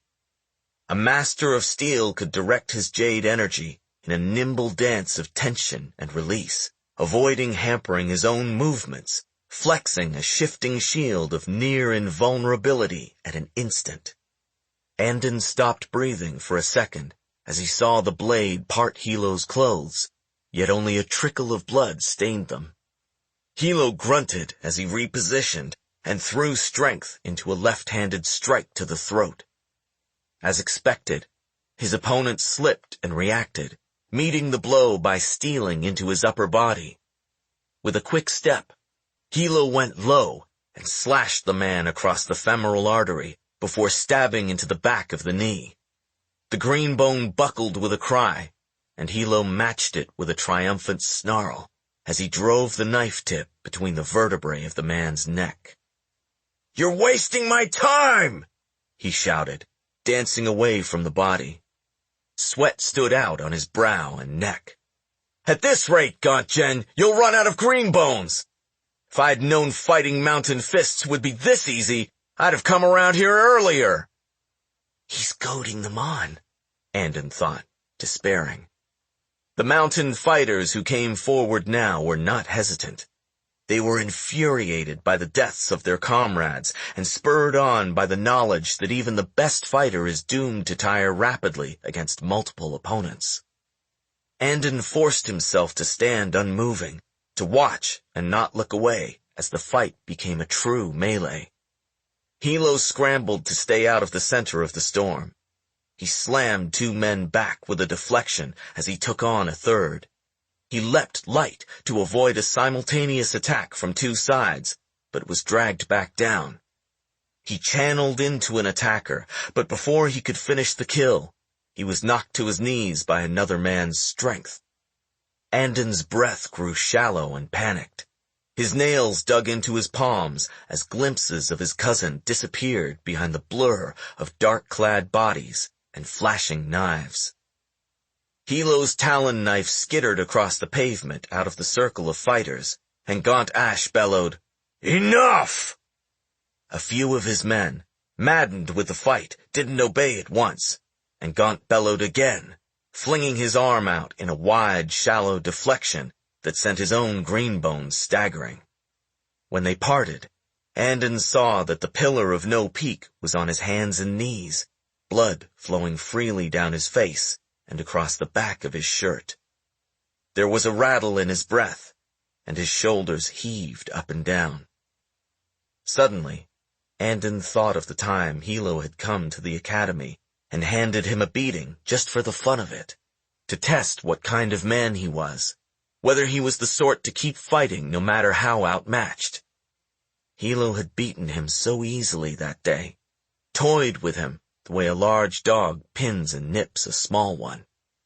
At that time, Andon had never imagined he would see this, the most ferocious of the Kauls, as helpless against his enemies as Andon had been against him. Gaunt strode forward. "Enough!" he rumbled again. "You've taken enough green bone blood today, Kaul Hiloshudan of No Peak. You deserve your warrior's death." Gaunt reached for the hilt of his moonblade, and in that instant, Hilo propelled himself forward like a shot, tackling Gaunt across the midsection. The two men crashed to the ground together. Hilo spat in Gaunt's face. "Did you think I'd offer you my neck like a duck on a fucking chopping block? I'm gonna take you with me." And he raised up just enough to gather his remaining strength for a skull-crushing blow. Gaunt blasted Hilo back with a deflection that knocked the other man flat onto his back. Mountain fighters ran forward to attack again, but Gaunt shouted, "Leave him!" as he sprang to his feet, remarkably fast and light for a man his size. The horn stalked towards Kaul, who rolled to his feet with a groan and attacked again. Gaunt fended off the weakened man's lunge and hit him across the face. Hilo fell, but rose again, and again Gaunt dropped him, this time with a kick that buckled him across the ribs. Andon shook. His eyes, his throat, his chest burned. A wild and vindictively satisfied light had come into Gaunt's eyes, emerging from behind a heavy curtain of stony control. "You are so persistent," he growled with each blow that sent Hilo staggering or collapsing, only to rise again. "You don't know when to stop." With a heaving of strength, Gaunt lifted the slighter man and hurled him bodily several feet. Hilo smashed into the asphalt, and this time he didn't rise. He lay like a broken and torn doll, and his chest barely moved in a gurgling, rasping breath. As Gaunt drew his moonblade, Hilo's head tilted back, and he cried out, "Now!" Andon ran. None of the Greenbones were paying him any attention. He was a teenage student, merely a designated witness to this event. None of them had seen a weapon on him, or sensed even the faintest jade aura. The fear and anxiety they'd perceived in him had seemed only natural. Now he sprinted, his heart a drum in his ears, and flung himself upon his cousin's prone and bloodied form. "Andy," Hilo whispered, and reached out his hand, and from the inside of Hilo's left sleeve, Andon tore out a long string of jade and looped it around his closed fist. 2 days ago, Hilo had had nearly every piece of jade he owned removed and strung onto a thin cord that could be taped snugly against the inside of his left forearm, the arm not drawing attention with a talon knife. He left only the studs on his collarbone, the ones everyone saw, in their usual place. There was no difference in his aura. He still carried every one of his gems against his skin. Now, Hilo's body shuddered violently as his jade was ripped away. Andon's world exploded in a rush of pure energy. It was as if he'd burst out of the confines of his own body. He was everywhere and nowhere. He was crouched over his cousin. He was looking down on himself and Gaunt from above. He was inside the people around him, the pulse of their blood and the throbbing of their organs cavernous surrounding him. His own body was a strange and limiting thing, an odd combination of systems and parts, organic matter, flesh twined around bones, skin and water and brain matter. And he was keenly aware that he was merely that, and much more than that. He was sensation itself. He was conscious energy, energy that knows and manipulates itself at will. Never had he imagined such awareness, such ecstasy of power and feeling. Last night, when they'd rehearsed how it would happen, Andon had tugged at the hidden jade without pulling it entirely off Hilo's arm. They hadn't wanted to risk dangerously weakening themselves with jade rush and withdrawal. Even still, Andon had felt the tingly high of so much jade, more than he'd ever been in contact with before. That had been nothing compared to this. "Don't make a move before I signal you," Hilo had said. "If I die before I can call you, you might still have a chance, but only if Gaunt is close. He has to be close." Gaunt was close now. Andon felt the hitch in the man's motion, instant of complete surprise. Hilo had done a good job keeping all of the horn's attention focused on him, and him alone, rousing his temper to obscure anything that might have made him glance back at Andon. Even the split second of intent between Hilo's cry and Andon's response. The moon blade in Gaunt's hand swung down, but there was indecision in it. The white length of metal fell so slowly, as if the air it parted were thick as honey, and Andon felt the bizarre urge to laugh when he realized Gaunt hadn't slowed down. It was Andon's perception of time that had elongated 1,000-fold. Andon could feel the man's jade aura like a tangible thing that could be grasped with both hands.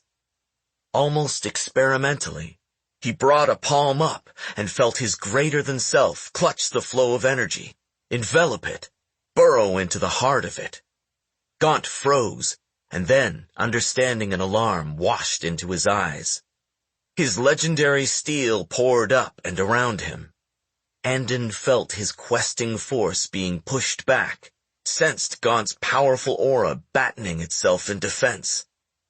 Andon rose to his feet, the string of jade stones clutched in his fist, one hand still reaching out to his enemy, and pushed. His channeling was like an iron spear. It tore through the outer layers of the man's steel and stopped just short, met by impenetrable resistance, unable to go further. Gaunt's eyes bulged. The moon blade quavered as if his entire body was locked in a paralysis of action and reaction. Andon felt his skin tingle with sudden climbing heat. Blood trickled from Gaunt's mouth and nose. Shock and panic strengthened his steel, and Andon felt it expanding inexorably back against him. He could no longer breathe. The force building inside him was such that he felt his eyes and lungs would soon burst. In that instant of desperate stalemate, Hilo pushed himself up in a surge of tenuous strength, driven by supreme force of will alone. He grabbed Gaunt's talon knife from its hip sheath and sank it into the man's side. Gaunt let out a roar of pain. "Don't you remember?" Hilo rasped. "Baijen came back from the dead to kill his enemy." Hilo collapsed to the ground. The remaining mountain fighters sprang forward to help their horn, to cut Andon and Hilo to pieces, but they were too late. The talon knife buried in Gaunt's side had created the needed opening. Gaunt's attention and steel wavered, and Andon channeled with all his force, felt the unbearable pressure inside him release in a violent surge, lancing into the other man's body. Gaunt's heart stopped, his lungs seized, the veins in his brain burst. Andon, unable to block out the cruel clarity of his perception, shared in the sensation of death, felt every terrible spike of destruction as it tore through his enemy's body. Gaunt was dying. He was dying too. As the horn fell, Andon sank with him, mouth open, but unable to make a single sound. Then the storm of death crashed out, and another wave hit.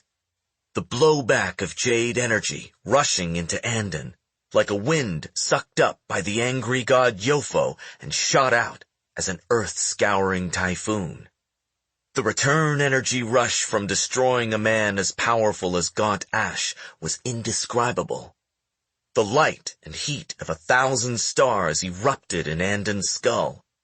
His head rocked back, and he screamed from the very pit of his soul in a terror of agony and ecstasy. He was going to combust. He needed to expend this terrible boiling, this overabundance clawing under the surface of his skin, desperate to escape the confines of his flesh.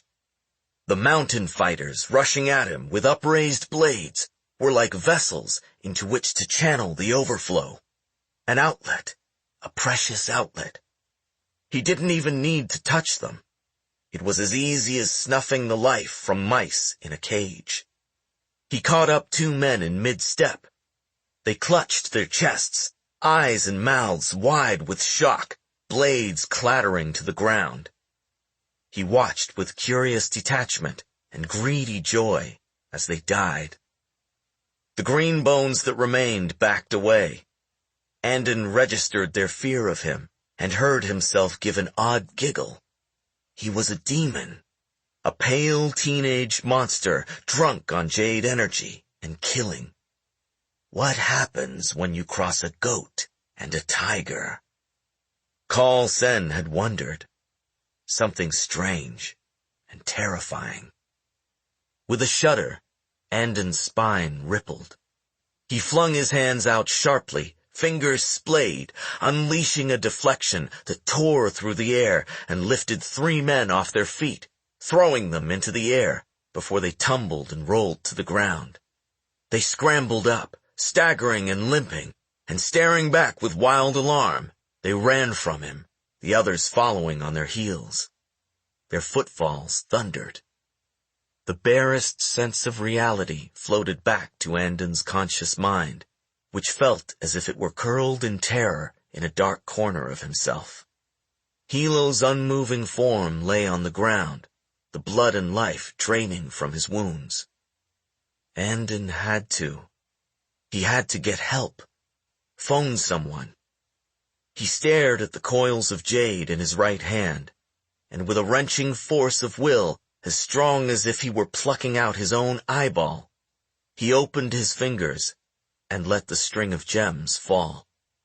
He stood up, took one step, and suddenly the entire world tilted and fell away into sudden blackness, and Andon sank, insensible, to the asphalt next to his cousin.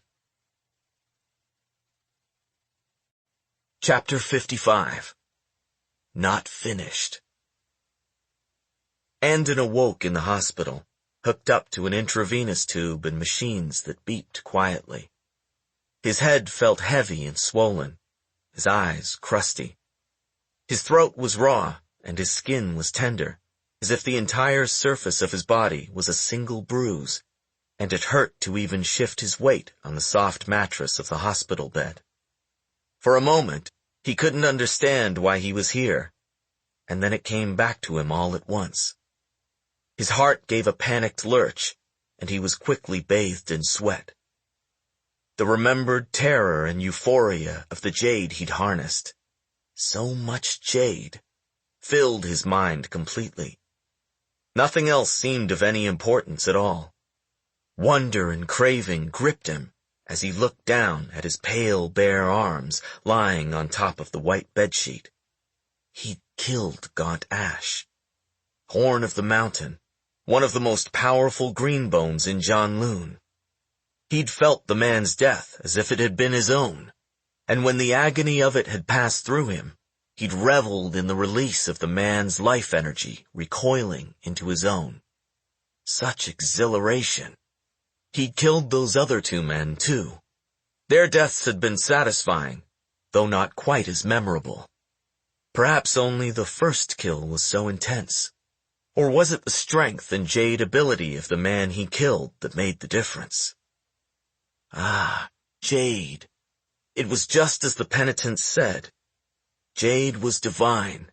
It came from heaven, and it could make men into gods. Andon licked his parched lips, wondering where the jade was now, when he would get to put it back on and feel that way again. And suddenly, he wanted to cry. He wasn't normal.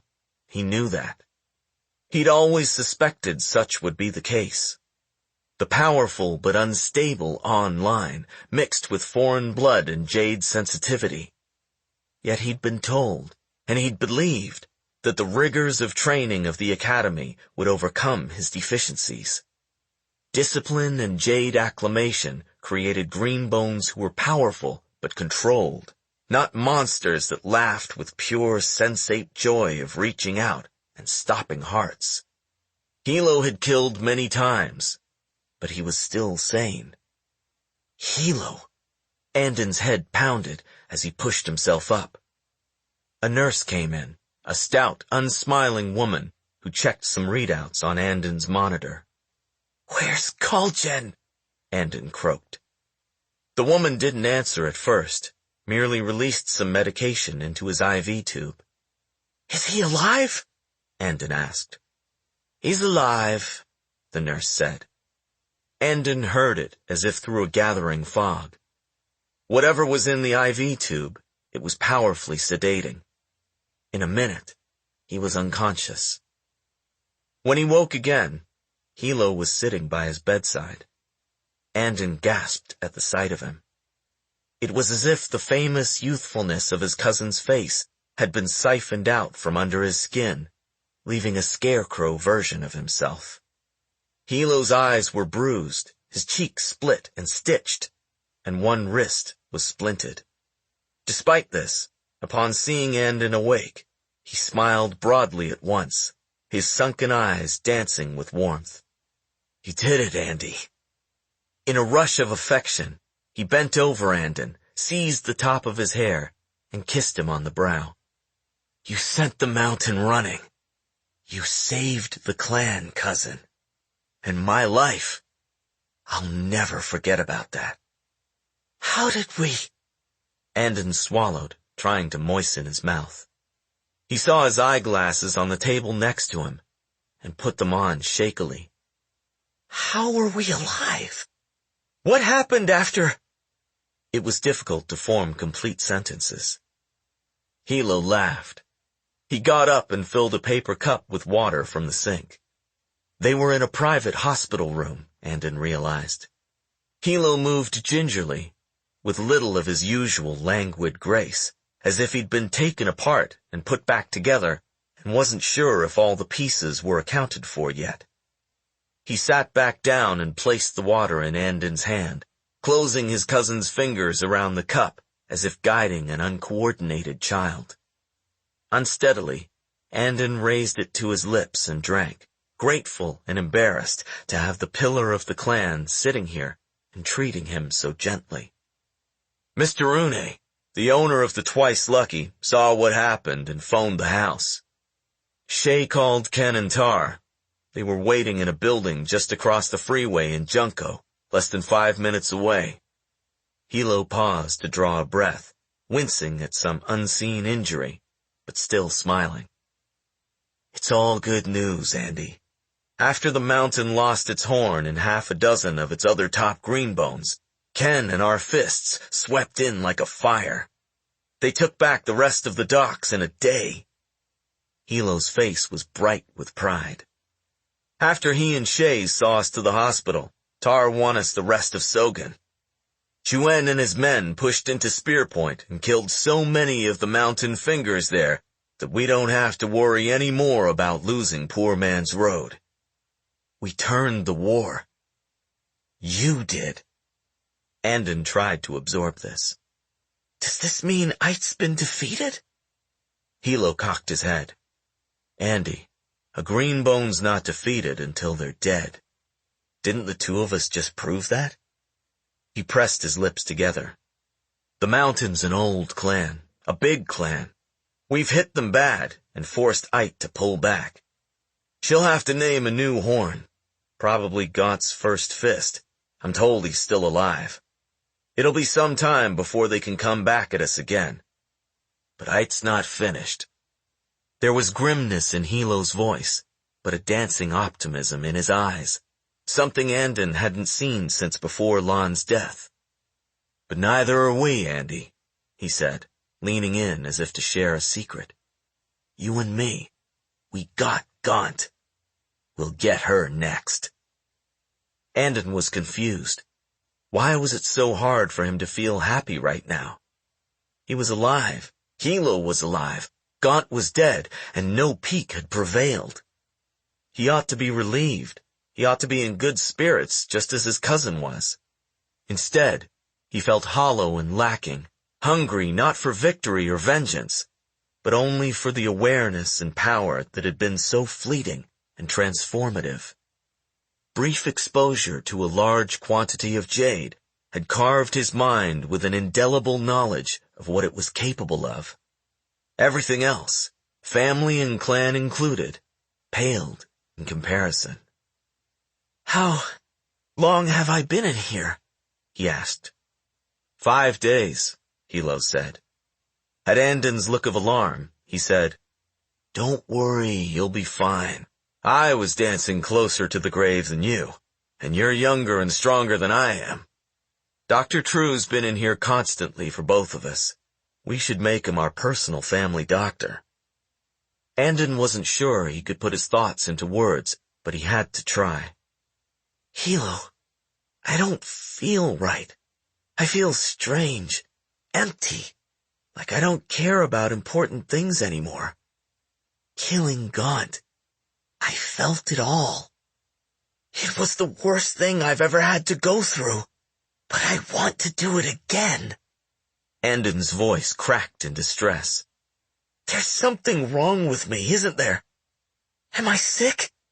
Is it the itches?" "Don't be silly," Hilo said.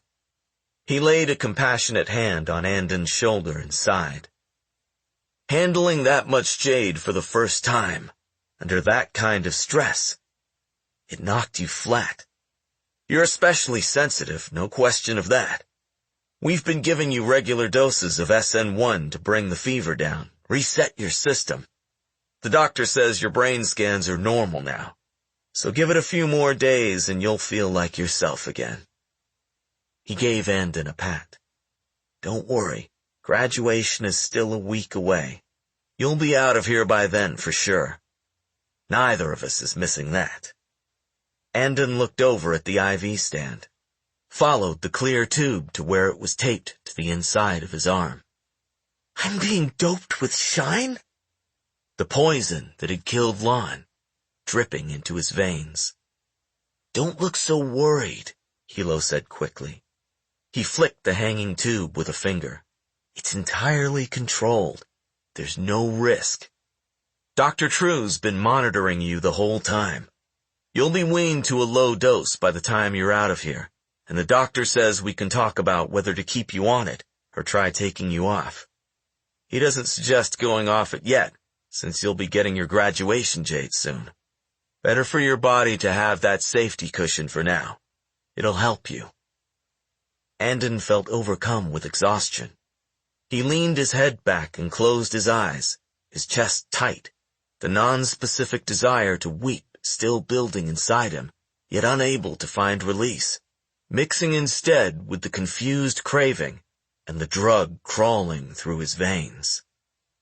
"Just rest for now, Andy," Hilo said gently, and didn't say anything else after that. His hand still rested on Andon's shoulder, and through the physical contact, Andon felt the familiar thrum of his cousin's jade aura, faint and muted, either by Andon's own dulled senses, or because Hilo had not recovered enough to be wearing all his jade. All that jade Andon had held, it belonged to Hilo, who had so much he didn't even feel anything when he got new pieces. Andon lay still, but resentment and envy coursed through him like an infection taking hold. Chapter 56. Graduation Day. In years to come, the city would recall the holiday week that came to pass as the New Year's bloodletting of the Janloon clans. Many referred to it as the vengeance of the Kauls.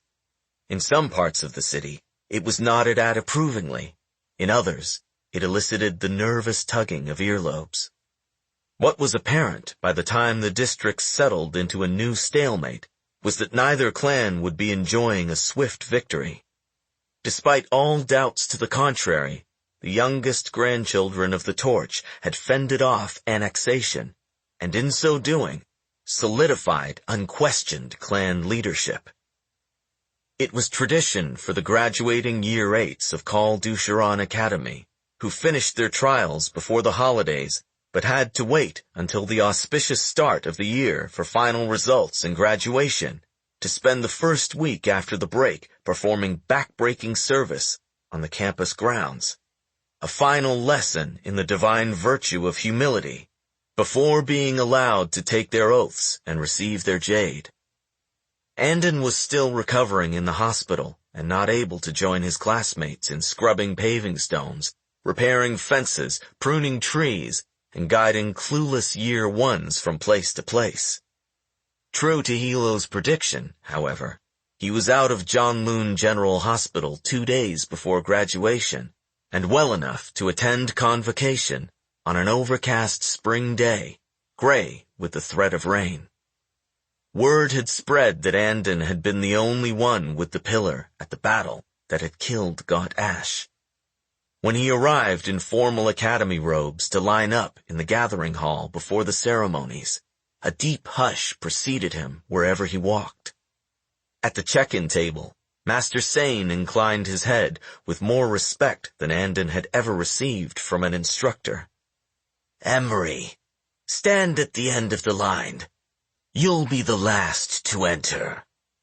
Andon knew that to mean he'd received the highest marks in the trials, which, combined with first-of-class standing in the pre-trials, had compensated for his only slightly better-than-average academic scores to place him rank 1. Andon saluted and retreated to the end of the forming line. "Tone," he said in greeting. Tone startled before raising his hands in a salute. "Andingen," he said. "I'm glad to see you're well." There was a formality in Tone's voice, the tone of a finger addressing a fist, and Andon stopped, uncertain of how to respond. He wanted to correct Tone for addressing him as a greenbone even before the graduation ceremony, but it was clear from the other teen's manner that he'd done it deliberately. Andon swallowed his growing discomfort and turned to nod hello to Dudo and Pao. Both of them dipped into salutes. Andon's gaze drifted behind them to Lot. A fleeting emotion, a dim shadow of an ache, passed through Andon's center, but that was all. He didn't have room for anything else. That part of him felt numb. Lot, who ever since his father's violent death had a grim, hollow-eyed look about him, inclined his head toward Andon civilly. "Jen." Andon turned and faced the front of the line, closing his hands within the long sleeves of his formal black robes. 2 weeks of convalescence, healing sessions with Dr. True, and administered SN1 had done what Hilo had promised it would. Andon felt physically recovered, and more like himself than he'd been when he'd awoken in the hospital, distraught and parched with jade craving. Even so, it had been a mental struggle to work himself up to the event today, to prepare himself to stand before the staring eyes of not just his fellow students, but the entire clan. "You're a hero, Andy," Hilo had said, but Andon didn't feel like a hero. He felt damaged and unsure of himself. He thought of the SN1 still circulating like a pollutant through his bloodstream. These people knew what he'd done, but didn't see what he'd become. A danger. A volatile substance held stable with the aid of dubious modern science. At the sounding of the drums outside, the 126 men and 32 women who'd completed the full 8 years of Green Bone training at Kaul Academy shuffled out of the gathering hall and into the main courtyard, filing neatly into rows in front of the low stage that had been set up facing the hundreds of folding chairs containing watching relatives and clan members. Andon knelt on the pavers with his classmates under the tent that had been erected to shield against the threat of rain. As Grandmaster Lei began speaking, Andon looked over his shoulder into the rows of spectators. He found the Kauls at once, sitting front and center. Hilo was in a sharp olive suit and black vest he'd bought just for the occasion. He looked much better, his face still scarred, but no longer gaunt. He was clearly in good spirits, as he'd been on the car ride over, exuding the cheerful nonchalance that had almost disappeared from him in recent months. He had one arm curled around Wen's shoulders. Andon saw him tug her affectionately to the side of his body and pull the hood of her jacket over her head to cut the slight but damp wind. On Hilo's other side was Mate Ken, and next to Wen was the weatherman.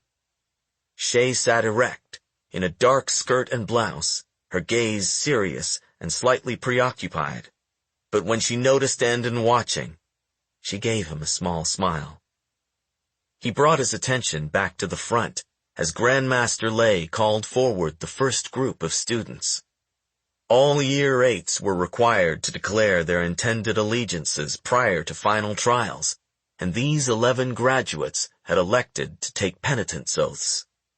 A learned one from the Temple of Divine Return mounted the few steps onto the platform to administer the oath of penitence. The 11 students stood and approached the stage.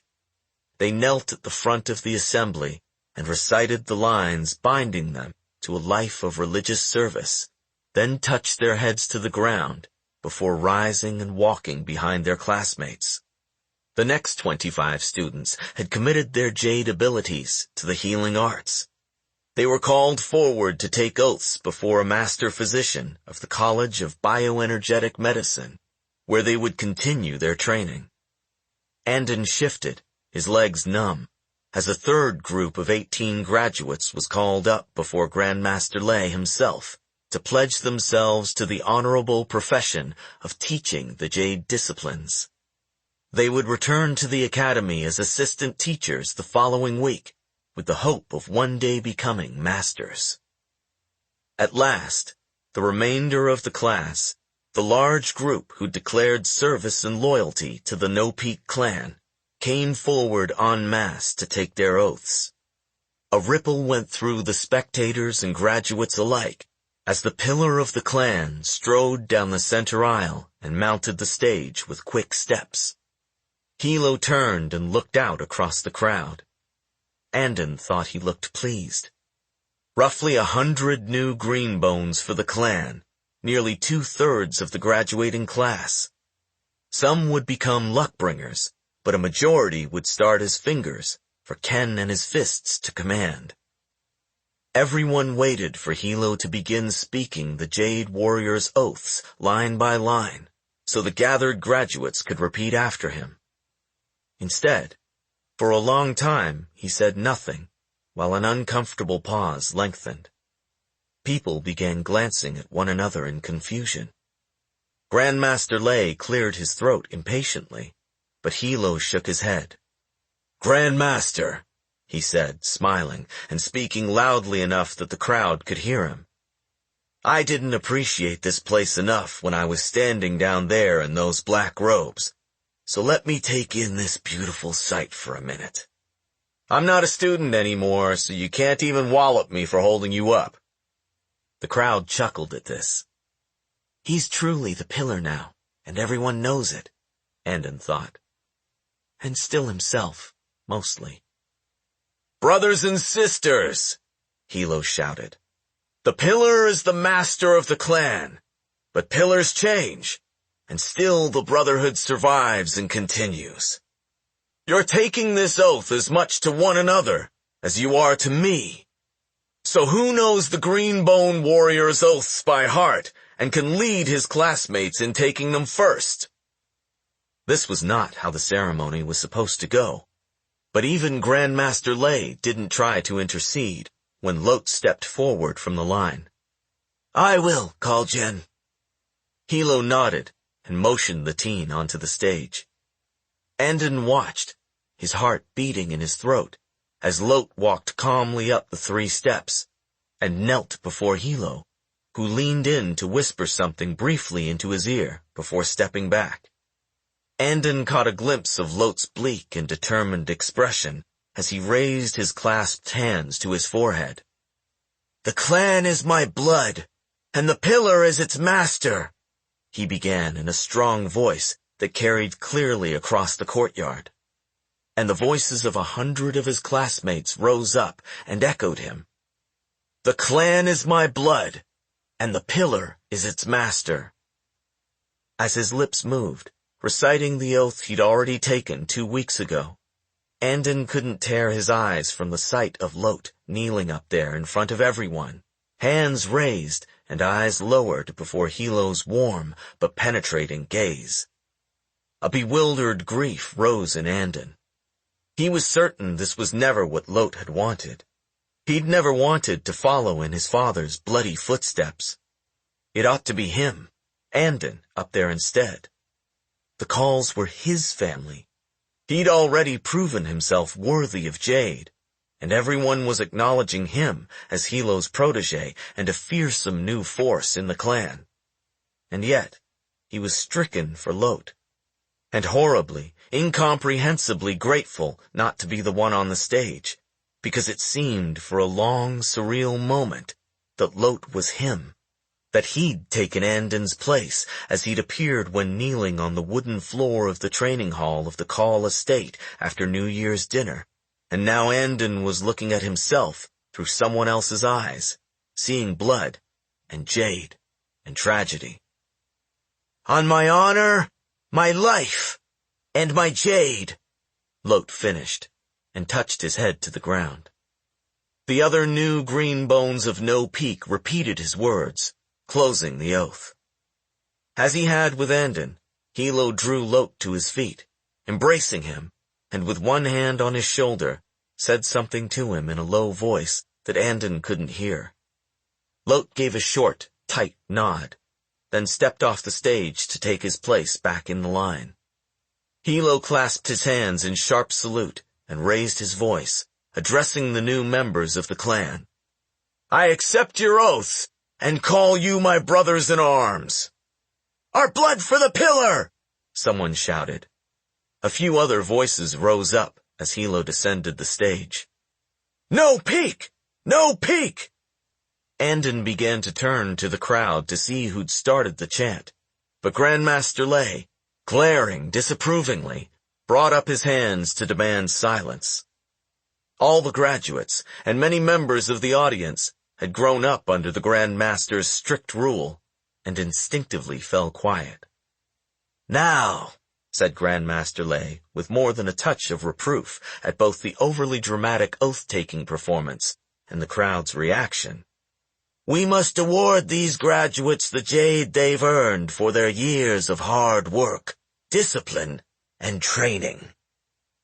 At the back of the stage was a table with 4 separate groupings of small wooden boxes. Every set of eyes swiveled eagerly to Master Sane as he took a box from the first pile and opened it. "Aw Satingya," he read from the inside of the lid. Immediately following final trials, all the Year 8s had turned in their training bands and the Jade they contained. Now their Jade would be returned permanently, possibly with fewer or more stones than they'd surrendered, depending on how they'd performed in their exams.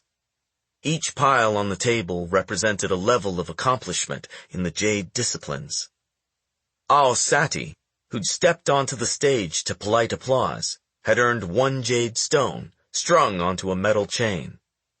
Grandmaster Lei lifted it from the box and placed it over Ao's head. Ao would become one of the lowest-ranked fingers, or if he was bright enough with numbers, an entry-level luckbringer. "Goru Soto," said Master Sane, calling up the next graduate as Ao saluted and stepped back off the stage. So it went, until the first group of boxes was cleared, and a larger grouping of graduates began coming up, one at a time, to receive 2 stones of Jade each. For some of the young men and women graduating, the Jade they were awarded today would be the only green they would ever wear. For others, it was merely the first of more to come, with Jade passed down through families, awarded by superiors in the clan, or most prestigious of all, won in duels and battles. When the higher-ranked students, who'd each earned 3 stones, began filing across the stage, Andon found himself so nervous he could barely watch. Dudo received his Jade, then Pao and Tone, all of them breaking into smiles once they'd gotten past the Grand Master and joined their fellow graduates on the other side. The collection of boxes on the table grew smaller. There were only a dozen or so boxes in the final pile containing the reward for the top students, the ones who'd earned the maximum of 4 jade pieces, as much jade as one would expect on a senior finger or a junior fist, more than most Kekanese and any foreigners could safely tolerate. Putting on that much jade ought to be easy for Andon now, after what he'd been through. It would be a momentarily disorienting rush, like what he'd experienced during training, nothing like the powerful, crippling high he'd suffered in front of the Twice Lucky. Yet still, his fingers began to feel numb and chilled, and his stomach clenched in craving and visceral reluctance. The Grandmaster began calling up the final students. An especially loud round of foot-stomping applause greeted Lot as he stepped up and bent his head for the Grand Master. Andon could hear his fellow graduates nearby, already chatting, congratulating each other, discussing how they'd have their stones reset, whether they wanted thumb rings or eyebrow studs or other, more daring piercings. There was only one box left on the table. "Emery Andon," said Master Sane. The chatter died as Andon stood up. Suddenly, he felt as if he was in a waking dream, a self-consciously fictive state in which he was doing something without believing that he was really there.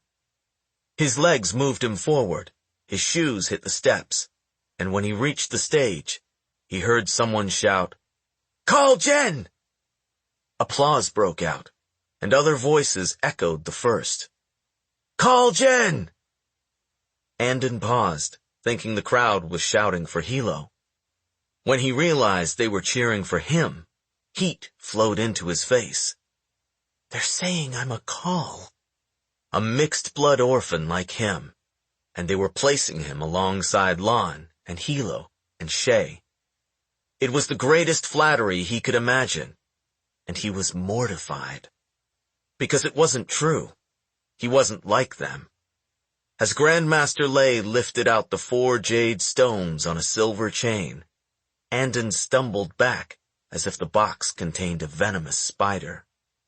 "No!" he blurted. Grandmaster Lei frowned, his motion arrested. "What do you mean, no?" "I don't," Andon choked out. "I don't want to wear jade." In all his years at the academy, he'd never seen the Grand Master entirely taken aback, as he was now, his gray eyebrows like 2 bristly arches, his lined face locked into place. Master Sane and the other faculty members on stage looked at each other in bewilderment, but none seemed to know what to say. A graduate refusing his jade? Such a thing had never happened. Andon heard the stunned silence before the whispers of disbelief began to rise. He didn't dare fix his eyes anywhere but at his feet. He was disgracing himself, disgracing Hilo and Shay. Burning with shame, he clasped his shaking hands and brought them to his bowed forehead in a salute of deepest apology before turning and descending the stage without speaking.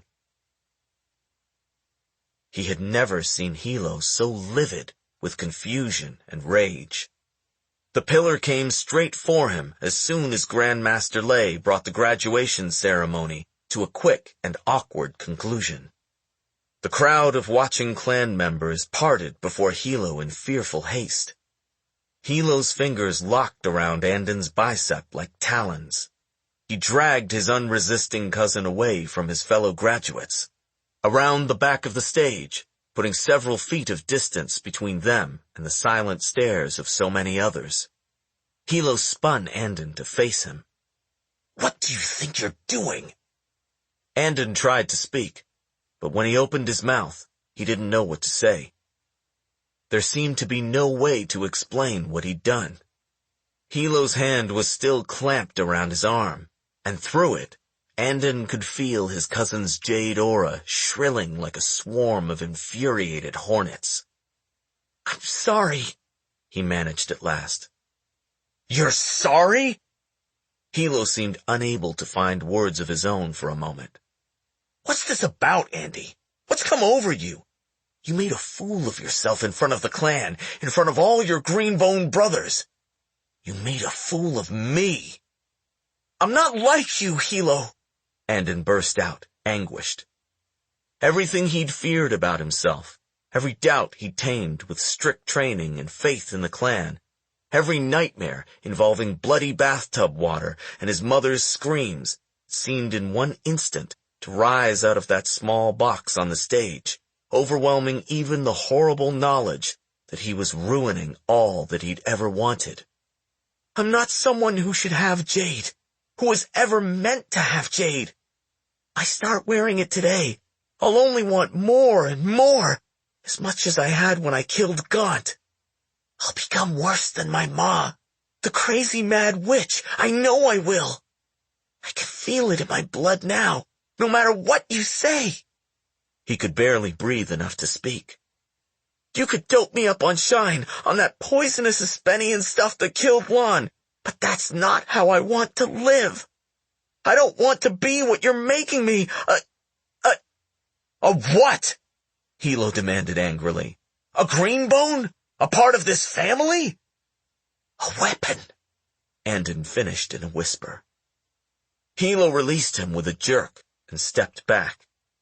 His face contorted in a baffling mix of emotions, foremost among them hurt, his eyes widening in deeply wounded surprise, as if Andon had pulled out a knife and cut him across the cheek. Behind Hilo's shoulder, Andon glimpsed Shay approaching, Ken and Wen following her, but stopping some distance away, holding back from intruding. The pillar took a step forward and raised his hands to seize his cousin by the shoulders. Andon flinched, certain for a second Hilo would really hurt him now. But Hilo merely said in a calm, forced voice, "This is my fault, Andy." He gave Andon a firm shake to force him to look up. That fight, it was too much, too quickly. And landing in the hospital afterward, that was a scary thing. You scared yourself. I'm the one to blame. But I had to do it because we needed you. I couldn't have done it myself, couldn't have saved the clan without you. We still need you. Andon felt terrible guilt searing his face as Hilo said, in a quiet voice that was both entreating and reproving, "You humiliated both of us just now, but I know you didn't mean to. I'm not going to hold it against you. Let's go back out there together to find Grandmaster Lei and get your graduation jade. It's what you worked for all these years. We'll forget this happened, and we'll do it right this time. Build you up slowly. You're a member of this family, Andy. You were raised to be a Green Bone." Andon felt his resolve quaver, but then he shook his head vehemently. "I'm too sensitive to Jade. It makes me too powerful. It makes me enjoy killing too much." He swallowed thickly. "The mountain knows how much of a threat I am now. If I wear any green at all, Ait will do whatever she can to have me killed, and I'll have to kill so many others just to stay alive." His words were rushing out in a torrent of desperation. "And every time I kill, I'll enjoy it more and more, and earn more jade, and all the shine in the world won't help me in the end. I know it." Hilo threw up his hands. "The mountains wanted me dead for years. We live with death and madness angling for us, but we do what we have to do. We deal with it. You think I had it any easier than you last week? I had to go through fucking jade withdrawal when I was most of the way to being a corpse, and still wake up to being the goddamned pillar." His voice rose. He forced it back down with visible effort. "Being powerful makes you a target. Being a Kaul makes you a target. But a Green Bone never turns his back on family or his clan."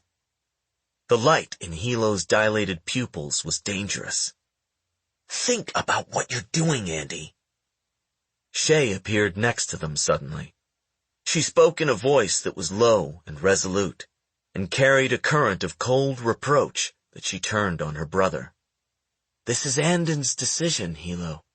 He's graduated and taken oaths. He's a man now. Who do you think those oaths are to? Hilo demanded. Those are clan oaths, made to the pillar. They're what we live and die by. If you do this, Andy, you're betraying me. The grimace on Hilo's face was terrible. How could you say I made you into a weapon? Like I didn't love you and treat you like my little brother, like you were nothing to me but a tool. How could you say that?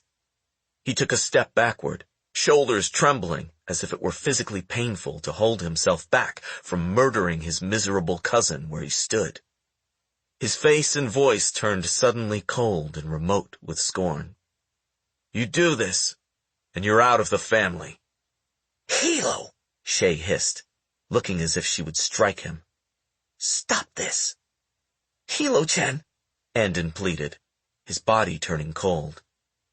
Get out of my sight, Hilo said. When Andon didn't move, he roared, Get out of my sight! You ungrateful, traitorous mongrel! I never want to see you again! Andon stumbled backward, stricken, the force of Hilo's flushed fury strangling whatever words might have tried to escape his throat.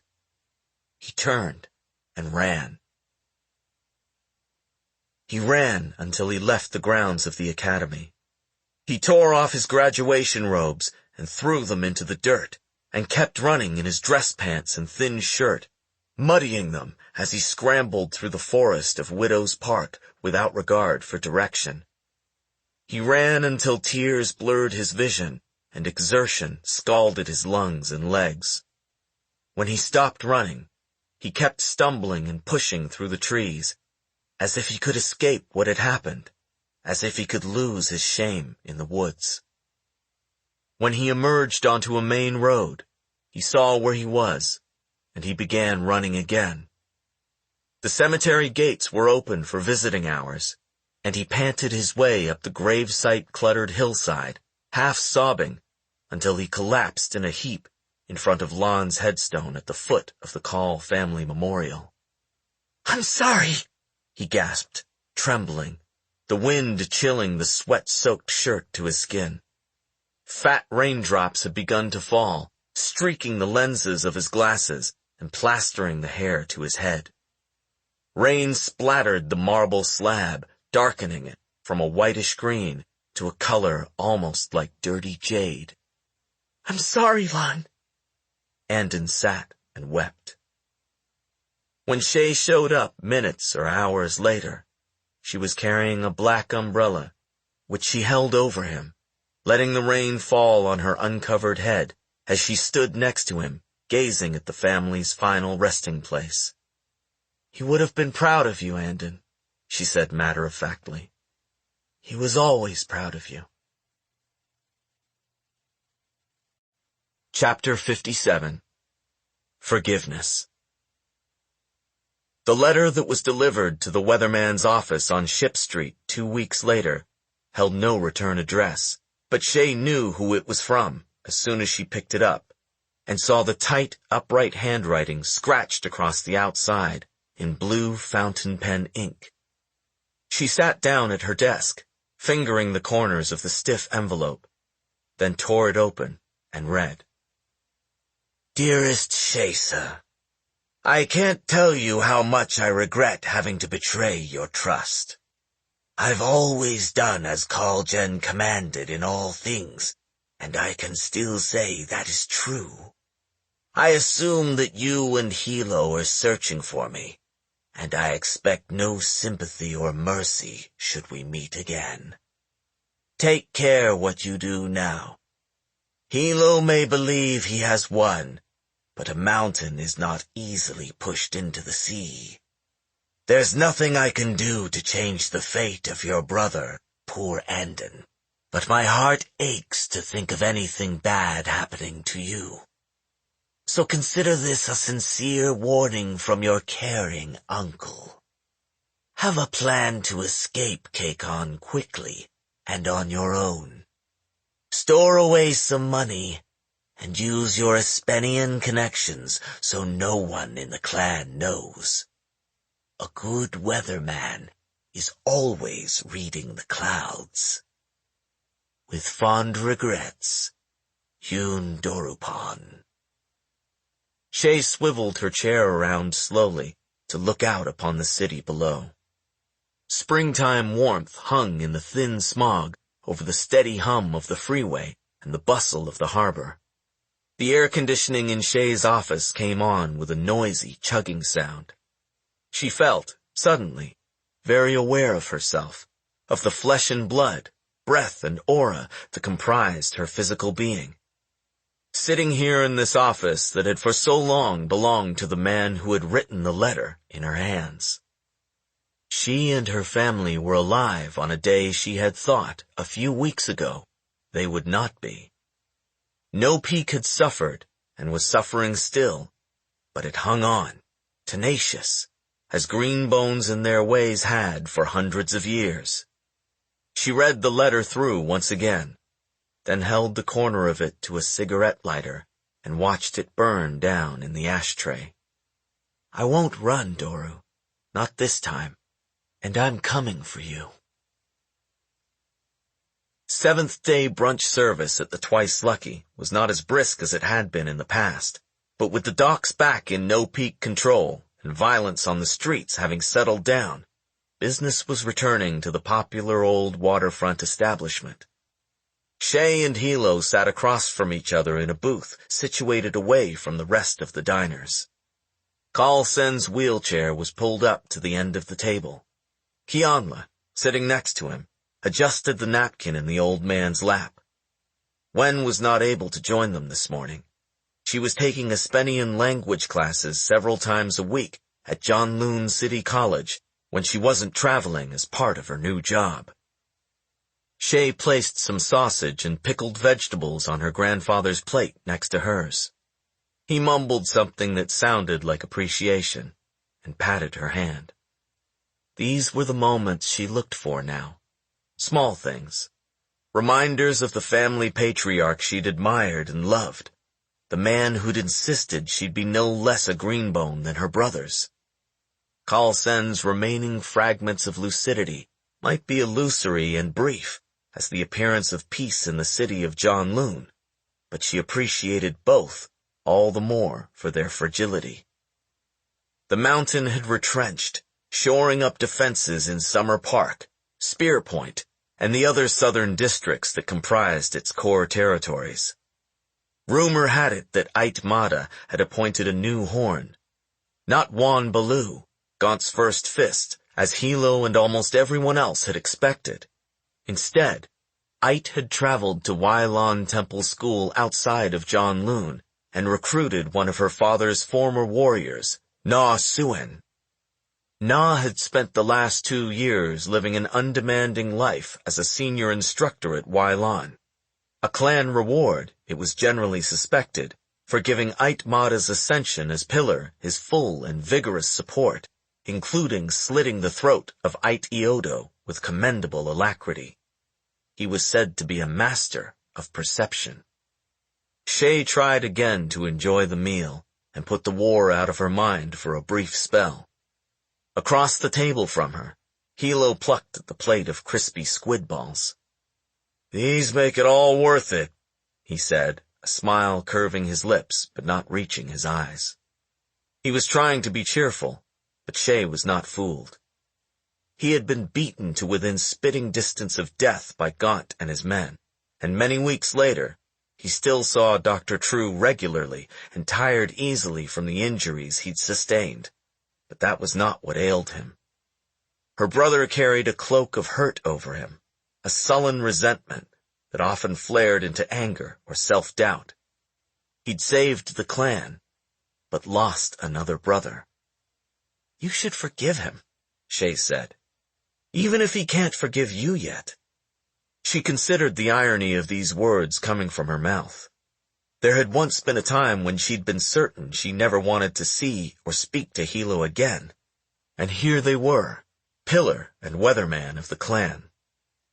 She hadn't been able to get Hilo to acknowledge any mention she made of Andon, and sure enough, her brother did not look at her or reply to this latest attempt.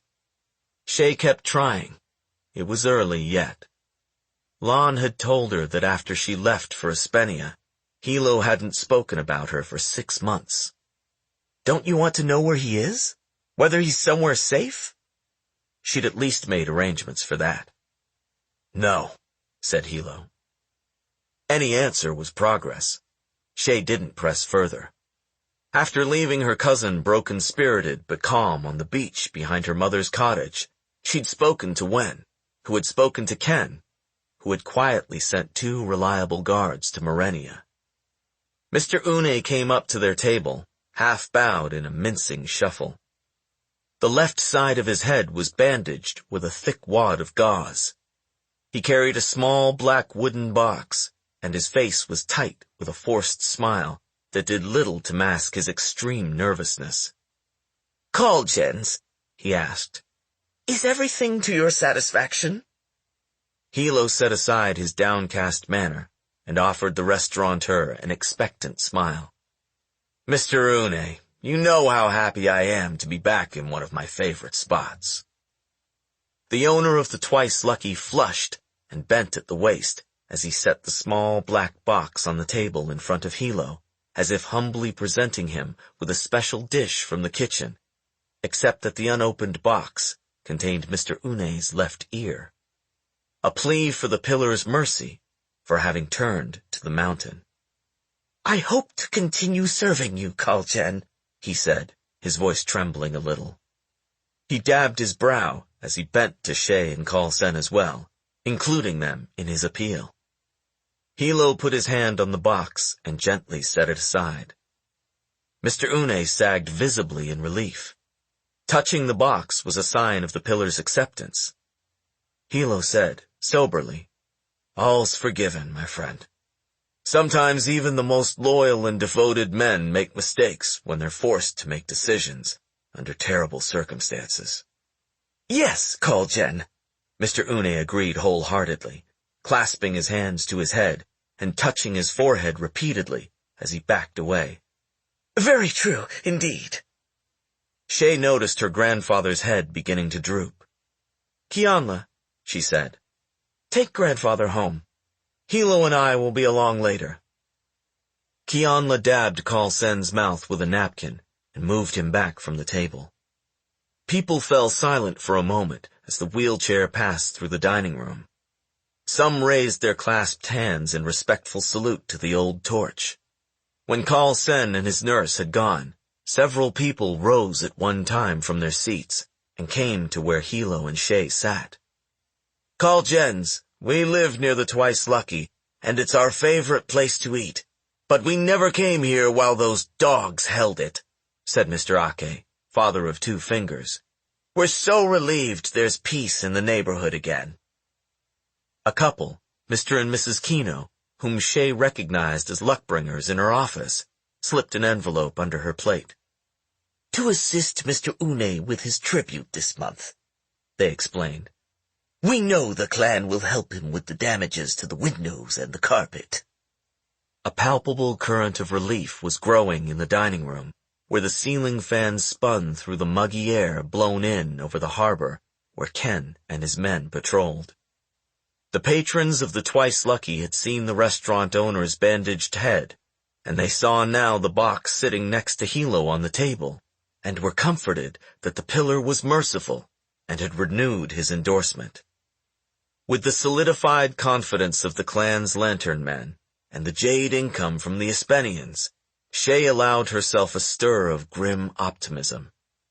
Perhaps Ait's ruthless vision, one clan over Janloon, would come to pass, but not, Shay vowed, in the way the Pillar of the Mountain envisioned.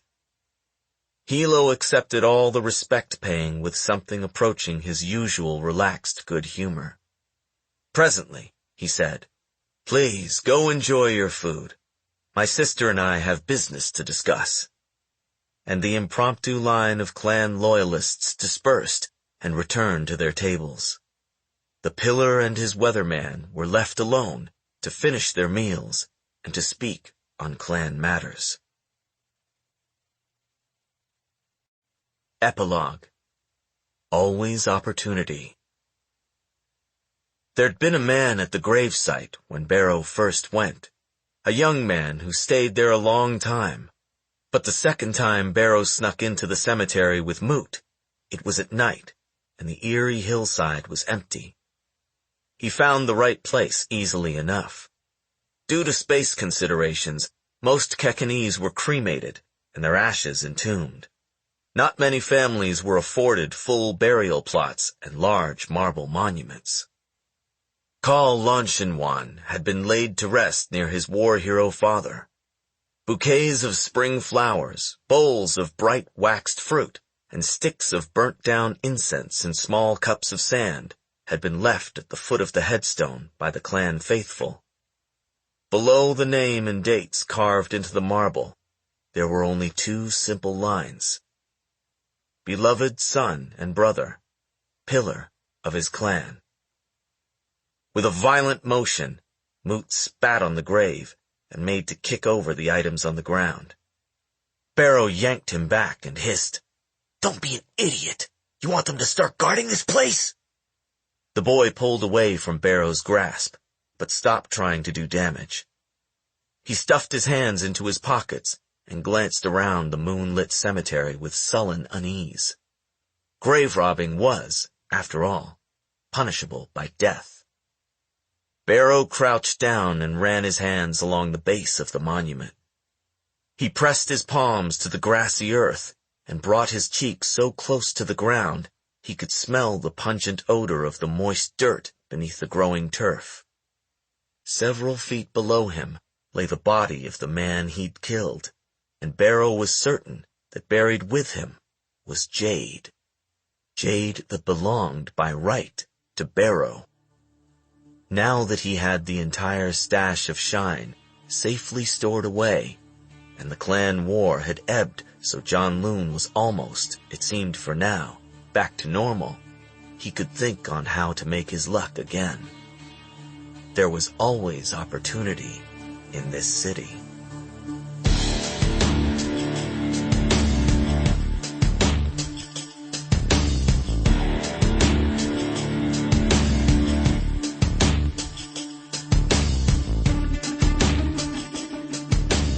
This has been a Hachette audio production of Jade City, The Green Bone Saga, Book 1. Written by Fonda Lee. Read by Andrew Kishino. Produced and directed by Dennis Kao. Audio edited by Sean Bolter. Mixing and mastering by Jeremy Wesley. Production supervised by Lisa Kahn. Jade City is also available in print and digital formats from Orbit, a division of Hachette Book Group. For more Hachette audio productions, visit us at hachetteaudio.com. Thank you for listening. Text copyright 2017 by Fonda Lee. Audio production copyright 2017 Hachette Audio. All rights reserved. In accordance with the U.S. Copyright Act of 1976, the duplicating, uploading, and electronic sharing of any part of this audiobook without permission of the publisher constitutes unlawful piracy and theft of the author's intellectual property. If you would like to use material from the audiobook other than for review purposes, please contact permissions at hbgusa.com. Thank you for your support of the author's rights. This audiobook is a work of fiction. Names, characters, places, and incidents are either the product of the author's imagination or are used fictitiously, and any resemblance to actual persons, living or dead, events or locales, is entirely coincidental.